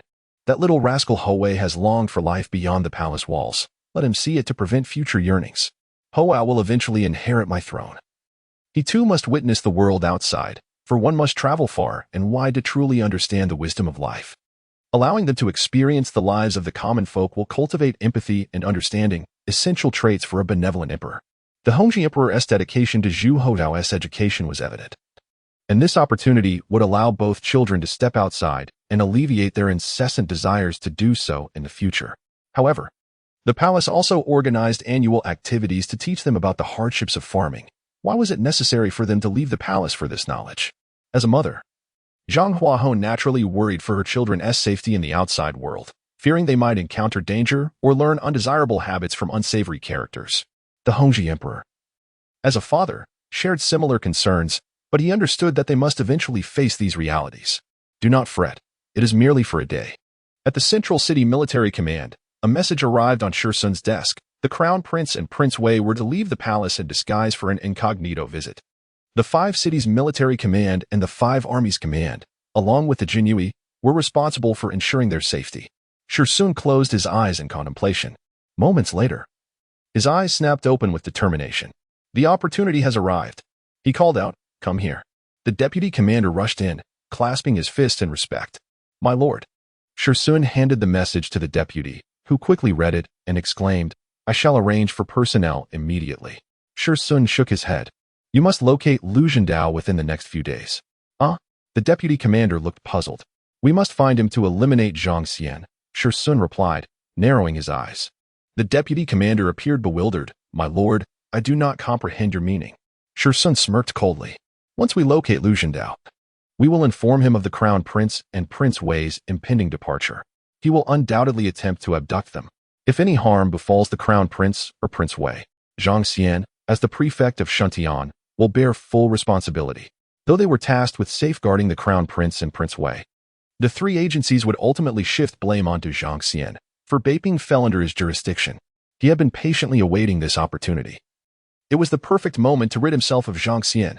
Chapter 67. Disguised inspection. The heavy snow had cleared for several days. On the early morning of the 6th day of the 12th lunar month, while the sky still held a hint of darkness, Zhu Houwei groggily sensed someone shaking him.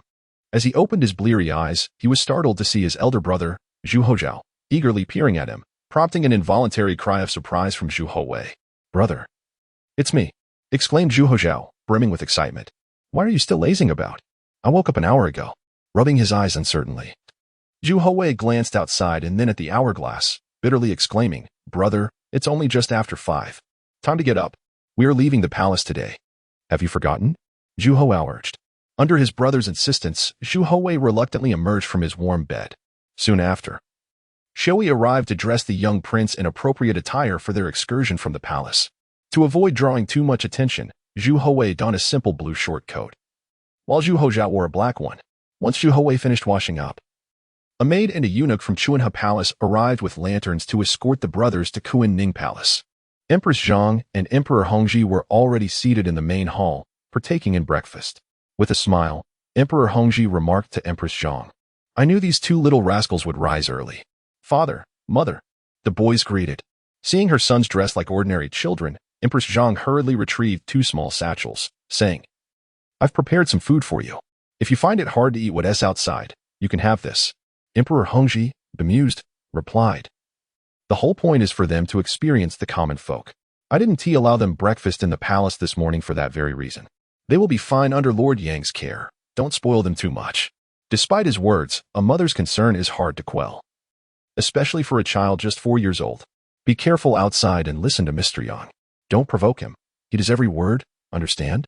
After a lengthy admonition from the Empress, Emperor Hongzhi set down his bowl and chopsticks, taking the boys by their hands towards Qianqing Palace.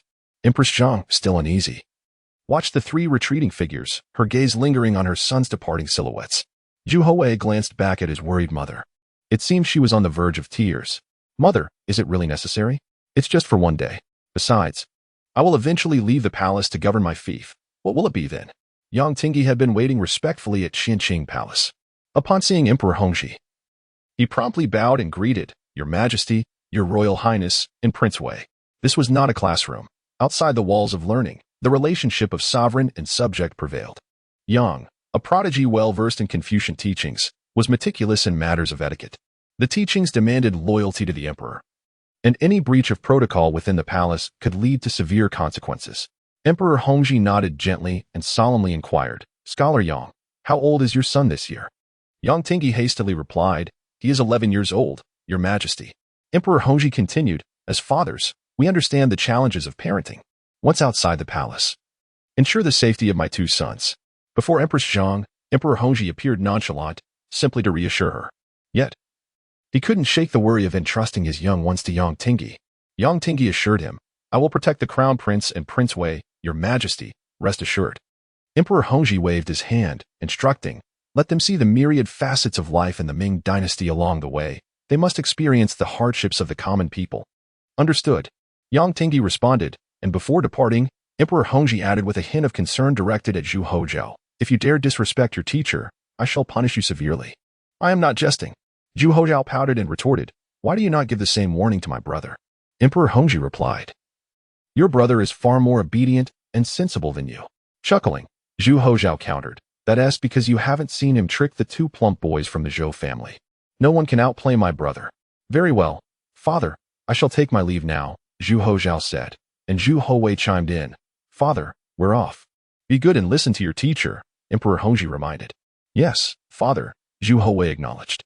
As they followed Yang Tingyi out of Qianqing Palace and through the Woman Gate, they had officially exited the Forbidden City. Crossing the Tianjin Bridge marked their complete departure from the palace's outer precincts.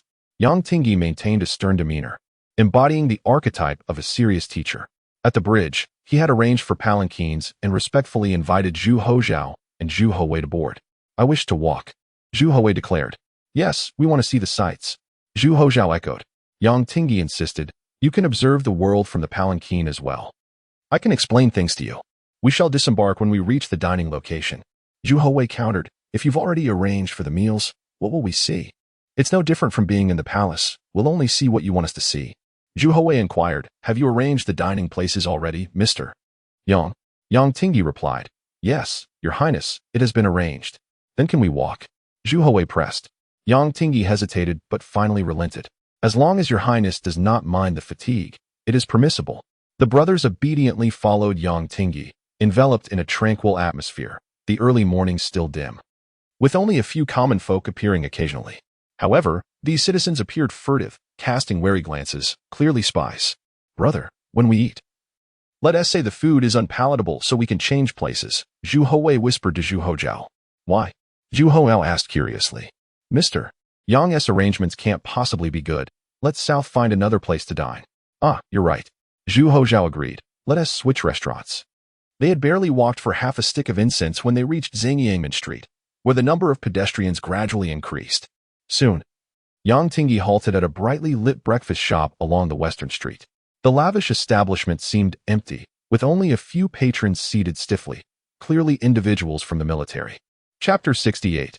Prices in the Ming Dynasty. A sumptuous and delectable breakfast was graciously presented by the innkeeper, featuring soup dumplings, tender chicken soup, fine noodles, fresh vegetables sautéed in clear broth, 2 expertly fried fish, complemented by stir-fried pork with yellow vegetables and lamb stir-fry, surpassing even the royal morning meals in richness. Yang Tingyi stood behind Zhu Houzhao and Zhu Houwei, meticulously explaining the dishes and their ingredients to Zhu Houzhao. Zhu Houwei glanced up at the earnest Yang Tingyi and said, "Scholar Yang, please sit down and join us." Yang Tingyi hurriedly replied, "Your servant." "Ahem, please enjoy your meal. I am not hungry."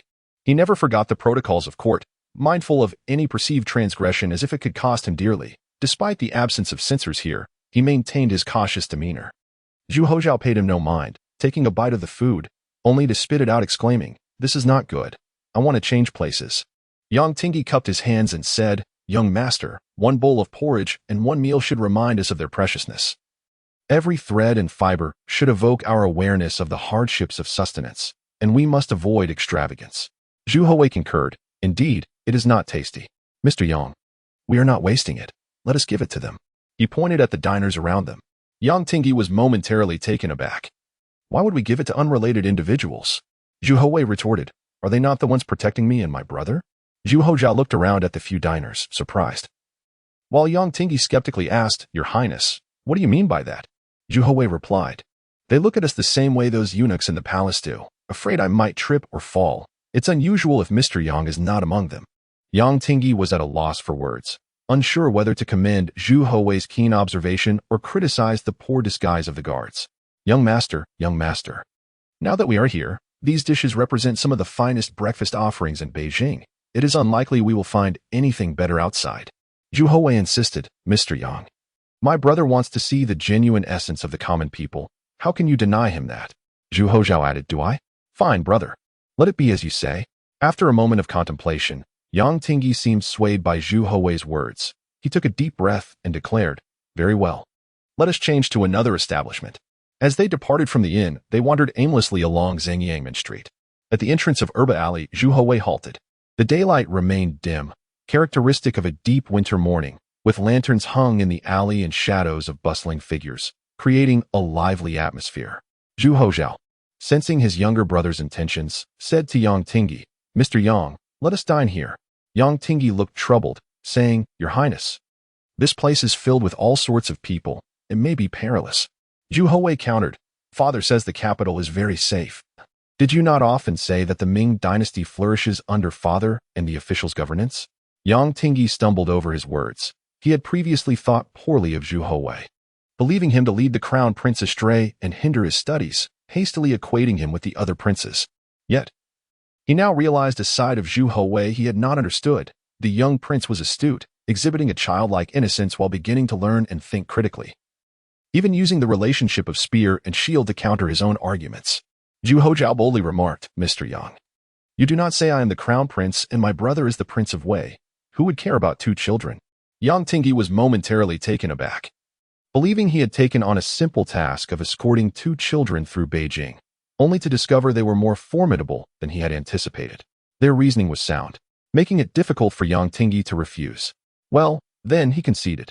Zhu Houwei and Zhu Houzhao excitedly strolled through the narrow alleys of Beijing, experiencing a sensation they had never felt before. The passing common folk no longer regarded them as masters, bowing and scraping. Instead, they treated the brothers as mere children, preoccupied with their own lives. Herba Alley was lined with many breakfast stalls, some of which had set up small stands against the walls. The variety of food here bore little difference from that of later generations. Steam wafted from the baskets, and the freshly steamed buns looked utterly irresistible. The capital gathered culinary delights from across the nation: wuxi soup dumplings, suzhou yanchun noodles, even Yangzhou fried rice, making Zhu Houwei feel as if he had stepped into another time and space. The aromas of fried dough sticks, fried buns, dumplings, and wontons wafted through the air. And witnessing the bustling market in the biting cold while inhaling the fragrant breakfast scents brought the most genuine essence of human warmth to Zhu Houwei, compelling him to take a deep breath. It was too cold outside. Although many vendors had erected makeshift shelters, the winter chill was still bone-deep. Zhu Houwei and Zhu Houzhao chose not to eat at the outdoor stalls, but instead entered a modest marketplace. Zhu Houwei ordered a fried dough stick, a boiled egg, and a bowl of sweet tofu pudding, while Zhu Houzhao ordered 3 fried dough sticks and a bowl of sweet tofu pudding, then asked, "Brother, I am going to buy soup dumplings. Would you like some?" Zhu Houwei replied, "Yes, indeed. We have come all this way, and I want to taste everything." Yang Tingyi promptly said, "Young master, please wait here. I will go buy them." After saying this, he stepped outside, though his gaze never left the two brothers.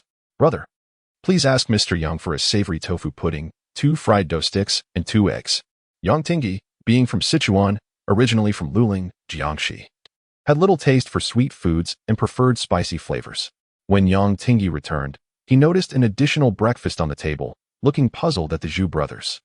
Zhu Houwei smiled and said, "Sir, my brother asked me to order this for you, knowing you are from Sichuan and prefer savory tofu pudding."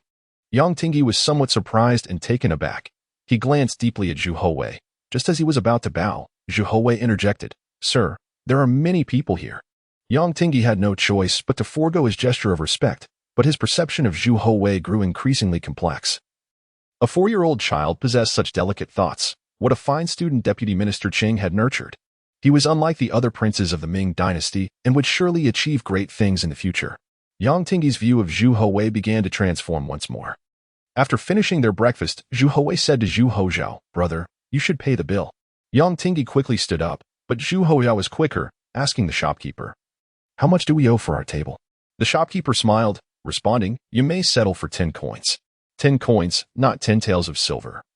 But 10 chuan de tongbao." This shattered Zhu Houzhao's perception. How could it be so inexpensive? Chapter 69.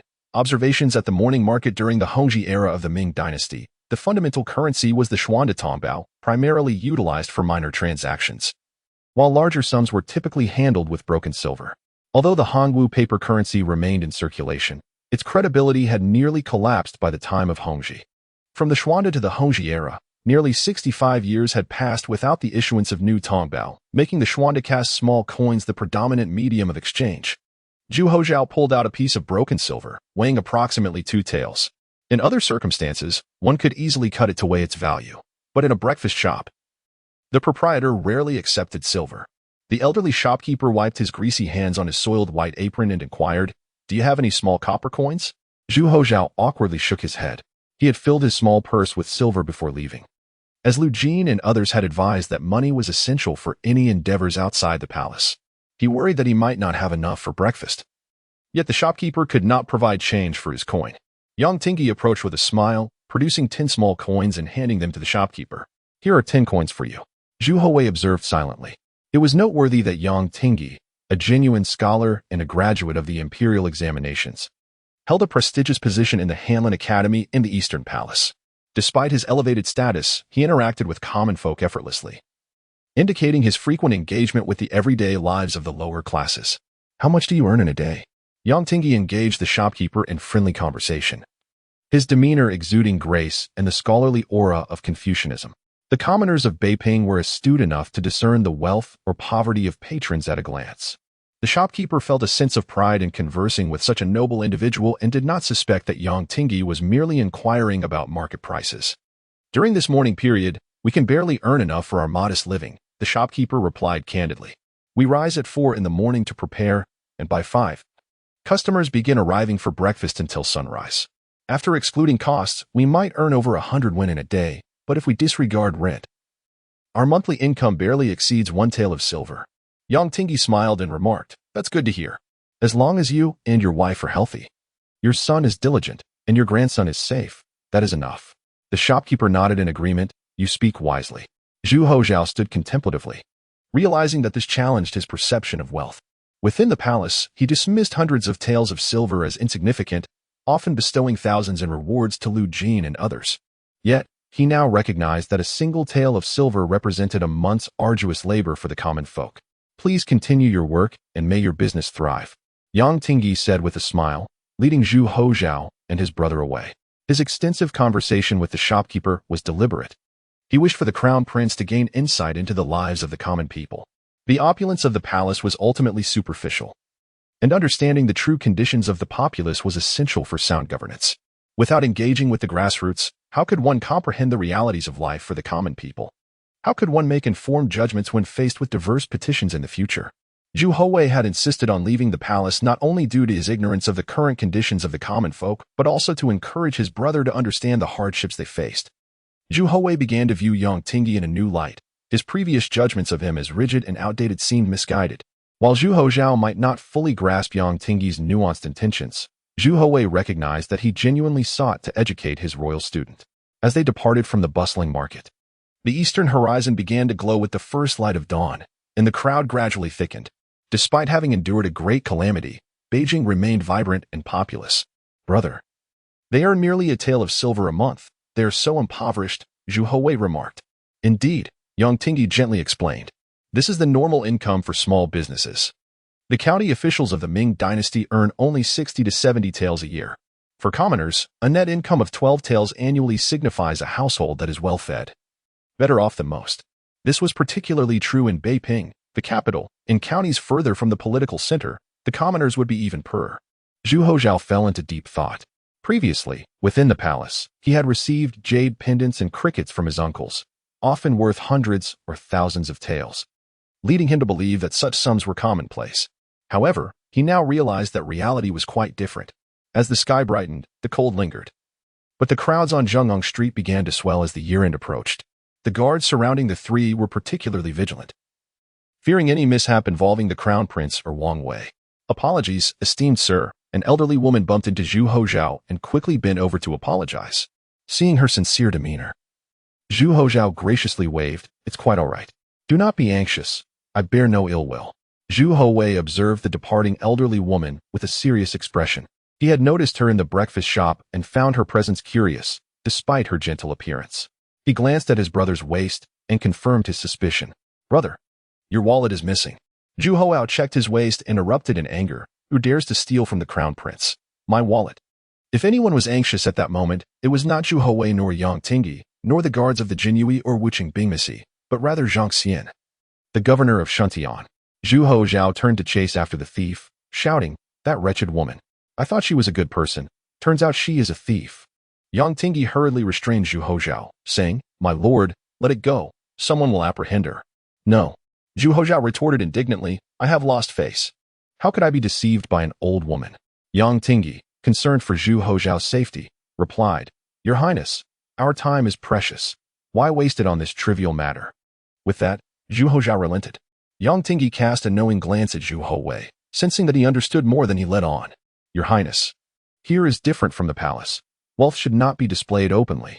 Within the palace, no one would dare covet your possessions, but outside, the hearts of men are inscrutable. In the future, do not expose your wealth so carelessly." Just moments before, Zhu Houzhao's act of retrieving money from his bulging purse had likely drawn the eyes of many onlookers. Chapter 70. The 7 Matters of Opening the Door. Li Qingyang, an elderly pickpocket from Zhongyang Street, had been apprehended countless times for petty theft.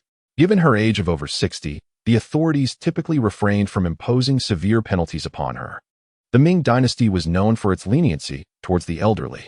Today, as she frequented the bustling Erkable Lane for her morning meal, she spotted a small child withdrawing 2 taels of silver from his waist pouch. Seizing the opportunity, she trailed him until the street was crowded, and deftly stole the child's pouch. In a secluded corner, Li Qingyang opened the pouch, her wrinkled face breaking into a delighted smile as she beheld a small, heavy bundle of silver, easily amounting to a considerable fortune. However, her joy was short-lived. Soon, several men confronted her, brandishing their badges and coldly declaring, "Jinui, how audacious of you to commit theft in broad daylight." The Jinui swiftly apprehended her and transported her to the Shuntian prefecture. This unexpected turn of events left Li Qingyang somewhat bewildered. Though she had been caught before, she usually faced trial at the county office. This time, however, she was being sent to the prefectural court. As was her custom, she feigned distress, expressing a willingness to return the stolen goods and assuring them she would never dare to steal again. The one interrogating her was the prefect of Shuntian, an uncommon occurrence for a commoner to be examined personally. Zhang Xian was seething with rage, having just assured Emperor Hongzhi of the peace in Beiping, only to be met with such audacity, a theft right under the nose of the crown prince. Beat her mercilessly, he commanded. Li Qingyang cried out. At my age of over 60, I cannot withstand such beatings. Your Excellency, have mercy. If I were to die from such treatment, it would reflect poorly on you, would it not? Beat her to death. Zhang Fuyin's wrath only intensified upon hearing her pleas. Among the common folk, the 7 essential matters of daily life include firewood, rice, oil, salt, sauce, vinegar, and tea.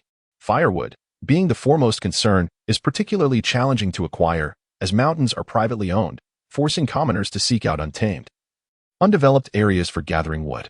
However, the ancient wilderness teems with wildlife, making the task both arduous and perilous. Along the sides of Zhengyang Street, one could see woodcutters carrying bundles of firewood to the market. The larger pieces were sold as logs, while the smaller ones were bundled as kindling, differing in value. Brother, can we sell this firewood? Zhu Houwei deliberately asked his elder brother, Zhu Houzhao. Zhu Houzhao scratched his head in contemplation. Indeed, isn't firewood everywhere? Can it really be sold? Yang Tingyi elaborated on the reasons why firewood needed to be sold, leading Zhu Houwei and Zhu Houzhao to a sudden understanding. How much does it sell for, brother? Zhu Houzhao pondered, then said, let me ask. Old man, how much do you sell this firewood for? The vendor inquired. Are you buying? Zhu Houzhao shook his head. No, I'm merely inquiring about the price. The vendor replied, I don't know. You, a firewood seller, don't know the price? Zhu Houzhao questioned with skepticism. It was evident that the old man was disinterested in engaging with him, displaying an unusual level of intent and a lack of perceptiveness, contrasting sharply with the elderly proprietor of the breakfast shop. Yang Tingyi pulled out 2 copper coins and tossed them to the old man, stating, Kind sir, please answer our young master's question. The firewood seller's demeanor shifted dramatically. 1 load is 7 fun of silver, and a better load is 1 qian. A load equated to 100 jin, with 1 qian approximately worth 151. 7 fun translates to 105 won. This price was already considered exorbitant, as the cost of firewood in the Ming Dynasty was notably high due to the challenges associated with obtaining it. In the palace, firewood was supplied in fixed quantities, with localities required to provide it annually. In contemporary times, the notion of charging for dead branches and trees would be unfathomable. Yet in the Ming Dynasty, it was indeed a costly affair. The elderly vendor at the breakfast shop earned merely 100 won a day, and that was not even his net income. After receiving this information, Zhu Houzhao and Zhu Houwei gained some insight into the situation, with Zhu Houwei asking the firewood seller, Old man, can you give me this money? The seller retorted, Why should I? You gave it to me. Zhu Houwei replied, But we did not buy any firewood. Did I not answer your question? The vendor countered, Must one pay for answers as well? Zhu Houwei pressed further. The old man was momentarily speechless. So you two have come to swindle an old man. Is it? Zhu Houzhao chimed in, Indeed. Do we really need to pay for answers? I shall go to the authorities and inquire. The old man hastily waved his hands. Never mind, just take the money. Yang Tingyi, wearing a look of exasperation, observed that these 2 little rascals were simply beyond words. Nevertheless, they ultimately did not take the money. In this era, business was predicated upon trust, and reputation was paramount. Without it, one could not thrive in commerce. Clearly, the firewood seller had yet to grasp these principles. As the sun cast its first golden rays upon Zhengyang Street, the populace began to swell, bustling with activity. The fabric shop on the street corner had opened its doors, and Zhu Houzhao tugged at Zhu Houwei, exclaiming, Brother, let us buy some clothes for father and mother. But we have no money, they both lamented, turning their gaze toward Yang Tingyi. He smiled, Let us go in and take a look. All right. The 2 little ones eagerly entered the fabric shop, where various textiles and ready-made garments were on display, each marked with clear pricing to ensure fairness. Cotton was available for sale at 1 qian 6 fun per jean, while a blue cotton jacket cost 4 qian 5 fun, and a piece of blue fabric was priced at 4 qian 5 fun as well. These items were relatively expensive, with each jacket costing around 6 to 700 won. Explaining why common folk could wear a cotton jacket for generations. The most basic commodities, often overlooked by the officials, were precisely what Zhu Houwei yearned to comprehend. For only by grasping these realities could he truly understand the societal conditions of this era. Had he not left the palace, he would have found it hard to believe that an ordinary person could earn enough in a year to purchase only 2 blue cotton jackets. Moreover, the thought of this class affording silk garments was absurd. They had the right to wear them, yet could never afford them. After purchasing a cotton jacket for both Empress Zhang and Emperor Hongzhi, they exited the fabric shop. How expensive! Zhu Houzhao lamented, as the concept of wealth and poverty crystallized in the young crown prince's mind. Surely, upon returning to the palace, he would no longer frivolously bestow 1,000 taels of silver upon Lu Jin as if it were a trivial matter. On the roadside, vendors were selling mules, and upon inquiring about the price, they learned that a mule sold for 40 to 50 taels. If mules commanded such prices, one could only imagine the cost of horses. They were seldom seen at the markets, as oxen and mules were far more prevalent. Chapter 71. A moment for conversation as the sun ascended high in the sky. The day in Zhili was adorned with brilliant sunshine. Despite the biting cold of early winter, the sun's rays brought a sense of warmth to the spirit. At a quarter past the hour of the snake, the bustling scene on Zhengyang Street in Beijing was at its zenith. With throngs of people jostling for space and an array of livestock visible throughout the city, a diverse tapestry of individuals traversed this international metropolis, infusing it with vibrant energy. In front of the numerous shops lined up like scales, vendors and customers could be seen haggling animatedly. Zhu Houwei and Zhu Houzhao obediently followed Yang Tingyi, their faces beaming with smiles as they absorbed the lively tableau of the morning market in Ming Dynasty Beijing. The 4 treasures of the study were ubiquitous. While the prices in the shops were slightly elevated, those at the stalls were marginally cheaper, yet still not affordable for the impoverished. The pursuit of education was a formidable challenge for the destitute, as merely acquiring the necessary writing materials could be a burdensome task. Fortunately, the advent of movable type printing and papermaking had made books less of a rarity, breaking down the barriers of knowledge that had long been monopolized by the elite, granting commoners a chance to ascend. Countless scholars, adorned with their hats, bobbed their heads as they purchased items in front of the stationery shops. And the air was thick with an intellectual atmosphere. Zhu Houwei approached a small stall and purchased a modest inkstone for 2 taels of silver, approximately 300 won. This price was reasonable, yet it was undeniable that the expenses for scholars were substantial. He then inquired about paper at a nearby stall, where he encountered the luxurious red-edged paper that was often seen in the palace. Upon hearing the price, he nearly gasped in shock. 6 taels of silver for a stack.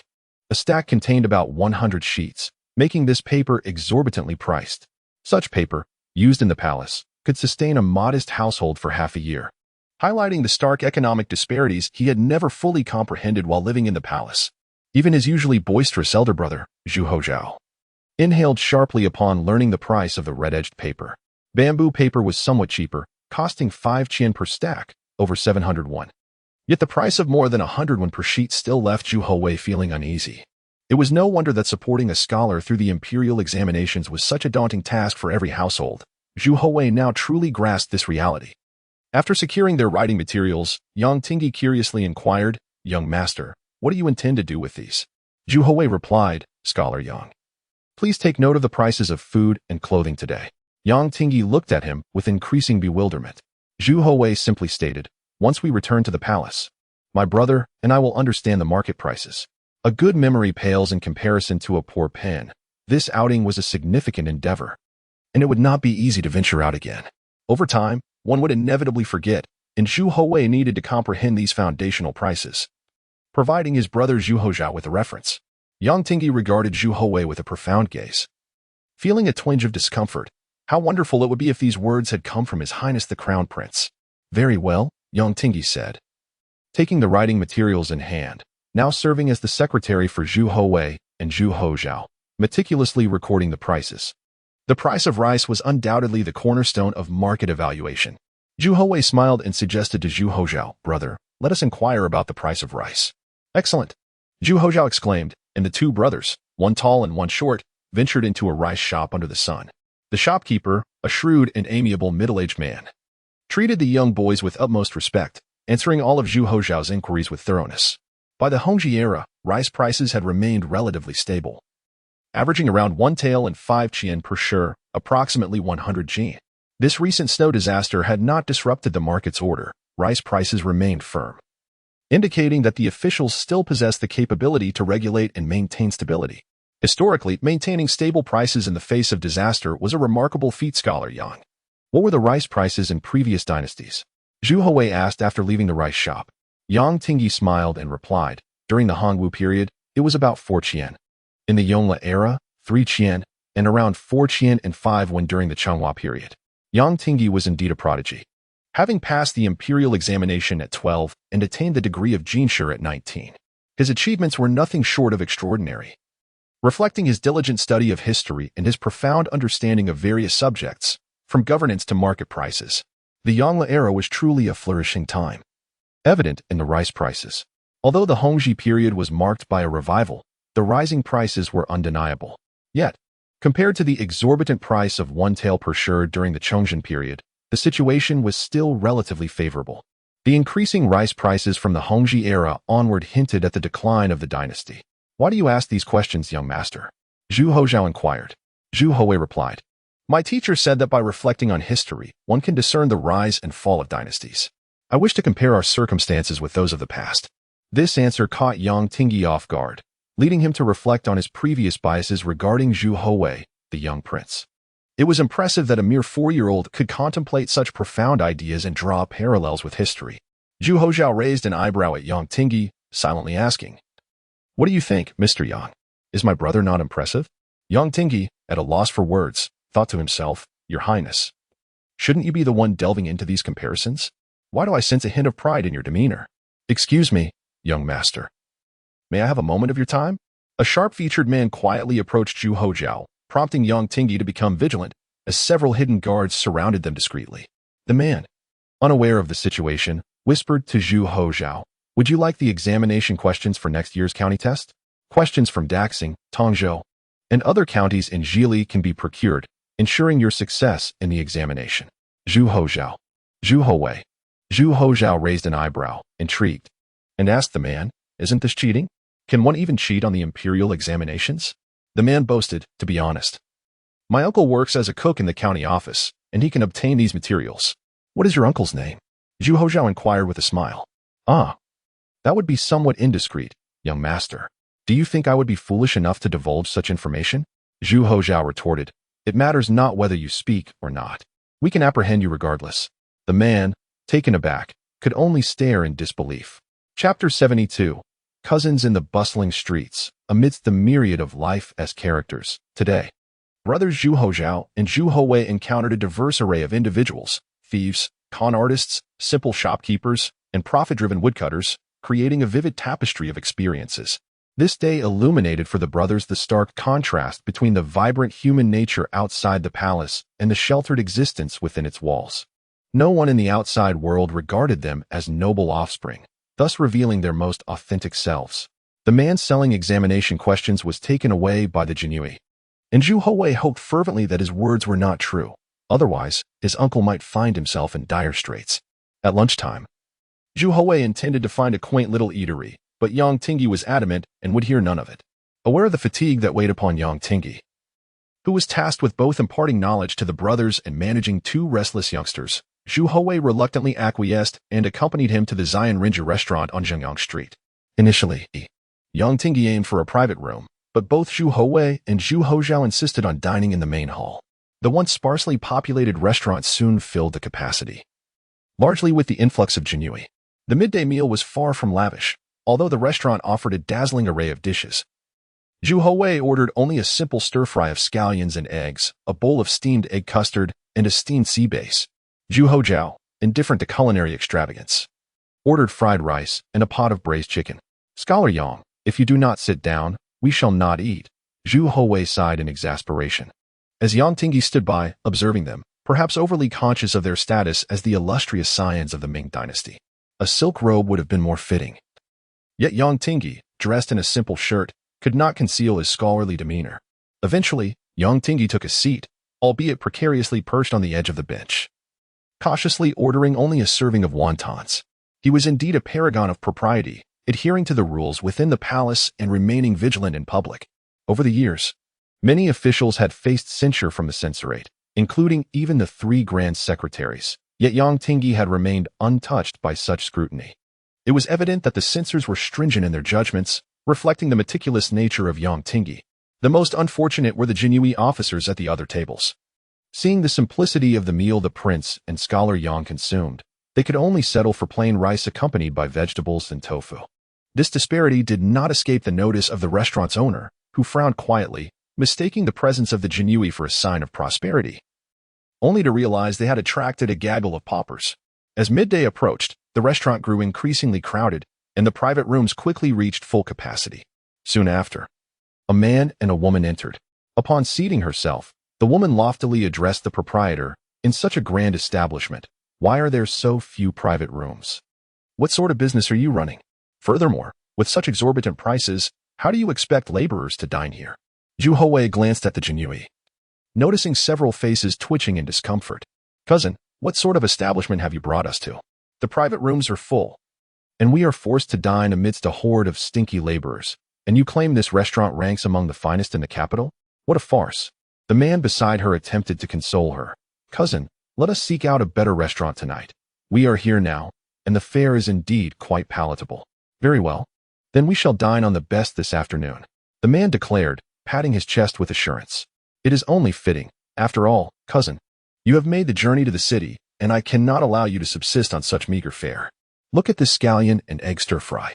My goodness, only country folk would find delight in such dishes." Zhu Houwei gazed blankly at his plate of scallion and egg stir-fry. Zhu Houzhao chuckled. "Brother, he just called you a peasant." The man continued, "And fried rice. Good heavens, who comes to such a restaurant to eat fried rice? It is utterly absurd." Very well, the brothers were momentarily disheartened. As it seemed the Jinhui were about to rise, Yang Tingyi shot them a warning glance, prompting them to remain seated. This outing from the palace necessitated discretion. Yang Tingyi sought to avoid any disturbances, being astute enough to discern that the man dubbed cousin was merely posturing to impress his female companion. Their choice of dishes betrayed them. True nobles would typically opt for lighter fare and modest portions, while the man's selections were lavish and indulgent, revealing his newfound wealth. Yang Tingyi's suspicions were confirmed. Ma Lulang had struck it rich the previous night, receiving 10 taels of silver for an undisclosed task. Today, someone had approached Ma Lulang and instructed him to observe the happenings at Xian Rinju and report back. Although Ma Lulang was unaware of the intentions behind this request, he embraced the opportunity to indulge his cousin, a beauty from the countryside, with the wealth he had unexpectedly acquired. Zhu Houwei and Zhu Houzhao, having finished their meal, prepared to depart when a small beggar entered, soliciting alms. The proprietor immediately moved to shoo the child away. Ma Lulang, displeased, remarked, "This heavy snowfall has left many destitute. If not driven by necessity, would a child resort to begging? Why must you scold him?" His concern was not born of genuine goodwill, but rather a desire to showcase his virtue in front of his cousin while subtly displaying his wealth. Zhu Houwei, initially believing Ma Lulang to possess a kind heart, chimed in. "Indeed, he has not disturbed anyone while dining." Reflecting for a moment, Zhu Houwei returned to Zhu Houzhao, inquiring, "Brother, has the money been returned?" The pouch stolen by Lai Qinyang had indeed been returned by the authorities. Zhu Houzhao replied, "It has. How pitiful he is. Let us offer him some charity," Zhu Houwei suggested. "Very well," Zhu Houwei agreed. Meanwhile, Ma Lulang said to his cousin, Cousin, I cannot bear to witness such suffering. I shall give him something." In the entirety of the capital, it seemed only he was so generous. "I do not boast, but I often give beggars substantial amounts. You may think me foolish for my generosity, but I believe everyone encounters hardship at times. A small act of kindness now may alter their future." Chapter 73. Let us capture the dragon. Beggars beneath the capital find it exceedingly difficult to elicit even a few coins. It is indeed a rare occurrence for someone to bestow a single cash coin. In the villages, one might be fortunate enough to receive a bun or a bowl of porridge. Ma Lulang was tirelessly boasting to his cousin about his financial prowess, imagining that if he could casually donate 10 coins to a beggar, how substantial must his wealth be? Unbeknownst to his cousin, who was oblivious to his true situation, this display would surely cement his prospects of marriage in the future. with a nonchalant demeanor. Ma Lulang discreetly retrieved 10 coins from his sleeve and continued to address his cousin. Dear cousin, I too have known poverty, through my own efforts. I have achieved a modest success today. I have never looked down upon those from humble backgrounds. His cousin gazed at him with admiration, her eyes sparkling, leaving Ma Lulang feeling an indescribable sense of satisfaction. Just as he was poised to generously donate 10 coins to the little beggar to fully impress his cousin, Zhu Houzhao and Zhu Houwei approached. Clink. A single piece of silver was tossed into the beggar's tattered bowl. The little beggar was momentarily stunned, and so was Ma Lulang, his lips twitching as he silently retracted the 10 coins he had just drawn out. Have these two little rascals lost their minds? Tossing a single piece of silver to a beggar? At their tender age, what are they trying to prove? They eat the plainest of meals, yet they give so generously to a beggar? The crux of the matter lies not in their actions, but rather in my predicament. After boasting for so long, should I give or not? If I do, won't it showcase my own poverty? How can I maintain my cousin's respect? Zhu Houzhao paused momentarily, observing their expressions, and remarked to Zhu Houwei, brother, do you think we might have given too little? Zhu Houwei nodded in agreement. Indeed, brother, perhaps you should be a bit more generous. All right. Zhu Houzhao silently extracted an additional 2 pieces of silver and tossed them to the beggar. Ma Luang's lip twitched even more violently. Zhu Houwei added, this should be sufficient now, right? This elder brother, I see you wish to give as well. I shan't interrupt you any further. With that, he pulled his elder brother back to their table, resuming their ravenous consumption of fried rice and scrambled eggs with scallions. Ma Lulang clenched his fists tightly within his sleeves, feeling utterly trapped by these 2 little scamps. To give or not to give? If I do, it must at least be more than what these 2 rascals have offered, for I have ridiculed them for their humble meals. Yet they so casually toss a single piece of silver to a beggar? What kind of foolish son of a landlord are they? If I were to contribute, it must exceed their donation. But a piece of silver? It is not a mere coin, but a substantial sum. I cannot part with that. It feels akin to severing flesh. If I choose not to give, after boasting so extensively in front of my cousin, would I not appear a fool? Gritting his teeth, Ma Lulang withdrew 2 pieces of silver from his robe and casually tossed them to the beggar, saying through clenched jaws, here. May you remember to repay me when you find fortune in the future. The little beggar was overjoyed, hurriedly kneeling to express his gratitude, then proceeded to kneel before the Zhu brothers in thanks. Ma Lulang suddenly found the lavish feast before him far less appetizing. His cousin, eyes aglow, eagerly remarked, cousin, why bestow such a generous amount upon a beggar? I did not wish to, Ma Lulang lamented internally, though maintaining a composed facade as he replied, is this truly excessive? Merely a small act of kindness. His cousin leaned closer, offering him a piece of meat. Cousin, you truly possess a kind heart. Eat more meat. This was hardly a feast. It felt more like a sacrifice. Thank you, dear cousin, Ma Lulang smiled.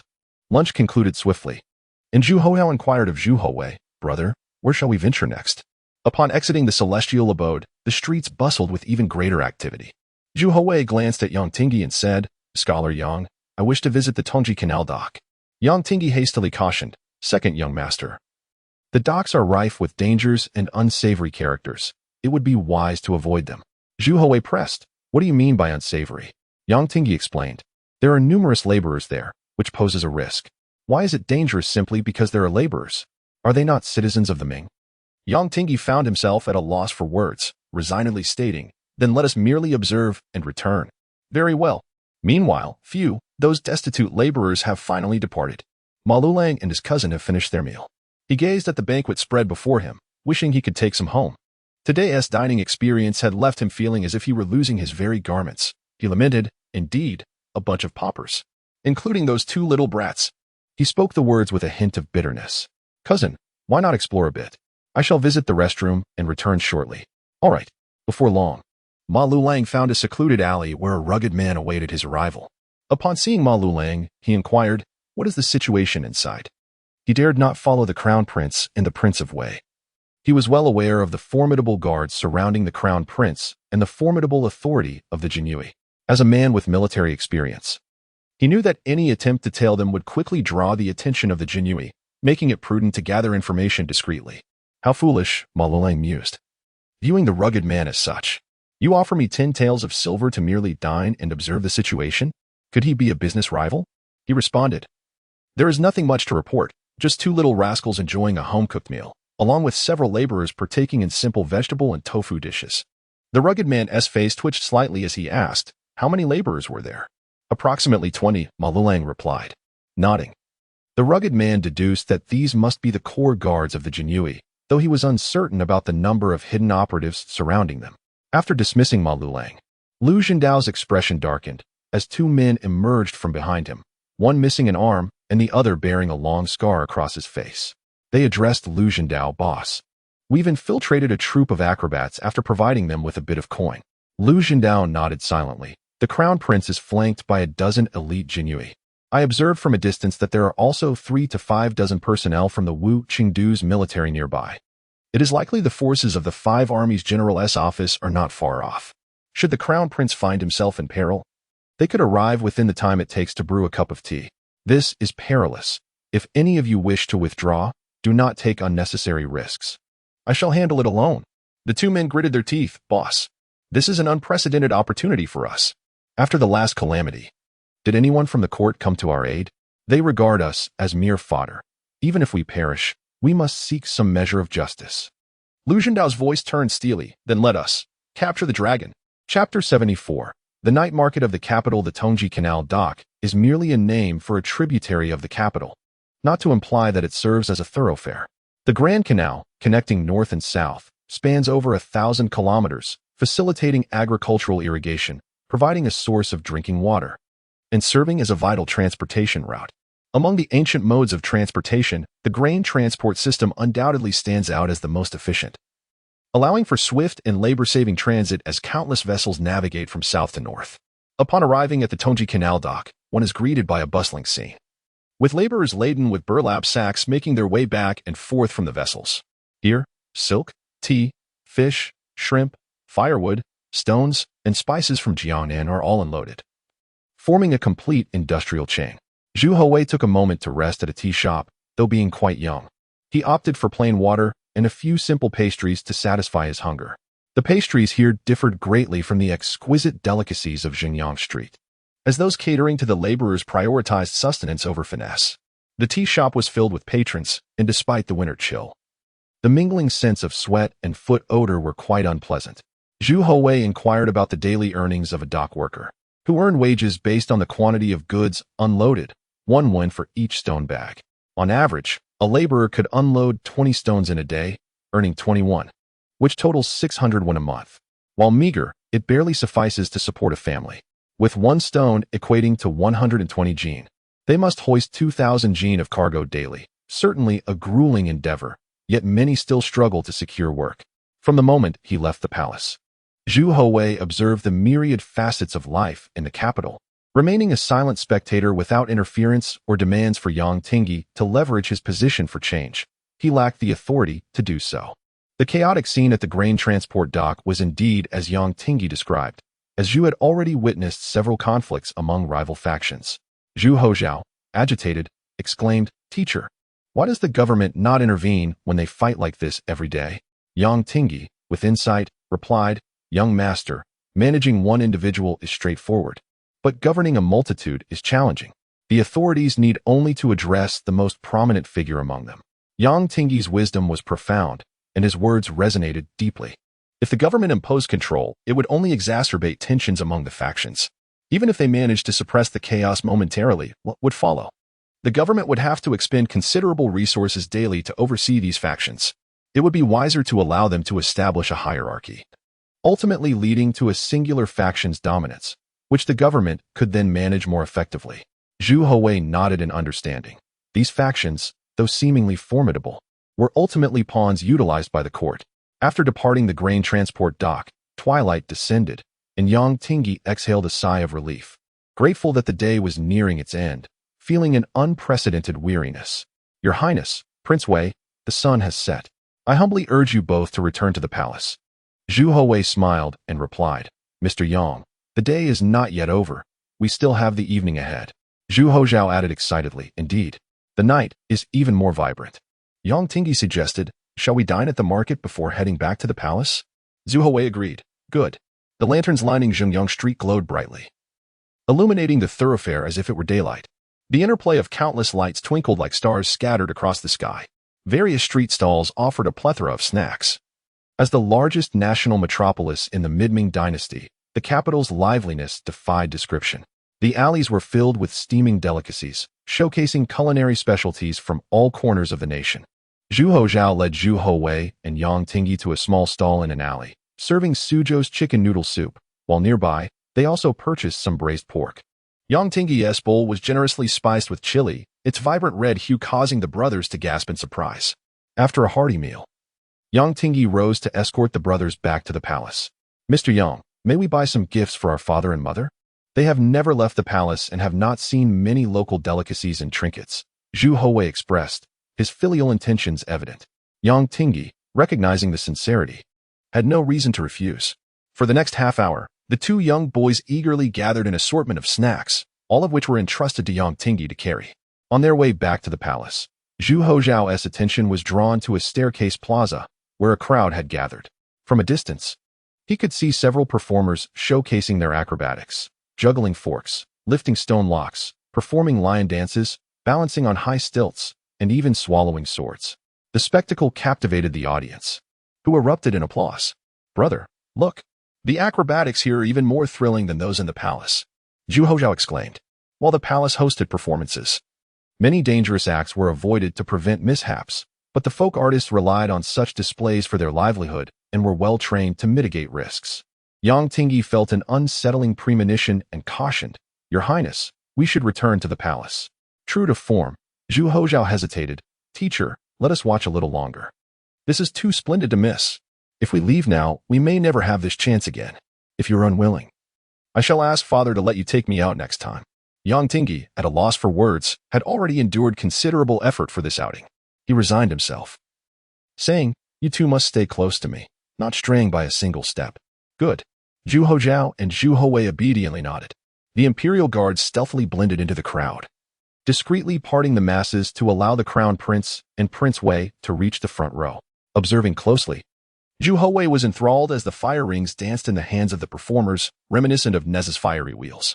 Zhu Houzhao, astonished, exclaimed, "Incredible! Brother, look at how they endure the heat.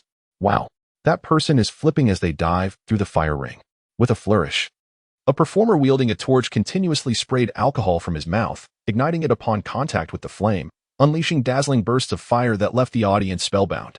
Chapter 75. The Escape. Yang Tingyi, brandishing a torch, engaged closely with the crowd, the flames leaping forth yet maintaining a safe distance, creating an atmosphere of tension and exhilaration among the spectators.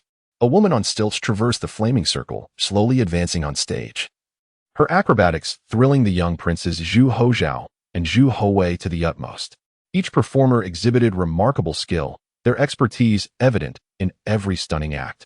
The two boys, oblivious to the turmoil around them, were engrossed in the spectacular display, while Yang Tingyi and the surrounding imperial guards felt a deep unease.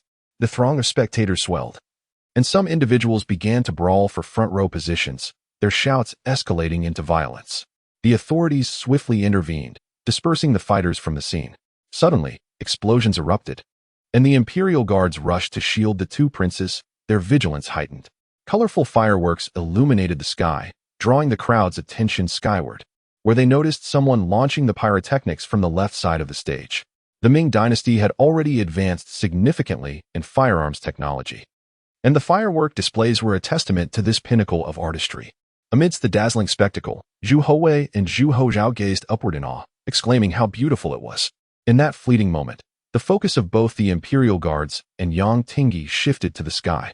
Then, without warning, a man spewing fire from a flask sprinted toward the princes. Yang Tingyi reacted swiftly, pulling Zhu Houzhao back, but Zhu Houwei was seized without hesitation. Alarmed, Yang Tingyi commanded the guards to apprehend the assailant, shouting, "Release His Highness." In the next instant, the fireworks shot into the crowd, creating chaos and panic as citizens scattered in all directions. Yang Tingyi shouted, "Save Prince Wei. Protect my exit." Without sparing a glance at Zhu Houwei, he urgently carried Zhu Houzhao away, instructing the guards to encircle them. Zhu Houzhao protested vehemently, "Let me go, Yang. I must save my brother. How dare you abandon him?" As he struggled against Yang Tingyi's grip, his fists raised to strike, he ultimately refrained, instead crying out, "Yang Tingyi, release me. My brother is still young. As his elder brother, I must protect him." Yang Tingyi remained silent, hastening their escape. The crown prince was the nation's foundation, the future of the Ming Dynasty. He had to make a choice, and he chose Zhu Houzhao without hesitation. The crowd's turmoil was overwhelming. Even with the guards' presence, they could not effectively part the masses. In scarcely a moment, the military encircled the area, and under their authoritative intervention, the crowd gradually dispersed, leaving the citizens bewildered by the sudden influx of troops.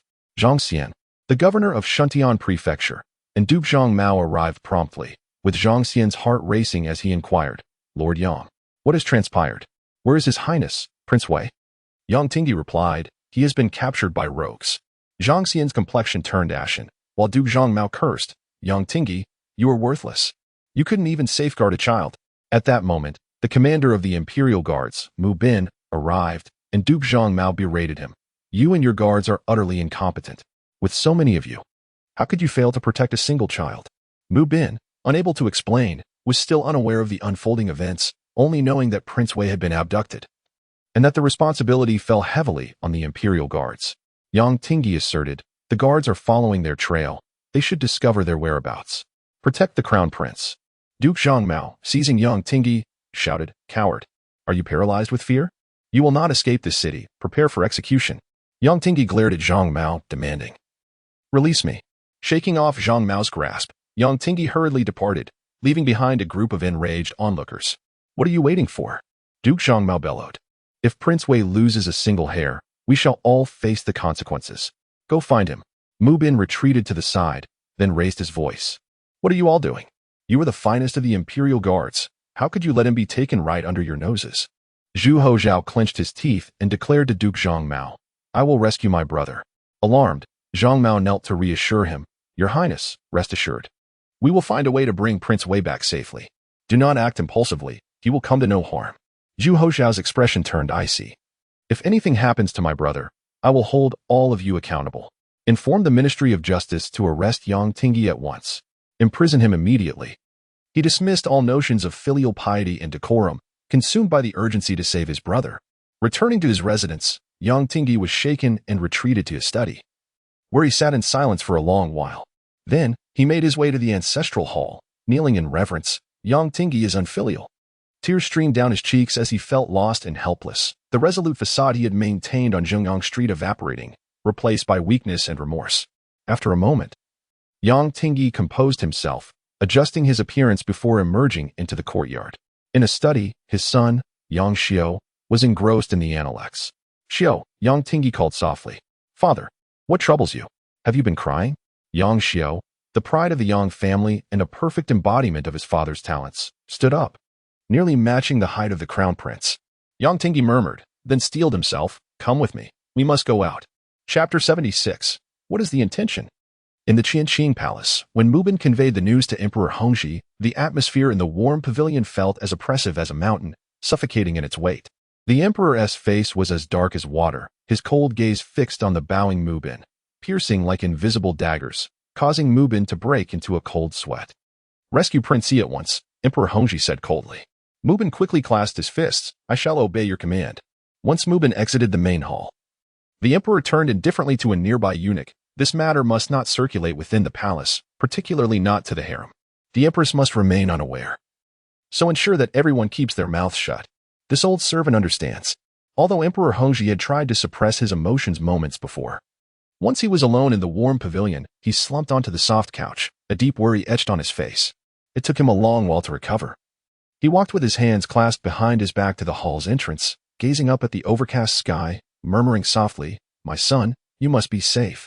You must be safe." The little one had faced a tumultuous fate from an early age, nearly perishing due to a misdiagnosis at the imperial hospital when he was just a year old. At that time, Emperor Hongzhi had already given up on him. Reflecting on it now, he felt an overwhelming sense of indebtedness towards the child. Apologies to Zhu Houwei. Now, yet another crisis loomed. If anything were to happen to Zhu Houwei, the emperor would be consumed by guilt. This time, if he had not given his consent for the two children to leave the palace, they would not have ventured out at all.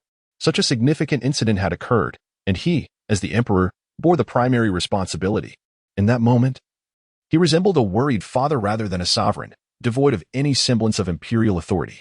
Meanwhile, near the banks of the Yangtze Canal, in a dilapidated mountain temple. The geography was remote, with the canal at its back and a narrow path in front, providing both a point of attack and retreat. Lu Xunda had chosen this mountain temple as a stronghold after thorough consideration. His military experience in the northwest had endowed him with keen insights on strategic advantages. Inside the temple, approximately 30 men gathered, and Zhu Houwei quietly observed them. They exuded an indescribable aura of menace, a peculiar sensation that hinted at having taken lives more than one. In fact, soldiers? Zhu Houwei found it peculiar, but upon noticing several men with scarred faces and missing limbs, he confirmed that these were indeed soldiers of the Ming Dynasty. But why would they audaciously abduct him? The performance on Zhengyang Street, with acrobatics and fireworks to draw the attention of the Jinyui, had been a fleeting opportunity. Every step had been meticulously calculated. Had any detail faltered, success would have been impossible.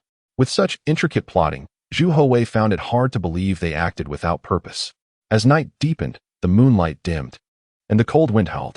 A scar-faced man returned with food. Steam rose from a porcelain pot over the fire, while the 30 men scavenged for vegetables within, devoid of any meat or even much oil. They squatted together, devouring plain steamed buns from battered bowls, relishing the most unappetizing food as though it were a feast. Lu Xunda approached with a meat bun wrapped in oil paper, offering it to Zhu Houwei with indifference. Have some. The bun was still steaming. Several men glanced over, swallowing hard before returning to their meager meals. Zhu Houwei shook his head. I have already dined. Why have you captured me? Are you villains?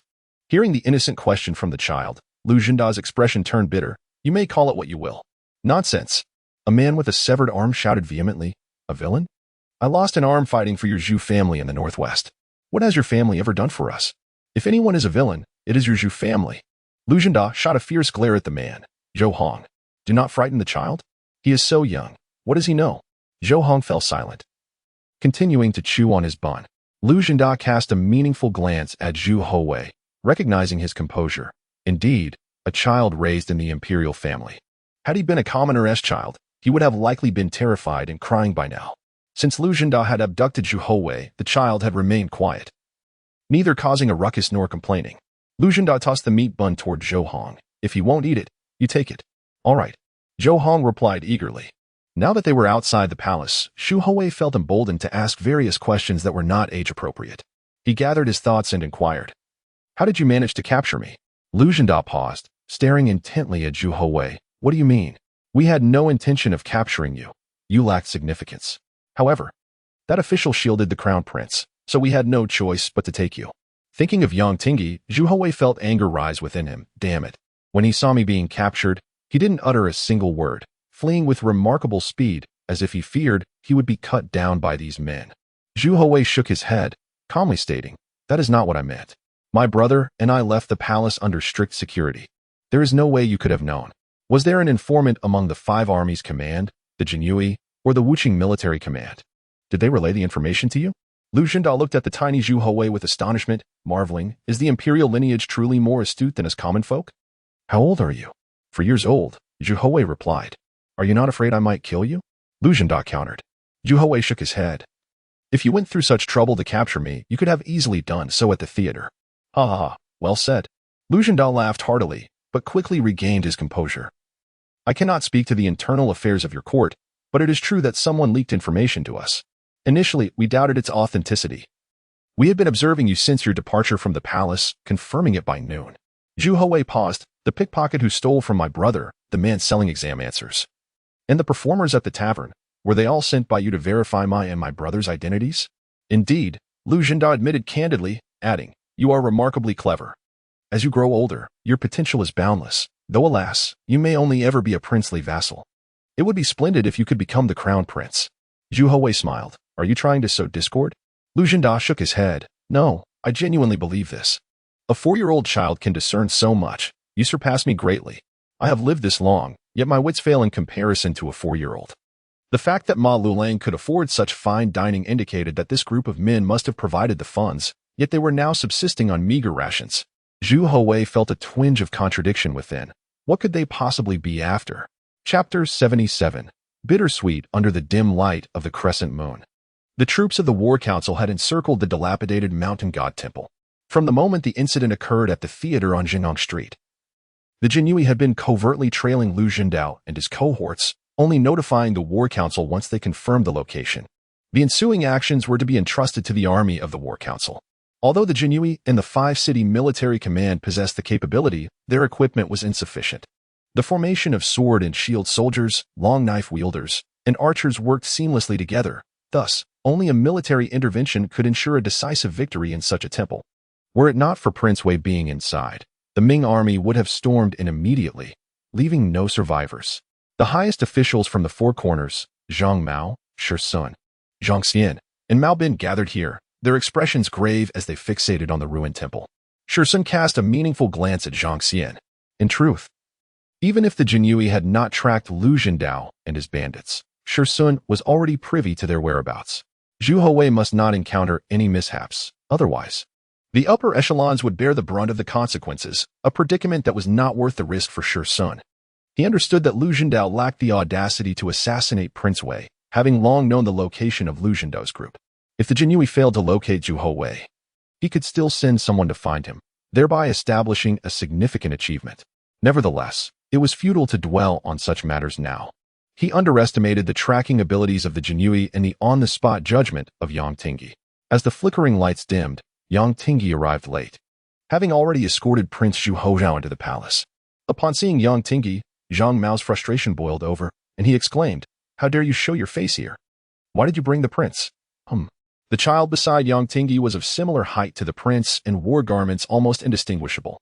If not for a closer inspection, Zhang Mao might have mistaken him for Prince Zhu Houzhao himself. Upon closer observation, he realized this was not the prince, prompting Zhang Mao to ask, "Who is this? What is his purpose here?" The 11-year-old boy calmly replied, "Yang Shun, courtesy name Yongxiu." Zhang Mao stared in astonishment at Yang Tingyi, exclaiming, "Your son? What is his purpose for being here?" Yang Tingyi maintained an expression of unyielding calm and replied, "To exchange for Prince Wei." The weight of those 3 words silenced all present. Zhang Mao was momentarily at a loss for words. He was a quintessential pedant. For the sake of the nation, would one forsake his family? Yang Tingyi, you truly did not waste your time studying. Yet, if you were to exchange for Prince Wei, would your son not despise you? I will negotiate. Do not storm in. Ensure Prince Wei's safety at all costs, and if necessary, allow them to escape. Yang Tingyi stated indifferently. Above, the crescent moon cast a gentle glow sufficient to illuminate the crumbling temple. The one-armed man, Zhou Hong, leapt down from the rooftop and approached Lu Zhendao, saying, "Boss, the area is swarming with troops." Lu Zhendao responded unperturbed, "Secure all potential entry points. Anyone attempting to approach must be warned." "Understood." After issuing his commands, Lu Zhendao retreated to the temple's main hall to meditate, a standard Ming broadsword glimmering coldly in the moonlight beside him. He did not confine Zhu Houwei's freedom, knowing a child could not escape. Zhu Houwei sat by the fire from a distance, seeking warmth.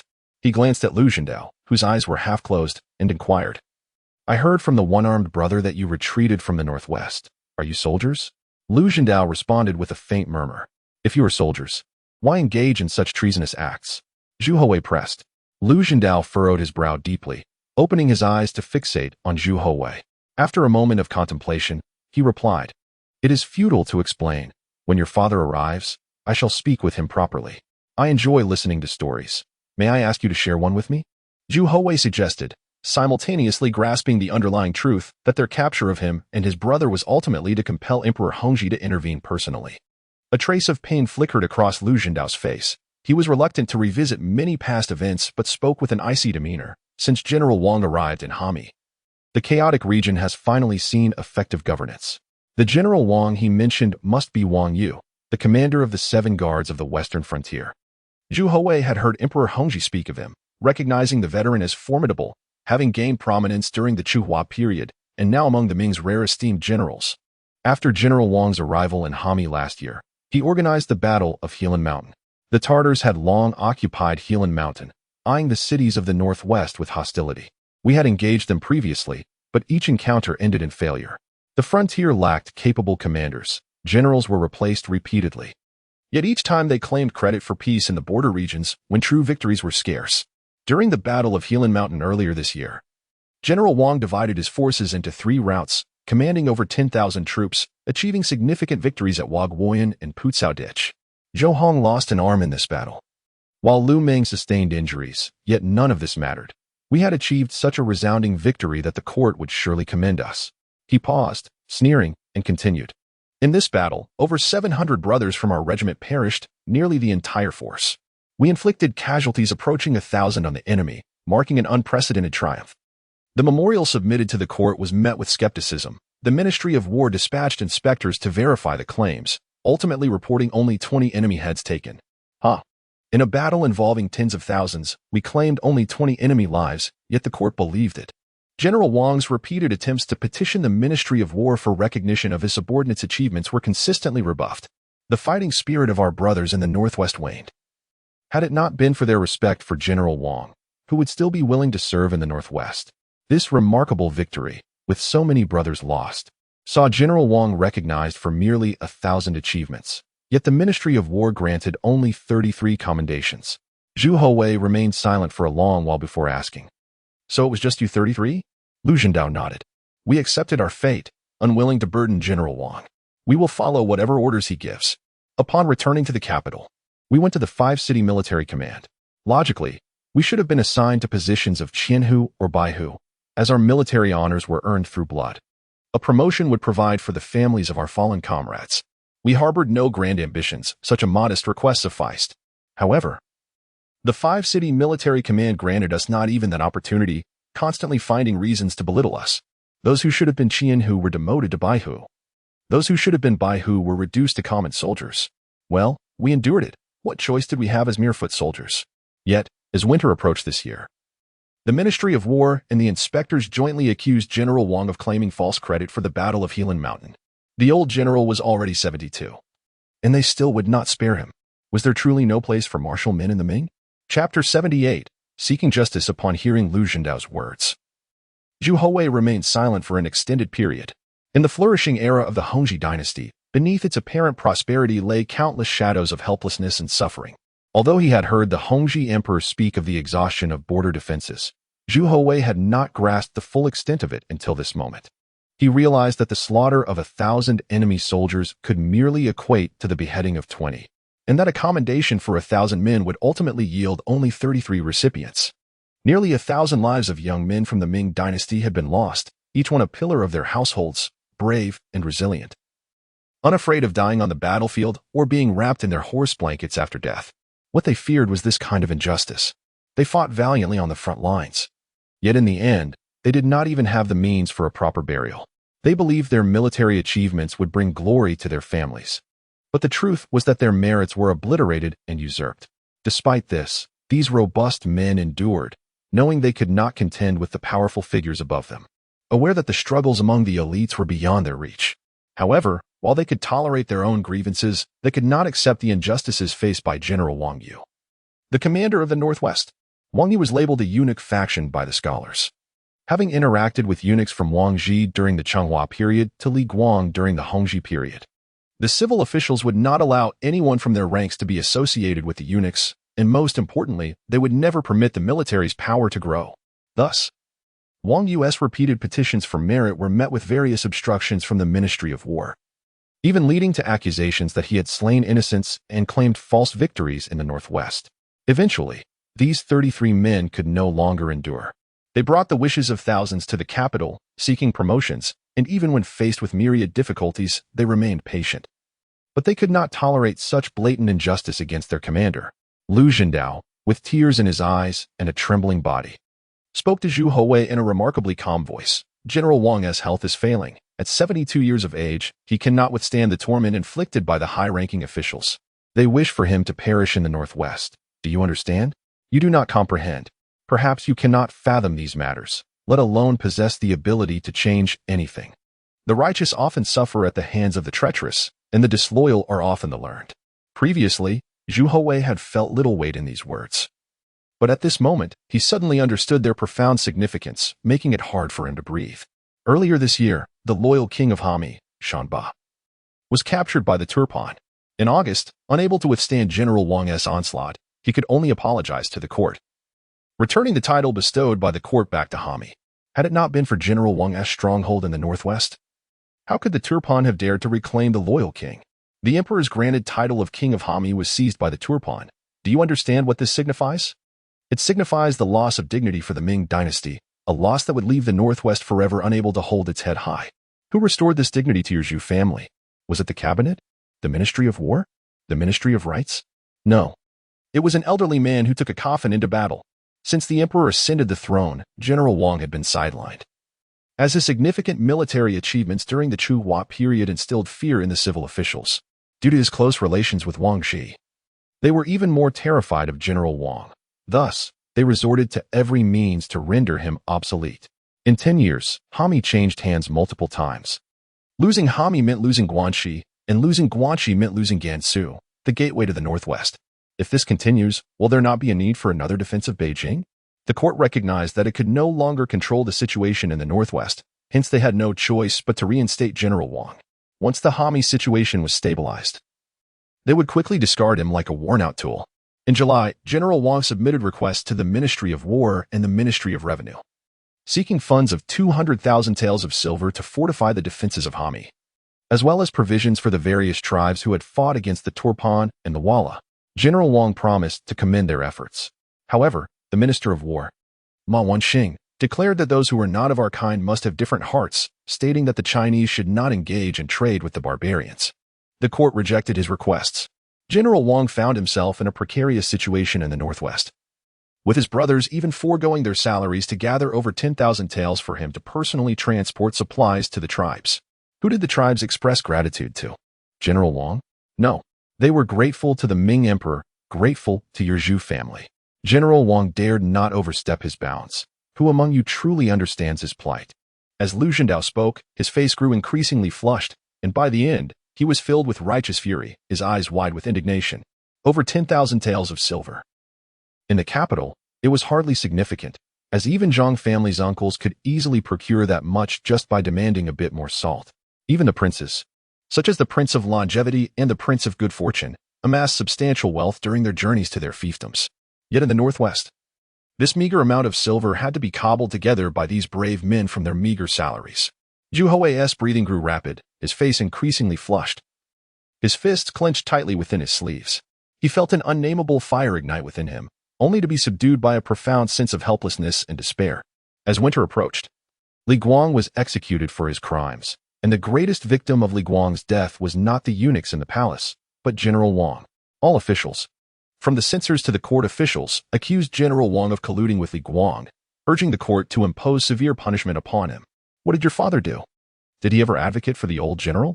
Allowing public opinion to fester, how could a 70-year-old elder cope with such pressure? How heart-wrenching that must be for him.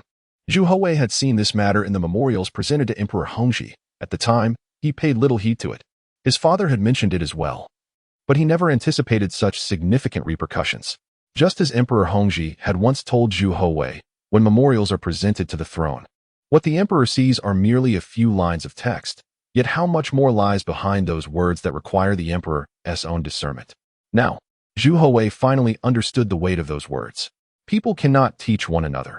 Experiences teach in a single go. Ultimately, Lu Zhendao ceased his words.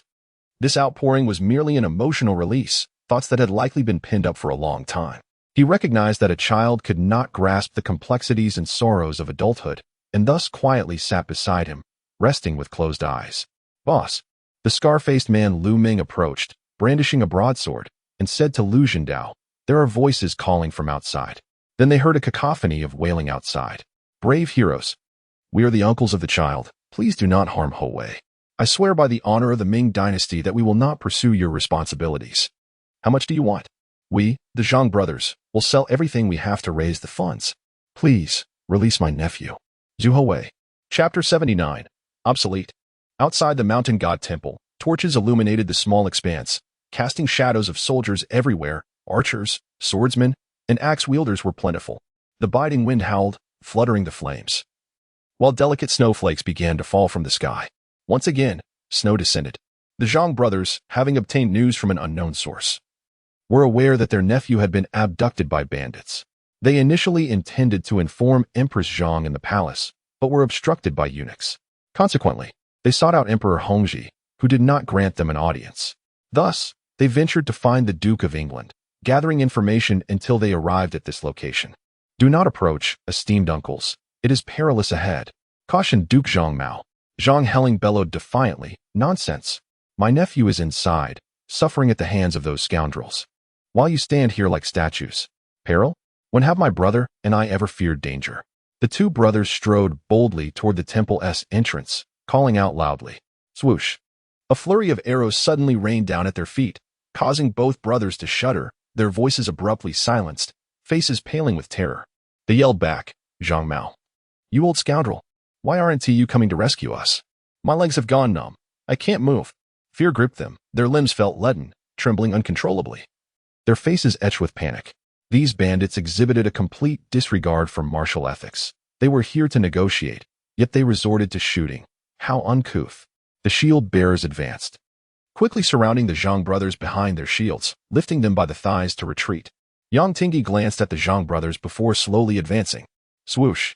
Another volley of arrows struck precisely in front of him, so accurately that with a single step forward, he would be hit. The soldiers behind him prepared to act, but Yang Tingyi gestured for them to hold their ground. Zhang Mao squinted, contemplating. Are these soldiers? Such precise archery is not typical of mere bandits. Let us retreat 100 paces, Yang Tingyi instructed, his eldest son silently following in his wake.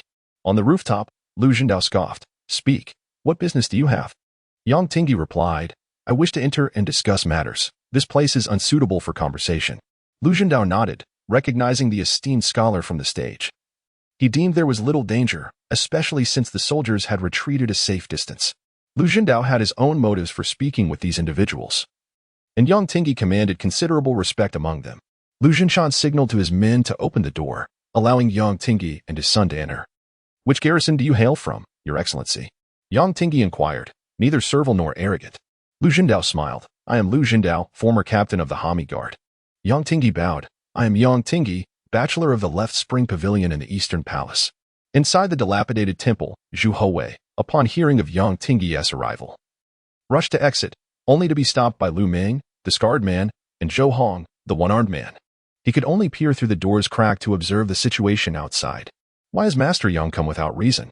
Yang Tingyi replied with calm assurance to exchange individuals. The crown prince for Prince Wei. Yang Tingyi's eldest son, Yangshan, stood quietly beside him, clad in blue silk.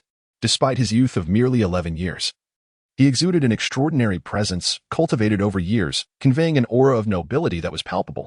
Yangshan displayed no trace of panic, nor resentment toward his father. The Confucian ideals of loyalty and patriotism were deeply ingrained in him. To serve the country devotedly was a principle he had embraced for 7 years, etched into his very being. He feared no danger. To die for the royal family was his duty as a subject. They honored the statue of Prime Minister Wen Tianxiang during every festival, never forgetting his unwavering loyalty to the motherland. Lu Zhendao smirked. Do you take me for a fool? Master Yang? You think I would simply believe you could swap a prince for a common beggar? I am a mere rustic. I cannot outsmart your scholarly tricks.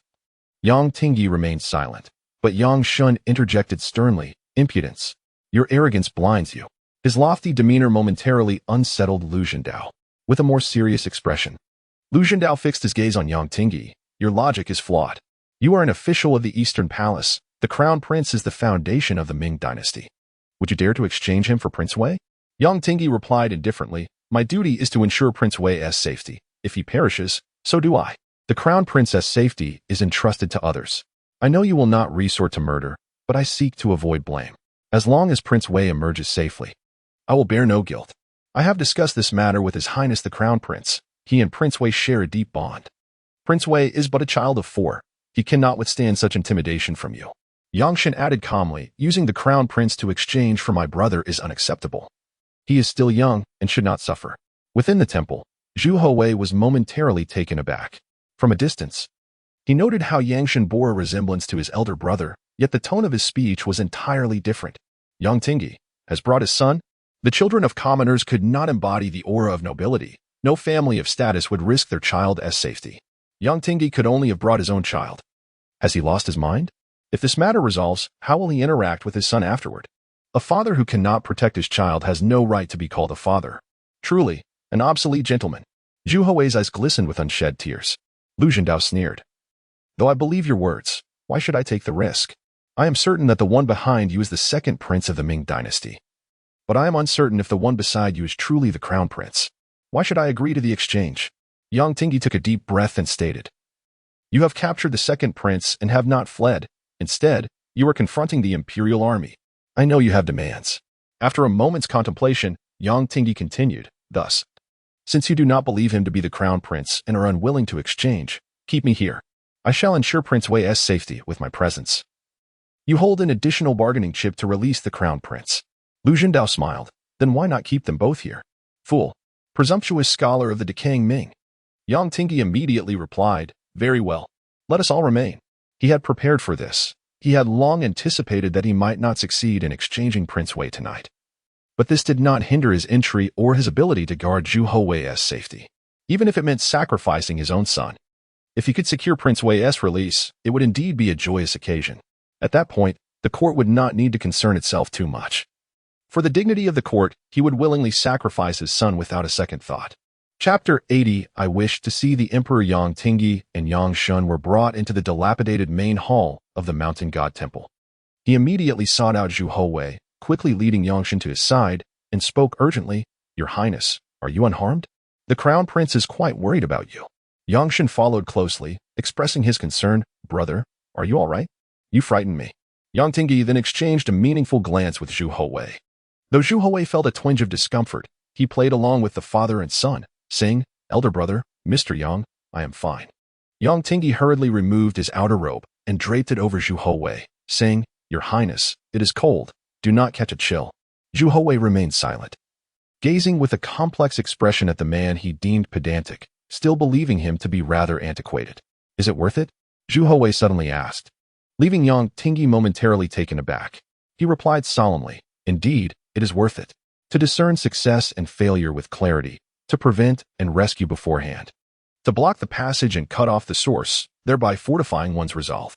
Yang Tingyi may not be a sage or a virtuous minister, but he is undoubtedly a loyal one." "Understood," Zhu Houwei murmured softly. Yang Tingyi smiled reassuringly. "Your Highness, do not worry. Everything is under my watch. I will ensure your safety. You should take care to rest."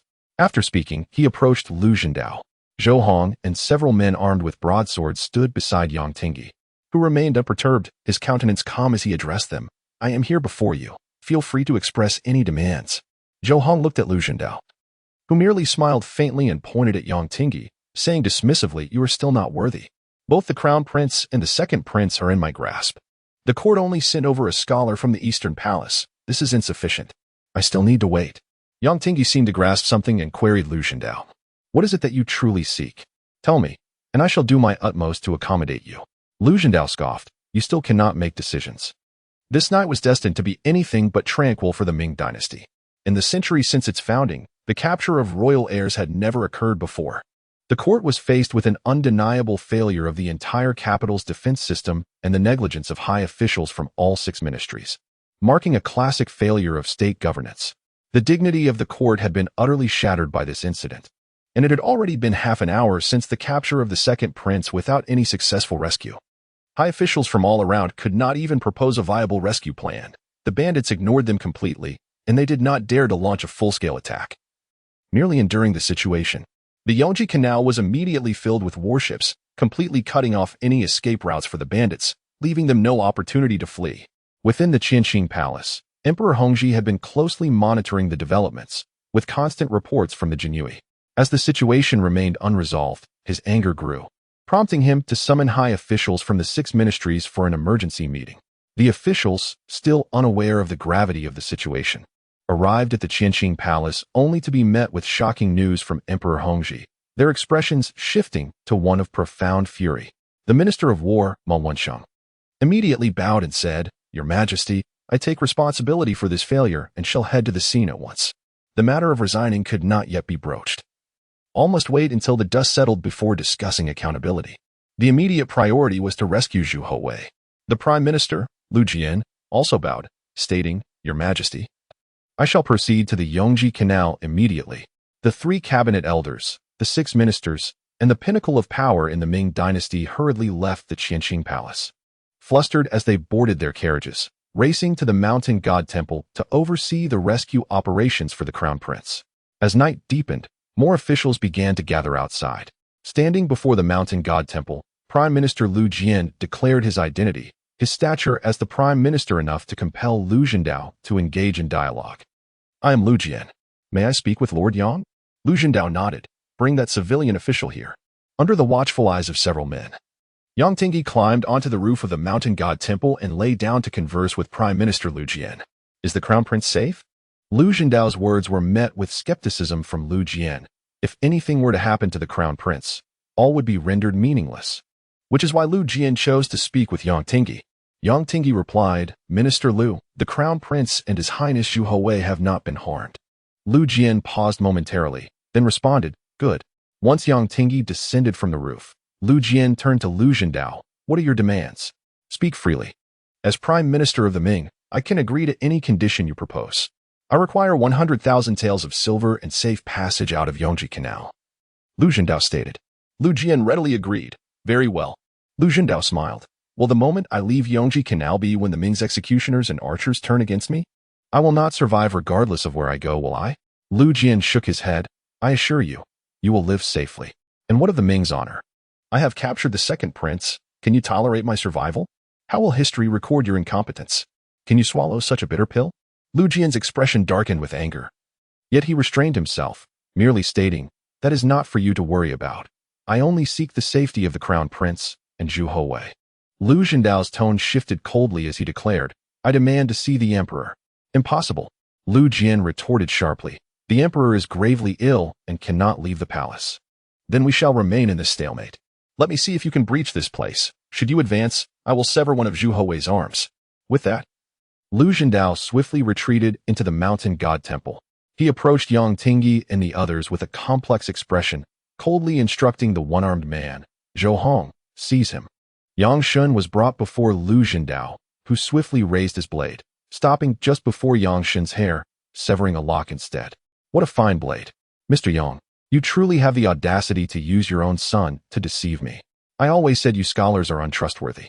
Yang Tingyi remained silent, aware that from the moment Lu Jian opened the negotiations with his first words, his position had been compromised. If the crown prince were genuinely inside, would Lu Jian not first inquire about him rather than Zhu Houwei? This was enough to indicate that the cabinet elders had not properly coordinated with Zhang Mao before recklessly coming to negotiate. Despite Yang Tingyi's efforts to remedy the situation, Lu Zhendao had seen through the ruse, proving himself a keen observer, worthy of his rank, though he had chosen the wrong path. Lu Zhendao did not further trouble Yang Tingyi's eldest son. He silently awaited the arrival of Emperor Hongzhi, for the second prince of the Ming was here. Chapter 81. Merely seeking fairness, Zhu Houwei sat pensively beside the fire, fully aware that his father, the emperor, would undoubtedly come. Since his capture, Lu Zhendao and others had treated him with courtesy, and upon learning their grievances and demands, Zhu Houwei found it increasingly difficult to harm them. Lu Zhendao possessed remarkable capability, martial prowess, and wisdom, having achieved great victories in the northwest. He understood the value of patience, enduring mistreatment in the capital without retaliation, only to be driven to such extreme actions by the injustices faced by Wang Yu in the northwest. Zhu Houwei understood that should he escape, the court would surely execute them all, leaving no one behind, even tracking down their offspring and families to face punishment. The scholars of the Ming Dynasty would never allow such events to tarnish their historical records. If Zhu Houwei could contemplate these matters, how could Lu Zhendao remain oblivious? The three men had likely prepared for everything, risking their lives to seek a chance at fairness, a direct dialogue with the emperor himself. If they were indeed heinous criminals, if they were truly insatiable, Zhu Houwei believed that execution would be justified, even the extermination of their entire lineage. Yet, for these men to suffer such a fate, was that not a failure of the Hongzhi dynasty? He knew the court faced immense constraints and understood the burdens on his father. Once he stepped outside, regardless of Lu Zhendao's earnest pleas, his father would undoubtedly order their execution. Once this unprecedented breach of decorum was allowed, would it not open the floodgates for anyone to brazenly kidnap members of the royal family merely to concoct some grandiloquent justification to evade punishment? Even if the Hongzhi emperor were to acquiesce, the scholars of the Ming would never consent. Zhu Houwei did not wish for their demise. Lu Zhendao's words resonated deeply within him. The wounds they bore were for the sake of the Zhu family. They fought valiantly on the battlefield, unafraid of death. And if they were all to be slaughtered, what fairness could still exist in the Ming? However, preserving their lives posed a daunting challenge. "Mr. Yang, I need to relieve myself," Zhu Houwei said to Yang Tingyi. At that moment, Zhu Houwei seized upon an opportune moment, catching Lu Zhendao's gaze, and subtly gestured, leaving Lu Zhendao somewhat perplexed. I shall accompany His Highness, Yang Tingyi offered. Wait. Lu Zhendao interjected, I will personally escort him. There is no need to trouble Mr. Yang. Impudence! Yang Tingyi exclaimed sharply. Lu Zhendao smiled. Mr. Yang, your authority does not extend here. Keep an eye on him. With that, Lu Zhendao led Zhu Houwei outside. Snowflakes drifted gently from the heavens, the glow of the torches flickering intermittently. Lu Zhendao inquired, is there something amiss? Zhu Houwei nodded. Are you contemplating trading your life for an audience with my father? Lu Zhendao paused momentarily. Should you survive and seek out General Wang in the northwest? There may still be a glimmer of hope. Lu Zhendao gazed at Zhu Houwei, confusion etched upon his face, and asked, how old are you? This marked his third inquiry regarding Zhu Houwei's age. 4. Zhu Houwei replied calmly. If I desired to live, why would I abduct you? I was aware of my fate when making this decision. We fear not death. Such a sacrifice is unwarranted, Zhu Houwei countered. The Ming may not be perfect or entirely just yet, but it shall improve. Yet, life is singular. Once lost, nothing remains. Lu Zhendao pondered this. A bitter smile gracing his lips, can I truly leave this place alive? Zhu Houwei affirmed, after negotiating with my father. Request 100 horses and 100 garments for children. Avoid the waterways, you cannot traverse them. Create several straw men, dress them appropriately, place them on the horses, and let them run in different directions. Each of you should carry a straw man, taking me along. Once outside the city, scatter. Your safety thereafter depends solely on yourselves. Lu Zhendao stared at Zhu Houwei in astonishment. He had devised an escape plan. But why? Do not be surprised. You are correct. Our Zhu family owes you. I shall repay my father's debt on our behalf. When I am older, if you are still alive, seek me in my fief. Lu Zhendao gazed at Zhu Houwei. Taking a deep breath, if only you were the crown prince. I require your assistance with one more matter, Zhu Houwei added. What is it? Lu Zhendao inquired. Find an opportunity to sketch the person who leaked information to you and present it to Yang Tingyi. You may depart, but I cannot be captured without reason. Someone seeks to exploit me, and I refuse to be used without cause. Lu Zhendao silently regarded Zhu Houwei, his expression somewhat dazed. After a lengthy silence, he finally replied, Very well. Thank you, Your Highness. Lu Zhendao bowed respectfully, a military salute rendered under the flickering firelight, casting elongated shadows of the large man and the small child. The Ming shall improve, Zhu Houwei declared. I must return now. Lu Zhendao's gaze was complex. He truly could not fathom how such a profound statement came from a 4-year-old child. He had assumed his outpouring of grievances would merely be a futile venting of emotions, never expecting a child to grasp his plight. Yet this child chose to believe in him and offered him a chance at life. Furthermore, once in the northwest, reassured General Wang, the Ming shall not forget him. He must not be swayed by public opinion. My father believes in him, and so do I. If Wang Yu were to perish in the northwest out of despair, it would be an immeasurable loss for the Ming. Zhu Houwei understood that Wang Yu would not survive the year's end. This presented an opportunity, though he could not guarantee the outcome would align with his hopes. With reddened eyes, Lu Zhendao knelt on one knee. Thank you, Prince Wei. Should you take up a fief in the future, and I still draw breath, I shall dedicate my life to you. Let us proceed, Zhu Houwei replied noncommittally. Lu Zhendao composed himself, guiding Zhu Houwei back to the main hall of the mountain god temple. Yang Tingyi hurriedly rose and rushed to Zhu Houwei, lifting him into his arms. Your Highness. Are you unscathed? Zhu Houwei scratched his head. Mr. Yang, I merely went to relieve myself. Yang Tingyi even lifted Zhu Houwei's garments to ensure his well-being, leaving Zhu Houwei at a loss for words, feeling a touch of embarrassment, fearing that he might harm my very essence indeed. In the Qianqing Palace, Mao Bin burst into the warm chamber, snow swirling around him, not even taking a moment to brush off the snow covering his attire, and clasped his fists in greeting. Your humble servant pays respects to your majesty. The Hongzhi emperor rose abruptly, exclaiming, Speak. Mao Bin replied, The brigands have laid out their terms. After a brief pause, he added, They demand your majesty visit the mountain god temple in person. Without a moment's hesitation, the Hongzhi emperor commanded, Prepare the carriage. We shall depart the palace. Yes. Chapter 82. Forgetting the most crucial element, the developments unfolded precisely as Zhu Houwei had anticipated. He possessed an intimate understanding of Yang Tingyi. He knew that although Yang Tingyi was a staunch Confucian scholar, this seemingly pedantic individual harbored a keen judgment and extraordinary intellect. Yang Tingyi was undoubtedly intent on extracting the most valuable information. how Lu Zhendao and his associates had come to learn of the whereabouts of the crown prince and Prince Wei. The departure of Zhu Houzhao and Zhu Houwei from the palace was shrouded in the utmost secrecy, implying that there was a breach within their ranks. Someone had betrayed the information regarding the crown prince and Prince Wei's exit. Yang Tingyi scrutinized Lu Zhendao and inquired, "There is one matter that has eluded my understanding. Who among the officials is your informant?" He recognized that Lu Zhendao might not divulge the answer. Yet he aimed to gauge the accuracy of his suspicions regarding the presence of a traitor within the court by observing Lu Zhendao's reaction. To his astonishment, Lu Zhendao responded nonchalantly, "I do not know. I remember the man's appearance. I can request a portrait to be drawn for you shortly." Yang Tingyi gazed at him in bewilderment. Lu Zhendao continued with a smile, "There is no need for alarm, Mr. Yang. He is not one of us. Someone has deliberately leaked information to us, and we are unaware of their motives." If Lu Zhendao were indeed an insider, it would have been impossible for Yang Tingyi to extract such information from him. While Yang Tingyi was taken aback, Lu Zhendao was equally astonished. Just moments ago, Zhu Houwei had mentioned this very issue, and now Yang Tingyi had indeed taken the initiative to speak, signifying that this 4-year-old prince had anticipated the most likely reaction from a scholar like Yang Tingyi. As Lu Zhendao engaged in conversation with Yang Tingyi, Zhu Houwei suddenly shuddered. He had overlooked the most critical aspect. Both Lu Zhendao and Yang Tingyi noticed Zhu Houwei's reaction. Yang Tingyi, forsaking their discussion, hurried to Zhu Houwei and asked, "Your Highness, what troubles you? Are you unwell?" Zhu Houwei scratched his head and replied, "Mr. Yang, I need to urinate." Yang Tingyi, "This child must be frightened. It is only natural. After all, he is just a 4-year-old. Suddenly confronted with such a situation, how could he maintain his composure? Fear and anxiety are normal reactions. It would be unsurprising if he were to wet himself." Lu Zhendao, pondering this, realized that Zhu Houwei undoubtedly had more to convey to him.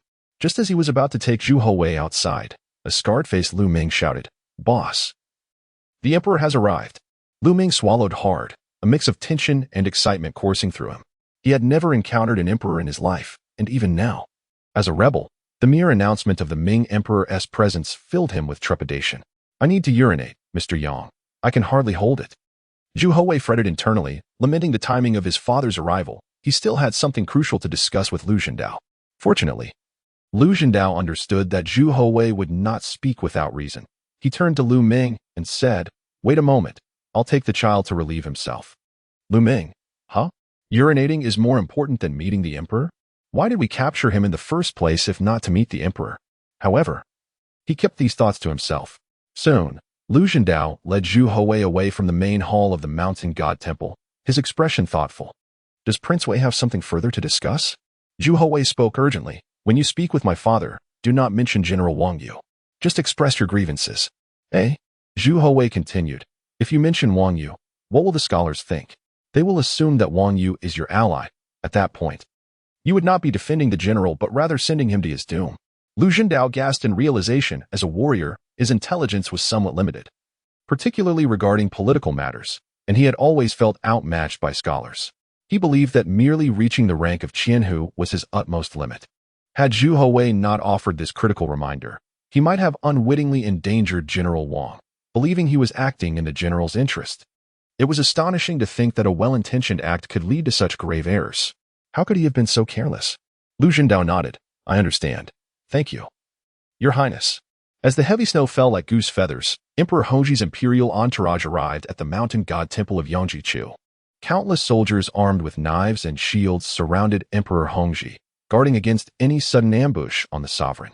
Meanwhile, the temple's roof was teeming with onlookers, all vigilantly gazing in the direction of Emperor Hongzhi, straining their eyes to catch a glimpse of the Ming emperor.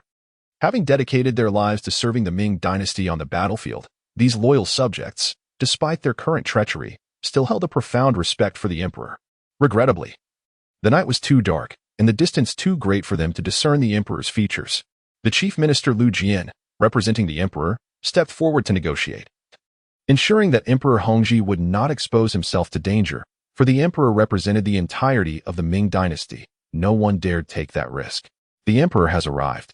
You may present your demands." Lu Zhendao first requested writing materials, prompting Lu Jian to regard him with suspicion. He returned to Emperor Hongzhi, who commanded that these items be brought forth with all haste. "Your humble servant Lu Zhendao pays his respects to your majesty." Upon hearing Lu Zhendao's voice, Emperor Hongzhi's brow furrowed. His choice of self-reference was sufficient to indicate his status as a subject of the Ming. I am a Qianhu of the Han Guard. I was promoted to the capital after earning military merit in the Battle of Helan Mountain, rising to the rank of Qianhu in the Zhongqing of the Wuqing military department. Emperor Hongzhi listened quietly, allowing Lu Zhendao to speak uninterrupted. I was meant to be promoted to Qianhu, but I was usurped by another. Thus, I seek justice from your majesty. The declaration left all present momentarily stunned.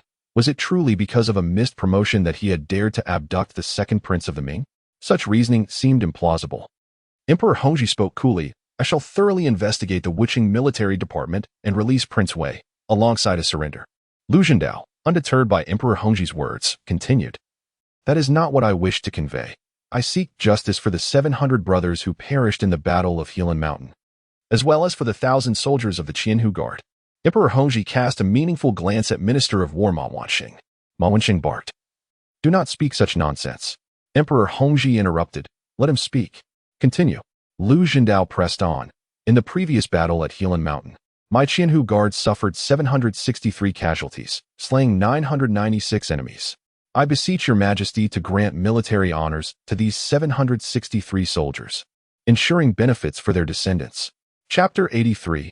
Kneel down. The Emperor Hongzhi narrowed his eyes abruptly, casting a sidelong glance at the Minister of War, Ma Wanxing.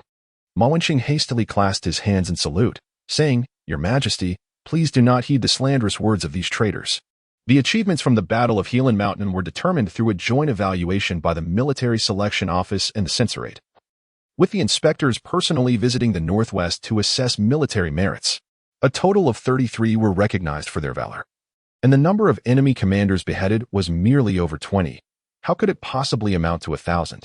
Lu Zhendao raised his voice. Indeed, in a battle involving tens of thousands, even without weapons or firearms, hundreds could perish by bare hands alone. Is your ministry merely idling? How can such absurd figures be fabricated? Our battalion suffered near total annihilation. Brothers from Shandong, Henan, Hebei, Nanji, Jiangxi. Their families wait for their pillars of support to return. Can they return? No. They perished at the borders, dying in vain, without even any military merit to their name. The compensation for those who died in battle should be 5 taels of silver, yet the ministry refuses to acknowledge their deaths on the battlefield, offering merely 1 tael as a token of consolation. 1 tael? To trade a life for such a paltry sum is nothing short of a farce. Very well. 1 tael is acceptable, as it is still money, but will that even reach their families? They will deduct even that. Yet demand we sacrifice ourselves for the resurgence of the Ming Dynasty. Had it not been for the restraint of the Northwest commander, the troops would have revolted long ago. You revel in merriment in the capital, but have you truly witnessed the suffering at the frontiers? Zhou Hong, stand up. Zhou Hong raised a torch, the tattered sleeve of his cloak billowing in the wind. Lu Meng. The fire illuminated Lu Meng's face, revealing a ghastly scar that sliced across from ear to ear, rendering him fearsome in the night. Qizhi.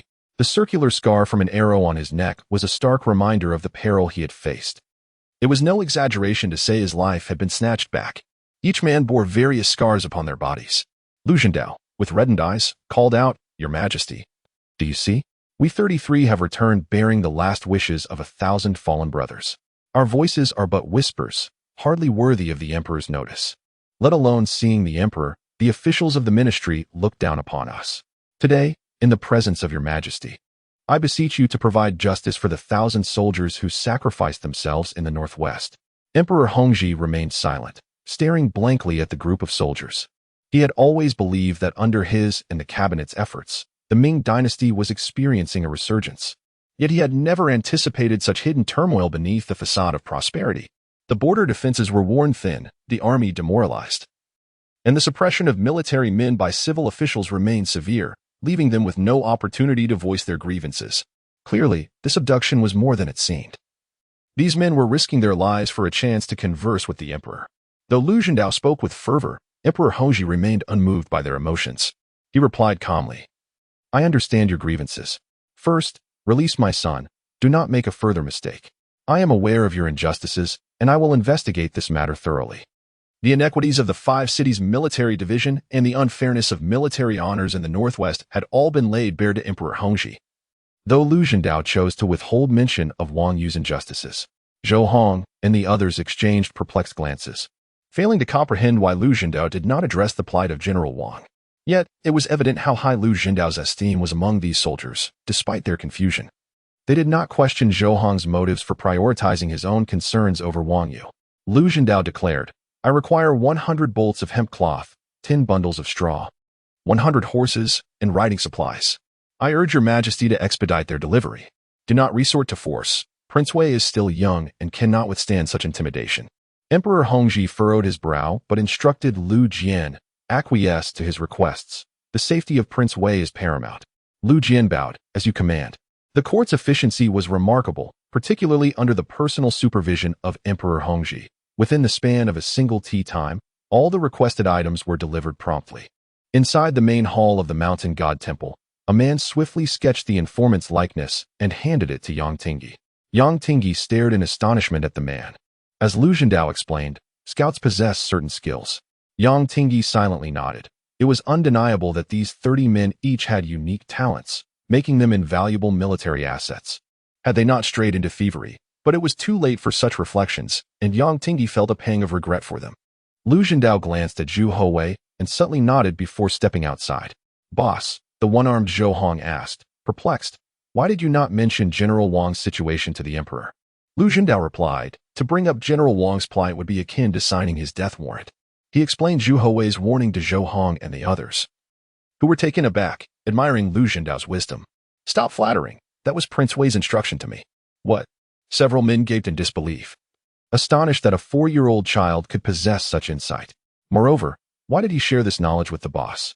"Hurry and prepare the straw man. We will charge out shortly." Lu Xindao revealed the plan to Zhou Hong, then, with a serious demeanor, warned, "Once we leave the city, should we be captured by the court, we must end our own lives."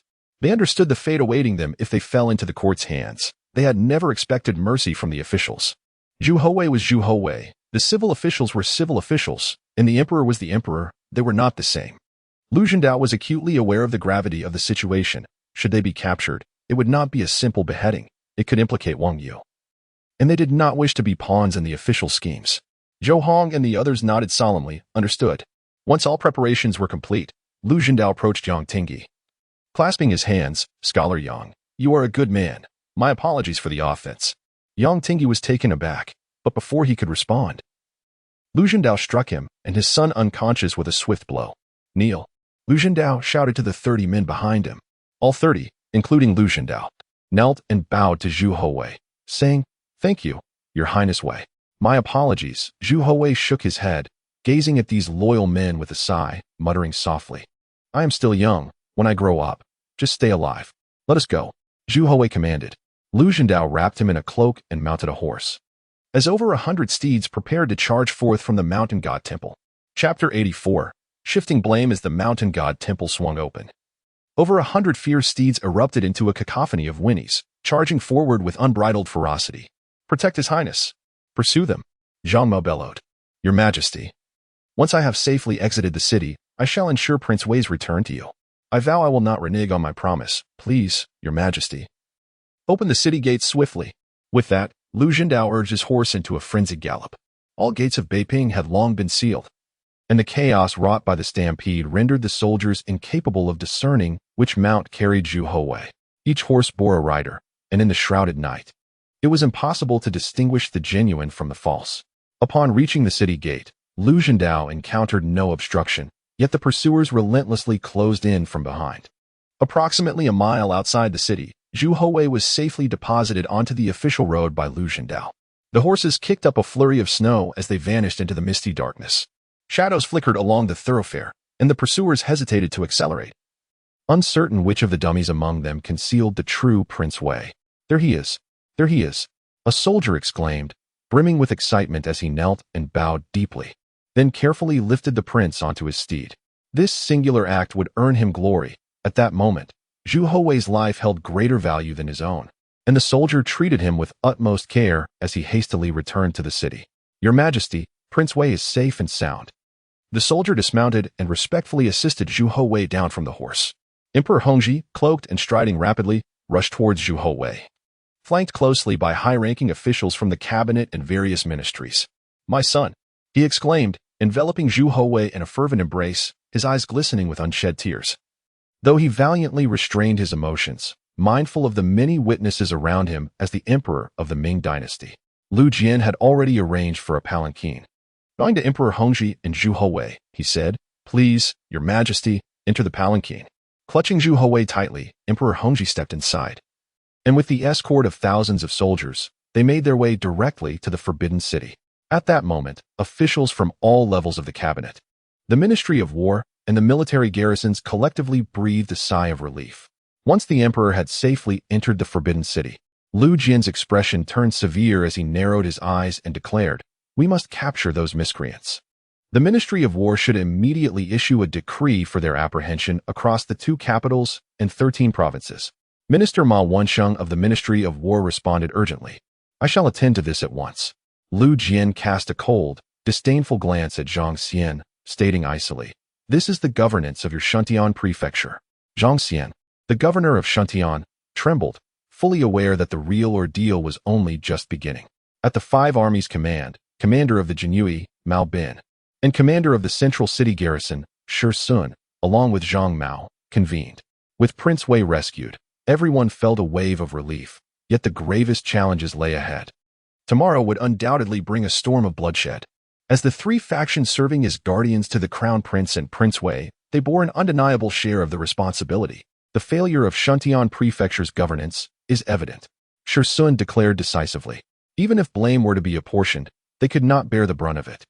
The calamity stemmed from the deficiencies in the regular administration of Shuntian Prefecture, for which Governor Zhang Xian must bear the primary fault.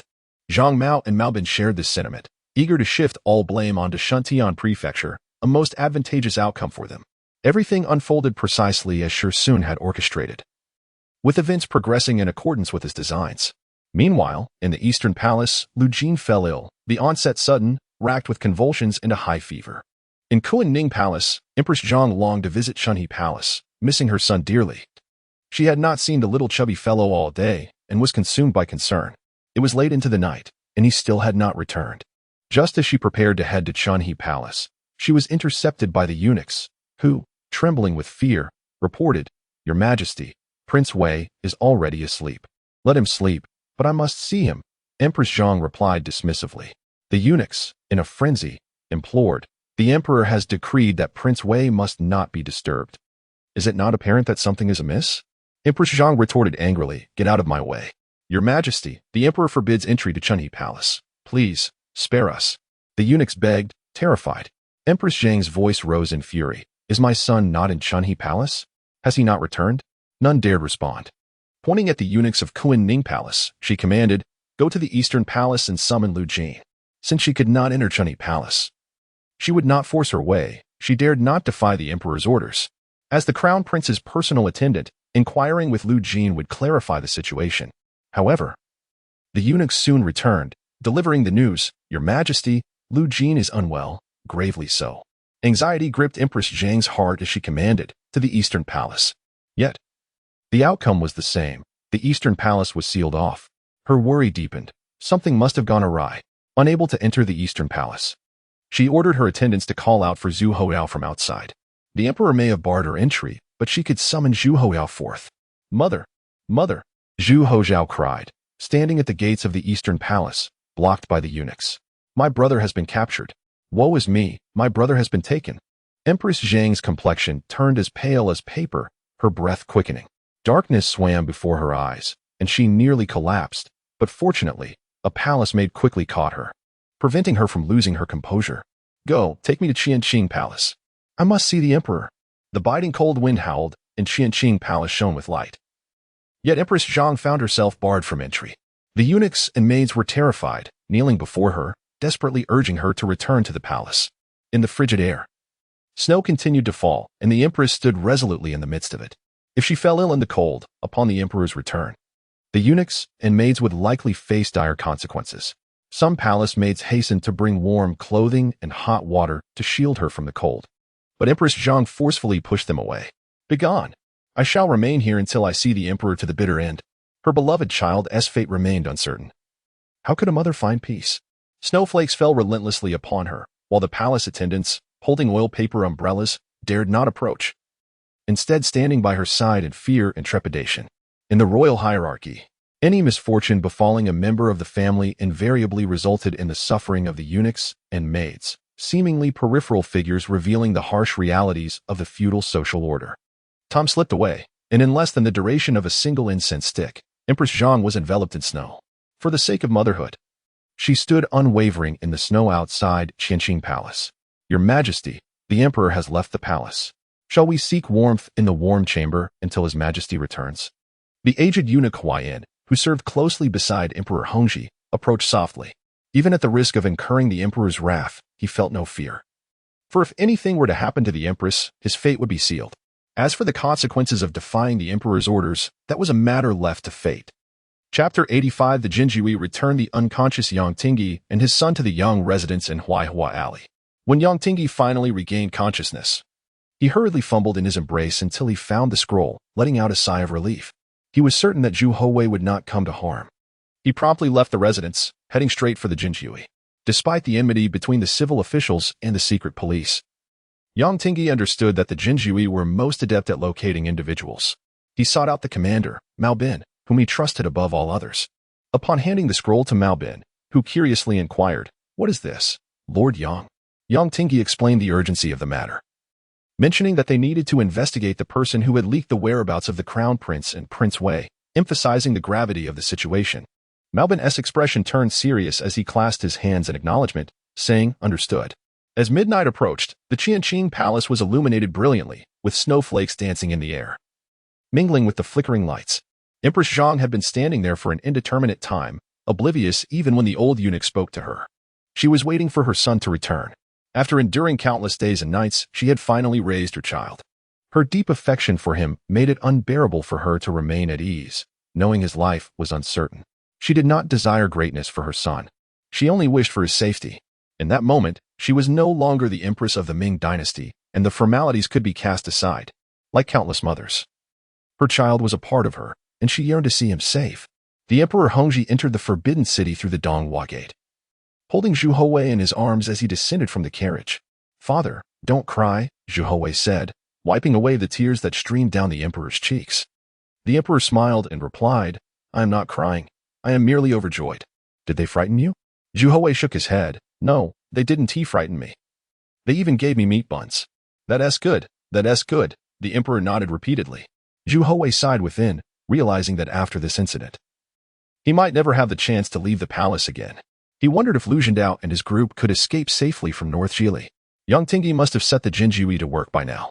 Zhu Houwei was eager to uncover the identity of the vile conspirator behind it all and their motives. "Father, I worried you," Zhu Houwei whispered softly. The Emperor patted his back. "Good boy. As your father, is it not natural for me to worry about you?" He held Zhu Houwei tightly, refusing to let go, even though the child was a bit plump and the Emperor found it somewhat taxing to walk through the snow. They soon arrived at Qianqing Palace. Within the softly lit palace, a graceful figure draped in a red velvet cloak stood at the center of the vast courtyard, surrounded by snowflakes as if encased in ice. A dozen eunuchs and maidservants knelt behind her, while that elegant figure, poised and dignified, gazed silently towards the main entrance of the palace. In the falling snow, her silhouette appeared strong and resolute, the light elongating her shadow. Zhu Houwei's eyes brimmed with tears as he cried out, "Mother! Mother!" Tears fell like snowflakes as he rushed toward Empress Zhang, who, despite her stiffness, felt the warmth of the nearby stove preventing her from becoming too rigid. "My child, my dear child has returned." Her voice trembled with emotion as she knelt to embrace Zhu Houwei, exclaiming, "You're back, you're back." Zhu Houwei leaped into her arms, and she wept uncontrollably. "The snow is cold." "Not cold at all. Wherever you are, it is warm." Zhu Houwei clung tightly to her, rubbing his head against her chest, soaking it with his tears. From a distance, Emperor Hongzhi watched, tears streaming down his face. He approached slowly, casting a deep gaze at his wife, saying, "I did not take good care of him. Your Majesty, do not speak of such things. What matters is that he has returned safely," Empress Zhang replied, releasing Zhu Houwei as she lacked the strength to hold him any longer, instead taking his hand. The Emperor mirrored her actions, grasping Zhu Houwei's hand as they walked together, step by step, toward the warm hall. Behind them, the eunuchs and maidservants knelt in silence, feeling a strange emotion swell within them, and tears fell from their eyes. Emperor Hongzhi glanced back and instructed the eunuchs, let them go. His compassionate heart prevented him from punishing them, so he dismissed them. Upon reaching the warm hall, the heat enveloped them, easing the chill. The emperor softly spoke to his wife, why go to such lengths? Empress Zhang smiled, my child has suffered outside. How can a mother rest easy? Thank you, your majesty. She added. The emperor shook his head, saying, the little one was not harmed or frightened. Rest assured, let us return to Kunning Palace to recuperate. Empress Zhang nodded but added, your majesty, may I take Houwei to Kunning Palace with me? The emperor consented, very well, rest well, we shall discuss matters tomorrow. Good. Empress Zhang took Zhu Houwei's hand and walked slowly away from the warm hall. Upon reaching Kunning Palace, she finally felt a sense of relief and instructed her maidservants, go fetch hot water. Bring cakes, porridge, and the chicken soup I prepared. Retrieve a fresh set of clothes. Also, send someone to the Eastern Palace to inform the Crown Prince that Prince Wei is safe, so he can rest well. As a devoted mother, she was always preoccupied with a multitude of concerns, attending to every detail, despite her exhaustion. Mother, please get some rest. Once I've bathed, I'll sleep with you tonight, Zhu Houwei said. Oh, he replied. Mother, I truly am fine. Yet, as Zhu Houwei was stripped and placed in the bath, Empress Zhang meticulously examined every part of her son's body, fearing he might have sustained an injury, leaving Zhu Houwei utterly helpless. Chapter 86. A new day. After a night of silence, the following morning, the royal physician Li Guang personally arrived to conduct a thorough examination of Zhu Houwei. In truth, there was little amiss, it was merely a formality. Early at the Qianqing Palace, memorials flowed in like snowflakes. The chief minister Liu Jian tendered his resignation due to alleged crimes, followed by the vice minister Xie Qian and Li Dongong. While the minister of war Ma Wensheng also requested to resign. The heads of the 6 ministries, however, dared not resign all at once, lest it imply a coup. As cabinet ministers of the Ming Dynasty, the 3 elders were inevitably compelled to apologize for the capture of Prince Wei, as was the customary practice. The emperor might choose not to hold them accountable, yet they could not remain silent. For the shame of the monarch is a matter of life and death for his ministers. The Grand Commander of the 5 armies, the Duke of England Zhang Mao, sought retirement, as did the commander of the central city Shursun and the commander of the Jinyue Mu Bin. All officials of Shuntian Prefecture, including the governor, submitted petitions of contrition. Emperor Hongzhi did not address the cabinet or the Ministry of War but approved the retirement request of the directly responsible Duke of England Zhang Mao. This decision was intriguing, indicating that Emperor Hongzhi did not intend to punish Zhang Mao. Allowing him to retire was the best outcome, as he might still be called upon in the future. However, the unapproved requests of Shursun and Mu Bin left them trembling, for they understood that their ordeal was far from over. As for Zhang Xian, Emperor Hongzhi demoted him to the left counselor of the Guizhou provincial administration for his ineffectual governance of the capital, a tangible demotion that bordered on exile. At the Qianqing Palace, Emperor Hongzhi summoned all high-ranking officials of the cabinet, 6 ministries, and the censorate early in the morning to investigate the issue of military achievements being usurped within the Central City Command. He designated the censorate's Inspector Chinduo as the chief investigator for the Central City Command. Simultaneously, he directed the Ministry of Justice to pursue accountability for the 5-city military command, the Grand Command of the 5 armies, the Jinyue, and the failures of Shuntian Prefecture. The censorate, in conjunction with the Ministry of Justice, reopened investigations into the military achievements from the Helan Mountain campaign. Once all directives were given, Emperor Hongzhi darkly dismissed the morning's small court assembly. Summon Yang Tingyi, he commanded again. Before long, Yang Tingyi arrived at the Wucheng Hall, bowing respectfully. Your servant greets your majesty. Have the culprits been apprehended? After the escape of Liu Zhan and his cohorts from the capital last night, the soldiers of the Imperial Guard pursued them relentlessly. The Grand Commander of the Imperial Guard bowed and replied, Your Majesty, I bear the blame for this oversight. We captured 5 of the thieves, but they all committed suicide. Emperor Hongzhi fell silent for a moment, a complex expression crossing his face as he instructed. Let it be reported that no one was captured. Understood. Emperor Hongzhi rubbed his temples, the anger still etched upon his features. Who was orchestrating the plot against Zhu Houwei, or using the young prince to fulfill their own agenda, remained unclear to him. Summon Mu Bin. Yes. Shortly thereafter, Mu Bin, visibly anxious, cautiously approached the Wucheng Hall.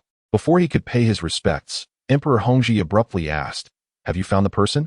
Mu Bin hastily apologized, explaining that Yang Tingyi had provided him with a likeness of the person, and they were still investigating. They had already gleaned some leads. but the suspect had left the capital days prior. The Jinyui were adept in this domain. If they set their sights on a target, capturing them was inevitable. Even if it meant unearthing the dead, expedite the apprehension. Once captured, suppress this information. Understood. In the Kunming Palace, Zhu Houwei enjoyed an unusually peaceful night's rest, drooling in his slumber. Empress Zhang rose early and, witnessing her son dreaming with his mouth agape, wore a gentle and affectionate smile as she personally prepared porridge for him, despite her culinary skills being rather lacking. Zhu Houzhao, in his robe, hurried along with Lu Jin trailing behind. Your Highness, Prince, do be careful not to fall.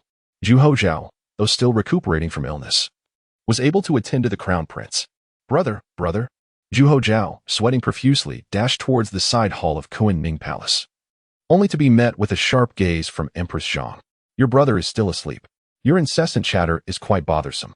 Big brother.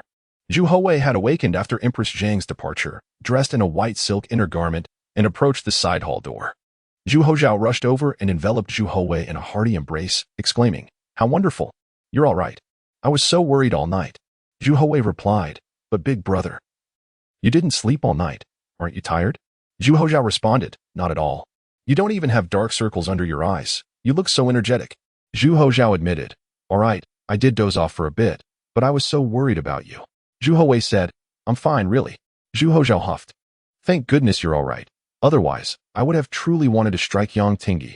This fellow, though he spoke harshly, knew his limits. Upon Zhu Houwei's capture, while filled with rage, he refrained from physically assaulting Yang Tingi. Deep down, Zhu Houzhao respected his elders and teachers. "Did those thieves harm you?" Zhu Houzhao inquired with concern. Zhu Houwei shook his head. "No." "Were you scared?" Zhu Houwei replied, "Not really. They treated me well, even kneeling and calling me Your Highness Prince Wei." Zhu Houzhao gave a thumbs up, laughing. "Brother, you're quite the storyteller. I'm impressed. I bet you were terrified." Zhu Houwei, "Big brother.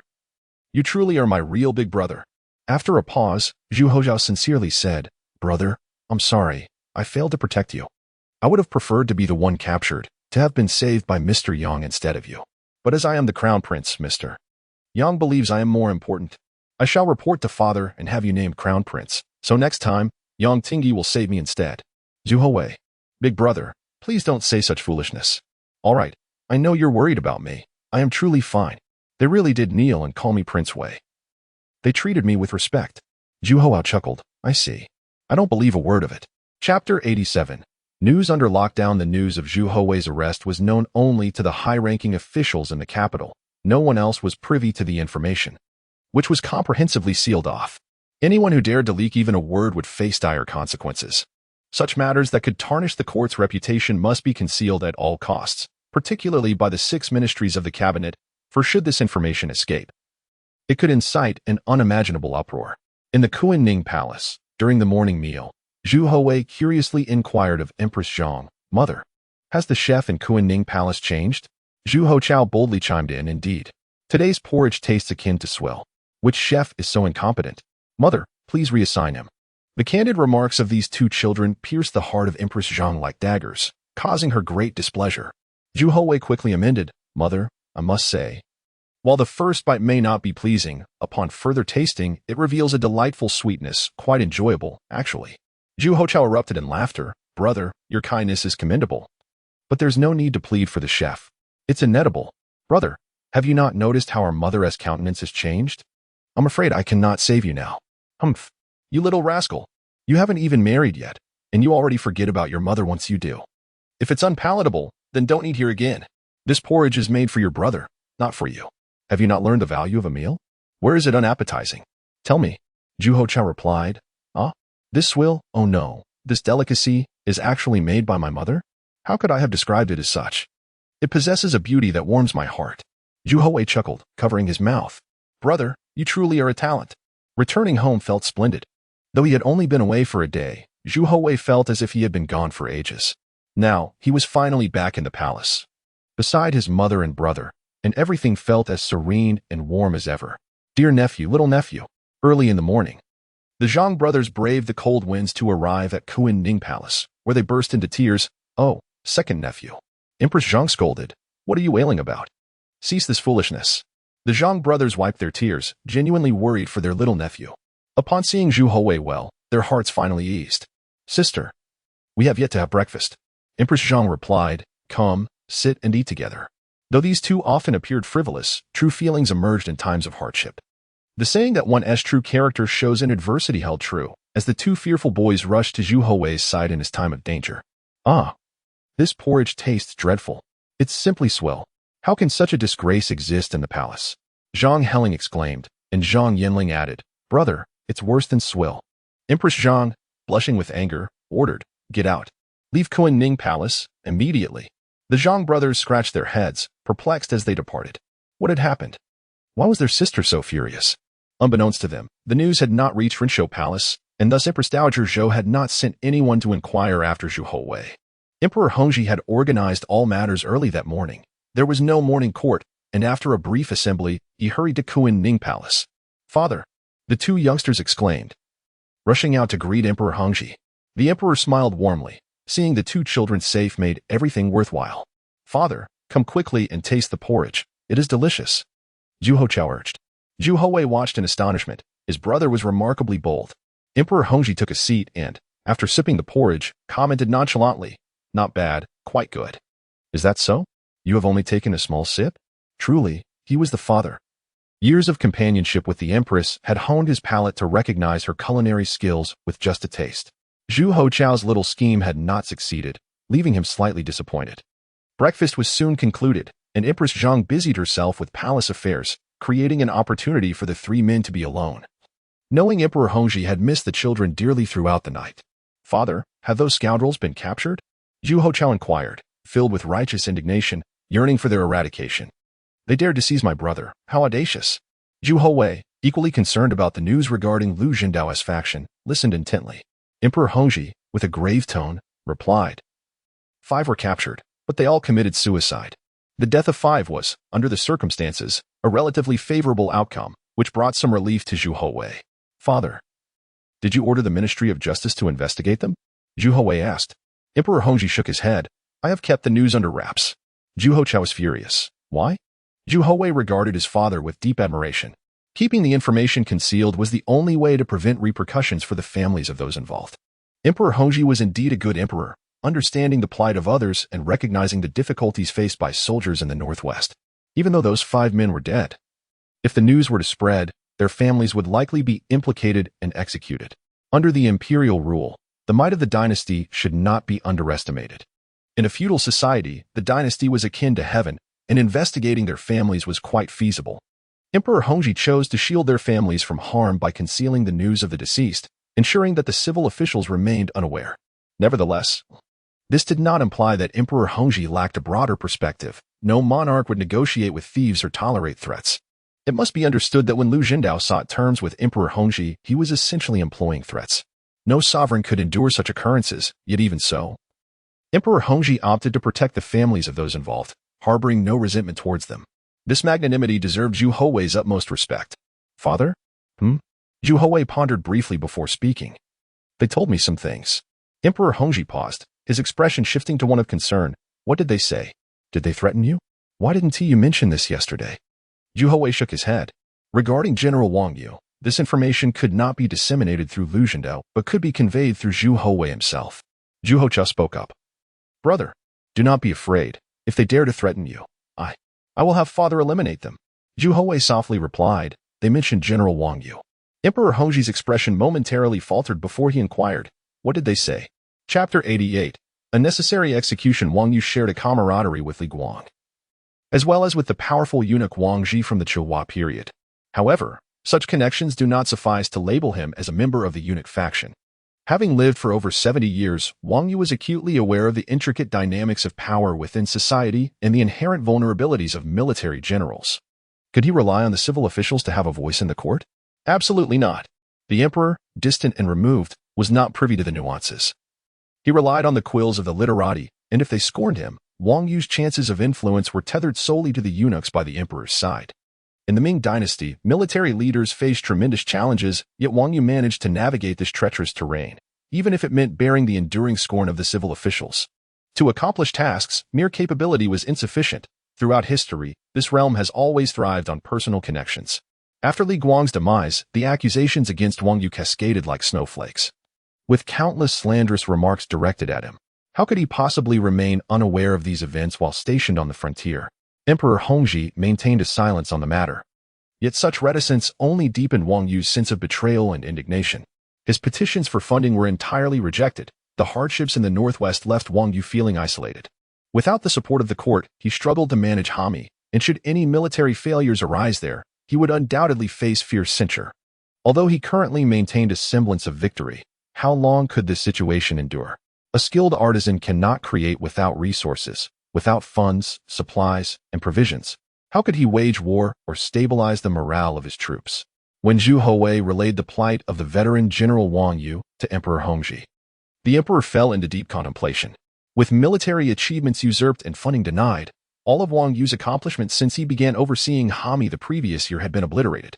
Civil officials, fearful of a military commander growing too powerful, particularly dreaded the emergence of a Confucian general with exceptional military prowess and authority. Their vigilance towards Wang Yu was akin to that of a wary wolf. However, Emperor Hongzhi found himself intrigued when Liu Zhendao's band of ruffians engaged him directly. They refrained from disclosing Wang Yu's tribulations. Were they manipulating a pawn to convey such sentiments to him? If so, the cunning of these warriors was rather astonishing. Could it be that Wang Yu had entrusted them with this task? The emperor's thoughts spiraled, yet he never considered that all these machinations originated from his own second son, Prince Wei. The mere notion that this could stem from the young lad was too far-fetched for him to entertain. Determining whether Wang Yu had sanctioned these rebellious actions was simple enough. Whoever leaked the news about the crown prince and Prince Wei's departure from the palace would be a key figure. Should the captured individual be linked to Wang Yu, it would indicate his leadership in these affairs. If that were the case, Emperor Hongzhi could never allow Wang Yu to survive. No matter how vital he was to the Ming Dynasty, a sovereign could not afford to harbor a ticking time bomb that could detonate at any moment. Conversely, if there were no ties to Wang Yu, the emperor would undoubtedly consider the general's future and devise a new strategy for the northwest. Is the northwest truly of such significance?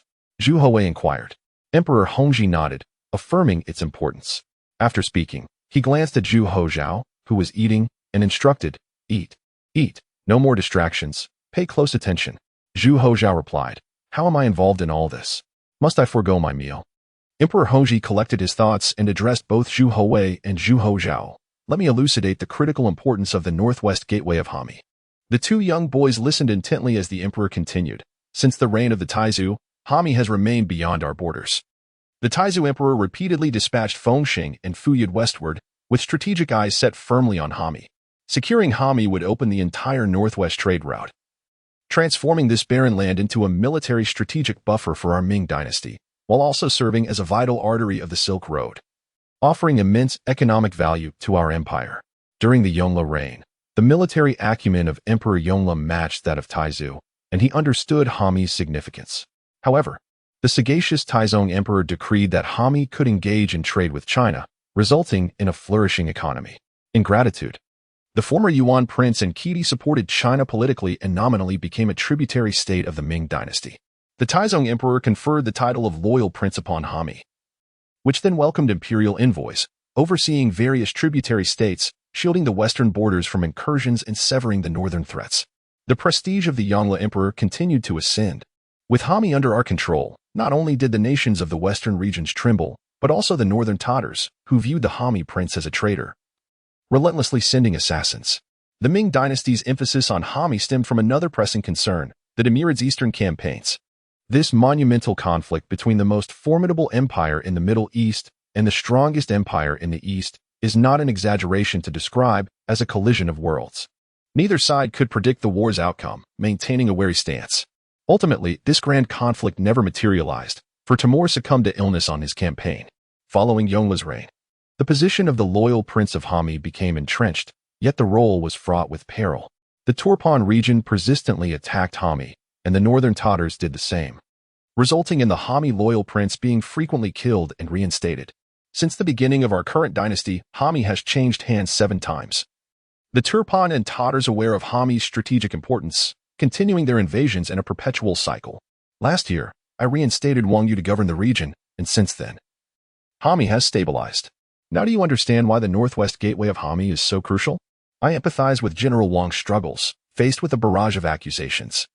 I refrained from issuing any directives, which I believe is my greatest support for Wang Yu. Surely he must grasp my intentions? He suffers, but so do I. China is vast and rich. I must oversee matters across the realm. Can I dedicate all my energy to the northwest while neglecting other regions? Yet, despite my extensive calculations, I never anticipated Wang Yu's dire situation in the northwest. Zhu Houzhao snorted, declaring, Ma Wensheng deserves execution. As the Minister of War, he bears primary responsibility. Emperor Hongzhi, exasperated, replied, You only think of execution. I fear you may become a harbinger of death. As the Crown Prince, you must consider the larger picture. The significant issues in the Northwest fundamentally stem from the conflict between civil and military officials. Can you simply execute a high-ranking official from the ministry with a single word? Do you believe the Emperor can act without restraint? Chapter 89. Joint Memorial. This morning, Emperor Hongzhi spent his time in Kunning Palace with two young princes. While the eunuchs from the Palace of Ceremonial Affairs delivered a memorial to him, Zhang Mao Bin, and Shursen jointly submitted a memorial impeaching Zhang Xian, the governor of Shuntian Prefecture, for his ineffective governance, which allowed petty thieves to masquerade as actors, thus endangering the life of Prince Wei. Upon hearing the content of the memorial, Zhu Houwei curiously inquired, Father, wasn't Zhang Xian demoted to the Guizhou provincial administration? Why are they still pursuing his impeachment? With a solemn expression, Emperor Hongzhi replied, They intend to shift all blame onto Zhang Xian, holding themselves only partially accountable. They believe he has not acted decisively enough, aiming to ruin him completely. Zhu Houzhao exclaimed, But isn't the Duke of England, Zhang Mao, a good man? And Mao Bin is the commander of the Jinyue, a trusted confidant of yours, father. Why must they seek to annihilate him? Emperor Hongzhi smiled faintly and remarked, I can distinguish between good and evil for your brother, but not for you. You must remember, in this world, there is no clear distinction between right and wrong. When personal interests and survival are at stake, how many remain steadfastly loyal? The goals and demands differ, that is all. It is foolish to classify the officials of the Ming Dynasty by good and bad. Do you understand? Zhu Houzhao, somewhat perplexed, replied, Oh, I do not understand. Emperor Hongzhi did not dwell on the matter further.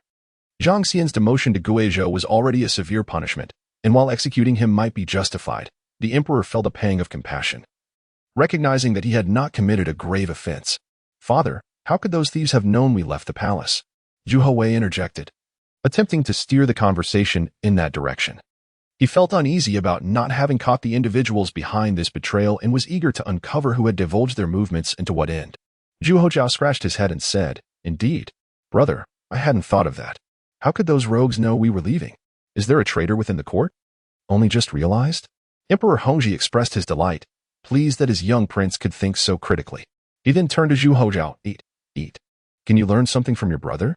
Zhu Houzhao remained silent. The Jinyue are already investigating. They will soon uncover the truth, Emperor Hongzhi stated. Zhu Houzhao nodded, reassured by the Jinyue's involvement. Summon Yang Tingyi to the Eastern Palace. Yes. After Emperor Hongzhi finished speaking, he took Zhu Houzhao and Zhu Houwei to the Eastern Palace, the reason for which remained unclear. Before long, Yang Tingyi arrived at the Eastern Palace, bowing respectfully, Your humble servant greets His Majesty, the Crown Prince, and Prince Wei. Emperor Hongzhi huffed heavily, stating, Do not think that the Crown Prince and Prince Wei can escape punishment simply because they are unscathed.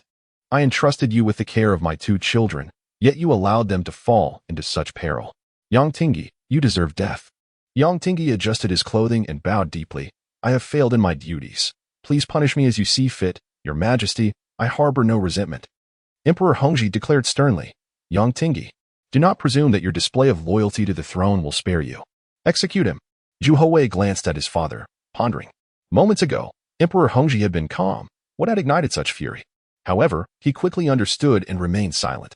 Zhu Houzhao hastily interjected, Father, although Mr. Yang has erred, his offense does not warrant death. He was also trying to protect my brother from danger. Please spare him. The old father had his reasons. Emperor Hongzhi recognized Yang Tingyi's loyalty and intended to entrust this official to Zhu Houzhao.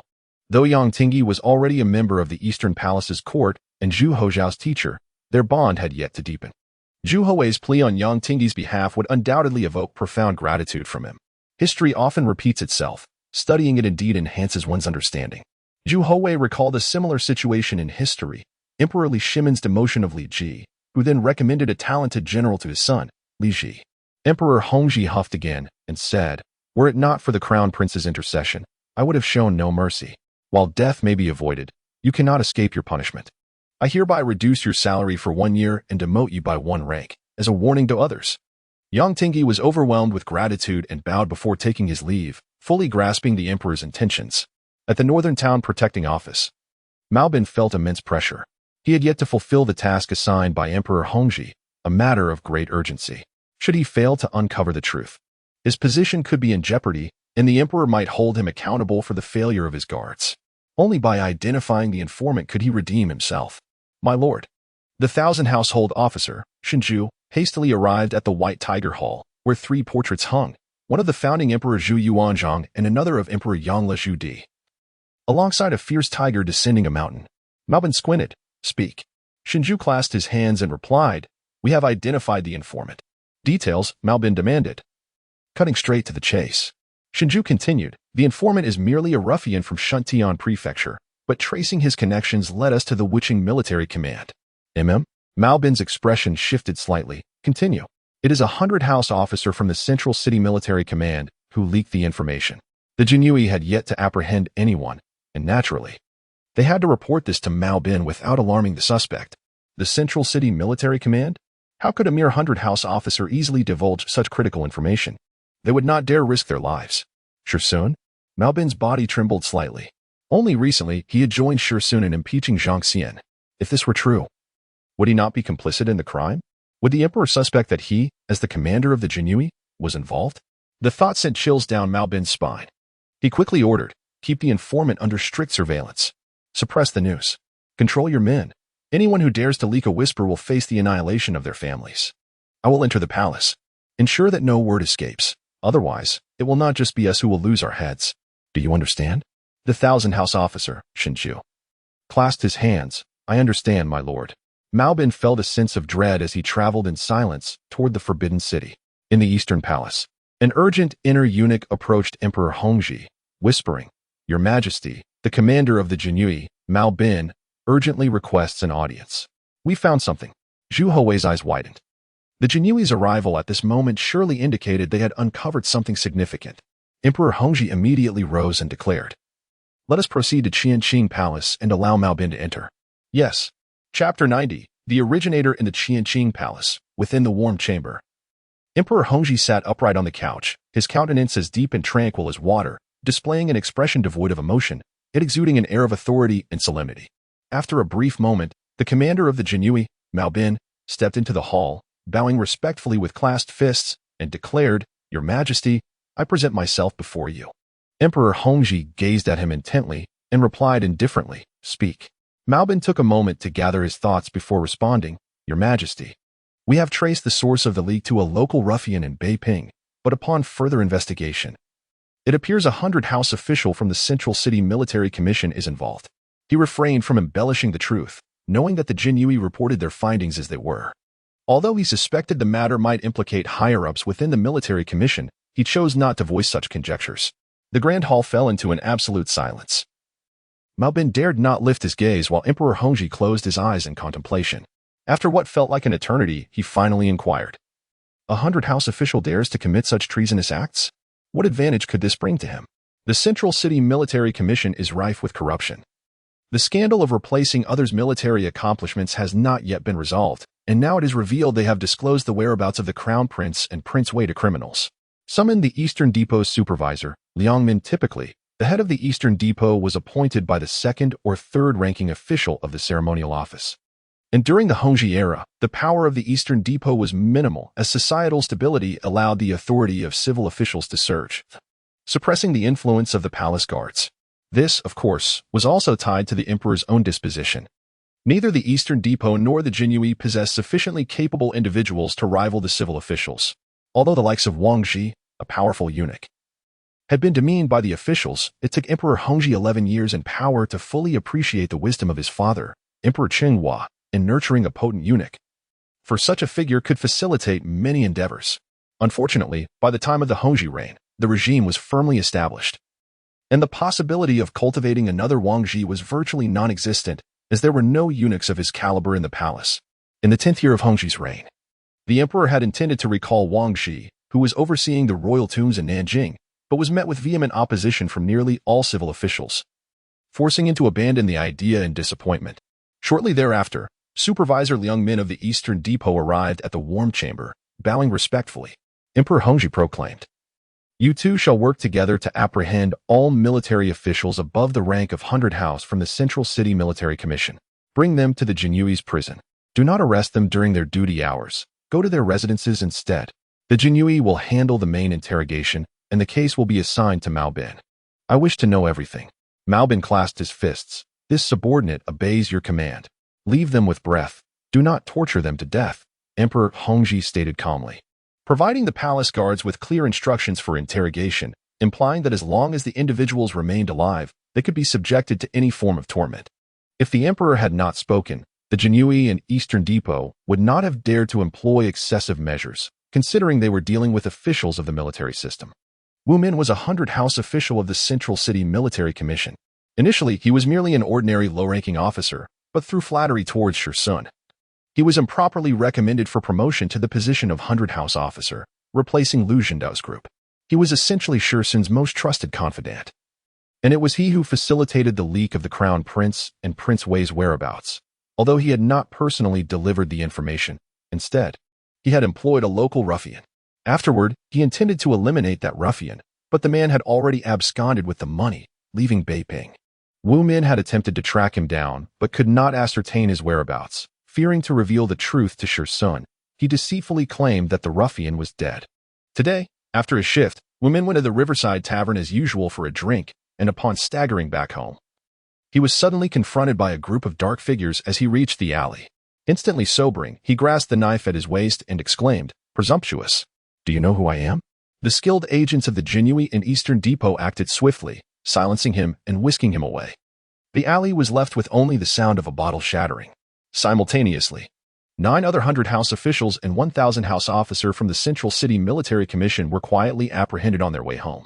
In the Central City Military Commission's office, the night grew late, and Shi Sun reveled in his own machinations, taking pride in his triumph. Zhang Xian had been demoted to the Guizhou provincial administration, and his subordinates were now aware of the repercussions of crossing Shi Sun, with Zhang Xian serving as a prime example. Yet, Shi Sun was dissatisfied and colluded with the commander of the Jinyui and Duke Zhang Mao to continue pressing charges against Zhang Xian. Although there was no response from above, their objectives had been met. With Prince Wei safely rescued, Zhang Xian demoted, and Lu Zhendao's whereabouts unknown, it was amusing to think that these pawns remained oblivious to their manipulation. It was easy to foresee that in due time, this matter would fade into obscurity.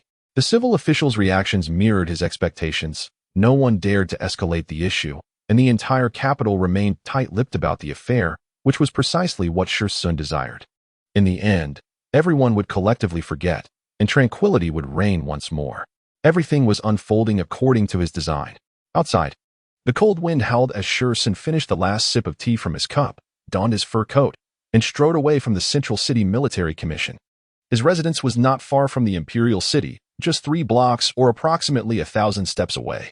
Shi Sun opted not to ride a horse, for he relished the night scenery of the Ming Dynasty and enjoyed observing the diverse array of people. To him, these lower-class citizens resembled ants, and he took pleasure in witnessing their relentless struggles to advance, yet never escaping their plight. As he entered Liangmen Alley, the throngs of people dwindled significantly. The shadows in the alley grew sparser, and just as he neared his residence, Mao Bin, the commander of the Jinyui, suddenly blocked his path. Shi Sun was startled and exclaimed, "Brother Mao, you appear like a ghost. You might frighten someone to death. What is it? Has the emperor dealt with Zhang Xian?" Mao Bin shook his head, and soon, Liang Min, the supervisor of the Eastern Depot, emerged with a forced smile. Shi Sun was momentarily taken aback. The Eastern Depot had little presence during the Hongzhi era, so why was this eunuch here? An ominous premonition enveloped him as he forced a smile and inquired, "What brings you, Supervisor Liang?" Liang Min replied coolly, "To apprehend you." Shi Sun was momentarily stunned. "Brother Mao, what do you mean?" Mao Bin replied indifferently, "It means nothing. You are to accompany us to the prison." Shi Sun's expression shifted dramatically as he retorted fiercely, "How dare you? Who gave you the order?" "His Majesty." Mao Bin replied coldly, then gestured, "Seize him." Several skilled agents from the Jinyui and Eastern Depot surrounded Shi Sun as he reached for his knife at his waist. Mao Bin sneered, "Do you intend to resist? Do you wish to rebel?" Shi Sun ceased his struggle, allowing the Jinyui and Eastern Depot to take him into custody. Chapter 91.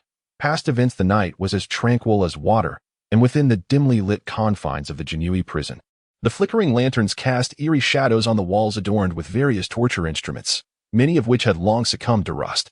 It was evident that the Jinyui had not interrogated prisoners here for quite some time. During the reign of Yongle, the power of the Jinyui reached its zenith, instilling fear throughout the Ming Dynasty. No one emerged unscathed from the prison. Embers danced in the fire pit and in the cramped stone cell. A small opening allowed the frigid wind to invade, causing the flames to waver unpredictably.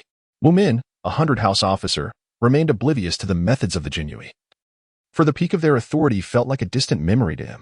He had heard of the Shichong, where the notorious eunuch Hongzhi wielded immense power in the previous dynasty. Nevertheless, the brutal tactics of these secret guards inspired an innate sense of dread. Heavy footsteps echoed closer, and Qianhu Shinju entered the cell with a few Jinyui subordinates, casting a cursory glance at Wu Min. With a frigid demeanor, he commanded, "Brother, speak quickly. I am pressed for time. Do not make me resort to violence." Wu Min, perplexed, replied, "Esteemed Jinyui officer, you must be mistaken. I was not involved in the protection of His Royal Highness the Crown Prince or Prince Wei. Even if I were guilty, it is the Ministry of Justice that should pass judgment." Shinju smiled coldly. "So you possess some knowledge of the law? Impressive, since you are so obstinate. There is nothing left to discuss. Proceed." Two Jinyui officers brandishing an array of torture devices advanced menacingly toward Wu Min, their vicious screams filling the prison like the howls of malevolent spirits. Shursun trembled at the thought of the Jinyui resorting to torture. Mu Bin, with a forced grin, sat before Shursun, lifting his teacup for a sip. "Speak, my friend. We have known each other for ages. I would prefer not to resort to torture. Why did you disclose the whereabouts of the Crown Prince and Prince Wei to those rogues? Are you complicit, or do you have other motives?" Shursun paused, taken aback. He had never anticipated that the Jinyui would come seeking this information. However, Wu Min had assured him that the informant had already been dealt with. Even if the Jinyui found a corpse, they could uncover nothing. But what if that man had not died? What if Wu Min had deceived him? His momentary shock did not escape Mu Bin's keen observation. As the commander of the Jinyui, he was adept at reading the subtle expressions of criminals. At that moment, Mu Bin was convinced of Shursun's involvement. With a triumphant smile, Mu Bin set down his teacup. "Come now, Shur brother, let us have an honest conversation. I do not wish to resort to torture. It would be improper for both of us." Shursun, astonished, exclaimed, "What do you mean, Mu brother? Has someone truly betrayed the whereabouts of Prince Wei and the Crown Prince to those bandits?" Mu Bin feigned surprise, raising a hand to gesture behind him.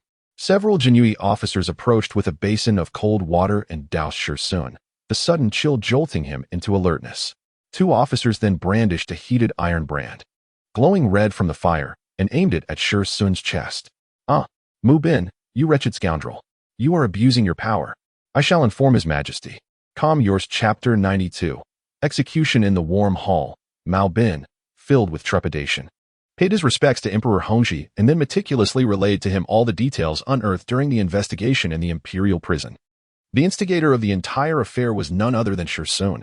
At the end of the 11th year of Hongzhi's reign, a heavy snowfall ravaged the capital, prompting the Ministry of Revenue to allocate funds for disaster relief, a substantial portion of which ended up lining Shursun's pockets. Later, Zhang Xian took the initiative to submit a letter of contrition, thereby exposing the embezzlement of the relief funds. In an attempt to conceal his wrongdoing, Shursun had arranged for scapegoats in advance and ensured that all the embezzled funds were returned through intermediaries. Zhang Xian's confession threatened Shursun's interests, leading him to seek revenge. Upon hearing news of the Crown Prince and Prince Wei leaving the palace, Shursun seized the opportunity to inform Lu Zhendao and his associates. Regardless of whom Lu's group kidnapped, they could collaborate with the Jinyui and the Wujuan Duda mansion to impeach Zhang Xian. Mu Bin further elaborated that Shursun had long been prepared for this, having prior knowledge of Lu Zhendao's hiding place, all to prevent any danger from befalling the Crown Prince and Zhu Houwei. Mu Bin was careful not to report all of Shursun's transgressions. He also detailed some of Shursun's remedial actions, striving for fairness and impartiality to provide Emperor Hongzhi with the best judgment possible. He dared not embellish or take advantage of the situation, instead speaking honestly to the emperor. After he concluded, a profound silence enveloped the grand hall, and Mu Bin lowered his head, awaiting the emperor's words. Decide, Emperor Hongzhi spoke with indifference, pausing briefly before continuing. Recently, thefts have proliferated in the capital, and Shi's family has been slaughtered by bandits. Mao Bin was momentarily taken aback, a chill coursing through him, since ascending to the throne. Emperor Hongzhi had never made such a shocking decision, an entire family annihilated, bypassing the 3 judicial divisions, allowing the Jinyue to execute them secretly. The emperor understood that if the matter passed through the 3 judicial divisions, Shi Sun might ultimately face a death sentence or banishment to military service. But his family would certainly be spared. This outcome was unsatisfactory to Emperor Hongzhi. He intended to demonstrate to all within the court that while they could engage in political strife, exploiting his son for personal gain was absolutely intolerable. Anyone who dared to touch that would face annihilation of their entire family, a consequence they must weigh carefully. Having played the role of a good-natured ruler for too long, many have forgotten that the emperor of the Ming Dynasty wielded a sword capable of taking lives. Even the most insignificant individuals no longer feared him. How laughable. The officials involved in this matter, along with their families, were also to be executed. Which official from the Jinyue participated in this investigation? Mao Bin hastily replied, Your Majesty. It was Qin Hu Xinjiu. Emperor Hongzhi replied solemnly, I shall transfer him to serve as the commander of the Zhongqing Bingmasi. Wu Min, the Baihu official, was also condemned alongside Shi Sun, while others who had not directly participated in the matter were released for the time being, to be dealt with later by Xinjiu.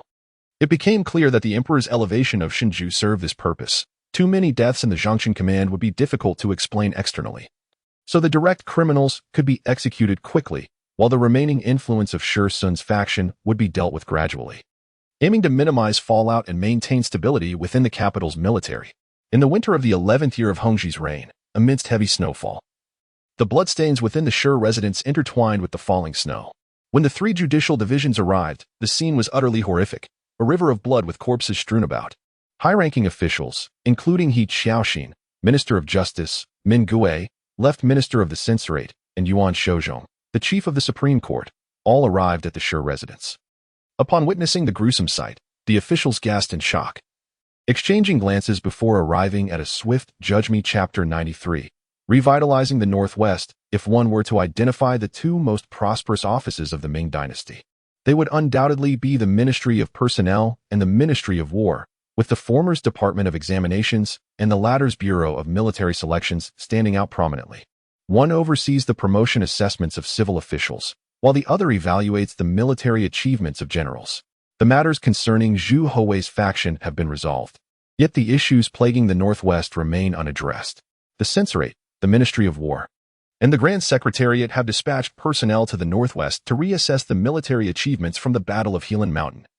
But the Ministry of War's mismanagement of military salaries and commendations must also be scrutinized. Ma Wenxing had no choice but to sacrifice the Bureau of Military Selections officer to take the blame, although suppressing Wang Yu was a consensus among the senior civil officials. The Hongzhi Emperor's personal investigation into the matter left no room for evasion. In the Northwest, snowflakes danced through the air, blanketing the landscape in white. Days later, a group of 28 individuals arrived clandestinely at the Hami garrison. Lu Zhenda, with tears brimming in his eyes, knelt and bowed deeply to an elderly man atop the city walls. I, Lu Zhenda, pay my respects to the general. The years had carved deep lines into the old man's face, yet his spirited gaze still bore witness to a lifetime of honor and valor. Wang Yu, the commander overseeing the 7 garrisons in the Northwest, was now 72 years old. Had the Ming Dynasty possessed capable talents, there would have been no need for a septuagenarian commander to don armor and lead troops into battle. Since arriving in the Northwest in the 10th year of Hongzhi, Wang Yu had fortified its military defenses, preventing any incursions by enemy forces. However, the execution of Li Guang in the 11th year of Hongzhi severely dampened Wang Yu's morale. Officials in the capital repeatedly accused him of collusion with Li Guang, undermining his authority and threatening the central government, petitioning for his dismissal. Though the court remained silent, Wang Yu was troubled by the emperor's lack of overt support. The vast distance made it unclear whether he still had the emperor's trust. He had lived a long life, yet he had descendants and a family to consider. Aware of the brutality of political strife, he feared for their safety should he fall from grace, living in constant anxiety. His health declined day by day, exacerbated by his worries. On the walls of Hami, Wang Yu furrowed his brow, gazing beyond the frontier, then lowered his head to observe Lu Zhenda and the other 27 former subordinates. These were formidable men, whom he had personally endorsed for promotion in the capital. Their sudden appearance in Hami, devoid of any prior notice, signaled to Wang Yu that something had gone amiss in the capital. He sighed and gestured for them to rise. Looking toward the northwest, the elderly man spoke with a heavy heart. In the Battle of Helan Mountain, countless distinguished soldiers emerged. Yet I could only recommend 33 of you for positions in the capital. I owe an apology to your battalion. His eyes moistened, and sorrow deepened in his expression. Now, only 28 have returned. I have received no orders, yet I know you have encountered injustice and lost your homes. Fear not, for this will always be your home. No one dares to take you from my ranks. You are the backbone of our Ming Dynasty, among the few brave men standing tall. I understand your kind hearts. You would never commit heinous acts. You must have endured great grievances in the capital, but fret not. Assume new identities and continue to fight valiantly in the northwest. What troubles you, I shall bear. Such a commander, with such charisma, could hardly fail to rally a pack of fierce soldiers. He regarded every soldier as his own child. Knowing each one's character intimately, he understood that Lu Zhanda and the others would not commit wrongdoings unless they had faced severe injustices. Lu Zhanda wept, tears streaming down his face as he knelt, banging his head against the ground, the sound echoing across the Hami city walls. General Wang, we have brought you shame. Wang Yu retorted, rise. I will not believe that the soldiers I trained would bring me shame. It is they who are at fault. Lu Zhanda explained, Old General, our military achievements have all been usurped. Our comrades' families denied their compensation. We have languished in the capital for half a year in disgrace. We even seized the second prince, seeking justice. Wang Yu stared at them in stunned silence, pondering for a long while before asking, how did you return? It was the second prince who facilitated our return, Lu Zhanda replied. At this revelation, Wang Yu trembled. If his memory served him correctly, the second prince, Zhu Houwei, was merely a 4-year-old child. Sensing Wang Yu's contemplation, Lu Zhanda continued, the second prince is quite astute. I shared the injustices we faced in the northwest with him, and he understood our plight, voluntarily assisting our return. He assured us that his father trusts you, General Wang. And so does he. Wang Yu felt a disorientation, uncertain as he asked, this was communicated to you by the second prince? Not the crown prince? Lu Zhanda nodded emphatically. Indeed, it was the second prince. Wang Yu promptly urged, relate the entire situation as it unfolded, including every detail. The snow in the northwest grew heavier, and the elderly man, clad in his customary cotton coat and black cloak, stood at the Hami city walls, quietly listening to Lu Zhanda's account. By the end, he could hardly suppress his astonishment. A mere 4-year-old child could articulate such insightful observations? Were they truly his own thoughts, or did they originate from the emperor? Yet, none of that mattered now. Wang Yu was at least assured of one thing. The emperor still trusted him. The execution of Li Guang and the officials' accusations had not tarnished the Hongzhi emperor's perception of him, bringing him a measure of comfort. As for the second prince, Wang Yu pondered deeply, finally sighing. I hope the crown prince can embody the virtues of the second prince.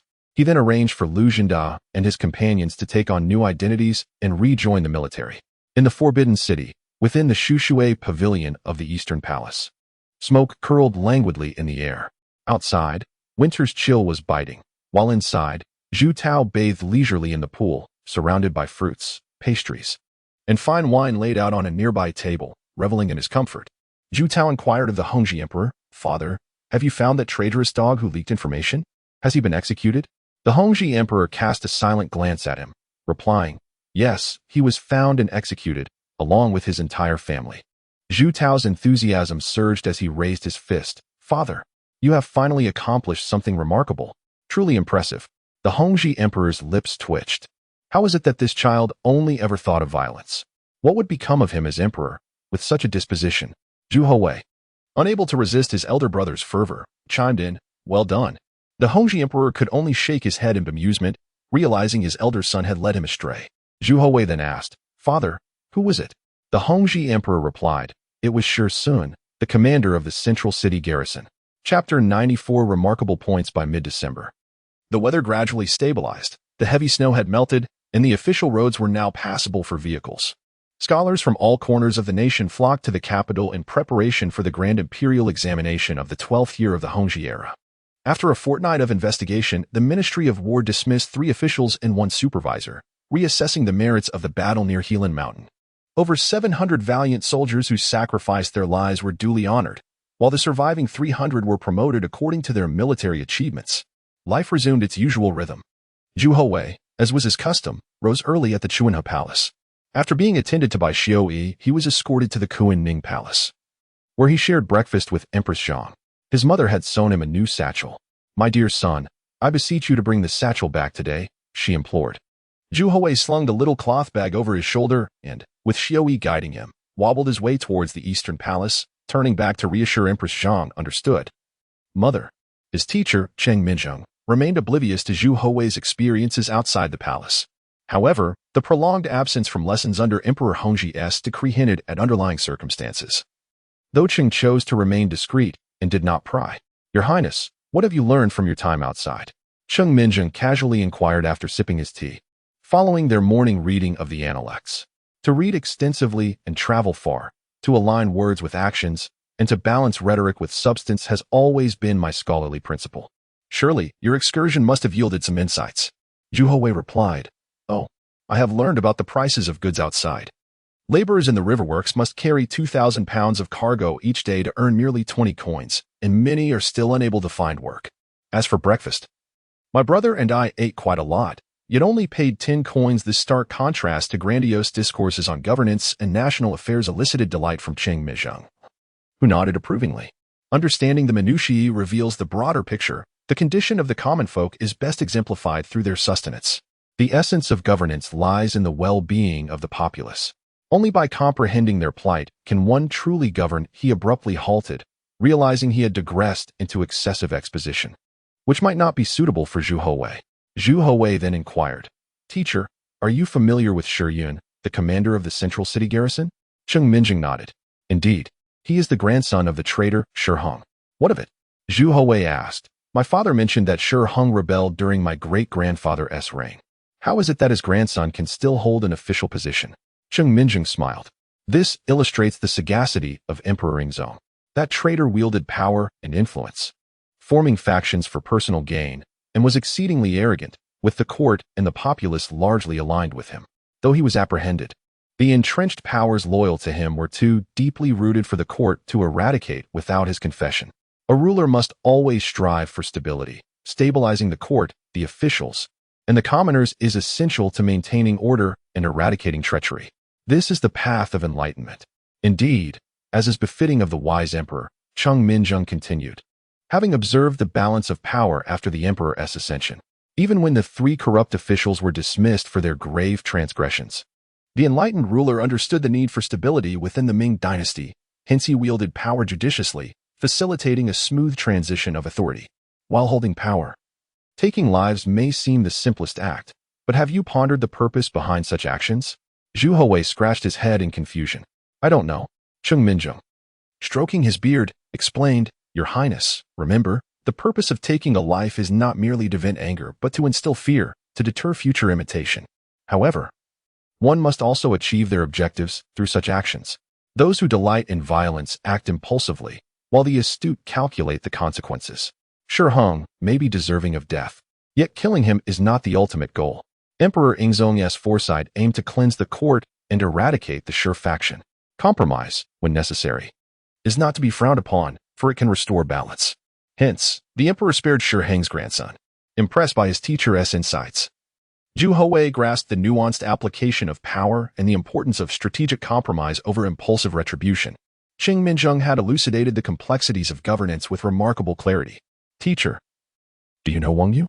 Zhu Houwei asked, eager to learn more. Cheng Minzheng took a sip of his tea and chuckled. "It seems your highness has observed much during your time away. I am familiar with Wang Yu. He is a capable and distinguished minister." Cheng Minzheng held Wang Yu in high regard, comparing him to the valiant generals of the Han Dynasty and the eminent statesmen of the Song Dynasty. Zhu Houwei, with an innocent curiosity, asked, "What does that mean?" Cheng Minzheng elaborated, "In terms of martial prowess and loyalty, he is on par with Wei Qing and Hui Tubing of the Han. Regarding governance, he is not inferior to Fan Zhongyan or Han Qi of the Song. This is not merely my opinion, but the assessment of the late emperor." "Do others share this view?" Zhu Houwei inquired further. Cheng Minzheng shook his head. "Some do not. They believe Wang Shicheng to be untrustworthy, cunning, and with ulterior motives." "Is he a good person or a bad person then?" Zhu Houwei pressed on. Cheng Minzheng smiled and replied, Your Highness is growing up. One should not judge individuals merely as good or bad. As a member of the royal family, whether they are virtuous or villainous, they are still your subjects. As long as they are capable, what does it matter? Feeling the discourse had strayed too far, Cheng Minjing decided to steer the conversation elsewhere. Your Highness, how is your painting progressing? Zhu Houwei promptly retrieved his brushes and ink, taking his seat with utmost seriousness. His depictions of the palatial structures were remarkably lifelike, and his three-dimensional renderings were commendable. Cheng Minjing, stroking his beard with a smile, remarked, "Very well. You have already reached an admirable level of proficiency." This was no exaggeration. Zhu Houwei had been studying painting for 3 months, and to achieve such competence in that time was indeed a testament to his extraordinary talent. Though there was much more to learn, he knew he must progress steadily. For the educational resources available to him were invaluable and should not be squandered. Meanwhile, Yang Tingyi compiled the records of market prices and the economic conditions of the common folk into a book. These were the observations he had gathered during his time with Zhu Houwei and Zhu Houzhao, which he now presented to Crown Prince Zhu Houzhao. Zhu Houzhao, feeling somewhat embarrassed, scratched his head and said to Yang Tingyi, "Teacher, I apologize." Yang Tingyi responded, "Why do you say that, Your Highness?